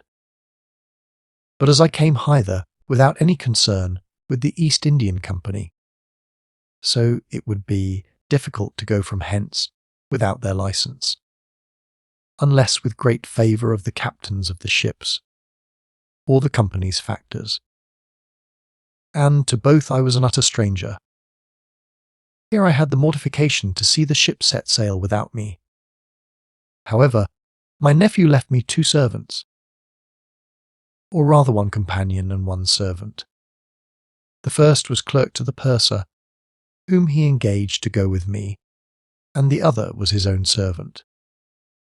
I then took a good lodging in the house of an English woman, where several merchants lodged, some French, 2 Italians, or rather Jews, and 1 Englishman. Here I stayed above 9 months, considering what course to take. I had some English goods with me of value, and a considerable sum of money. My nephew furnishing me with 1,000 pieces of 8 and a letter of credit for more if I had occasion. That I might not be straitened, whatever might happen, I quickly disposed of my goods to advantage. And, as I originally intended, I bought here some very good diamonds, which, of all other things, were the most proper for me in my present circumstances, because I could always carry my whole estate about me. During my stay, here many proposals were made for my return to England, but none falling out to my mind. The English merchant who lodged with me, and whom I had contracted an intimate acquaintance with, came to me one morning, saying, "Countryman, I have a project to communicate, which, as it suits with my thoughts, may, for aught I know, suit with yours also, when you shall have thoroughly considered it. Here we are posted, you by accident, and I by my own choice, in a part of the world very remote from our own country. But it is in a country where, by us who understand trade and business, a great deal of money is to be got. If you will put £1,000 to my £1,000, we will hire a ship here, the first we can get to our minds. You shall be captain, I'll be merchant, and we'll go a trading voyage to China. For what should we stand still for? The whole world is in motion. Why should we be idle? I liked this proposal very well, and the more so because it seemed to be expressed with so much goodwill. In my loose, unhinged circumstances, I was the fitter to embrace a proposal for trade, or indeed anything else. I might perhaps say with some truth that if trade was not my element, rambling was, and no proposal for seeing any part of the world which I had never seen before could possibly come amiss to me. It was, however, some time before we could get a ship to our minds, and when we had got a vessel, it was not easy to get English sailors. That is to say, so many as were necessary to govern the voyage and manage the sailors which we should pick up there. After some time we got a mate, a boatswain, and a gunner, English, a Dutch carpenter, and 3 foremast men. With these we found we could do well enough, having Indian seamen, such as they were, to make up. When all was ready we set sail for Achin, in the island of Sumatra, and from thence to Seam, where we exchanged some of our wares for opium and some arrack. The first a commodity which bears a great price among the Chinese, and which at that time was much wanted there. Then we went up to Saskan, were 8 months out, and on our return to Bengal I was very well satisfied with my adventure. Our people in England often admire how officers, which the company send into India, and the merchants which generally stay there, get such very great estates as they do, and sometimes come home worth 60 or 70,000 pounds at a time. But it is little matter for wonder, when we consider the innumerable ports and places where they have a free commerce. Indeed, at the ports where the English ships come there is such great and constant demands for the growth of all other countries, that there is a certain vent for the returns, as well as a market abroad for the goods carried out. I got so much money by my first adventure, and such an insight into the method of getting more, that had I been 20 years younger, I should have been tempted to have stayed here, and sought no farther for making my fortune. But what was all this to a man upwards of 60? That was rich enough, and came abroad more in obedience to a restless desire of seeing the world than a covetous desire of gaining by it. A restless desire it really was, for when I was at home I was restless to go abroad, and when I was abroad I was restless to be at home. I say, what was this gain to me? I was rich enough already, nor had I any uneasy desires about getting more money. Therefore the profit of the voyage to me was of no great force for the prompting me forward to further undertakings. Hence, I thought that by this voyage I had made no progress at all, because I was come back, as I might call it, to the place from whence I came, as to a home, whereas my eye, like that which Solomon speaks of, was never satisfied with seeing. I was come into a part of the world which I was never in before, and that part, in particular, which I heard much of, and was resolved to see as much of it as I could. And then I thought I might say I had seen all the world that was worth seeing. But my fellow traveller and I had different notions. I acknowledge his were the more suited to the end of a merchant's life. Woo. When he is abroad upon adventures, is wise to stick to that, as the best thing for him, which he is likely to get the most money by. On the other hand, mine was the notion of a mad, rambling boy, that never cares to see a thing twice over. But this was not all. I had a kind of impatience upon me to be nearer home, and yet an unsettled resolution which way to go. In the interval of these consultations, my friend, who was always upon the search for business, I proposed another voyage among the Spice Islands, to bring home a loading of cloves from the Manillas, or thereabouts. We were not long in preparing for this voyage. The chief difficulty was in bringing me to come into it. However, at last, nothing else offering, and as sitting still, to me especially, was the unhappiest part of life, I resolved on this voyage too, which we made very successfully, touching at Borneo and several other islands, and came home in about 5 months, when we sold our spices with very great profit to the Persian merchants who carried them away to the Gulf. My friend, when we made up this account, smiled at me. "Well, now," said he, with a sort of friendly rebuke on my indolent temper, "is not this better than walking about here like a man with nothing to do, and spending our time in staring at the nonsense and ignorance of the pagans?" "Why, truly," said I, "my friend, I think it is, and I begin to be a convert to the principles of merchandising. But I must tell you, by the way, you do not know what I am doing. For if I once conquer my backwardness and embark heartily, old as I am, I shall harass you up and down the world till I tire you. For I shall pursue it so eagerly, I shall never let you lie still." Chapter 11. Warned of danger by a countryman. A little while after this there came in a Dutch ship from Batavia. She was a coaster, not an European trader, of about 200 tons burden.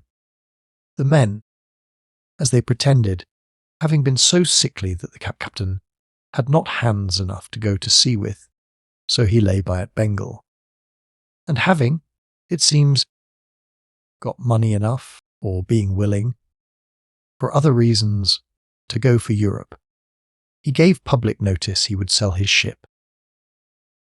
This came to my ears before my new partner heard of it, and I had a great mind to buy it. So I went to him and told him of it. He considered a while, for he was no rash man neither, and at last replied, "She is a little too big. However, we will have her." Accordingly, we bought the ship, and agreeing with the master, we paid for her and took possession. When we had done so, we resolved to engage the men, if we could, to join with those we had for the pursuing our business. But, on a sudden, they having received not their wages, but their share of the money. As we afterwards learned, not one of them was to be found. We inquired much about them, and at length were told that they were all gone together by land to Agra, the great city of the Mogul's residence, to proceed from thence to Surat, and then go by sea to the Gulf of Persia. Nothing had so much troubled me a good while as that I should miss the opportunity of going with them. For such a ramble, I thought, and in such company as would both have guarded and diverted me, would have suited mightily with my great design, and I should have both seen the world and gone homeward too. But I was much better satisfied a few days after, when I came to know what sort of fellows they were. For, in short, their history was that this man they called captain was the gunner only, not the commander. That they had been a trading voyage, in which they had been attacked on shore by some of the Malays, who had killed the captain and 3 of his men, and that after the captain was killed, these men, 11 in number, having resolved to run away with the ship, brought her to Bengal, leaving the mate and 5 men more on shore. Well, let them get the ship how they would. We came honestly by her, as we thought, though we did not, I confess, examine into things so exactly as we ought. For we never inquired anything of the seamen, who would certainly have faltered in their account, and contradicted one another. Somehow or other we should have reason to have suspected them. But the man showed us a bill of sale for the ship, to one Emmanuel Clostershoven, or some such name, for I suppose it was all a forgery, and called himself by that name, and we could not contradict him. And withal, having no suspicion of the thing, we went through with our bargain. We picked up some more English sailors here after this, and some Dutch, and now we resolved on a second voyage to the south-east for cloves, etc., that is to say, among the Philippine and Malacca Isles. In short, not to fill up this part of my story with trifles, when what is to come is so remarkable, I spent, from first to last, 6 years in this country, a trading from port to port, backward and forward, and with very good success, and was now the last year with my new partner, going in the ship above mentioned on a voyage to China, but designing first to go to Siam to buy rice. In this voyage, the being by contrary winds obliged to beat up and down a great, while in the Straits of Malacca and among the islands, we were no sooner got clear of those difficult seas than we found our ship had sprung a leak, but could not discover where it was. This forced us to make some port, and my partner, who knew the country better than I did, directed the captain to put into the river of Cambodia. For I had made the English mate, one Mr. Thompson, captain, not being willing to take the charge of the ship upon myself. This river lies on the north side of the Great Bay, or Gulf, which goes up to Siam. While we were here, and going often on shore for refreshment, there comes to me one day an Englishman, a gunner's mate on board an English East India ship, then riding in the same river. "Sir," says he, addressing me, "you are a stranger to me, and I to you, but I have something to tell you that very nearly concerns you. I am moved by the imminent danger you are in, and, for aught I see, you have no knowledge of it. I know no danger I am in," said I, "but that my ship is leaky, and I cannot find it out. But I intend to lay her aground tomorrow, to see if I can find it."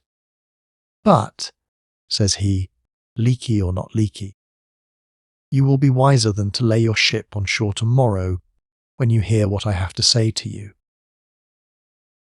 "Do you know, sir," said he, "the town of Cambodia lies about 15 leagues up the river, and there are 2 large English ships about 5 leagues on this side, and 3 Dutch." "Well," said I, "and what is that to me?" "Why, sir," said B, "is it for a man that is upon such adventures as you are to come into a port, and not examine first what ships there are there, and whether he is able to deal with them? I suppose you do not think you are a match for them." I could not conceive what he meant, and I turned short upon him and said, "I wish you would explain yourself. I cannot imagine what reason I have to be afraid of any of the company's ships, or Dutch ships. I am no interloper. What can they have to say to me?" "Well, sir," says he, with a smile, "if you think yourself secure, you must take your chance. But take my advice, if you do not put to sea immediately, you will the very next tide be attacked by 5 longboats full of men, and perhaps if you are taken, you will be hanged for a pirate, and the particulars be examined afterwards. I thought, sir," added he, "I should have met with a better reception than this for doing you a piece of service of such importance." "I can never be ungrateful," said I, "for any service, or to any man that offers me any kindness. But it is past my comprehension what they should have such a design upon me for. However, since you say there is no time to be lost, and that there is some villainous design on hand against me, I will go on board this minute, and put to sea immediately, if my men can stop the leak." "But, sir," said I, "shall I go away ignorant of the cause of all this? Can you give me no further light into it?" "I can tell you but part of the story, sir," says he, "but I have a Dutch seaman here with me, and I believe I could persuade him to tell you the rest. But there is scarce time for it. But the short of the story is this, the first part of which I suppose you know well enough, that you were with this ship at Sumatra, that there your captain was murdered by the Malays, with 3 of his men, and that you, or some of those that were on board with you, ran away with the ship, and are since turned pirates. This is the sum of the story, and you will all be seized as pirates, I can assure you, and executed with very little ceremony. For you know merchant ships show but little law to pirates if they get them into their power." "Now you speak plain English," said I, "and I thank you. And though I know nothing that we have done like what you talk of, for I am sure we came honestly and fairly by the ship, yet seeing such a work is doing, as you say, and that you seem to mean honestly, I will be upon my guard." "Nay, sir," says he, "do not talk of being upon your guard. The best defence is to be out of danger.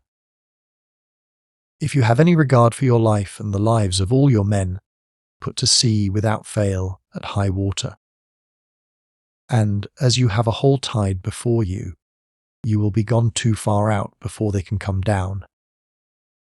For they will come away at high water, and as they have 20 miles to come, you will get near 2 hours of them by the difference of the tide, not reckoning the length of the way.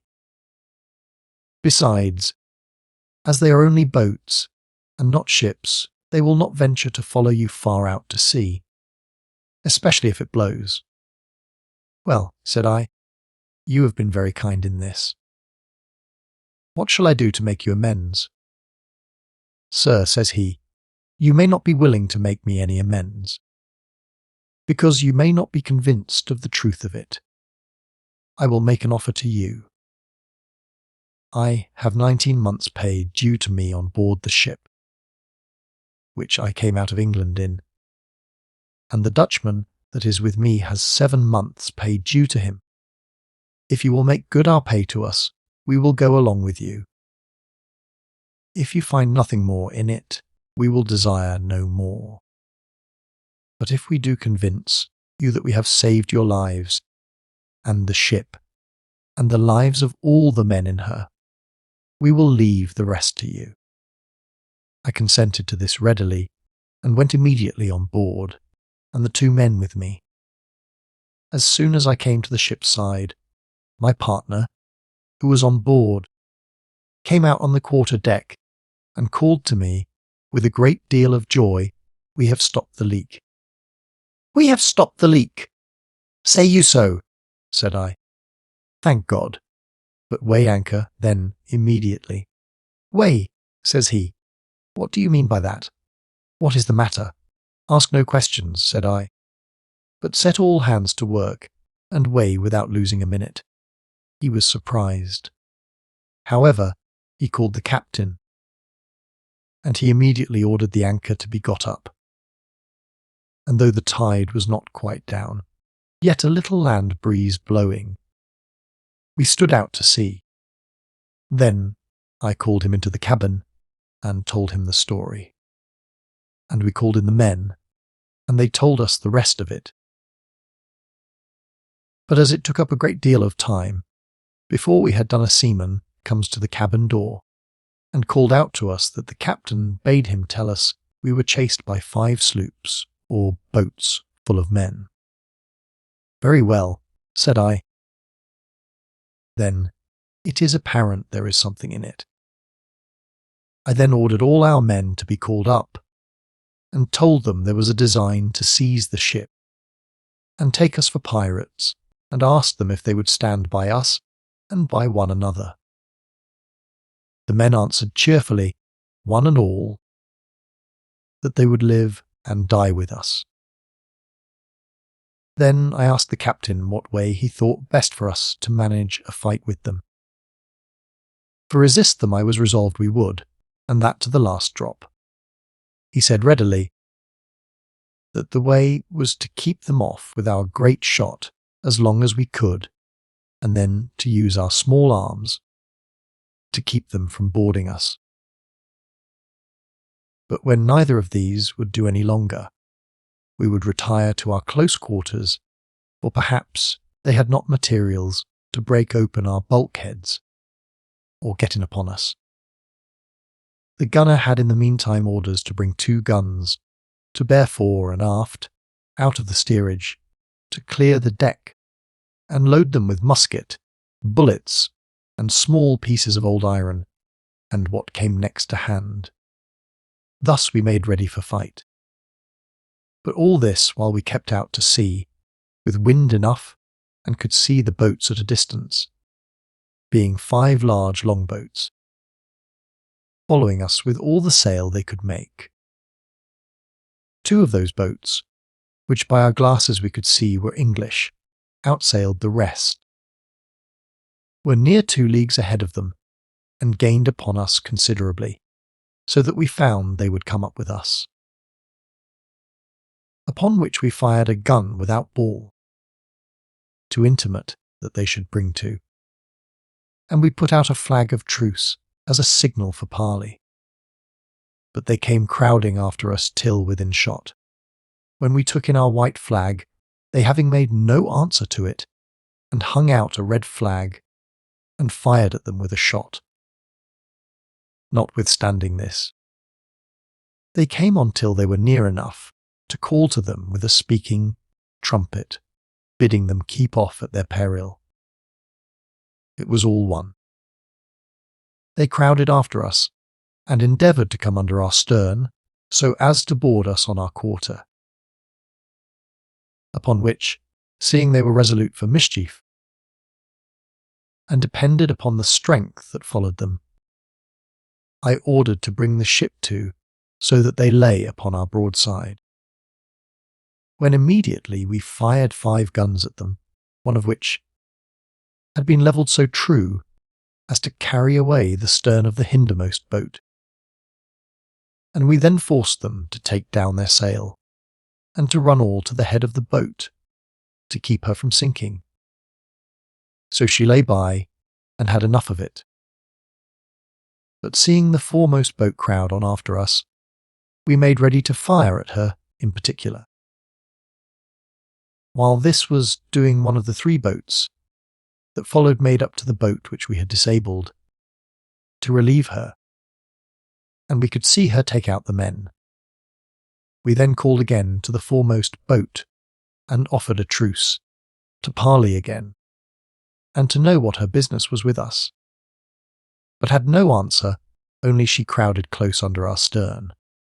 Upon this, our gunner, who was a very dexterous fellow, ran out his 2-case guns and fired again at her, but the shot missing, the men in the boat shouted, waved their caps, and came on. The gunner, getting quickly ready again, fired among them a second time, one shot of which, though it missed the boat itself, yet fell in among the men, and we could easily see did a great deal of mischief among them. We now wore the ship again, and brought our quarter to bear upon them, and firing 3 guns more, we found the boat was almost split to pieces. In particular, her rudder and a piece of her stern were shot quite away. So they handed her sail immediately, and were in great disorder. To complete their misfortune, our gunner let fly 2 guns at them again. Where he hit them we could not tell, but we found the boat was sinking, and some of the men already in the water. Upon this, I immediately manned our pinnace, with orders to pick up some of the men if they could, and save them from drowning, and immediately come on board ship with them, because we saw the rest of the boats began to come up. Our men in the pinnace followed their orders and took up 3 men, one of whom was just drowning, and it was a good while before we could recover him. As soon as they were on board, we crowded all the sail we could make, and stood farther out to the sea. And we found that when the other boats came up to the first, they gave over their chase. Being thus delivered from a danger which, though I knew not the reason of it, yet seemed to be much greater than I apprehended, I resolved that we should change our course, and not let anyone know whither we were going. So we stood out to sea eastward, quite out of the course of all European ships, whether they were bound to China or anywhere else, within the commerce of the European nations. When we were at sea, we began to consult with the 2 seamen, and inquire what the meaning of all this should be. And the Dutchman confirmed the gunner's story about the false sail of the ship, and of the murder of the captain, and also how that he, this Dutchman, and 4 more got into the woods, where they wandered about a great while, till at length he made his escape, and swam off to a Dutch ship, which was sailing near the shore in its way from China. He then told us that he went to Batavia, where 2 of the seamen belonging to the ship arrived, having deserted the rest in their travels, and gave an account that the fellow who had run away with the ship sold her at Bengal to a set of pirates, who were gone a-cruising in her, and that they had already taken an English ship and 2 Dutch ships very richly laden. This latter part we found to concern us directly, though we knew it to be false. Yet, as my partner said, very justly, if we had fallen into their hands, and they had such a prepossession against us beforehand, it had been in vain for us to have defended ourselves, or to hope for any good quarter at their hands, especially considering that our accusers had been our judges, and that we could have expected nothing from them but what rage would have dictated, and an ungoverned passion have executed. Therefore it was his opinion we should go directly back to Bengal, from whence we came, without putting in at any port whatever. Because where we could give a good account of ourselves, could prove where we were when the ship put in, of whom we bought her, and the like. And what was more than all the rest, if we were put upon the necessity of bringing it before the proper judges, we should be sure to have some justice, and not to be hanged first and judged afterwards. I was some time of my partner's opinion, but after a little more serious thinking, I told him I thought it was a very great hazard for us to attempt returning to Bengal, for that we were on the wrong side of the Straits of Malacca, and that if the alarm was given, we should be sure to be waylaid on every side. That if we should be taken, as it were, running away, we should even condemn ourselves, and there would want no more evidence to destroy us. I also asked the English sailor's opinion, who said he was of my mind, and that we certainly should be taken. This danger a little startled my partner, and all the ship's company, and we immediately resolved to go away to the coast of Tonquin, and so on to the coast of China, and pursuing the first design as to trade, find some way or other to dispose of the ship, and come back in some of the vessels of the country such as we could get. This was approved as the best method for our security, and accordingly we steered away Nin, keeping above 50 leagues off from the usual course to the eastward. This, however, put us to some inconvenience, for, first, the winds, when we came that distance from the shore, seemed to be more steadily against us, blowing almost trade, as we call it, from the east, and e'en, so that we were a long while upon our voyage, and we were but ill provided with victuals for so long a run. And what was still worse, there was some danger that those English and Dutch ships whose boats pursued us, whereof some were bound that way, might have got in before us. And if not, some other ship bound to China might have information of us from them, and pursue us with the same vigour. I must confess I was now very uneasy, and thought myself, including the late escape from the longboats, to have been in the most dangerous condition that ever I was in through my past life. For whatever ill circumstances I had been in, I was never pursued for a thief before, nor had I ever done anything that merited the name of dishonest or fraudulent, much less thievish. I had chiefly been my own enemy, or, as I may rightly say, I had been nobody's enemy but my own. But now I was woefully embarrassed. For though I was perfectly innocent, I was in no condition to make that innocence appear. And if I had been taken, it had been under a supposed guilt of the worst kind. This made me very anxious to make an escape, though which way to do it I knew not, or what port or place we could go to. My partner endeavoured to encourage me by describing the several ports of that coast, and told me he would put in on the coast of Cochin China, or the Bay of Tonquin, intending afterwards to go to Macau, where a great many European families resided, and particularly the missionary priests, who usually went thither in order to their going forward to China. Hither then we resolved to go, and, accordingly, though after a tedious course, and very much straitened for provisions, we came within sight of the coast very early in the morning. And upon reflection on the past circumstances of danger we were in, we resolved to put into a small river, which, however, had depth enough of water for us, and to see if we could, either overland or by the ship's pinnace, come to know what ships were in any port thereabouts. This happy step was, indeed, our deliverance.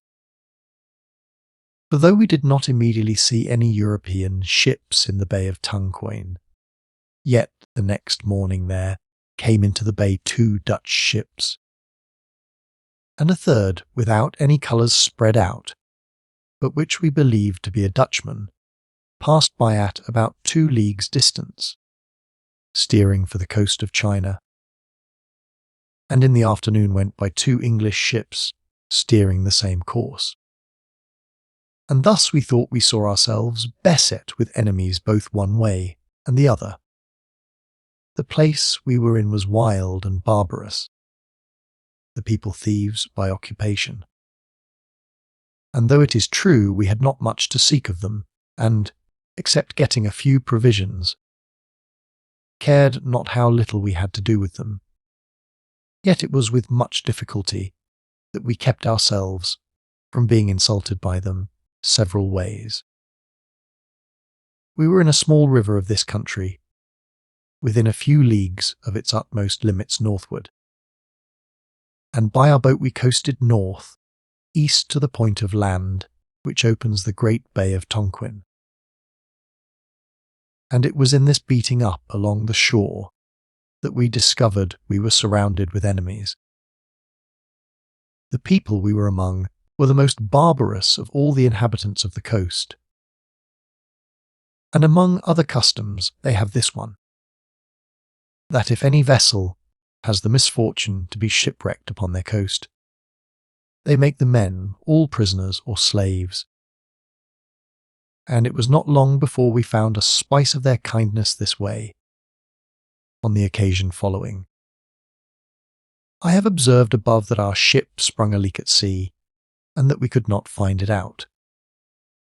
And it happened that, as I have said, it was stopped unexpectedly, on the eve of our being pursued by the Dutch and English ships in the Bay of Seam. Yet, as we did not find the ship so perfectly tight and sound as we desired, we resolved, while we were at this place, to lay her on shore, and clean her bottom, and, if possible, to find out where the leaks were. Accordingly, having lightened the ship, and brought all our guns and other movables to one side, we tried to bring her down that we might come at her bottom. But, on second thoughts, we did not care to lay her on dry ground, neither could we find out a proper place for it. Chapter 12. The Carpenter's Whimsical Contrivance. The inhabitants came wandering down the shore to look at us, and seeing the ship lie down on one side in such a manner, and heeling in towards the shore, and not seeing our men, who were at work on her bottom with stages, and with their boats on the off side, they presently concluded that the ship was cast away, and lay fast on the ground. On this supposition they came about us in 2 or 3 hours' time with 10 or 12 large boats, having some of them 8, some 10 men in a boat, intending, no doubt, to have come on board and plundered the ship, and if they found us there, to have carried us away for slaves. When they came up to the ship and began to row round her, they discovered us all hard at work on the outside of the ship's bottom and side, washing, and graving, and stopping, as every seafaring man knows how. They stood for a while gazing at us, and we, who were a little surprised, could not imagine what their design was. But being willing to be sure, we took this opportunity to get some of us into the ship, and others to hand down arms and ammunition to those that were at work, to defend themselves with, if there should be occasion. And it was no more than need. For in less than a quarter of an hour's consultation, they agreed, it seems, that the ship was really a wreck, and that we were all, at work endeavouring to save her, or to save our lives by the help of our boats. And when we handed our arms into the boat, they concluded, by that act, that we were endeavouring to save some of our goods. Upon this, they took it for granted we all belonged to them, and away they came directly upon our men, as if it had been in a line of battle. Our men, seeing so many of them, began to be frightened, for we lay but in an ill posture to fight, and cried out to us to know what they should do. I immediately called to the men that worked upon the stages to slip them down, and get up the side into the ship, and bade those in the boat to row round and come on board. The few who were on board worked with all the strength and hands we had to bring the ship to rights. However, daffodils, neither the men upon the stages nor those in the boats could do, as they were ordered before the Cochin Chinese were upon them. When 2 of their boats boarded our longboat and began to lay hold of the men as their prisoners. The first man they laid hold of was an English seaman, a stout, strong fellow who, having a musket in his hand, never offered to fire it, but laid it down in the boat, like a fool, as I thought. But he understood his business better than I could teach him, for he grappled the pagan and dragged him by main force out of their boat into ours, where, taking him by the ears, he beat his head so against the boat's gunwale that the fellow died in his hands. In the meantime, a Dutchman, who stood next, took up the musket, and with the butt end of it so laid about him that he knocked down 5 of them who attempted to enter the boat. But this was doing little towards resisting 30 or 40 men, who, fearless because ignorant of their danger, began to throw themselves into the longboat, where we had but 5 men in all to defend it. But the following accident, which deserved our laughter, gave our men a complete victory. Our carpenter being prepared to grave the outside of the ship, as well as to pay the seams where he had caulked her to stop the leaks, had got 2 kettles just let down into the boat, one filled with boiling pitch, and the other with rosin, tallow, and oil, and such stuff as the shipwrights use for that work. And the man that attended the carpenter had a great iron ladle in his hand, with which he supplied the men that were at work with the hot stuff. 2 of the enemy's men entered the boat, just where this fellow stood in the foresheets. He immediately saluted them with a ladle full of the stuff, boiling hot, which so burned and scalded them, being half naked that they roared out like bulls, and, enraged with the fire, leaped both into the sea. The carpenter saw it, and cried out, "Well done, Jack! Give them some more of it!"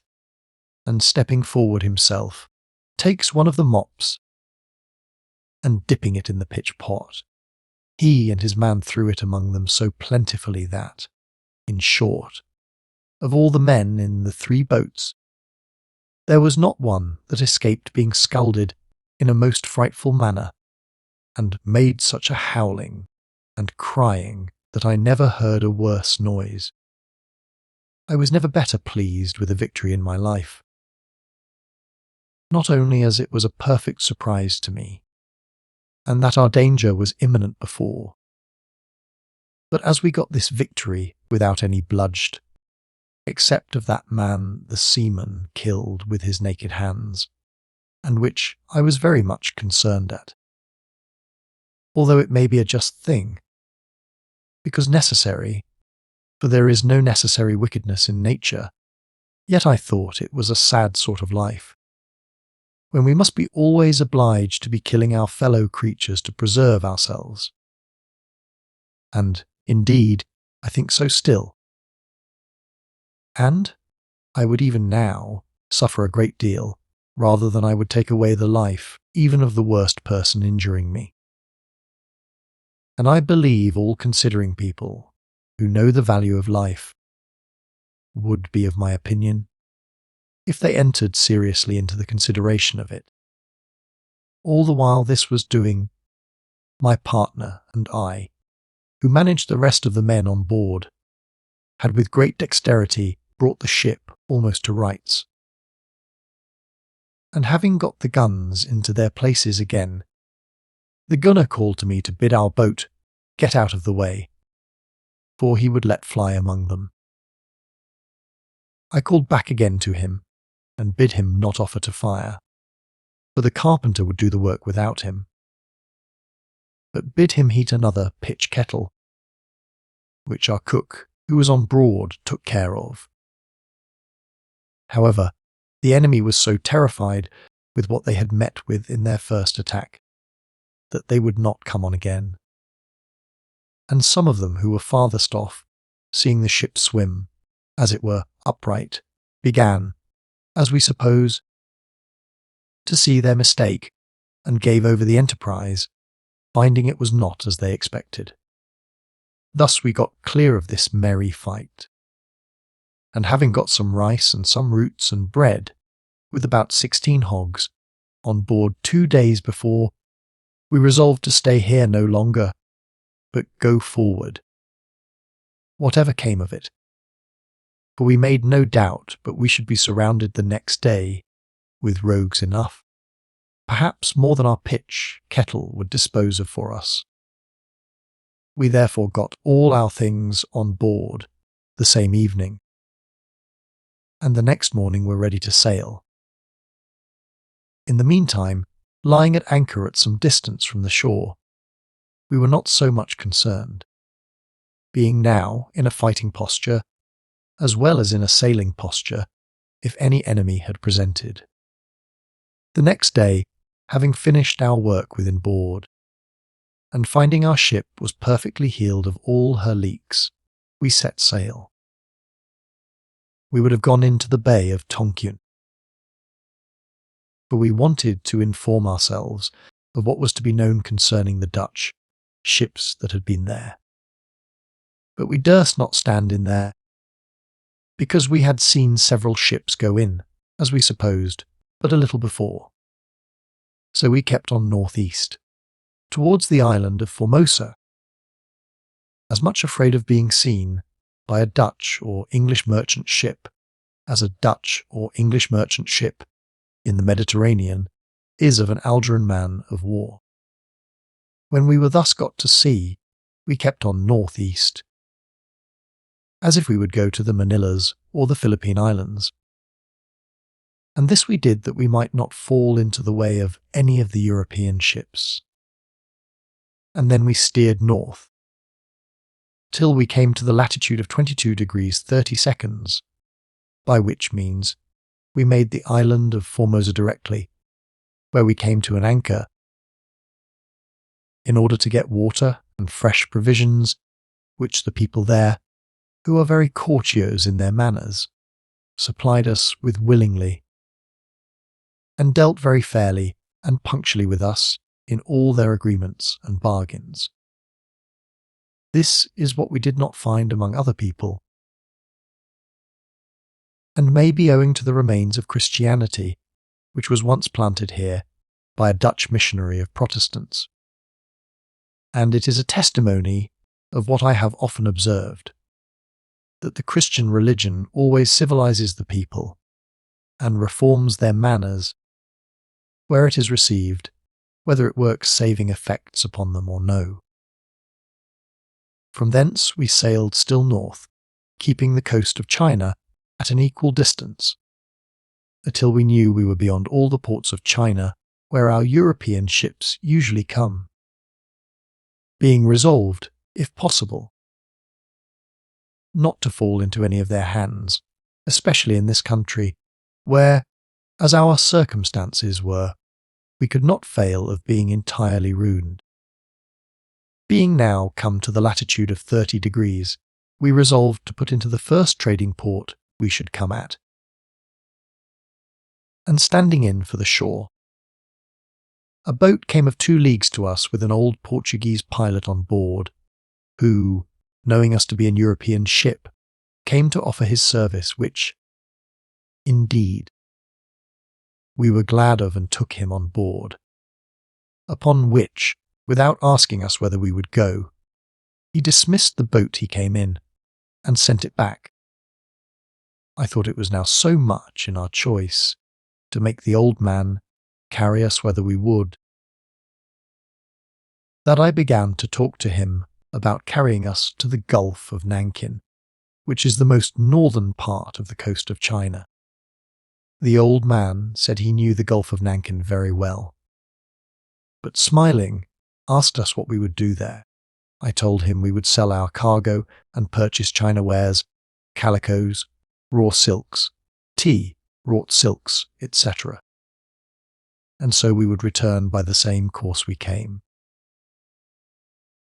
He told us our best port would be to put in at Macau, where we could not have failed of a market for our opium to our satisfaction, and might for our money have purchased all sorts of China goods as cheap as we could at Nankin.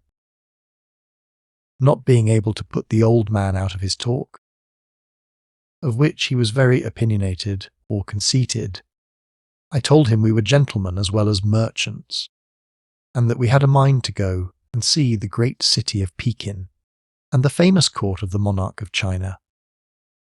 Why, then, says the old man, you should go to Ningpo, where, by the river which runs into the sea there, you may go up within 5 leagues of the great canal. This canal is a navigable stream which goes through the heart of that vast empire of China, crosses all the rivers, passes some considerable hills by the help of sluices and gates, and goes up to the city of Pekin, being in length near 270 leagues. Well, said I, Signia Portuguese, but that is not our business now. The great question is, if you can carry us up to the city of Nankin, from whence we can travel to Pekin afterwards. He said he could do so very well, and that there was a great Dutch ship gone up that way just before. This gave me a little shock, for a Dutch ship was now our terror, and we had much rather have met the devil, at least if he had not come in too frightful a figure. And we depended upon it that a Dutch ship would be our destruction, for we were in no condition to fight them. All the ships they trade with into those parts being of great burden, and of much greater force than we were. The old man found me a little confused, and under some concern when he named a Dutch ship, and said to me, Sir, you need be under no apprehensions of the Dutch. I suppose they are not now at war with your nation. No, said I, that's true. But I know not what liberties men may take when they are out of the reach of the laws of their own country. Why, says he, you are no pirates. What need you fear? They will not meddle with peaceable merchants, sure. These words put me into the greatest disorder and confusion imaginable, nor was it possible for me to conceal it so, but the old man easily perceived it. Sir, says he, I find you are in some disorder in your thoughts at my talk. Pray be pleased to go which way you think fit, and depend upon it, I'll do all the service I can. Upon this we fell into further discourse, in which, to my alarm and amazement, he spoke of the villainous doings of a certain pirate ship that had long been the talk of mariners in those seas. No other, in a word, than the very ship he was now on board of, and which we had so unluckily purchased. I presently saw there was no help for it but to tell him the plain truth, and explain all the danger and trouble we had suffered through this misadventure, and, in particular, our Ernest wished to be speedily quit of the ship altogether, for which reason we had resolved to carry her up to Nankin. The old man was amazed at this relation, and told us we were in the right to go away to the north, and that, if he might advise us, it should be to sell the ship in China, which we might well do, and buy or build another in the country, adding that I should meet with customers enough for the ship at Nankin, that a Chinese junk would serve me very well to go back again, and that he would procure me people both to buy one and sell the other. Well, but, Seigneur, said I, as you say they know the ship so well, I may, perhaps, if I follow your measures, be instrumental to bring some honest, innocent men into a terrible broil. For wherever they find the ship, they will prove the guilt upon the men. By proving this was the ship. Why, says the old man, I'll find out a way to prevent that. For as I know all those commanders you speak of very well, and shall see them all as they pass by, I will be sure to set them to rights in the thing, and let them know that they had been so much in the wrong. That though the people who were on board at first might run away with the ship, yet it was not true that they had turned pirates. And that, in particular, these were not the men that first went off with the ship, but innocently bought her for their trade. And I am persuaded they will so far believe me as at least to act more cautiously for the time to come. In about 13 days' sail we came to an anchor at the south-west point of the great Gulf of Nankin, where I learned by accident that 2 Dutch ships were gone the length before me, and that I should certainly fall into their hands. I consulted my partner again in this exigency, and he was as much at a loss as I was. I then asked the old pilot if there was no creek or harbour which I might put into and pursue my business with the Chinese privately, and be in no danger of the enemy. He told me if I would sail to the southward about 42 leagues, there was a little port called Quinching, where the fathers of the mission usually landed from Macau, on their progress to teach the Christian religion to the Chinese, and where no European ships ever put in. And if I thought to put in there, I might consider what further course to take when I was on shore. He confessed. He said it was not a place for merchants, except that at some certain times they had a kind of affair there, when the merchants from Japan came over thither to buy Chinese merchandises. The name of the port I may perhaps spell wrong, having lost this, together with the names of many other places set down in a little pocket book which was spoiled by the water by an accident. But this I remember, that the Chinese merchants we corresponded with called it by a different name from that which our Portuguese pilot gave it, who pronounced it Quinching. As we were unanimous in our resolution to go to this place, we weighed the next day, having only gone twice on shore where we were to get fresh water. On both which occasions the people of the country were very civil and brought abundance of provisions to sell to us, but nothing without money.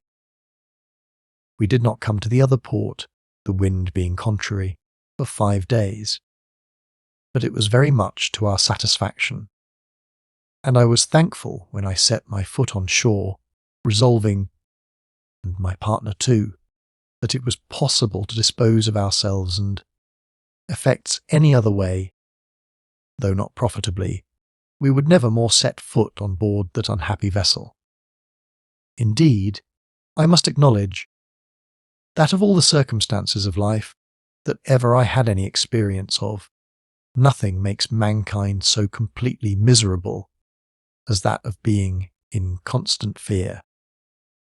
Well does the scripture say, "The fear of man brings a snare." It is a life of death, and the mind is so entirely oppressed by it that it is capable of no relief.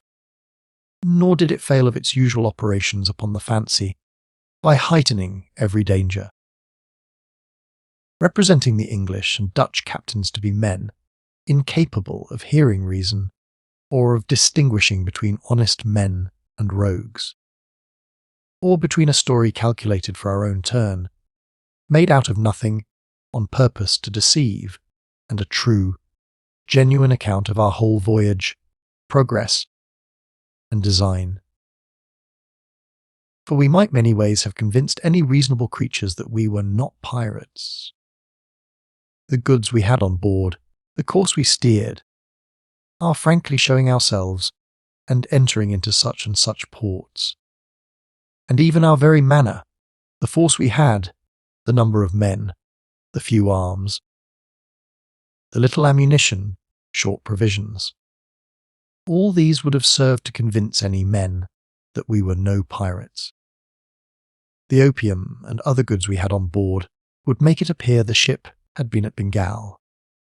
The Dutchman, who, it was said, had the names of all the men that were in the ship, might easily see that we were a mixture of English, Portuguese, and Indians, and but 2 Dutchmen on board. These, and many other particular circumstances, might have made it evident, to the understanding of any commander, whose hands we might fall into, that we were no pirates.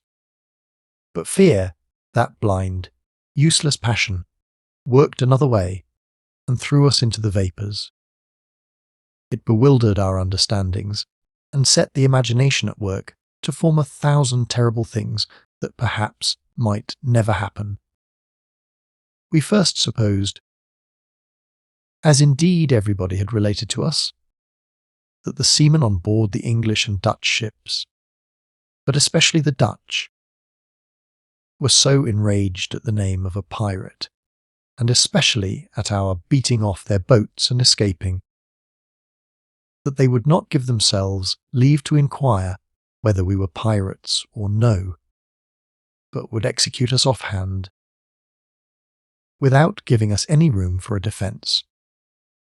We reflected that there really was so much apparent evidence before them, that they would scarce inquire after any more.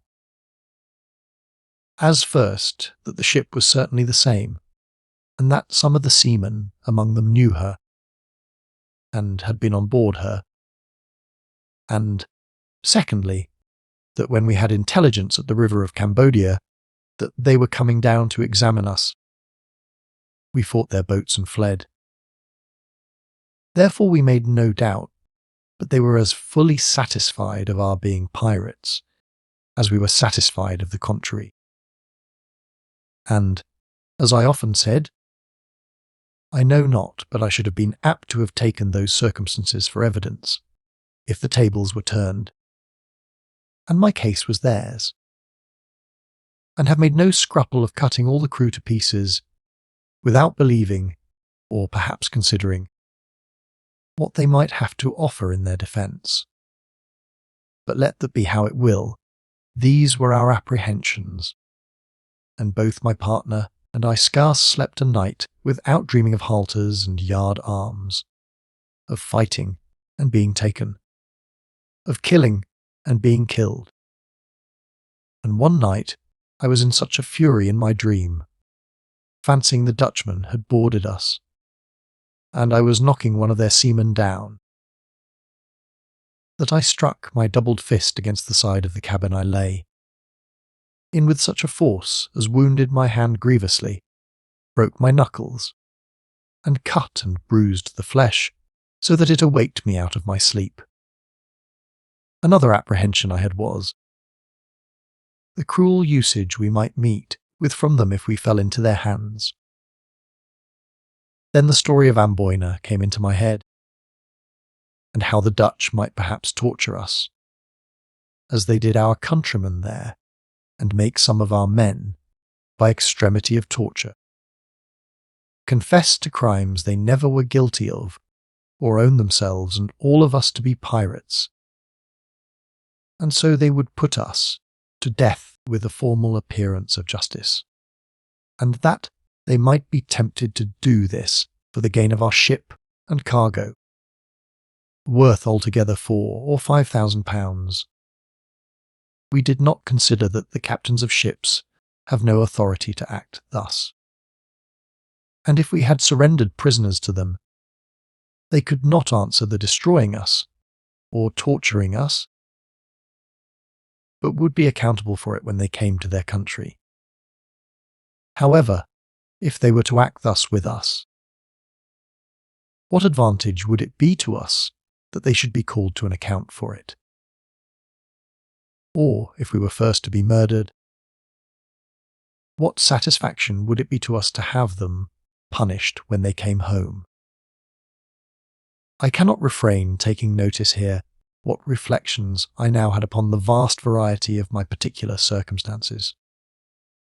How hard I thought it that I, who had spent 40 years in a life of continual difficulties, and was at last come, as it were, to the port or haven which all men drive at, to have rest and plenty, should be a volunteer in new sorrows by my own unhappy choice, and that I, who had escaped so many dangers in my youth, should now come to be hanged in my old age, and in so remote a place, for a crime which I was not in the least inclined to, much less guilty of.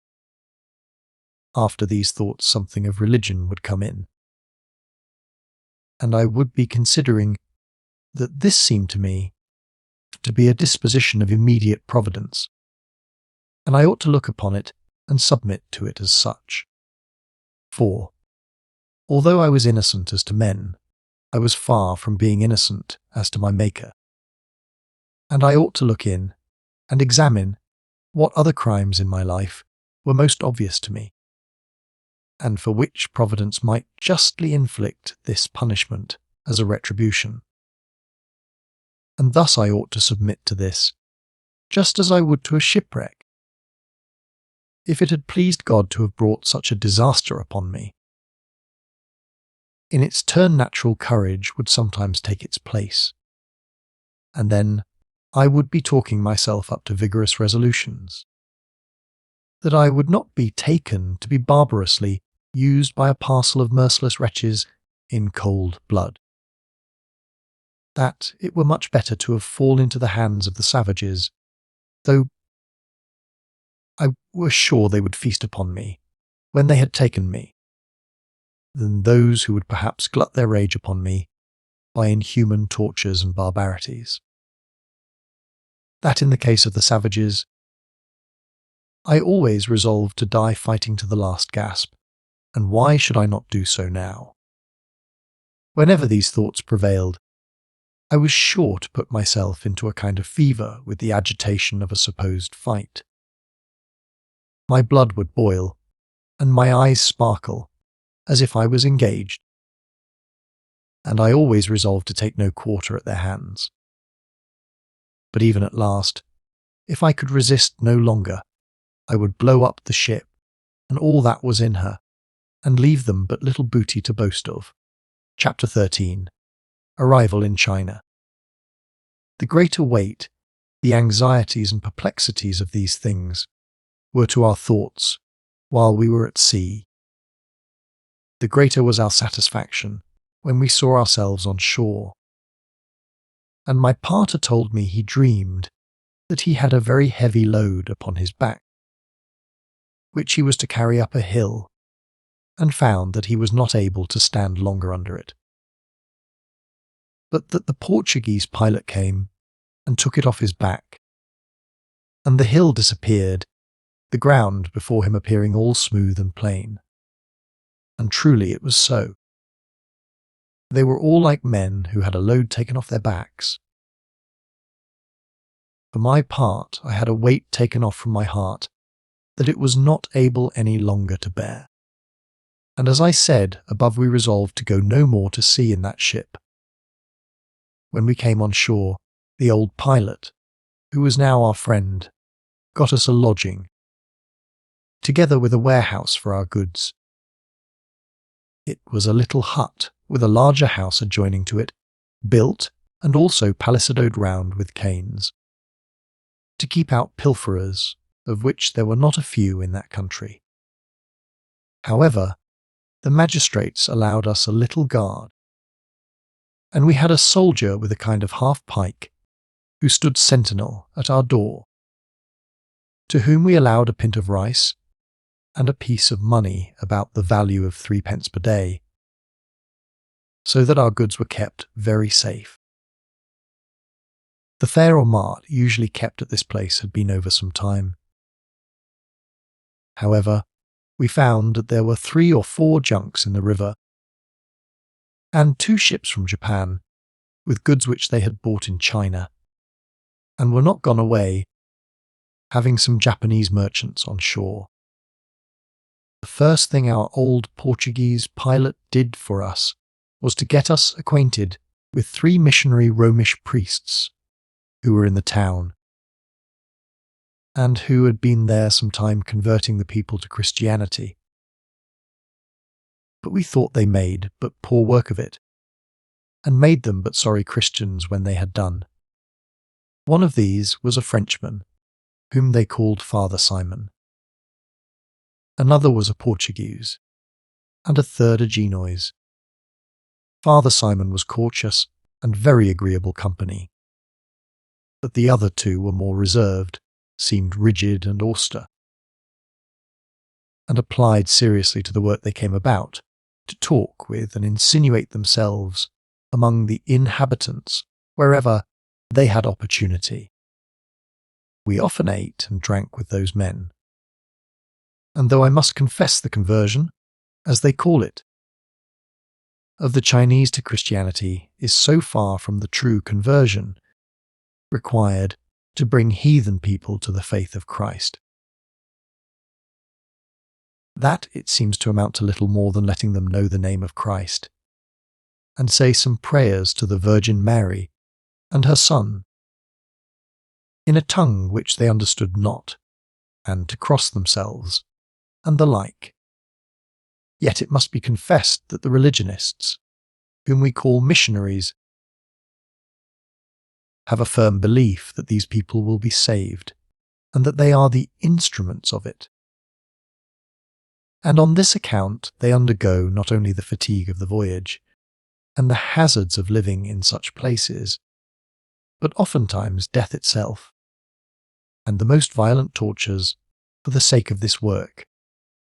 Father Simon was appointed, it seems, by order of the chief of the mission, to go up to Pekin, and waited only for another priest, who was ordered to come to him from Macau, to go along with him.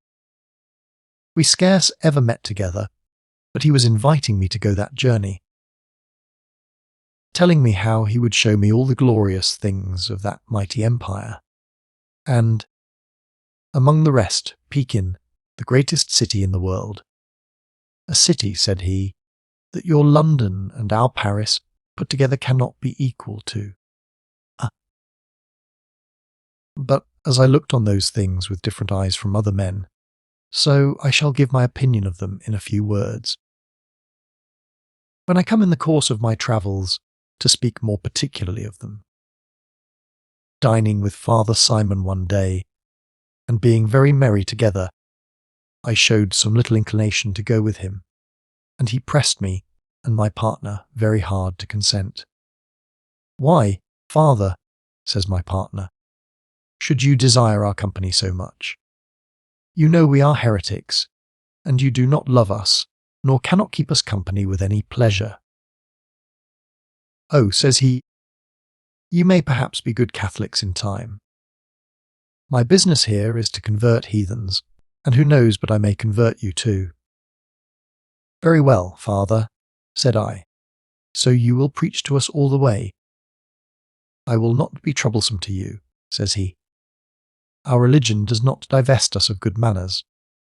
Besides, we are here like countrymen, and so we are compared to the place we are in. And if you are Huguenots, and I a Catholic, we may all be Christians at last. At least, we are all gentlemen, and we may converse so, without being uneasy to one another. I liked this part of his discourse very well, and it began to put me in mind of my priest that I had left in the Brazils. But Father Simon did not come up to his character by a great deal. For though this friar had no appearance of a criminal levity in him, yet he had not that fund of Christian zeal, strict piety, and sincere affection to religion that my other good ecclesiastic had. But to leave him a little, though he never left us, nor solicited us to go with him. We had something else before us at first, for we had all this while our ship and our merchandise to dispose of, and we began to be very doubtful what we should do, for we were now in a place of very little business. Once I was about to venture to sail for the river of Keelam and the city of Nankin. But Providence seemed now more visibly, as I thought, than ever to concern itself in our affairs, and I was encouraged from this very time to think I should, one way or other, get out of this entangled circumstance and be brought home to my own country again, though I had not the least view of the manner.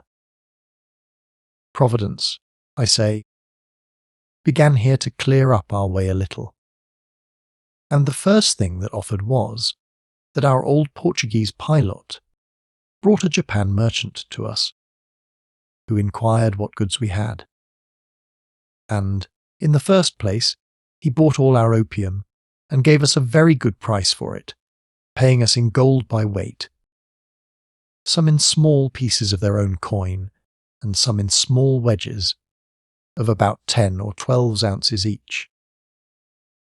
While we were dealing with him for our opium,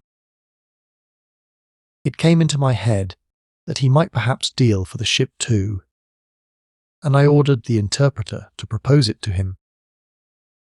He shrunk up his shoulders at it when it was first proposed to him, but in a few days after he came to me, with one of the missionary priests for his interpreter, and told me he had a proposal to make to me, which was this.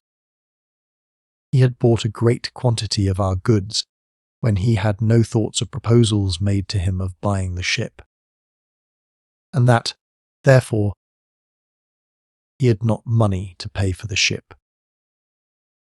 But if I would let the same men who were in the ship navigate her, he would hire the ship to go to Japan, and would send them from thence to the Philippine Islands with another loading,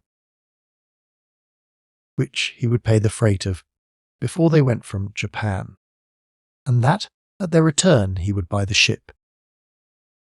I began to listen to his proposal, and so eager did my head still run upon rambling, that I could not but begin to entertain a notion of going myself with him, and so to set sail from the Philippine Islands away to the South Seas. Accordingly, I asked the Japanese merchant if he would not hire us to the Philippine Islands and discharge us there. He said no, he could not do that, for then he could not have the return of his cargo, but he would discharge us in Japan at the ship's return. Well, still I was for taking him at that proposal and going myself. But my partner, wiser than myself, persuaded me from it, representing the dangers, as well of the seas as of the Japanese, who are a false, cruel, and treacherous people. Likewise those of the Spaniards at the Philippines, more false, cruel, and treacherous than they, but to bring this long turn of our affairs to a conclusion. The first thing we had to do was to consult with the captain of the ship and with his men and know if they were willing to go Japan. While I was doing this, The young man whom my nephew had left with me as my companion came up and told me that he thought that Voyage promised very fair, and that there was a great prospect of advantage, and he would be very glad if I undertook it, but that if I would not, and would give him leave, he would go as a merchant, or as I pleased to order him. That if ever he came to England, and I was there and alive, he would render me a faithful account of his success, which should be as much mine as I pleased. I was loath to part with him, but considering the prospect of advantage, which really was considerable, and that he was a young fellow likely to do well in it, I inclined to let him go. But I told him I would consult my partner and give him an answer the next day. I discoursed about it with my partner, who thereupon made a most generous offer. "You know it has been an unlucky ship," said he, "and we both resolved not to go to sea in it again. If your steward," so he called my man, "will venture the voyage, I will leave my share of the vessel to him, and let him make the best of it. And if we live to meet in England, and he meets with success abroad, he shall account for 1/2 of the profits of the ship's freight to us. The other shall be his own." If my partner, who was no way concerned with my young man, made him such an offer, I could not do less than offer him the same. And all the ship's company being willing to go with him, we made over half the ship to him in property, and took a writing from him, obliging him to account for the other, and away he went to Japan. The Japan merchant proved a very punctual, honest man to him, protected him at Japan, and got him a license to come on shore, which the Europeans in general have not lately obtained. He paid him his freight very punctually, sent him to the Philippines loaded with Japan and China wares, and a supercargo of their own, who, trafficking with the Spaniards, brought back European goods again, and a great quantity of spices.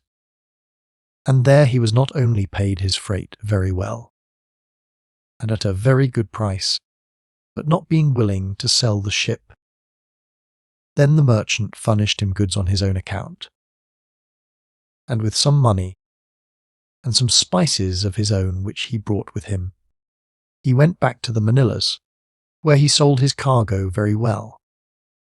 Here, having made a good acquaintance at Manila, he got his ship made a free ship, and the governor of Manila hired him to go to Acapulco, on the coast of America, and gave him a license to land there, and to travel to Mexico, and to pass in any Spanish ship to Europe with all his men. He made the voyage to Acapulco very happily, and there he sold his ship, and having there also obtained allowance to travel by land to Portobello, he found means to get to Jamaica, with all his treasure, and about 8 years after came to England exceeding rich. But to return to our particular affairs, being now to part with the ship and ship's company, it came before us, of course, to consider what recompense we should give to the 2 men that gave us such timely notice of the design against us in the river Cambodia. The truth was, they had done us a very considerable service, and deserved well at our hands. Though, by the way, they were a couple of rogues too. For, as they believed the story of our being pirates, and that we had really run away with the ship, they came down to us, not only to betray the design that was formed against us, but to go to sea with us as pirates. One of them confessed afterwards that nothing else but the hopes of going a roguing brought him to do it. However, the service they did us was not the less, and therefore, as I had promised to be grateful to them. I first ordered the money to be paid them, which they said was due to them on board their respective ships. Over and above that, I gave each of them a small sum of money in gold, which contented them very well. I then made the Englishman gunner in the ship, the gunner being now made second mate and purser. The Dutchman I made boatswain, so they were both very well pleased and proved very serviceable, being both able seamen and very stout fellows. We were now on shore in China. If I thought myself banished and remote from my own country at Bengal, where I had many ways to get home for my money, what could I think of myself now, when I was about 1,000 leagues farther off from home, and destitute of all manner of prospect of return? All we had for it was this, that in about 4 months' time there was to be another fair at the place where we were, and then we might be able to purchase various manufactures of the country, and withal might possibly find some Chinese junks from Tonquin for sale. That would carry us and our goods whether we pleased. This I liked very well, and resolved to wait. Besides, as our particular persons were not obnoxious, so if any English or Dutch ships came thither, perhaps we might have an opportunity to load our goods, and get passage to some other place in India nearer home. Upon these hopes we resolved to continue here. But, to divert ourselves, we took 2 or 3 journeys into the country. First, we went 10 days' journey to Nankin, a city well worth seeing. They say it has 1 million of people in it. It is regularly built, and the streets are all straight and cross one another in direct lines. But when I come to compare the miserable people of these countries with ours, their fabrics, their manner of living, their government, their religion, their wealth, and their glory, as some call it, I must confess that I scarcely think it worth my while to mention them here. We wonder at the grandeur, the riches, the pomp, the ceremonies, the government, the manufactures, the commerce, and conduct of these people. Not that there is really any matter for wonder, but because, having a true notion of the barbarity of those countries, the rudeness and the ignorance that prevail there, we do not expect to find any such thing so far off. Otherwise, what are their buildings to the palaces and royal buildings of Europe? What their trade to the universal commerce of England, Holland, France, and Spain? What are their cities to ours for wealth, strength, gaiety of apparel, rich furniture, and infinite variety? What are their ports, supplied with a few junks and barks, to our navigation, our merchant fleets, our large and powerful navies? Our city of London has more trade than half their mighty empire. One English, Dutch, or French man of war of 80 guns would be able to fight almost all the shipping belonging to China. But the greatness of their wealth, their trade, the power of their government, and the strength of their armies may be a little surprising to us, because, as I have said, considering them as a barbarous nation of pagans, little better than savages, we did not expect such things among them. But all the forces of their empire, though they were to bring 2 millions of men into the field together, would be able to do nothing but ruin the country and starve themselves. 1 million of their foot could not stand before one embattled body of our infantry, posted so as not to be surrounded, though they were not to be 1 to 20 in number. Nay, I do not boast if I say that 30,000 German or English foot and 10,000 horse, well managed could defeat all the forces of China. Nor is there a fortified town in China that could hold out 1 month against the batteries and attacks of an European army. They have firearms. It is true, but they are awkward and uncertain in their going off, and their powder has but little strength.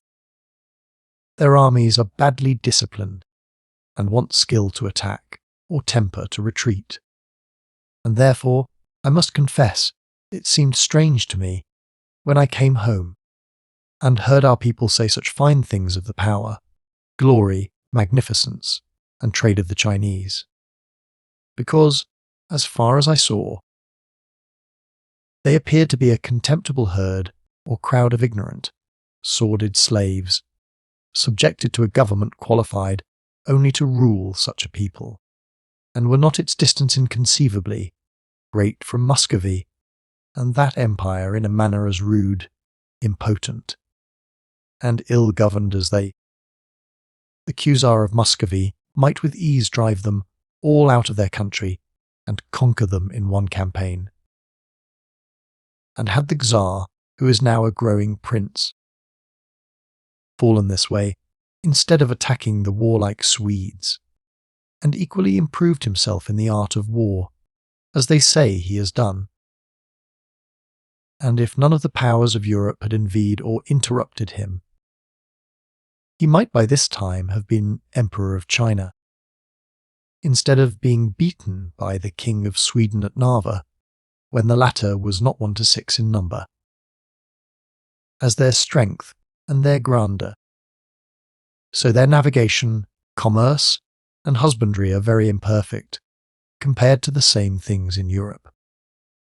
Also in their knowledge, their learning, and in their skill in the sciences, they are either very awkward or defective, though they have globes or spheres, and a smattering of the mathematics, and think they know more than all the world besides. But they know little of the motions of the heavenly bodies, and so grossly and absurdly ignorant are their common people, that when the sun is eclipsed, they think a great dragon has assaulted it, and is going to run away with it, and they fall a-clattering with all the drums and kettles in the country, to fright the monster away, just as we do to hive a swarm of bees. As this is the only excursion of the kind which I have made in all the accounts I have given of my travels, so I shall make no more such. It is none of my business, nor any part of my design, but to give an account of my own adventures through a life of inimitable wanderings, and a long variety of changes, which, perhaps, few that come after me will have heard the like of. I shall, therefore, say very little of all the mighty places, desert countries, and numerous people I have yet to pass through, more than relates to my own story, and which my concern among them will make necessary. I was now, as near as I can compute, in the heart of China, about 30 degrees north of the line, for we were returned from Nankin. I had indeed a mind to see the city of Pekin, which I had heard so much of, and Father Simon importuned me daily to do it. At length his time of going away being set, and the other missionary who was to go with him being arrived from Macau, it was necessary that we should resolve either to go or not. So I referred it to my partner, and left it wholly to his choice, who at length resolved it in the affirmative, and we prepared for our journey. We set out with very good advantage as to finding the way, for we got leave to travel in the retinue of one of their mandarins, a kind of viceroy or principal magistrate in the province, where they reside, and who take great state upon them, travelling with great attendance, and great homage from the people, who are sometimes greatly impoverished by them. being obliged to furnish provisions for them and all their attendants in their journeys. I particularly observed in our travelling with his baggage that though we received sufficient provisions both for ourselves and our horses from the country, as belonging to the Mandarin, yet we were obliged to pay for everything we had, after the market price of the country, and the Mandarin's steward collected it July from us. Thus our travelling in the retinue of the Mandarin, though it was a great act of kindness, was not such a mighty favour to us, but was a great advantage to him, considering there were above 30 other people travelled in the same manner besides us, under the protection of his retinue. For the country furnished all the provisions for nothing to him, and yet he took our money for them. We were 25 days travelling to Pekin through a country exceeding populous, but I think badly cultivated. The husbandry, the economy, and the way of living miserable, though they boast so much of the industry of the people. I say miserable, if compared with our own, but not so to these poor wretches, who know no other. The pride of the poor people is infinitely great, and exceeded by nothing but their poverty, in some parts, which adds to that which I call their misery. And I must needs think the savages of America live much more happy than the poorer sort of these, because, as they have nothing, so they desire nothing, whereas these are proud and insolent, and in the main are in many parts mere beggars and drudges.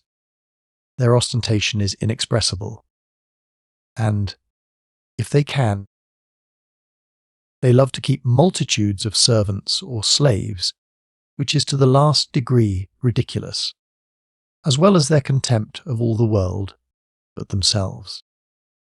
I must confess I travelled more pleasantly afterwards in the deserts and vast wildernesses of Grand Tartary than here, and yet the roads here are well paved and well kept, and very convenient for travellers. But nothing was more awkward to me than to see such a haughty, imperious, insolent people in the midst of the grossest simplicity and ignorance. And my friend Father Simon and I used to be very merry upon these occasions, to see their beggarly pride. For example, coming by the house of a country gentleman, as Father Simon called him, about 10 leagues off the city of Nankin, we had first of all the honour to ride with the master of the house about 2 miles. The state he rode in was a perfect Don Quixotism, being a mixture of pomp and poverty. His habit was very proper for a merry andrew, being a dirty calico with hanging sleeves, tassels, and cuts and slashes almost on every side. It covered a taffety vest, so greasy as to testify that his honour must be a most exquisite sloven. His horse was a poor, starved, hobbling creature, and 2 slaves followed him on foot to drive the poor creature along. He had a whip in his hand, and he belaboured the beast as fast about the head as his slaves did about the tail. And thus he rode by us, with about 10 or 12 servants, going from the city to his country seat, about half a league before us. We travelled on gently, but this figure of a gentleman rode away before us. And as we stopped at a village about an hour to refresh us, when we came by the country seat of this great man, we saw him in a little place before his door eating a repast. It was a kind of garden, but he was easy to be seen, and we were given to understand that the more we looked at him the better he would be pleased. He sat under a tree, something like the palmetto, which effectually shaded him over the head and on the south side.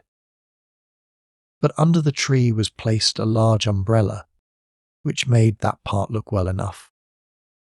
He sat lolling back in a great elbow chair, being a heavy corpulent man, and had his meat brought him by 2 women slaves.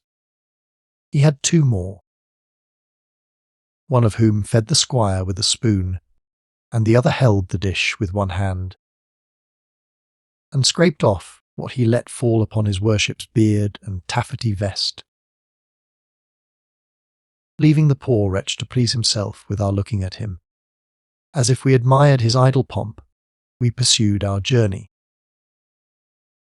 Father Simon had the curiosity to stay to inform himself what dainties the country justice had to feed on in all his state, which he had the honour to taste of, and which was, I think, a mess of boiled rice, with a great piece of garlic in it, and a little bag filled with green pepper, and another plant which they have there, something like our ginger, but smelling like musk, and tasting like mustard.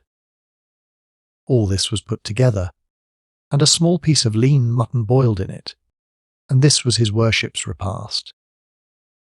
4 or 5 servants more attended at a distance, who, we supposed, were to eat of the same after their master. As for our mandarin with whom we travelled, he was respected as a king, surrounded always with his gentlemen, and attended in all his appearances with such pomp, that I saw little of him but at a distance. I observed that there was not a horse in his retinue, but that our carriers' pack-horses in England seemed to me to look much better, though it was hard to judge rightly, for they were so covered with equipage, mantles, trappings, etc., that we could scarce see anything but their feet and their heads as they went along. I was now light-hearted, and all my late trouble and perplexity being over, I had no anxious thoughts about me, which made this journey the pleasanter to me, in which no ill accident attended me. Only in passing or fording a small river, my horse fell and made me free of the country, as they call it.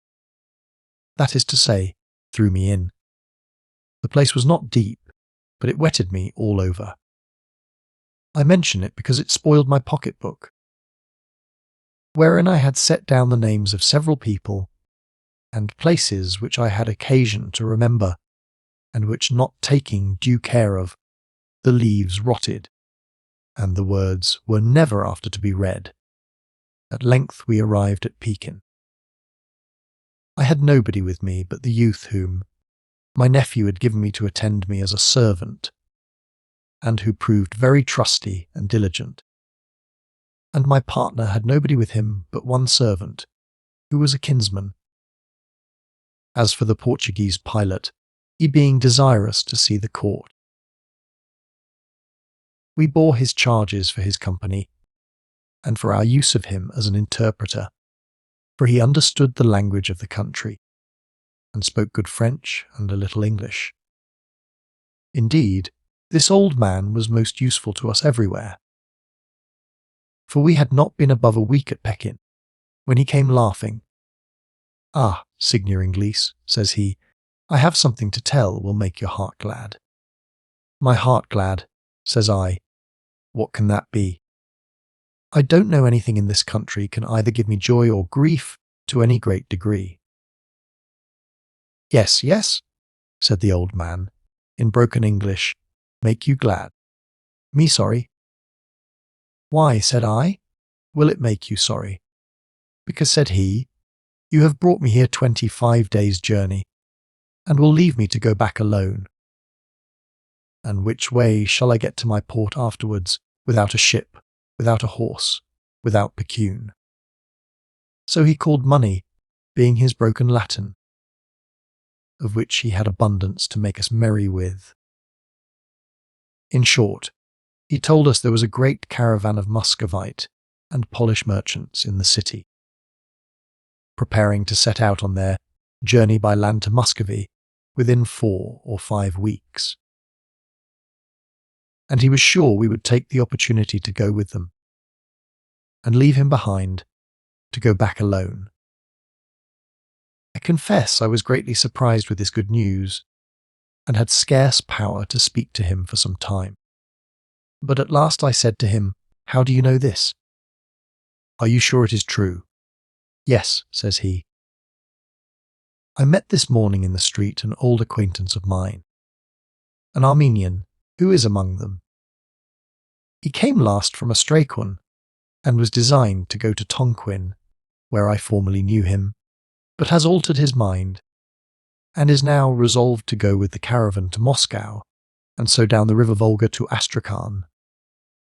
"Well, Signia," says I, "do not be uneasy about being left to go back alone.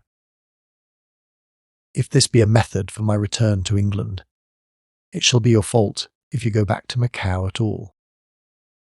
We then went to consult together what was to be done, and I asked my partner what he thought of the pilot's news, and whether it would suit with his affairs.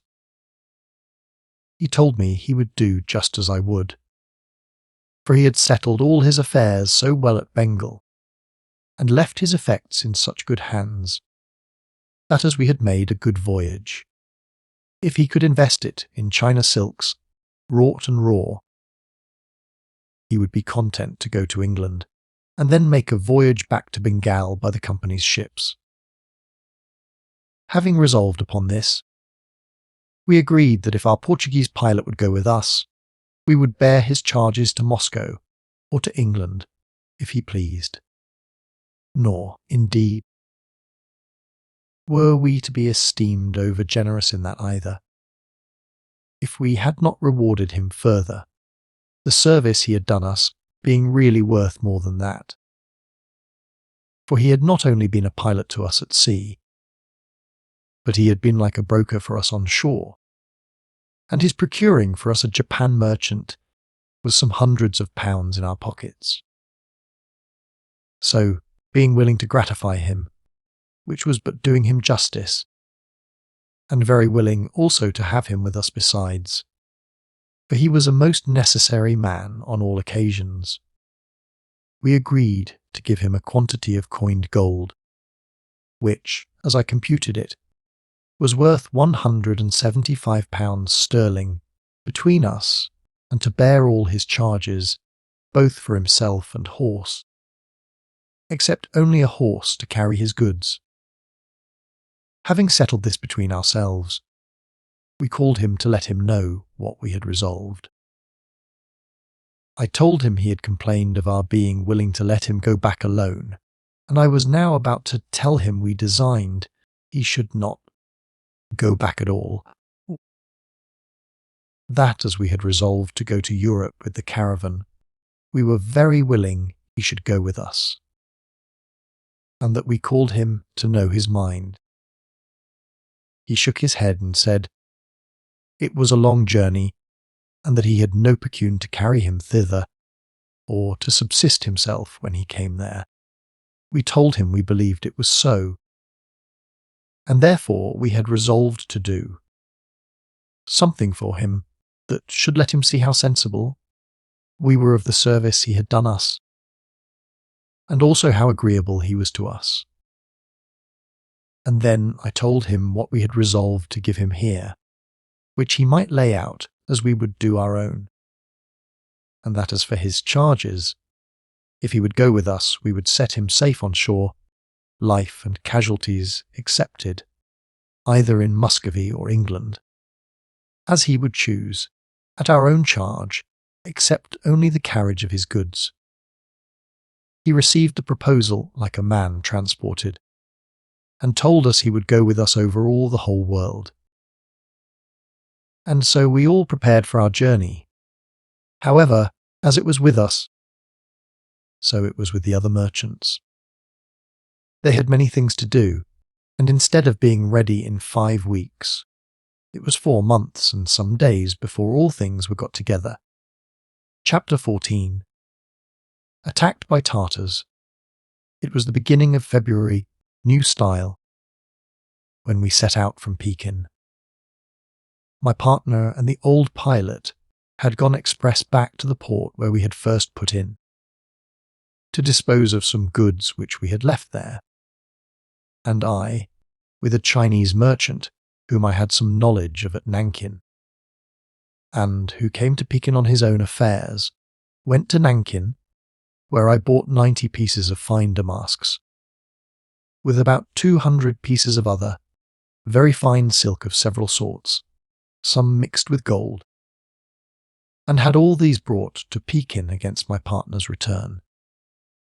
Besides this, we bought a large quantity of raw silk, and some other goods, our cargo amounting, in these goods only, to about £3,500 sterling, which, together with tea and some fine calicos, and 3 camels' loads of nutmegs and cloves, loaded in all 18 camels for our share, besides those we rode upon.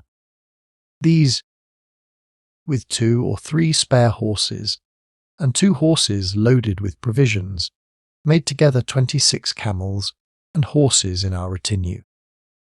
The company was very great, and, as near as I can remember, made between 300 and 400 horses, and upwards of 120 men, every well armed and provided for all events. For as the eastern caravans are subject to be attacked by the Arabs, so are these by the Tartars.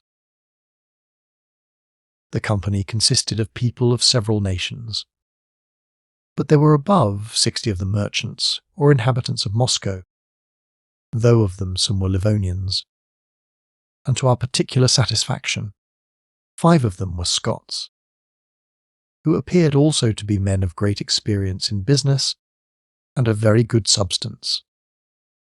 When we had travelled 1 day's journey, the guides, who were 5 in number, called all the passengers, except the servants, to a great council, as they called it. At this council, every one deposited a certain quantity of money to a common stock, for the necessary expense of buying forage on the way, where it was not otherwise to be had, and for satisfying the guides, getting horses, and the like. Here, too, they constituted the journey. As they call it, they named captains and officers to draw us all up, and give the word of command in case of an attack, and give every one their turn of command. Nor was this forming us into order any more than what we afterwards found needful on the way. The road all on this side of the country is very populous, and is full of potters and earth makers. That is to say, people that temper the earth for the china ware.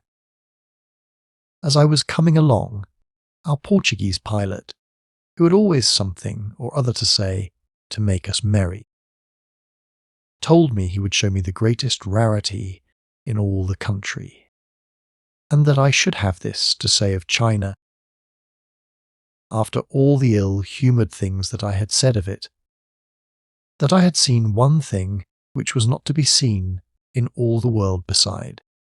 I was very importunate to know what it was. At last he told me it was a gentleman's house built with china ware. Well, says I, are not the materials of their buildings the products of their own country, and so it is all china ware, is it not? No, no, says he. I mean it is a house all made of china ware, such you call it in England, or as it is called in our country, porcelain. Well, says I, such a thing may be. How big is it? Can we carry it in a box upon a camel? If we can, we will buy it. Upon a camel, says the old pilot, holding up both his hands. Why, there is a family of 30 people lives in it. I was then curious indeed to see it, and when I came to it, it was nothing but this. It was a timber house, or a house built, as we call it in England, with lath and plaster. But all this plastering was really china ware. That is to say, it was plastered with the earth that makes china ware. The outside, which the sun shone hot upon, was glazed and looked very well, perfectly white, and painted with blue figures, as the large china ware in England is painted and hard as if it had been burnt.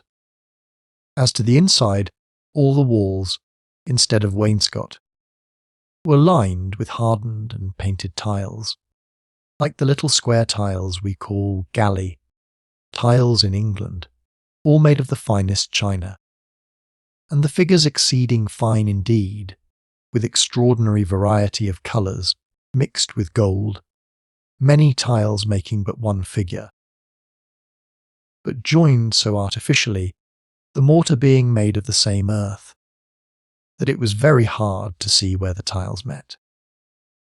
The floors of the rooms were of the same composition, and as hard as the earthen floors we have in use in several parts of England. As hard as stone, and smooth, but not burnt and painted, except some smaller rooms, like closets, which were all, as it were, paved with the same tile. The ceiling and all the plastering work in the whole house were of the same earth, and, after all, the roof was covered with tiles of the same, but of a deep shining black. This was a china warehouse indeed, truly and literally to be called so, and had I not been upon the journey, I could have stayed some days to see and examine the particulars of it. They told me there were fountains and fish ponds in the garden, all paved on the bottom and sides with the same, and fine statues set up in rows on the walks, entirely formed of the porcelain earth, burnt whole. As this is one of the singularities of China, so they may be allowed to excel in it. But I am very sure they excel in their accounts of it. For they told me such incredible things of their performance in crockery ware, for such it is, that I care not to relate, as knowing it could not be true. They told me, in particular, of one workman that made a ship with all its tackle and masts and sails in earthenware, big enough to carry 50 men. If they had told me he launched it, and made a voyage to Japan it, I might have said something to indeed. But as it was, I knew the whole of the story, which was, in short, that the fellow lied. So I smiled and said nothing to it. This odd sight kept me 2 hours behind the caravan, for which the leader of it for the day fined me about the value of 3 shillings, and told me if it had been 3 days' journey without the wall, as it was 3 days within, he must have fined me 4 times as much, and made me ask pardon the next council day. I promised to be more orderly, and, indeed, I found afterwards the orders made for keeping all together were absolutely necessary for our common safety. In 2 days more we passed the great China wall, made for a fortification against the Tartars. And a very great work it is, going over hills and mountains in an endless track, where the rocks are impassable, and the precipices such as no enemy could possibly enter, or indeed climb up, or where, if they did, no wall could hinder them. They tell us its length is near 1,000 English miles, but that the country is 500 in a straight measured line, which the wall bounds, without measuring the windings and turnings it takes. It is about 4 fathoms high, and as many thick in some places. I stood still an hour or thereabouts without trespassing on our orders, for so long the caravan was in passing the gate, to look at it on every side, near and far off. I mean what was within my view. And the guide, who had been extolling it for the wonder of the world, was mighty eager to hear my opinion of it. I told him it was a most excellent thing to keep out the Tartars, which he happened not to understand as I meant it, and so took it for a compliment. But the old pilot laughed, "Oh, Signia Inglis," says he, "you speak in colours." "In colours," said I. "What do you mean by that?" "Why, you speak what looks white this way and black that way, gay one way and dull another. You tell him it is a good wall to keep out Tartars. You tell me by that it is good for nothing but to keep out Tartars. I understand you, Signia Inglis. I understand you. But Signia Chinese understood you his own way." "Well," says I, "do you think it would stand out an army of our country people, with a good train of artillery, or our engineers, with 2 companies of miners? Would not they batter it down in 10 days? That an army might enter in battalia, or blow it up in the air, foundation and all, that there should be no sign of it left." Says he, "I know that." The Chinese wanted mightily to know what I said to the pilot, and I gave him leave to tell him a few days after, for we were then almost out of their country, and he was to leave us a little time after this. But when he knew what I said, he was dumb all the rest of the way, and we heard no more of his fine story of the Chinese power and greatness while he stayed. After we passed this mighty nothing, called a wall, something like the Picts' walls so famous in Northumberland, built by the Romans, we began to find the country thinly inhabited, and the people rather confined to live in fortified towns, as being subject to the inroads and depredations of the Tartars, who rob in great armies, and therefore are not to be resisted by the naked inhabitants of an open country. And here I began to find the necessity of keeping together in a caravan as we travelled, for we saw several troops of Tartars roving about. But when I came to see them distinctly, I wondered more that the Chinese Empire could be conquered by such contemptible fellows, for they are a mere horde of wild fellows, keeping no order and understanding no discipline or manner of it. Their horses are poor lean creatures, taught nothing and fit for nothing, and this we found the first day we saw them, which was after we entered the wilder part of the country. Our leader for the day gave leave for about 16 of us to go a-hunting, as they call it. And what was this but a hunting of sheep? However, it may be called hunting too, for these creatures are the wildest and swiftest of foot that ever I saw of their kind. Only they will not run a great way, and you are sure of sport when you begin the chase, for they appear generally 30 or 40 in a flock, and, like true sheep, always keep together when they fly. In pursuit of this odd sort of game, it was our hap to meet with about 40 Tartars. Whether they were hunting mutton, as we were, or whether they looked for another kind of prey, we know not.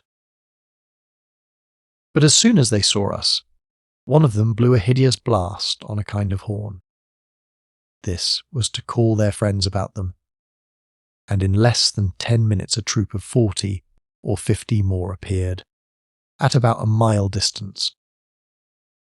But our work was over first, as it happened. One of the Scots merchants of Moscow happened to be amongst us, and as soon as he heard the horn, he told us that we had nothing to do but to charge them without loss of time, and drawing us up in a line, he asked if we were resolved. We told him we were ready to follow him, so he rode directly towards them. They stood gazing at us like a mere crowd, drawn up in no sort of order at all. But as soon as they saw us advance, they let fly their arrows, which missed us very happily. Not that they mistook their aim, but their distance. For their arrows all fell a little short of us, but with so true an aim, that had we been about 20 yards, Nearer, we must have had several men wounded, if not killed. Immediately we halted, and though it was a great distance, we fired, and sent them leaden bullets for wooden arrows, following our shot full gallop, to fall in among them sword in hand. For so our bold Scot that led us directed, he was, indeed, but a merchant. But he behaved with such vigour and bravery on this occasion, and yet with such cool courage too, that I never saw any man in action fitter for command. As soon as we came up to them, we fired our pistols in their faces and then drew. But they fled in the greatest confusion imaginable. The only stand any of them made was on our right, where 3 of them stood and, by signs, called the rest to come back to them, having a kind of scimitar in their hands, and their bows hanging to their backs. Our brave commander, without asking anybody to follow him, gallops up close to them, and with his fusee knocks one of them off his horse, killed the second with his pistol, and the third ran away. Thus ended our fight. But we had this misfortune attending it, that all our mutton we had in chase got away. We had not a man killed or hurt.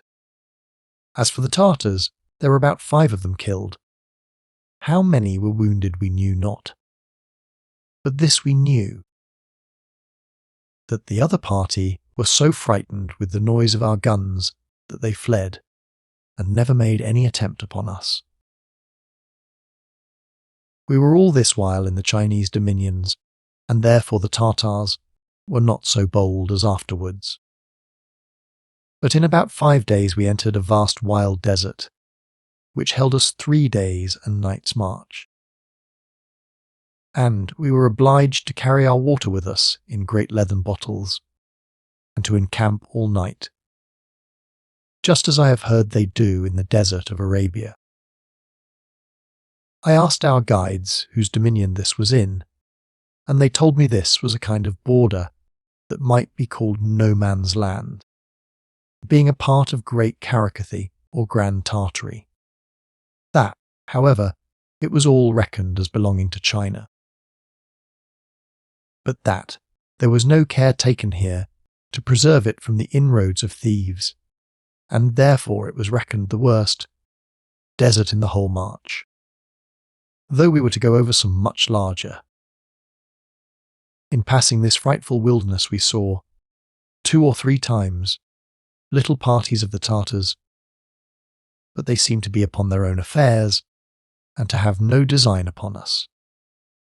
And so, like the man who met the devil, if they had nothing to say to us, we had nothing to say to them. We let them go.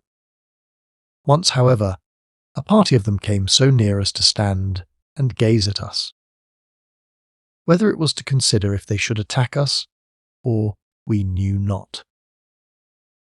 But when we had passed at some distance by them, we made a rear guard of 40 men, and stood ready for them, letting the caravan pass 1/2 mile, or thereabouts, before us. After a while they marched off, but they saluted us with 5 arrows at their parting, which wounded a horse so that it disabled him, and we left him the next day, poor creature, in great need of a good farrier. We saw no more arrows or Tartars that time. We travelled near a month after this, the ways not being so good as at first, though still in the dominions of the Emperor of China, but lay for the most part in the villages, some of which were fortified, because of the incursions of the Tartars. When we were come to one of these towns, about 2 days and a half's journey before we came to the city of Nome, I wanted to buy a camel, of which there are plenty to be sold all the way upon that road, and horses also, such as they are, because so many caravans coming that way. They are often wanted. The person that I spoke to get me a camel would have gone and fetched one for me. But I, like a fool, must be officious, and go myself along with him. The place was about 2 miles out of the village, where it seems they kept the camels and horses feeding under a guard. I walked it on foot, with my old pilot and a Chinese, being very desirous of a little variety. When we came to the place, it was a low, marshy ground, walled round with stones, piled up dry, without mortar or earth among them, like a park, with a little guard of Chinese soldiers at the door. Having bought a camel and agreed for the price, I came away, and the Chinese that went me led the camel, when on a sudden came up 5 Tartars on horseback. 2 of them seized the fellow and took the camel from him, while the other 3 stepped up to me, and my old pilot, seeing us, as it were, unarmed, for I had no weapon about me but my sword, which could but ill defend me against 3 horsemen. The first that came up stopped short upon my drawing my sword, for they are arrant cowards. But a second, coming upon my left, gave me a blow on the head, which I never felt till afterwards, and wondered, when I came to myself, what was the matter, and where I was, for he laid me flat on the ground. But my never-failing old pilot, the Portuguese, had a pistol in his pocket, which I knew nothing of, nor the Tartars either. If they had, I suppose they would not have attacked us, for cowards are always boldest when there is no danger. The old man, seeing me down, with a bold heart stepped up to the fellow that had struck me, and laying hold of his arm with one hand, and pulling him down by main force a little towards him, with the other shot him into the head, and laid him dead upon the spot. He then immediately stepped up to him who had stopped us, as I said, and before he could come forward again, made a blow at him with a scimitar, which he always wore, but missing the man, struck his horse in the side of his head. I cut one of the ears off by the root, and a great slice down by the side of his face. The poor beast, enraged with the wound, was no more to be governed by his rider, though the fellow sat well enough too, but away he flew, and carried him quite out of the pilot's reach, and at some distance, rising upon his hind legs, threw down the Tartar, and fell upon him. In this interval the poor Chinese came in who had lost the camel, but he had no weapon. However, seeing the Tartar down, and his horse fallen upon him, away he runs to him, and seizing upon an ugly weapon he had by his side, something like a pole axe, he wrenched it from him, and made shift to knock his Tartarian brains out with it. But my old man had the 3rd Tartar to deal with still, and seeing he did not fly, as he expected, nor come on to fight him, as he apprehended, but stood stock still, the old man stood still too, and fell to work with his tackle to charge his pistol again. But as soon as the Tartar saw the pistol away he scored, and left my pilot. My champion I called him afterwards, a complete victory. By this time I was a little recovered. I thought, when I first began to wake, that I had been in a sweet sleep.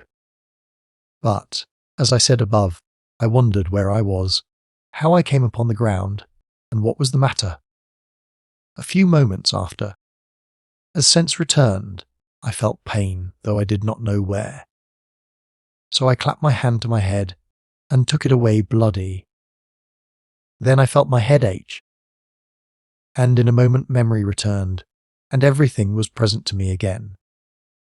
I jumped upon my feet instantly, and got hold of my sword, but no enemies were in view. I found a Tartar lying dead, and his horse standing very quietly by him, and, looking further, I saw my deliverer. who had been to see what the Chinese had done, coming back with his hanger in his hand. The old man, seeing me on my feet, came running to me, and joyfully embraced me, being afraid before that I had been killed. Seeing me bloody, he would see how I was hurt. But it was not much, only what we call a broken head. Neither did I afterwards find any great inconvenience from the blow, for it was well again in 2 or 3 days. We made no great gain, however, by this victory, for we lost a camel and gained a horse. I paid for the lost camel and sent for another, but I did not go to fetch it myself. I had had enough of that. The city of Norm, which we were approaching, is a frontier of the Chinese Empire, and is fortified in their fashion. We wanted, as I have said, above 2 days' journey of this city, when messengers were sent express to every part of the road to tell all travellers and caravans to halt, till they had a guard sent for them.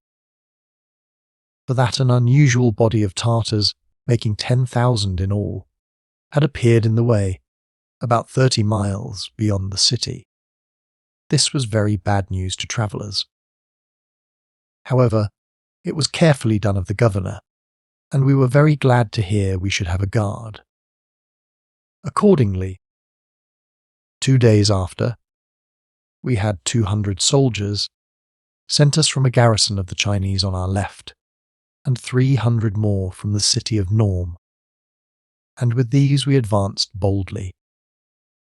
The 300 soldiers from Norm marched in our front, the 200 in our rear, and our men on each side of our camels, with our baggage and the whole caravan in the centre.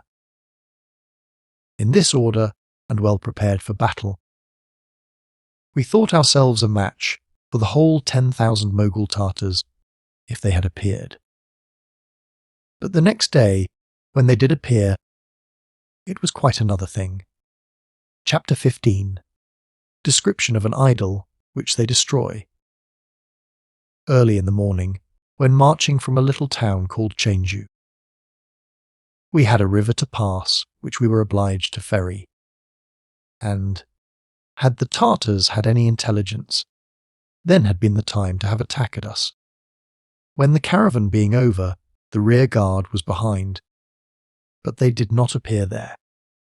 About 3 hours after, when we were entered upon a desert of about 15 or 16 miles over, we knew by a cloud of dust they raised that the enemy was at hand, and presently they came on upon the spur. Our Chinese guards in the front, who had talked so big day before, began to stagger, and the soldiers frequently looked behind them, a certain sign in a soldier that he is just ready to run away. My old pilot was of my mind, and being near me, called out, Signia Inglis, these fellows must be encouraged, or they will ruin us all. For if the Tartars come on, they will never stand it. If am of your mind, said I. But what must be done? Done, says he, let 50 of our men advance, and flank them on each wing, and encourage them. They will fight like brave fellows in brave company. But without this they will every man turn his back. Immediately I rode up to our leader and told him, who was exactly of our mind. Accordingly, 50 of us marched to the right wing, and 50 to the left, and the rest made a line of rescue. And so we marched, leaving the last 200 men to make a body of themselves, and to guard the camels. Only that, if need were, they should send 100 men to assist the last 50. At last the Tartars came on, and an innumerable company they were. How many we could not tell, but 10,000 we thought, at the least. A party of them came on first, and viewed our posture, traversing the ground in the front of our line. And, as we found them within gunshot, our leader ordered the 2 wings to advance swiftly and give them a salvo on each wing with their shot, which was done. They then went off, I suppose, to give an account of the reception they were like to meet with. Indeed, that salute cloyed their stomachs, for they immediately halted, stood a while to consider of it, and wheeling off to the left, they gave over their design for that time, which was very agreeable to our circumstances. 2 days after we came to the city of Norn, or Norm. We thanked the governor for his care of us, and collected to the value of 100 crowns, or thereabouts, which we gave to the soldiers sent to guard us, and here we rested one day. This is a garrison indeed, and there were 900 soldiers kept here. But the reason of it was that formerly the Muscovite frontiers lay near to them than they now do. The Muscovites having abandoned that part of the country which lies from this city west for about 200 miles, as desolate and unfit for use, and more especially being so very remote, and so difficult to send troops thither for its defence. For we were yet above 2,000 miles from Muscovy properly so called. After this we passed several great rivers, and 2 dreadful deserts, one of which we were 16 days passing over. And on the 13th of April we came to the frontiers of the Muscovite dominions. I think the first town or fortress, whichever it may he called, that belonged to the Tsar, was called Arguna, being on the west side of the river Arguna. I could not but feel great satisfaction that I was arrived in a country governed by Christians. For though the Muscovites do, in my opinion, but just deserve the name of Christians, yet such they pretend to be, and are very devout in their way. It would certainly occur to any reflecting man, who travels the world as I have done, what a blessing it is to be brought into the world where the name of God and a Redeemer is known, adored, and worshipped, and not where the people, given up to strong delusions, worship the devil and prostrate themselves to monsters, elements, horrid, shaped animals, and monstrous images. Not a town or city we passed through but had their pagodas, their idols, and their temples, and ignorant people worshipping even the works of their own hands. Now we came where, at least, a face of the Christian worship appeared, where the knee was bowed to Jesus. And whether ignorantly or not, yet the Christian religion was owned, and the name of the true God was called upon and adored, and it made my soul rejoice to see it. I saluted the brave Scots merchant with my first acknowledgment of this, and taking him by the hand, I said to him, Blessed be God, we are once again amongst Christians. He smiled and answered, Do not rejoice too soon, countryman. These Muscovites are but an odd sort of Christians. And but for the name of it you may see very little of the substance for some months further of our journey. Well, says I, but still it is better than paganism and worshipping of devils. Why, I will tell you, says he. Except the Russian soldiers in the garrisons, and a few of the inhabitants of the cities upon the road, all the rest of this country, for above 1,000 miles farther, is inhabited by the worst and most ignorant of pagans. And so, indeed, we found it. We now launched into the greatest piece of solid earth that is to be found in any part of the world. We had, at least, 12,000 miles to the sea eastward, 2,000 to the bottom of the Baltic Sea westward, and above 3,000 if we left that sea and went on west to the British and French channels. we had full 5,000 miles to the Indian or Persian Sea south, and about 800 to the Frozen Sea north. We advanced from the River Arguna by easy and moderate journeys, and were very visibly obliged to the care the Khuzar has taken to have cities and towns built in as many places as it is possible to place them, where his soldiers keep garrison, something like the stationary soldiers placed by the Romans in the remotest countries of their empire, some of which I had read of were placed in Britain for the security of commerce and for the lodging of travellers. Thus it was here. For wherever we came, though at these towns and stations the garrisons and governors were Russians and professed Christians, yet the inhabitants were mere pagans, sacrificing to idols and worshipping the sun, moon, and stars, or all the host of heaven. And not only so, but were, of all the heathens and pagans that ever I met with, the most barbarous, except only that they did not eat men's flesh. Some instances of this we met with in the country between Arguna, where we enter the Muscovite dominions, and a city of Tartars and Russians together, called Nordzioski, in which is a continued desert or forest, which cost us 20 days to travel over. In a village near the last of these places, I had the curiosity to go and see their way of living, which is most brutish and unsufferable. They had, I suppose, a great sacrifice that day, for there stood out, upon an old stump of a tree, a diabolical kind of idol made of wood. It was dressed up, too, in the most filthy manner. Its upper garment was of sheepskins, with the wool outward, a great Tartar bonnet on the head, with 2 horns growing through it. It was about 8 feet high, yet had not feet or legs, nor any other proportion of parts.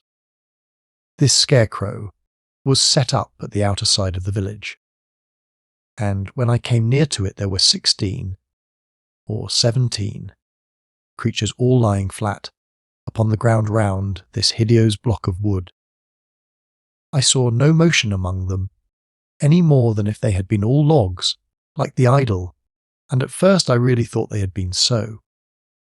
But when I came a little nearer, they started up upon their feet, and raised a howl, as if it had been so many deep-mouthed hounds, and walked away, as if they were displeased at our disturbing them. A little way off from the idol, and at the door of a hut, made of sheep and cow skins dried, stood 3 men with long knives in their hands, and in the middle of the tent appeared 3 sheep killed, and 1 young bullock. These, it seems, were sacrifices to that senseless log of an idol. The 3 men were priests belonging to it, and the 17 prostrated wretches were the people who brought the offering, and were offering their prayers to that stock. I confess I was more moved at their stupidity and brutish worship of a hobgoblin than ever I was at anything in my life, and, overcome with rage, I rode up to the hideous idol, and with my sword made a stroke at the bonnet that was on its head, and cut it in 2. And one of our men that was with me, taking hold of the sheepskin that covered it, pulled at it, when, behold, a most hideous outcry ran through the village, and 200 or 300 people came about my ears, so that I was glad to scour for it, for some had bows and arrows.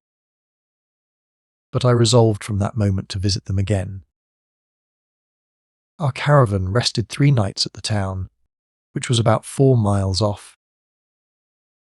In order to provide some horses which they wanted, several of the horses having been lamed and jaded with the long march over the last desert. So we had some leisure here to put my design in execution. I communicated it to the Scots merchant, of whose courage I had sufficient testimony. I told him what I had seen, and with what indignation I had since thought that human nature could be so degenerate. I told him if I could get but 4 or 5 men, well armed, to go with me, I was resolved to go and destroy that vile, abominable idol, and let them see that it had no power to help itself, and consequently could not be an object of worship or to be prayed to, much less help them that offered sacrifices to it. He at first objected to my plan as useless, seeing that, owing to the gross ignorance of the people, they could not be brought to profit by the lesson I meant to teach them, and added that, from his knowledge of the country and its customs, he feared we should fall into great peril by giving offence to these brutal idol worshippers. This somewhat stayed my purpose, but I was still uneasy all that day to put my project in execution, and that evening, meeting the Scots merchant in our walk about the town, I again called upon him to aid me in it. When he found me resolute, he said that, on further thoughts, he could not but applaud the design, and told me I should not go alone, but he would go with me.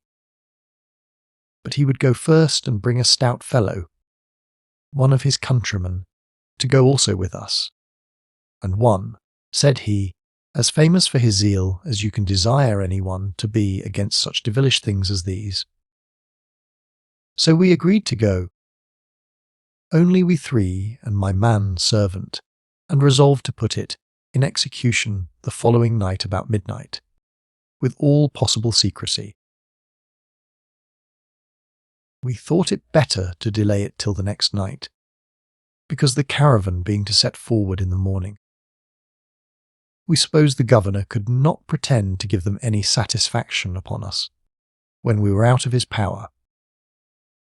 The Scots merchant, as steady in his resolution for the enterprise, as bold in executing, brought me a Tartar's robe or gown of sheepskins, and a bonnet, with a bow and arrows, and had provided the same for himself and his countrymen, that the people, if they saw us, should not determine who we were. All the first night we spent in mixing up some combustible matter, with aqua vitae, gunpowder, and such other materials as we could get, and having a good quantity of tar in a little pot, about an hour after night we set out upon our expedition. We came to the place about 11 o'clock at night, and found that the people had not the least suspicion of danger attending their idol. The night was cloudy, yet the moon gave us light enough to see that the idol stood just in the same posture and place that it did before.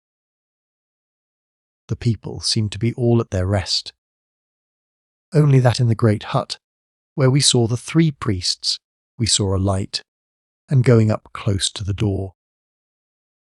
We heard people talking as if there were 5 or 6 of them. We concluded, therefore, that if we set wildfire to the idol, those men would come out immediately and run up to the place to rescue it from destruction.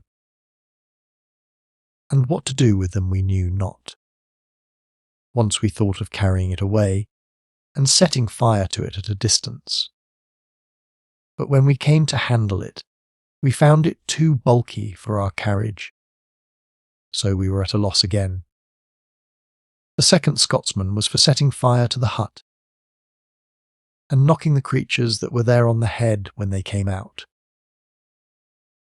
But I could not join with that. I was against killing them, if it were possible to avoid it. Well, then, said the Scots merchant, I will tell you what we will do. We will try to make them prisoners, tie their hands, and make them stand and see their idol destroyed. As it happened, we had twine or pack thread enough about us, which we used to tie our firelocks together with. So we resolved to attack these people first, and with as little noise as we could. The first thing we did, we knocked at the door. When one of the priests coming to it, we immediately seized upon him, stopped his mouth, and tied his hands behind him, and led him to the idol, where we gagged him that he might not make a noise, tied his feet also together, and left him on the ground. 2 of us then waited at the door, expecting that another would come out to see what the matter was. But we waited so long till the 3rd man came back to us. And then, nobody coming out, we knocked again gently, and immediately out came 2 more. And we served them just in the same manner, but were obliged to go all with them, and lay them down by the idol some distance from one another. When, going back, we found 2 more were come out of the door, and a 3rd stood behind them within the door. We seized the 2, and immediately tied them. When the 3rd, stepping back and crying out, my Scots merchant went in after them. And taking out a composition we had made that would only smoke and stink, he set fire to it, and threw it in among them. By that time the other Scotsman, and my man, taking charge of the 2 men already bound, and tied together also by the arm, led them away to the idol, and left them there to see if their idol would relieve them, making haste back to us. When the fuse we had thrown in had filled the hut with so much smoke that they were almost suffocated, we threw in a small leather bag of another kind, which flamed like a candle, and, following it in, we found there were but 4 people who, as we supposed, had been about some of their diabolical sacrifices. They appeared, in short, frightened to death, at least so as to sit trembling and stupid, and not able to speak either, for the smoke. We quickly took them from the hut, where the smoke soon drove us out, bound them as we had done the other, and all without any noise. Then we carried them all together to the idol. When we came there, we fell to work with him. First, we dubed him all over, and his robes also, with tar and tallow mixed with brimstone. Then we stopped his eyes and ears and mouth full of gunpowder, and wrapped up a great piece of wildfire in his bonnet. Then, sticking all the combustibles we had brought with us upon him, we looked about to see if we could find anything else to help to burn him.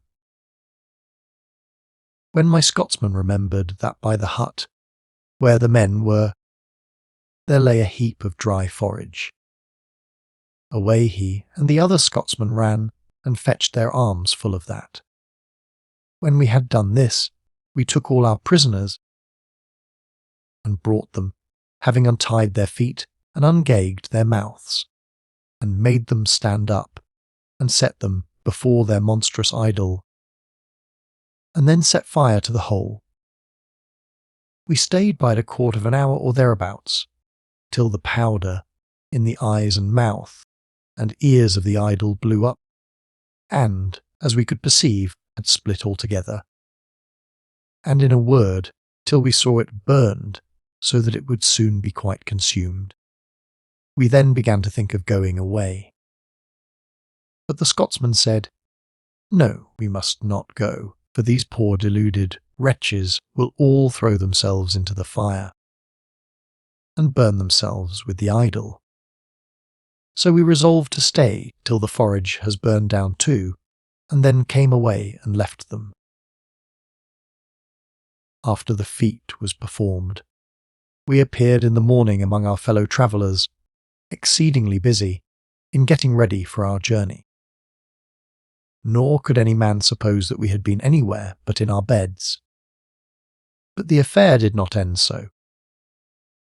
The next day came a great number of the country people to the town gates, and, in a most outrageous manner, demanded satisfaction of the Russian governor for the insulting their priests and burning their great cham, Thungu.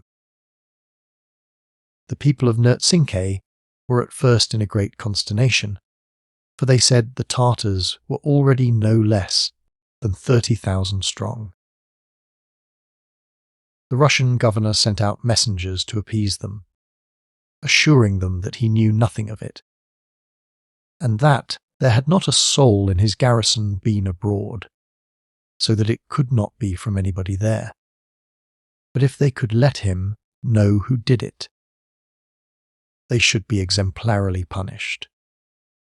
They returned haughtily that all the country reverenced the great Chamchi Thungu, who dwelt in the sun, and no mortal would have dared to offer violence to his image, but some Christian miscreant. And they therefore resolved to denounce war against him and all the Russians, who, they said, were miscreants and Christians. The governor, unwilling to make a breach, or to have any cause of war alleged to be given by him, the Khuzar having strictly charged him to treat the conquered country with gentleness, gave them all the good words he could. At last he told them there was a caravan gone towards Russia that morning, and perhaps it was some of them who had done them this injury, and that if they would be satisfied with that, he would send after them to inquire into it. This seemed to appease them a little, and accordingly the governor sent after us, and gave us a particular account how the thing was, intimating withal that if any in our caravan had done it they should make their escape, but that whether we had done it or no, we should make all the haste forward that was possible, and that, in the meantime, he would keep them in play as long as he could. This was very friendly in the governor. However, when it came to the caravan, there was nobody knew anything of the matter, and as for us that were guilty, we were least of all suspected. However, the captain of the caravan for the time took the hint that the governor gave us, and we travelled 2 days and 2 nights without any considerable stop, and then we lay at a village called Plothus. Nor did we make any long stop here, but hastened on towards Jarawena, another Muscovite colony, and where we expected we should be safe. But upon the 2nd day's march from Plothus, by the clouds of dust behind us at a great distance, it was plain we were pursued. We had entered a vast desert, and had passed by a great lake called Shanks Ozer, when we perceived a large body of horse appear on the other side of the lake, to the north, we travelling west. We observed they went away west, as we did, but had supposed we would have taken that side of the lake, whereas we very happily took the south side, and in 2 days more they disappeared again. For they, believing we were still before them, pushed on till they came to the Udder, a very great river when it passes farther north, but when we came to it we found it narrow and fordable. The 3rd day they had either found their mistake, or had intelligence of us, and came pouring in upon us towards dusk. We had, to our great satisfaction, just pitched upon a convenient place for our camp.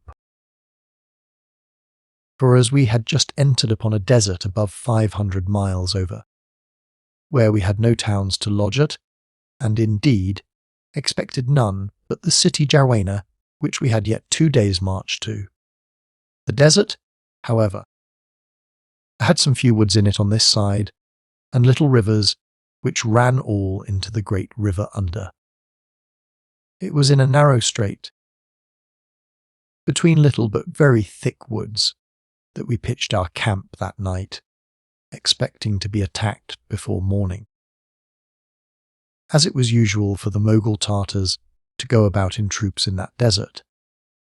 So the caravans always fortify themselves every night against them, as against armies of robbers, and it was, therefore, no new thing to be pursued.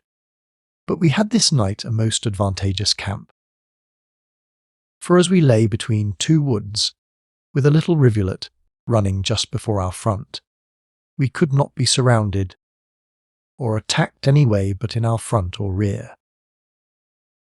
We took care also to make our front as strong as we could, by placing our packs, with the camels and horses, all in a line on the inside of the river, and felling some trees in our rear. In this posture we encamped for the night. But the enemy was upon us before we had finished. They did not come on like thieves, as we expected, but sent 3 messengers to us, to demand the men to be delivered to them that had abused their priests and burned their idol, that they might burn them with fire. And upon this, they said they would go away and do us no further harm, otherwise they would destroy us all. Our men looked very blank at this message, and began to stare at one another to see who looked with the most guilt in their faces. But nobody was the word. Nobody did it. The leader of the caravan sent word. He was well assured that it was not done by any of our camp, that we were peaceful merchants, travelling on our business, that we had done no harm to them or to anyone else, and that, therefore, they must look further for the enemies who had injured them, for we were not the people. So they desired them not to disturb us, for if they did, we should defend ourselves. They were far from being satisfied with this for an answer, and a great crowd of them came running down in the morning, by break of day, to our camp. But seeing us so well posted, they durst come no farther than the brook in our front, where they stood in such number as to terrify us very much. Indeed, some spoke of 10,000. Here they stood and looked at us a while, and then, setting up a great howl, let fly a crowd of arrows among us. But we were well enough sheltered under our baggage, and I do not remember that one of us was hurt. Some time after this we saw them move a little to our right, and expected them on the rear. When a cunning fellow, a Cossack of Jarawina, calling to the leader of the caravan, said to him, "I will send all these people away to Sibilka." This was a city 4 or 5 days' journey, at least to the right, and rather behind us. So he takes his bow and arrows, and getting on horseback, he rides away from our rear directly, as it were back to Nertsinske. After this he takes a great circuit about, and comes directly on the army of the Tartars, as if he had been sent express to tell them a long story that the people who had burned the Cham Chithungu were gone to Sibelka, with a caravan of miscreants, as he called them, that is to say, Christians, and that they had resolved to burn the god Scale Isa, belonging to the Tunguses. As this fellow was himself a Tartar, and perfectly spoke their language, he counterfeited so well that they all believed him, and away they drove in a violent hurry to Sibelka. In less than 3 hours they were entirely out of our sight, and we never heard any more of them, nor whether they went to Sibelka or no. So we passed away safely on to Jarawena, where there was a Russian garrison, and there we rested 5 days. From this city we had a frightful desert, which held us 23 days' march. We furnished ourselves with some tents here, for the better accommodating ourselves in the night. And the leader of the caravan procured 16 wagons of the country. for carrying our water or provisions, and these carriages were our defence every night round our little camp. So that had the Tartars appeared, unless they had been very numerous indeed, they would not have been able to hurt us. We may well be supposed to have wanted rest again after this long journey. For in this desert we neither saw house nor tree, and scarce a bush, though we saw abundance of the sable hunters, who are all Tartars of Mogul Tartary, of which this country is a part. And they frequently attack small caravans, but we saw no numbers of them together. After we had passed this desert, we came into a country pretty well inhabited. That is to say, we found towns and castles, settled by the Khuzar with garrisons of stationary soldiers to protect the caravans and defend the country against the Tartars, who would otherwise make it very dangerous travelling. And His Tsarish Majesty has given such strict orders for the well guarding the caravans that, if there are any Tartars heard of in the country, detachments of the garrison are always sent to see, the travellers safe from station to station. Thus the governor of Adanskoy, whom I had an opportunity to make a visit to, by means of the Scots merchant, who was acquainted with him, offered us a guard of 50 men, if we thought there was any danger, to the next station.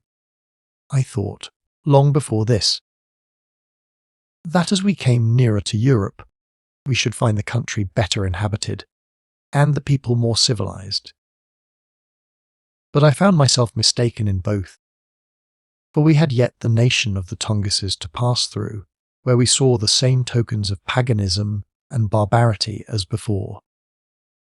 Only, as they were conquered by the Muscovites, they were not so dangerous. But for rudeness of manners and idolatry, no people in the world ever went beyond them. They are all clothed in skins of beasts, and their houses are built of the same. You know not a man from a woman, neither by the ruggedness of their countenances nor their clothes. And in the winter, when the ground is covered with snow, they live underground in vaults, which have cavities going from one to another. If the Tartars had their chamchi, thorndew for a whole village or country, these had idols in every hut and every cave. This country, I reckon, was, from the desert I spoke of last, at least 400 miles, half of it being another desert, which took us up 12 days' severe travelling, without house or tree. And we were obliged again to carry our own provisions, as well water as bread. After we were out of this desert, and had travelled 2 days, we came to Janesay, a Muscovite city or station, on the great river Janesay, which, they told us there, parted Europe from Asia. All the country between the river Obi and the river Janesay is as entirely pagan, and the people as barbarous as the remotest of the Tartars, I also found, which I observed to the Muscovite governors whom I had an opportunity to converse with, that the poor pagans are not much wiser or nearer Christianity. For being under the Muscovite government, which they acknowledged was true enough, but that, as they said, was none of their business, that if the Tsar expected to convert his Siberian, Tungus, or Tartar subjects, it should be done by sending clergymen among them, not soldiers. And they added, with more sincerity than I expected, that it was not so much the concern of their monarch to make the people Christians as to make them subjects.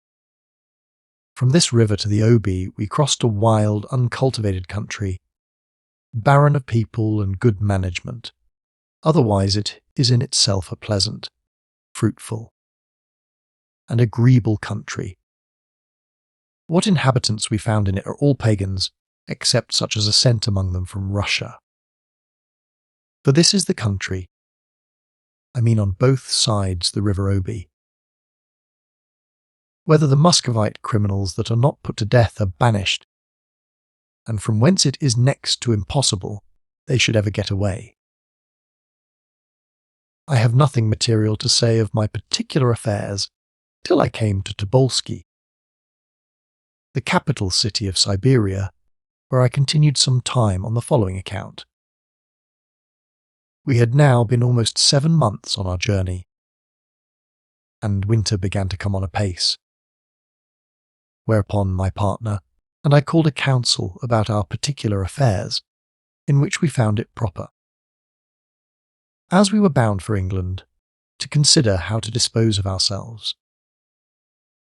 They told us of sledges and reindeer to carry us over the snow in the winter time, by which means, indeed, the Russians travel more in winter than they can in summer, as in these sledges they are able to run night and day. The snow, being frozen, is one universal covering to nature, by which the hills, vales, rivers, and lakes are all smooth and hard as a stone, and they run upon the surface, without any regard to what is underneath. But I had no occasion to urge a winter journey of this kind. I was bound to England, not to Moscow, and my route lay 2 ways. Either I must go on as the caravan went, till I came to Jarislaw, and then go off west for Narva and the Gulf of Finland, and so on to Danzig, where I might possibly sell my China cargo to good advantage.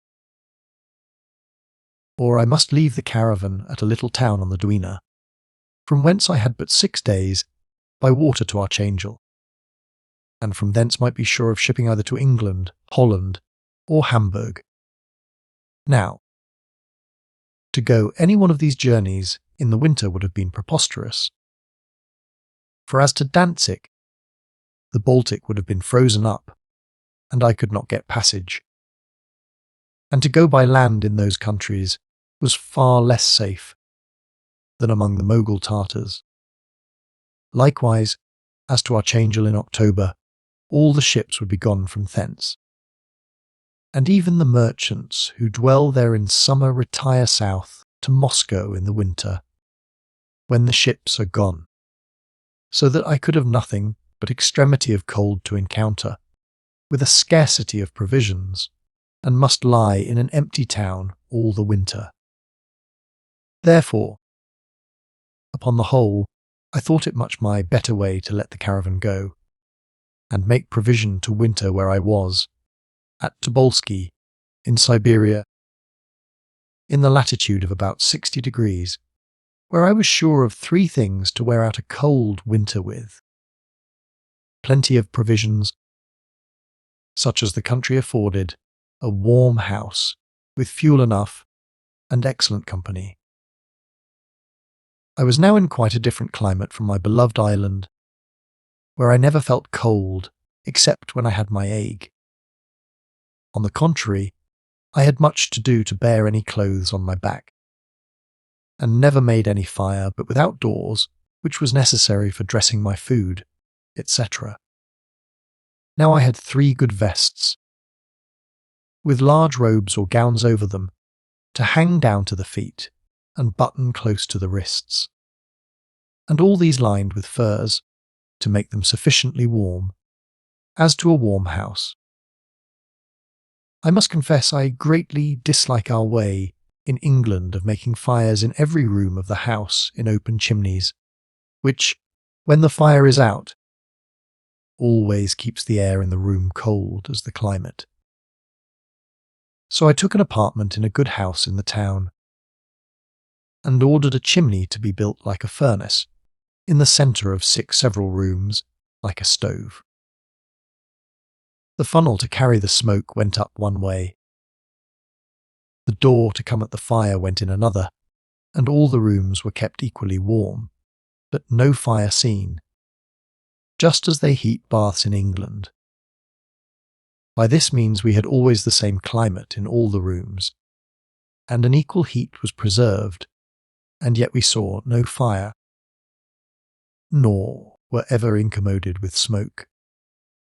The most wonderful thing of all was that it should be possible to meet with good company here, in a country so barbarous as this, one of the most northerly parts of Europe.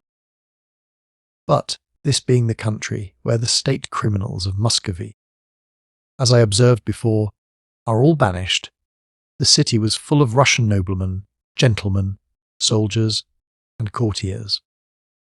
Here was the famous Prince Galitzin, the old German Robostiski, and several other persons of note, and some ladies. By means of my Scotch merchant, whom, nevertheless, I parted with here, I made an acquaintance with several of these gentlemen, and from these, in the long winter nights in which I stayed here, I received several very agreeable visits. Chapter 16. Safe Arrival in England. It was talking one night with a certain prince, one of the banished ministers of state belonging to the Khazar, that the discourse of my particular case began. He had been telling me abundance of fine things of the greatness, the magnificence, the dominions, and the absolute power of the Emperor of the Russians. I interrupted him, and told him I was a greater and more powerful prince than ever the Khazar was, though my dominion were not so large, or my people so many. The Russian grandee looked a little surprised, and, fixing his eyes steadily upon me, began to wonder what I meant. I said his wonder would cease when I had explained myself, and told him the story at large of my living in the island, and then how I managed both myself and the people that were under me, just as I have since minuted it down. They were exceedingly taken with the story, and especially the prince, who told me, with a sigh, that the true greatness of life was to be masters of ourselves, that he would not have exchanged such a state of life as mine to be Khaisar of Muscovy, and that he found more felicity in the retirement he seemed to be banished to there than ever he found in the highest authority he enjoyed in the court of his master the Khazar. That the height of human wisdom was to bring our tempers down to our circumstances, and to make a calm within, under the weight of the greatest storms without. When he came first hither, he said, he used to tear the hair from his head, and the clothes from his back, as others had done before him. But a little time and consideration had made him look into himself, as well as round him to things without.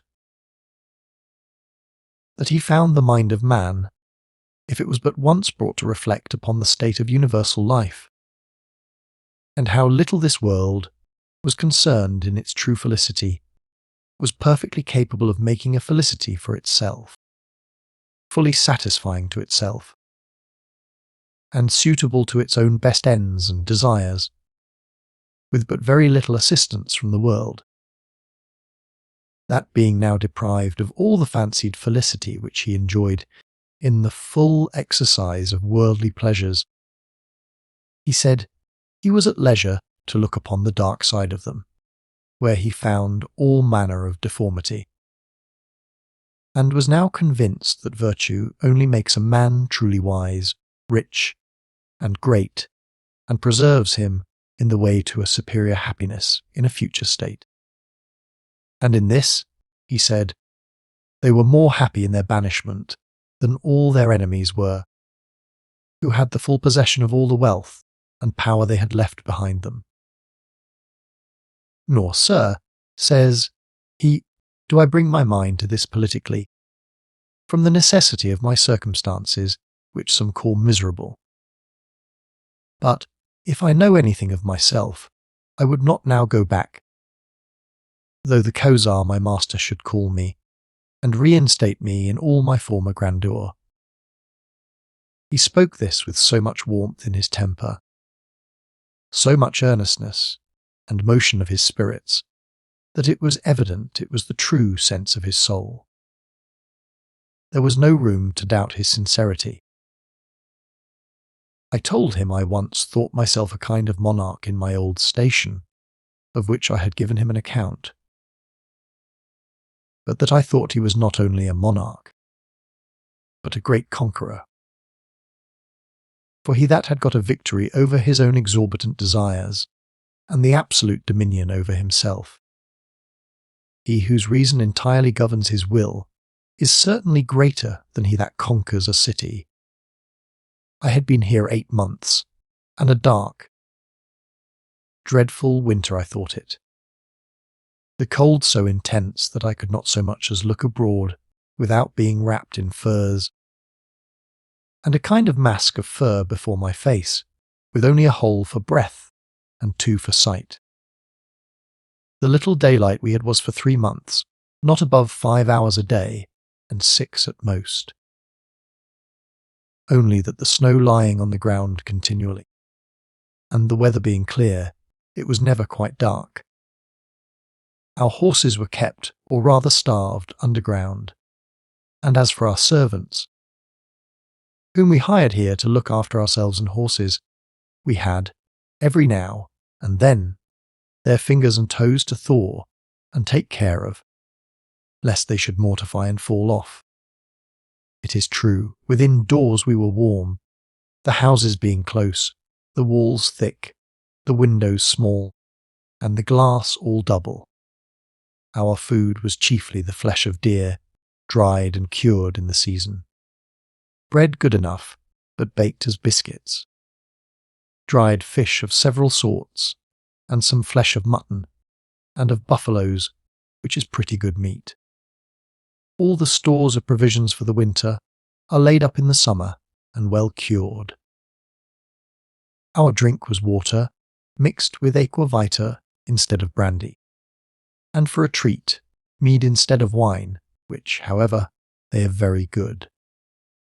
The hunters, who venture abroad all weathers, frequently brought us in fine venison, and sometimes bear's flesh, but we did not much care for the last. We had a good stock of tea, with which we treated our friends, and we lived cheerfully and well, all things considered. It was now March, the days grown considerably longer, and the weather at least tolerable. So the other travellers began to prepare sledges to carry them over the snow, and to get things ready to be going. But my measures being fixed, as I have said, for Archangel, and not for Muscovy or the Baltic, I made no motion, knowing very well that the ships from the south do not set out for that part of the world till May or June, and that, if I was there by the beginning of August, it would be as soon as any ships would be ready to sail. Therefore I made no haste to be gone, as others did. In a word, I saw a great many people, nay, all the travellers go away before me. It seems every year they go from thence to Muscovy, for trade, to carry furs, and buy necessaries, which they bring back with them to furnish their shops. Also others went on the same errand to Archangel. In the month of May I began to make all ready to pack up. And, as I was doing this, it occurred to me that, seeing all these people were banished by the Kaiser to Siberia, and yet, when they came there, were left at liberty to go whether they would, why they did not then go away to any part of the world, wherever they thought fit. And I began to examine what should hinder them from making such an attempt. But my wonder was over when I entered upon that subject with the person I have mentioned, who answered me thus. "Consider, first, sir," said he, "the place where we are, and, secondly, the condition we are in, especially the generality of the people who are banished thither. We are surrounded with stronger things than bars or bolts. On the north side an unnavigable ocean where ship never sailed and boat never swam. Every other way, we have above 1,000 miles to pass through the Tsar's own dominion, and by ways utterly impassable, except by the roads made by the government, and through the towns garrisoned by his troops. In short, we could neither pass undiscovered by the road, nor subsist any other way, so that it is in vain to attempt it. I was silenced at once, and found that they were in a prison every jot as secure as if they had been locked up in the castle at Moscow. However, it came into my thoughts that I might certainly be made an instrument to procure the escape of this excellent person, and that, whatever hazard I ran, I would certainly try if I could carry him off. Upon this, I took an occasion one evening to tell him my thoughts. I represented to him that it was very easy for me to carry him away, there being no guard over him in the country, and as I was not going to Moscow, but to Archangel, and that I went in the retinue of a caravan, by which I was not obliged to lie in the stationary towns in the desert, but could encamp every night where I would, we might easily pass uninterrupted to Archangel, where I would immediately secure him on board an English ship, and carry him safe along with me. And as to his subsistence and other particulars, it should be my care till he could better supply himself. He heard me very attentively, and looked earnestly on me all the while I spoke. Nay, I could see in his very face that what I said put his spirits into an exceeding ferment. His colour frequently changed, his eyes looked red, and his heart fluttered till it might be even perceived in his countenance. Nor could he immediately answer me when I had done, and, as it were, hesitated what he would say to it. But after he had paused a little, he embraced me, and said, "How unhappy are we, unguarded creatures as we are, that even our greatest acts of friendship are made snares unto us, and we are made tempters of one another." He then heartily thanked me for my offers of service, but withstood resolutely the arguments I used to urge him to set himself free. He declared, in earnest terms, that he was fully bent on remaining where he was rather than seek to return to his former miserable greatness, as he called it, where the seeds of pride, ambition, avarice, and luxury might revive, take root, and again overwhelm him. "Let me remain, dear sir," he said, in conclusion. "Let me remain in this blessed confinement, banished from the crimes of life, rather than purchase a show of freedom at the expense of the liberty of my reason, and at the future happiness which I now have in my view, but should then, I fear, quickly lose sight of, for I am but flesh, a man, a mere man, and have passions and affections as likely to possess and overthrow me as any man. Oh, be not my friend and tempter both together!" If I was surprised before, I was quite dumb now, and stood silent, looking at him, and, indeed, admiring what I saw. The struggle in his soul was so great that, though the weather was extremely cold, it put him into a most violent heat. So I said a word or two, that I would leave him to consider of it, and wait on him again, and then I withdrew to my own apartment. About 2 hours after I heard somebody at or near the door of my room, and I was going to open the door, but he had opened it and come in. "My dear friend," says he, "you had almost overset me, but I am recovered. Do not take it ill that I do not close with your offer. I assure you it is not for want of sense of the kindness of it in you. And I came to make the most sincere acknowledgment of it to you. but I hope I've got the victory over myself." "My lord," said I hope you are fully satisfied that you do not resist the call of heaven." "Sir," said he, "if it had been from heaven, the same power would have influenced me to have accepted it. But I hope, and am fully satisfied, that it is from heaven that I decline it, and I have infinite satisfaction in the parting, that you shall leave me an honest man still, though not a free man. I had nothing to do but to acquiesce, and make professions to him of my having no end in it, but a sincere desire to serve him. He embraced me very passionately, and assured me he was sensible of that, and should always acknowledge it, and with that he offered me a very fine present of sables. Too much, indeed, for me to accept from a man in his circumstances, and I would have avoided them, but he would not be refused.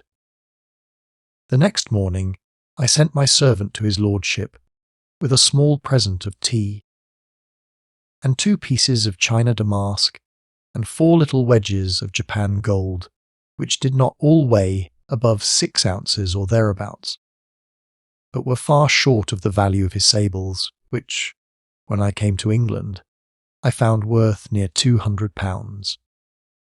He accepted the tea, and 1 piece of the damask, and 1 of the pieces of gold, which had a fine stamp upon it, of the Japan coinage, which I found he took for the rarity it, but would not take any more. And he sent word by my servant that he desired to speak with me.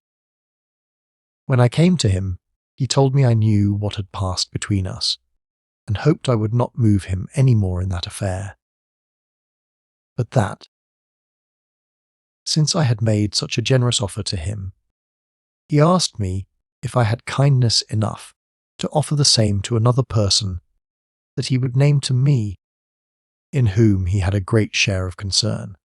In a word, he told me it was his only son, who, though I had not seen him, was in the same condition with himself, and above 200 miles from him, on the other side of the Obi, but that, if I consented, he would send for him. I made no hesitation, but told him I would do it. I made some ceremony in letting him understand that it was wholly on his account, and that, seeing I could not prevail on him, I would show my respect to him by my concern for his son. He sent the next day for his son, and in about 20 days he came back with the messenger, bringing 6 or 7 horses, loaded with very rich furs, which, in the whole, amounted to a very great value. His servants brought the horses into the town, but left the young lord at a distance till night, when he came incognito into our apartment, and his father presented him to me. And, in short, we concerted the manner of our travelling, and everything proper for the journey. I had bought a considerable quantity of sables, black fox skins, fine ermines, and such other furs as are very rich in that city, in exchange for some of the goods I had brought from China, in particular for the cloves and nutmegs, of which I sold the greatest part here, and the rest afterwards at Archangel, for a much better price than I could got at London. And my partner, who was sensible of the profit, and whose business, more particularly than mine, was merchandise, was mightily pleased with our stay, on account of the traffic we made here. It was the beginning of June when I left this remote place. We were now reduced to a very small caravan, having only 32 horses and camels in all, which passed for mine, though my new guest was proprietor of 11 of them.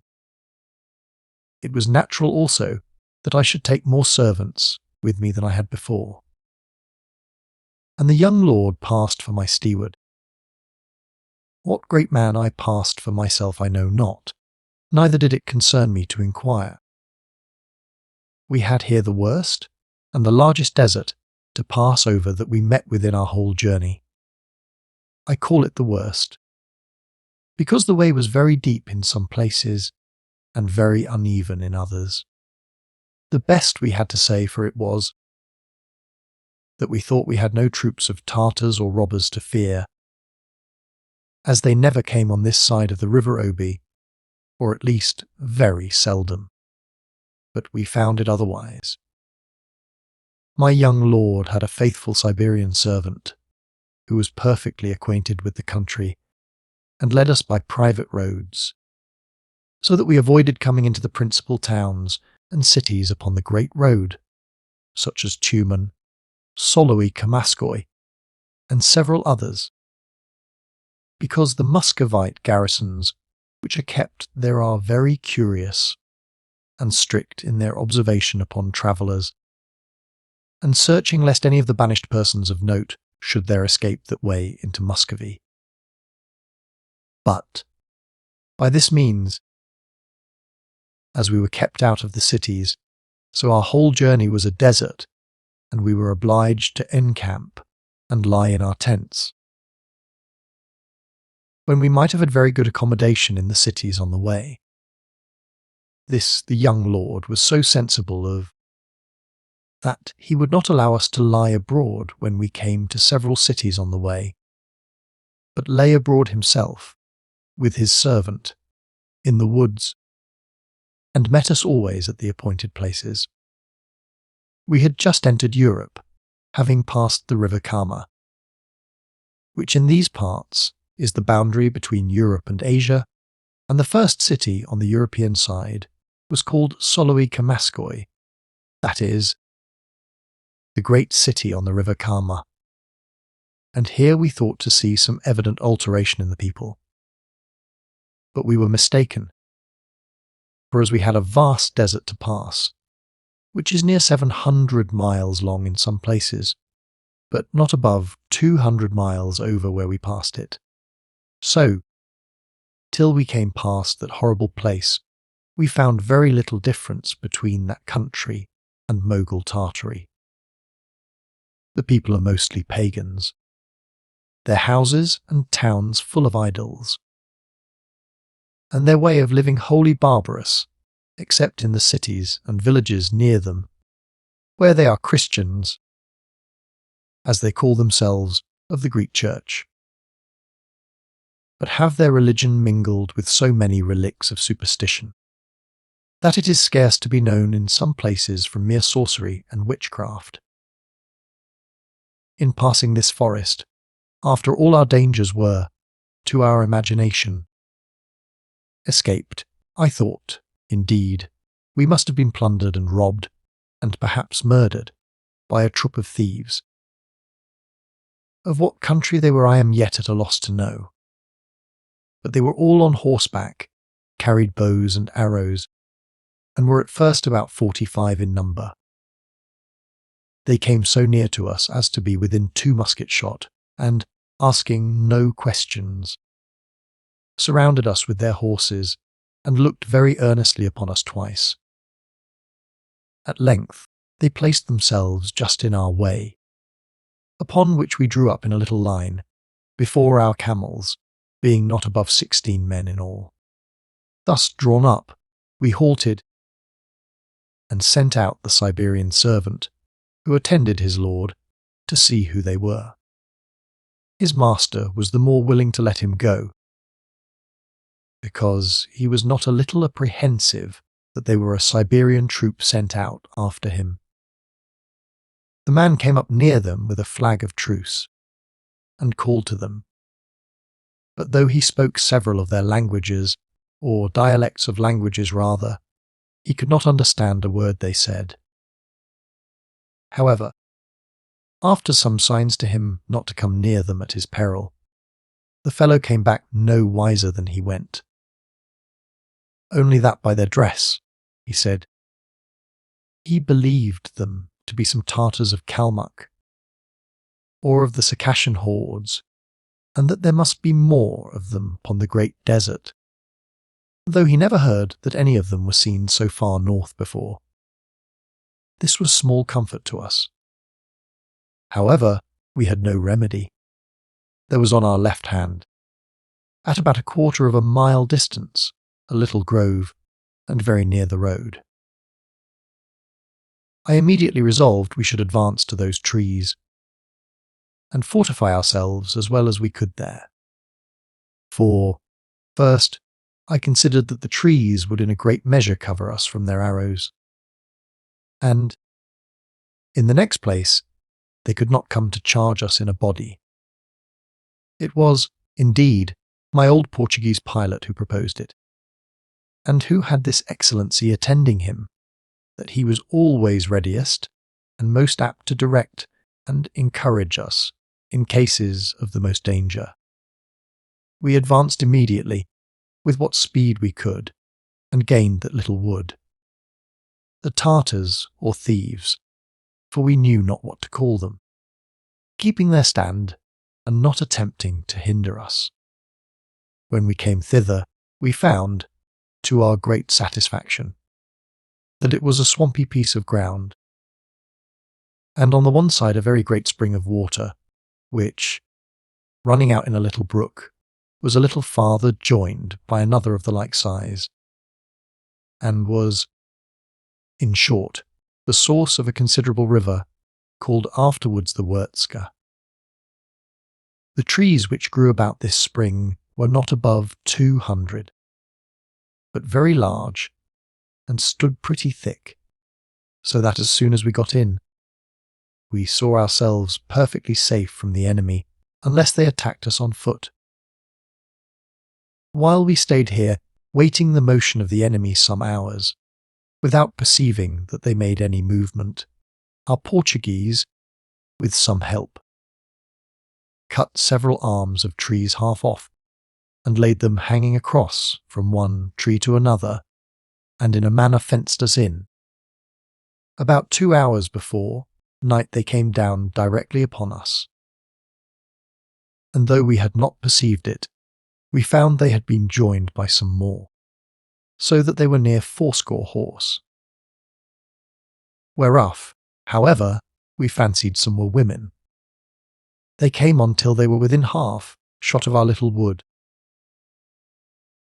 when we fired one musket without ball, and called to them in the Russian tongue to know what they wanted, and bade them keep off. But they came on with a double fury up to the woodside, not imagining we were so barricaded that they could not easily break in. Our old pilot was our captain as well as our engineer, and desired us not to fire upon them till they came within pistol shot, that we might be sure to kill, and that when we did fire we should be sure to take good aim. We bade him give the word of command, which he delayed so long that they were some of them within 2 pikes' length of us when we let fly. We aimed so true that we killed 14 of them, and wounded several others, as also several of their horses. For we had all of us loaded our pieces with 2 or 3 bullets apiece at least. They were terribly surprised with our fire, and retreated immediately about 100 rods from us, in which time we loaded our pieces again, and seeing them keep that distance, we sallied out, and caught 4 or 5 of their horses, whose riders we supposed were killed. And coming up to the dead, we judged they were Tartars, but knew not how they came to make an excursion such an unusual length. About an hour after they again made a motion to attack us, and rode round our little wood to see where they might break in. But finding us always ready to face them, they went off again, and we resolved not to stir for that night. We slept little, but spent the most part of the night in strengthening our situation, and barricading the entrances into the wood, and keeping a strict watch. We waited for daylight, and when it came, it gave us a very unwelcome discovery indeed.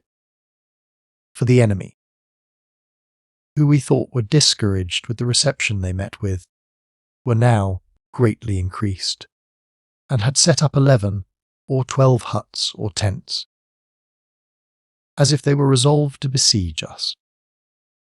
And this little camp they had pitched upon the open plain, about 3/4 of a mile from us. I confess I now gave myself over for lost, and all that I had. The loss of my effects did not lie so near me, though very considerable, as the thoughts of falling into the hands of such barbarians at the latter end of my journey, after so many difficulties and hazards as I had gone through, and even in sight of our port, where we expected safety and deliverance. As to my partner, he was raging and declared that to lose his goods would be his ruin, and that he would rather die than be starved, and he was for fighting to the last drop. The young lord, a most gallant youth, was for fighting to the last also, and my old pilot was of opinion that we were able to resist them all in the situation we were then in. Thus we spent the day in debates of what we should do. But towards evening we found that the number of our enemies still increased, and we did not know but by the morning they might still be a greater number. So I began to inquire of those people we had brought from Tobolski if there were no private ways by which we might avoid them in the night, and perhaps retreat to some town, or get help to guard us over the desert. The young Lord Siberian's servant told us, if we designed to avoid them, and not fight, he would engage to carry us off in the night, to a way that went north, towards the river Petres, by which he made no question but we might get away, and the Tartars never discover it. But, he said, his lord had told him he would not retreat, but would rather choose to fight. I told him he mistook his lord, for that he was too wise a man to love fighting for the sake of it, that I knew he was brave enough by what he had showed already, but that he knew better than to desire 17 or 18 men to fight 500, unless an unavoidable necessity forced them to it, and that if he thought it possible for us to escape in the night, we had nothing else to do but to attempt it. He answered, if his lordship gave him such orders, he would lose his life if he did not perform it. We soon brought his lord to give that order, though privately, and we immediately prepared for putting it in practice. And first, as soon as it began to be dark, we kindled a fire in our little camp, which we kept burning, and prepared so as to make it burn all night, that the Tartars might conclude we were still there. But as soon as it was dark, and we could see the stars, for our guide would not stir before, having all our horses and camels ready loaded, we followed our new guide, who I soon found steered himself by the North Star, the country being level for a long way. After we had travelled 2 hours very hard, it began to be lighter still. Not that it was dark all night, but the moon began to rise, so that, in short, it was rather lighter than we wished it to be. But by 6 o'clock the next morning we had got above 30 miles, having almost spoiled our horses.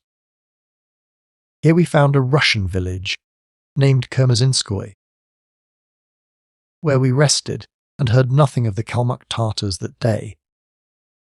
About 2 hours before night we set out again, and travelled till 8 the next morning, though not quite so hard as before. And about 7 o'clock we passed a little river called Kurtza, and came to a good large town inhabited by Russians called Ozomis. There we heard that several troops of Kalmucks had been abroad upon the desert, but that we were now completely out of danger of them, which was to our great satisfaction. Here we were obliged to get some fresh horses, and having need enough of rest, we stayed 5 days. And my partner and I agreed to give the honest Siberian who conducted us there the value of 10 pistols. In 5 days more we came to Vyursima, upon the river Witsogda, and running into the Dwina. We were there, very happily, near the end of our travels by land, that river being navigable, in 7 days' passage to Archangel. From hence we came to Loromskoy the 3rd of July, and providing ourselves with 2 luggage boats, and a barge for our own convenience, we embarked the 7th, and arrived all safe at Archangel the 18th, having been a year, 5 months, and 3 days on the journey, including our stay of about 8 months at Tobolski. We were obliged to stay at this place 6 weeks for the arrival of the ships, and must have tarried longer, had not a Hamburger come in above a month sooner than any of the English ships. When, after some consideration that the city of Hamburg might happen to be as good a market for our goods as London, we all took freight with him, and, having put our goods on board, it was most natural for me to put my steward on board to take care of them, by which means my young lord had a sufficient opportunity to conceal himself, never coming on shore again all the time we stayed there. And this he did that he might not be seen in the city, where some of the Moscow merchants would certainly have seen and discovered him. We then set sail from Archangel the 20th of August, the same year, and, after no extraordinary bad voyage, arrived safe in the Elbe the 18th of September. Here my partner and I found a very good sale for our goods, as well those of China as the sables, etc., of Siberia, and, dividing the produce, my share amounted to £34.75, 17 shillings and 3 pence, including about £600 worth of diamonds, which I purchased at Bengal. Here the young lord took his leave of us, and went up the Elbe, in order to go to the court of Vienna, where he resolved to seek protection, and could correspond with those of his father's friends who were left alive. He did not part without testimonials of gratitude for the service I had done him, and for my kindness to the prince, his father.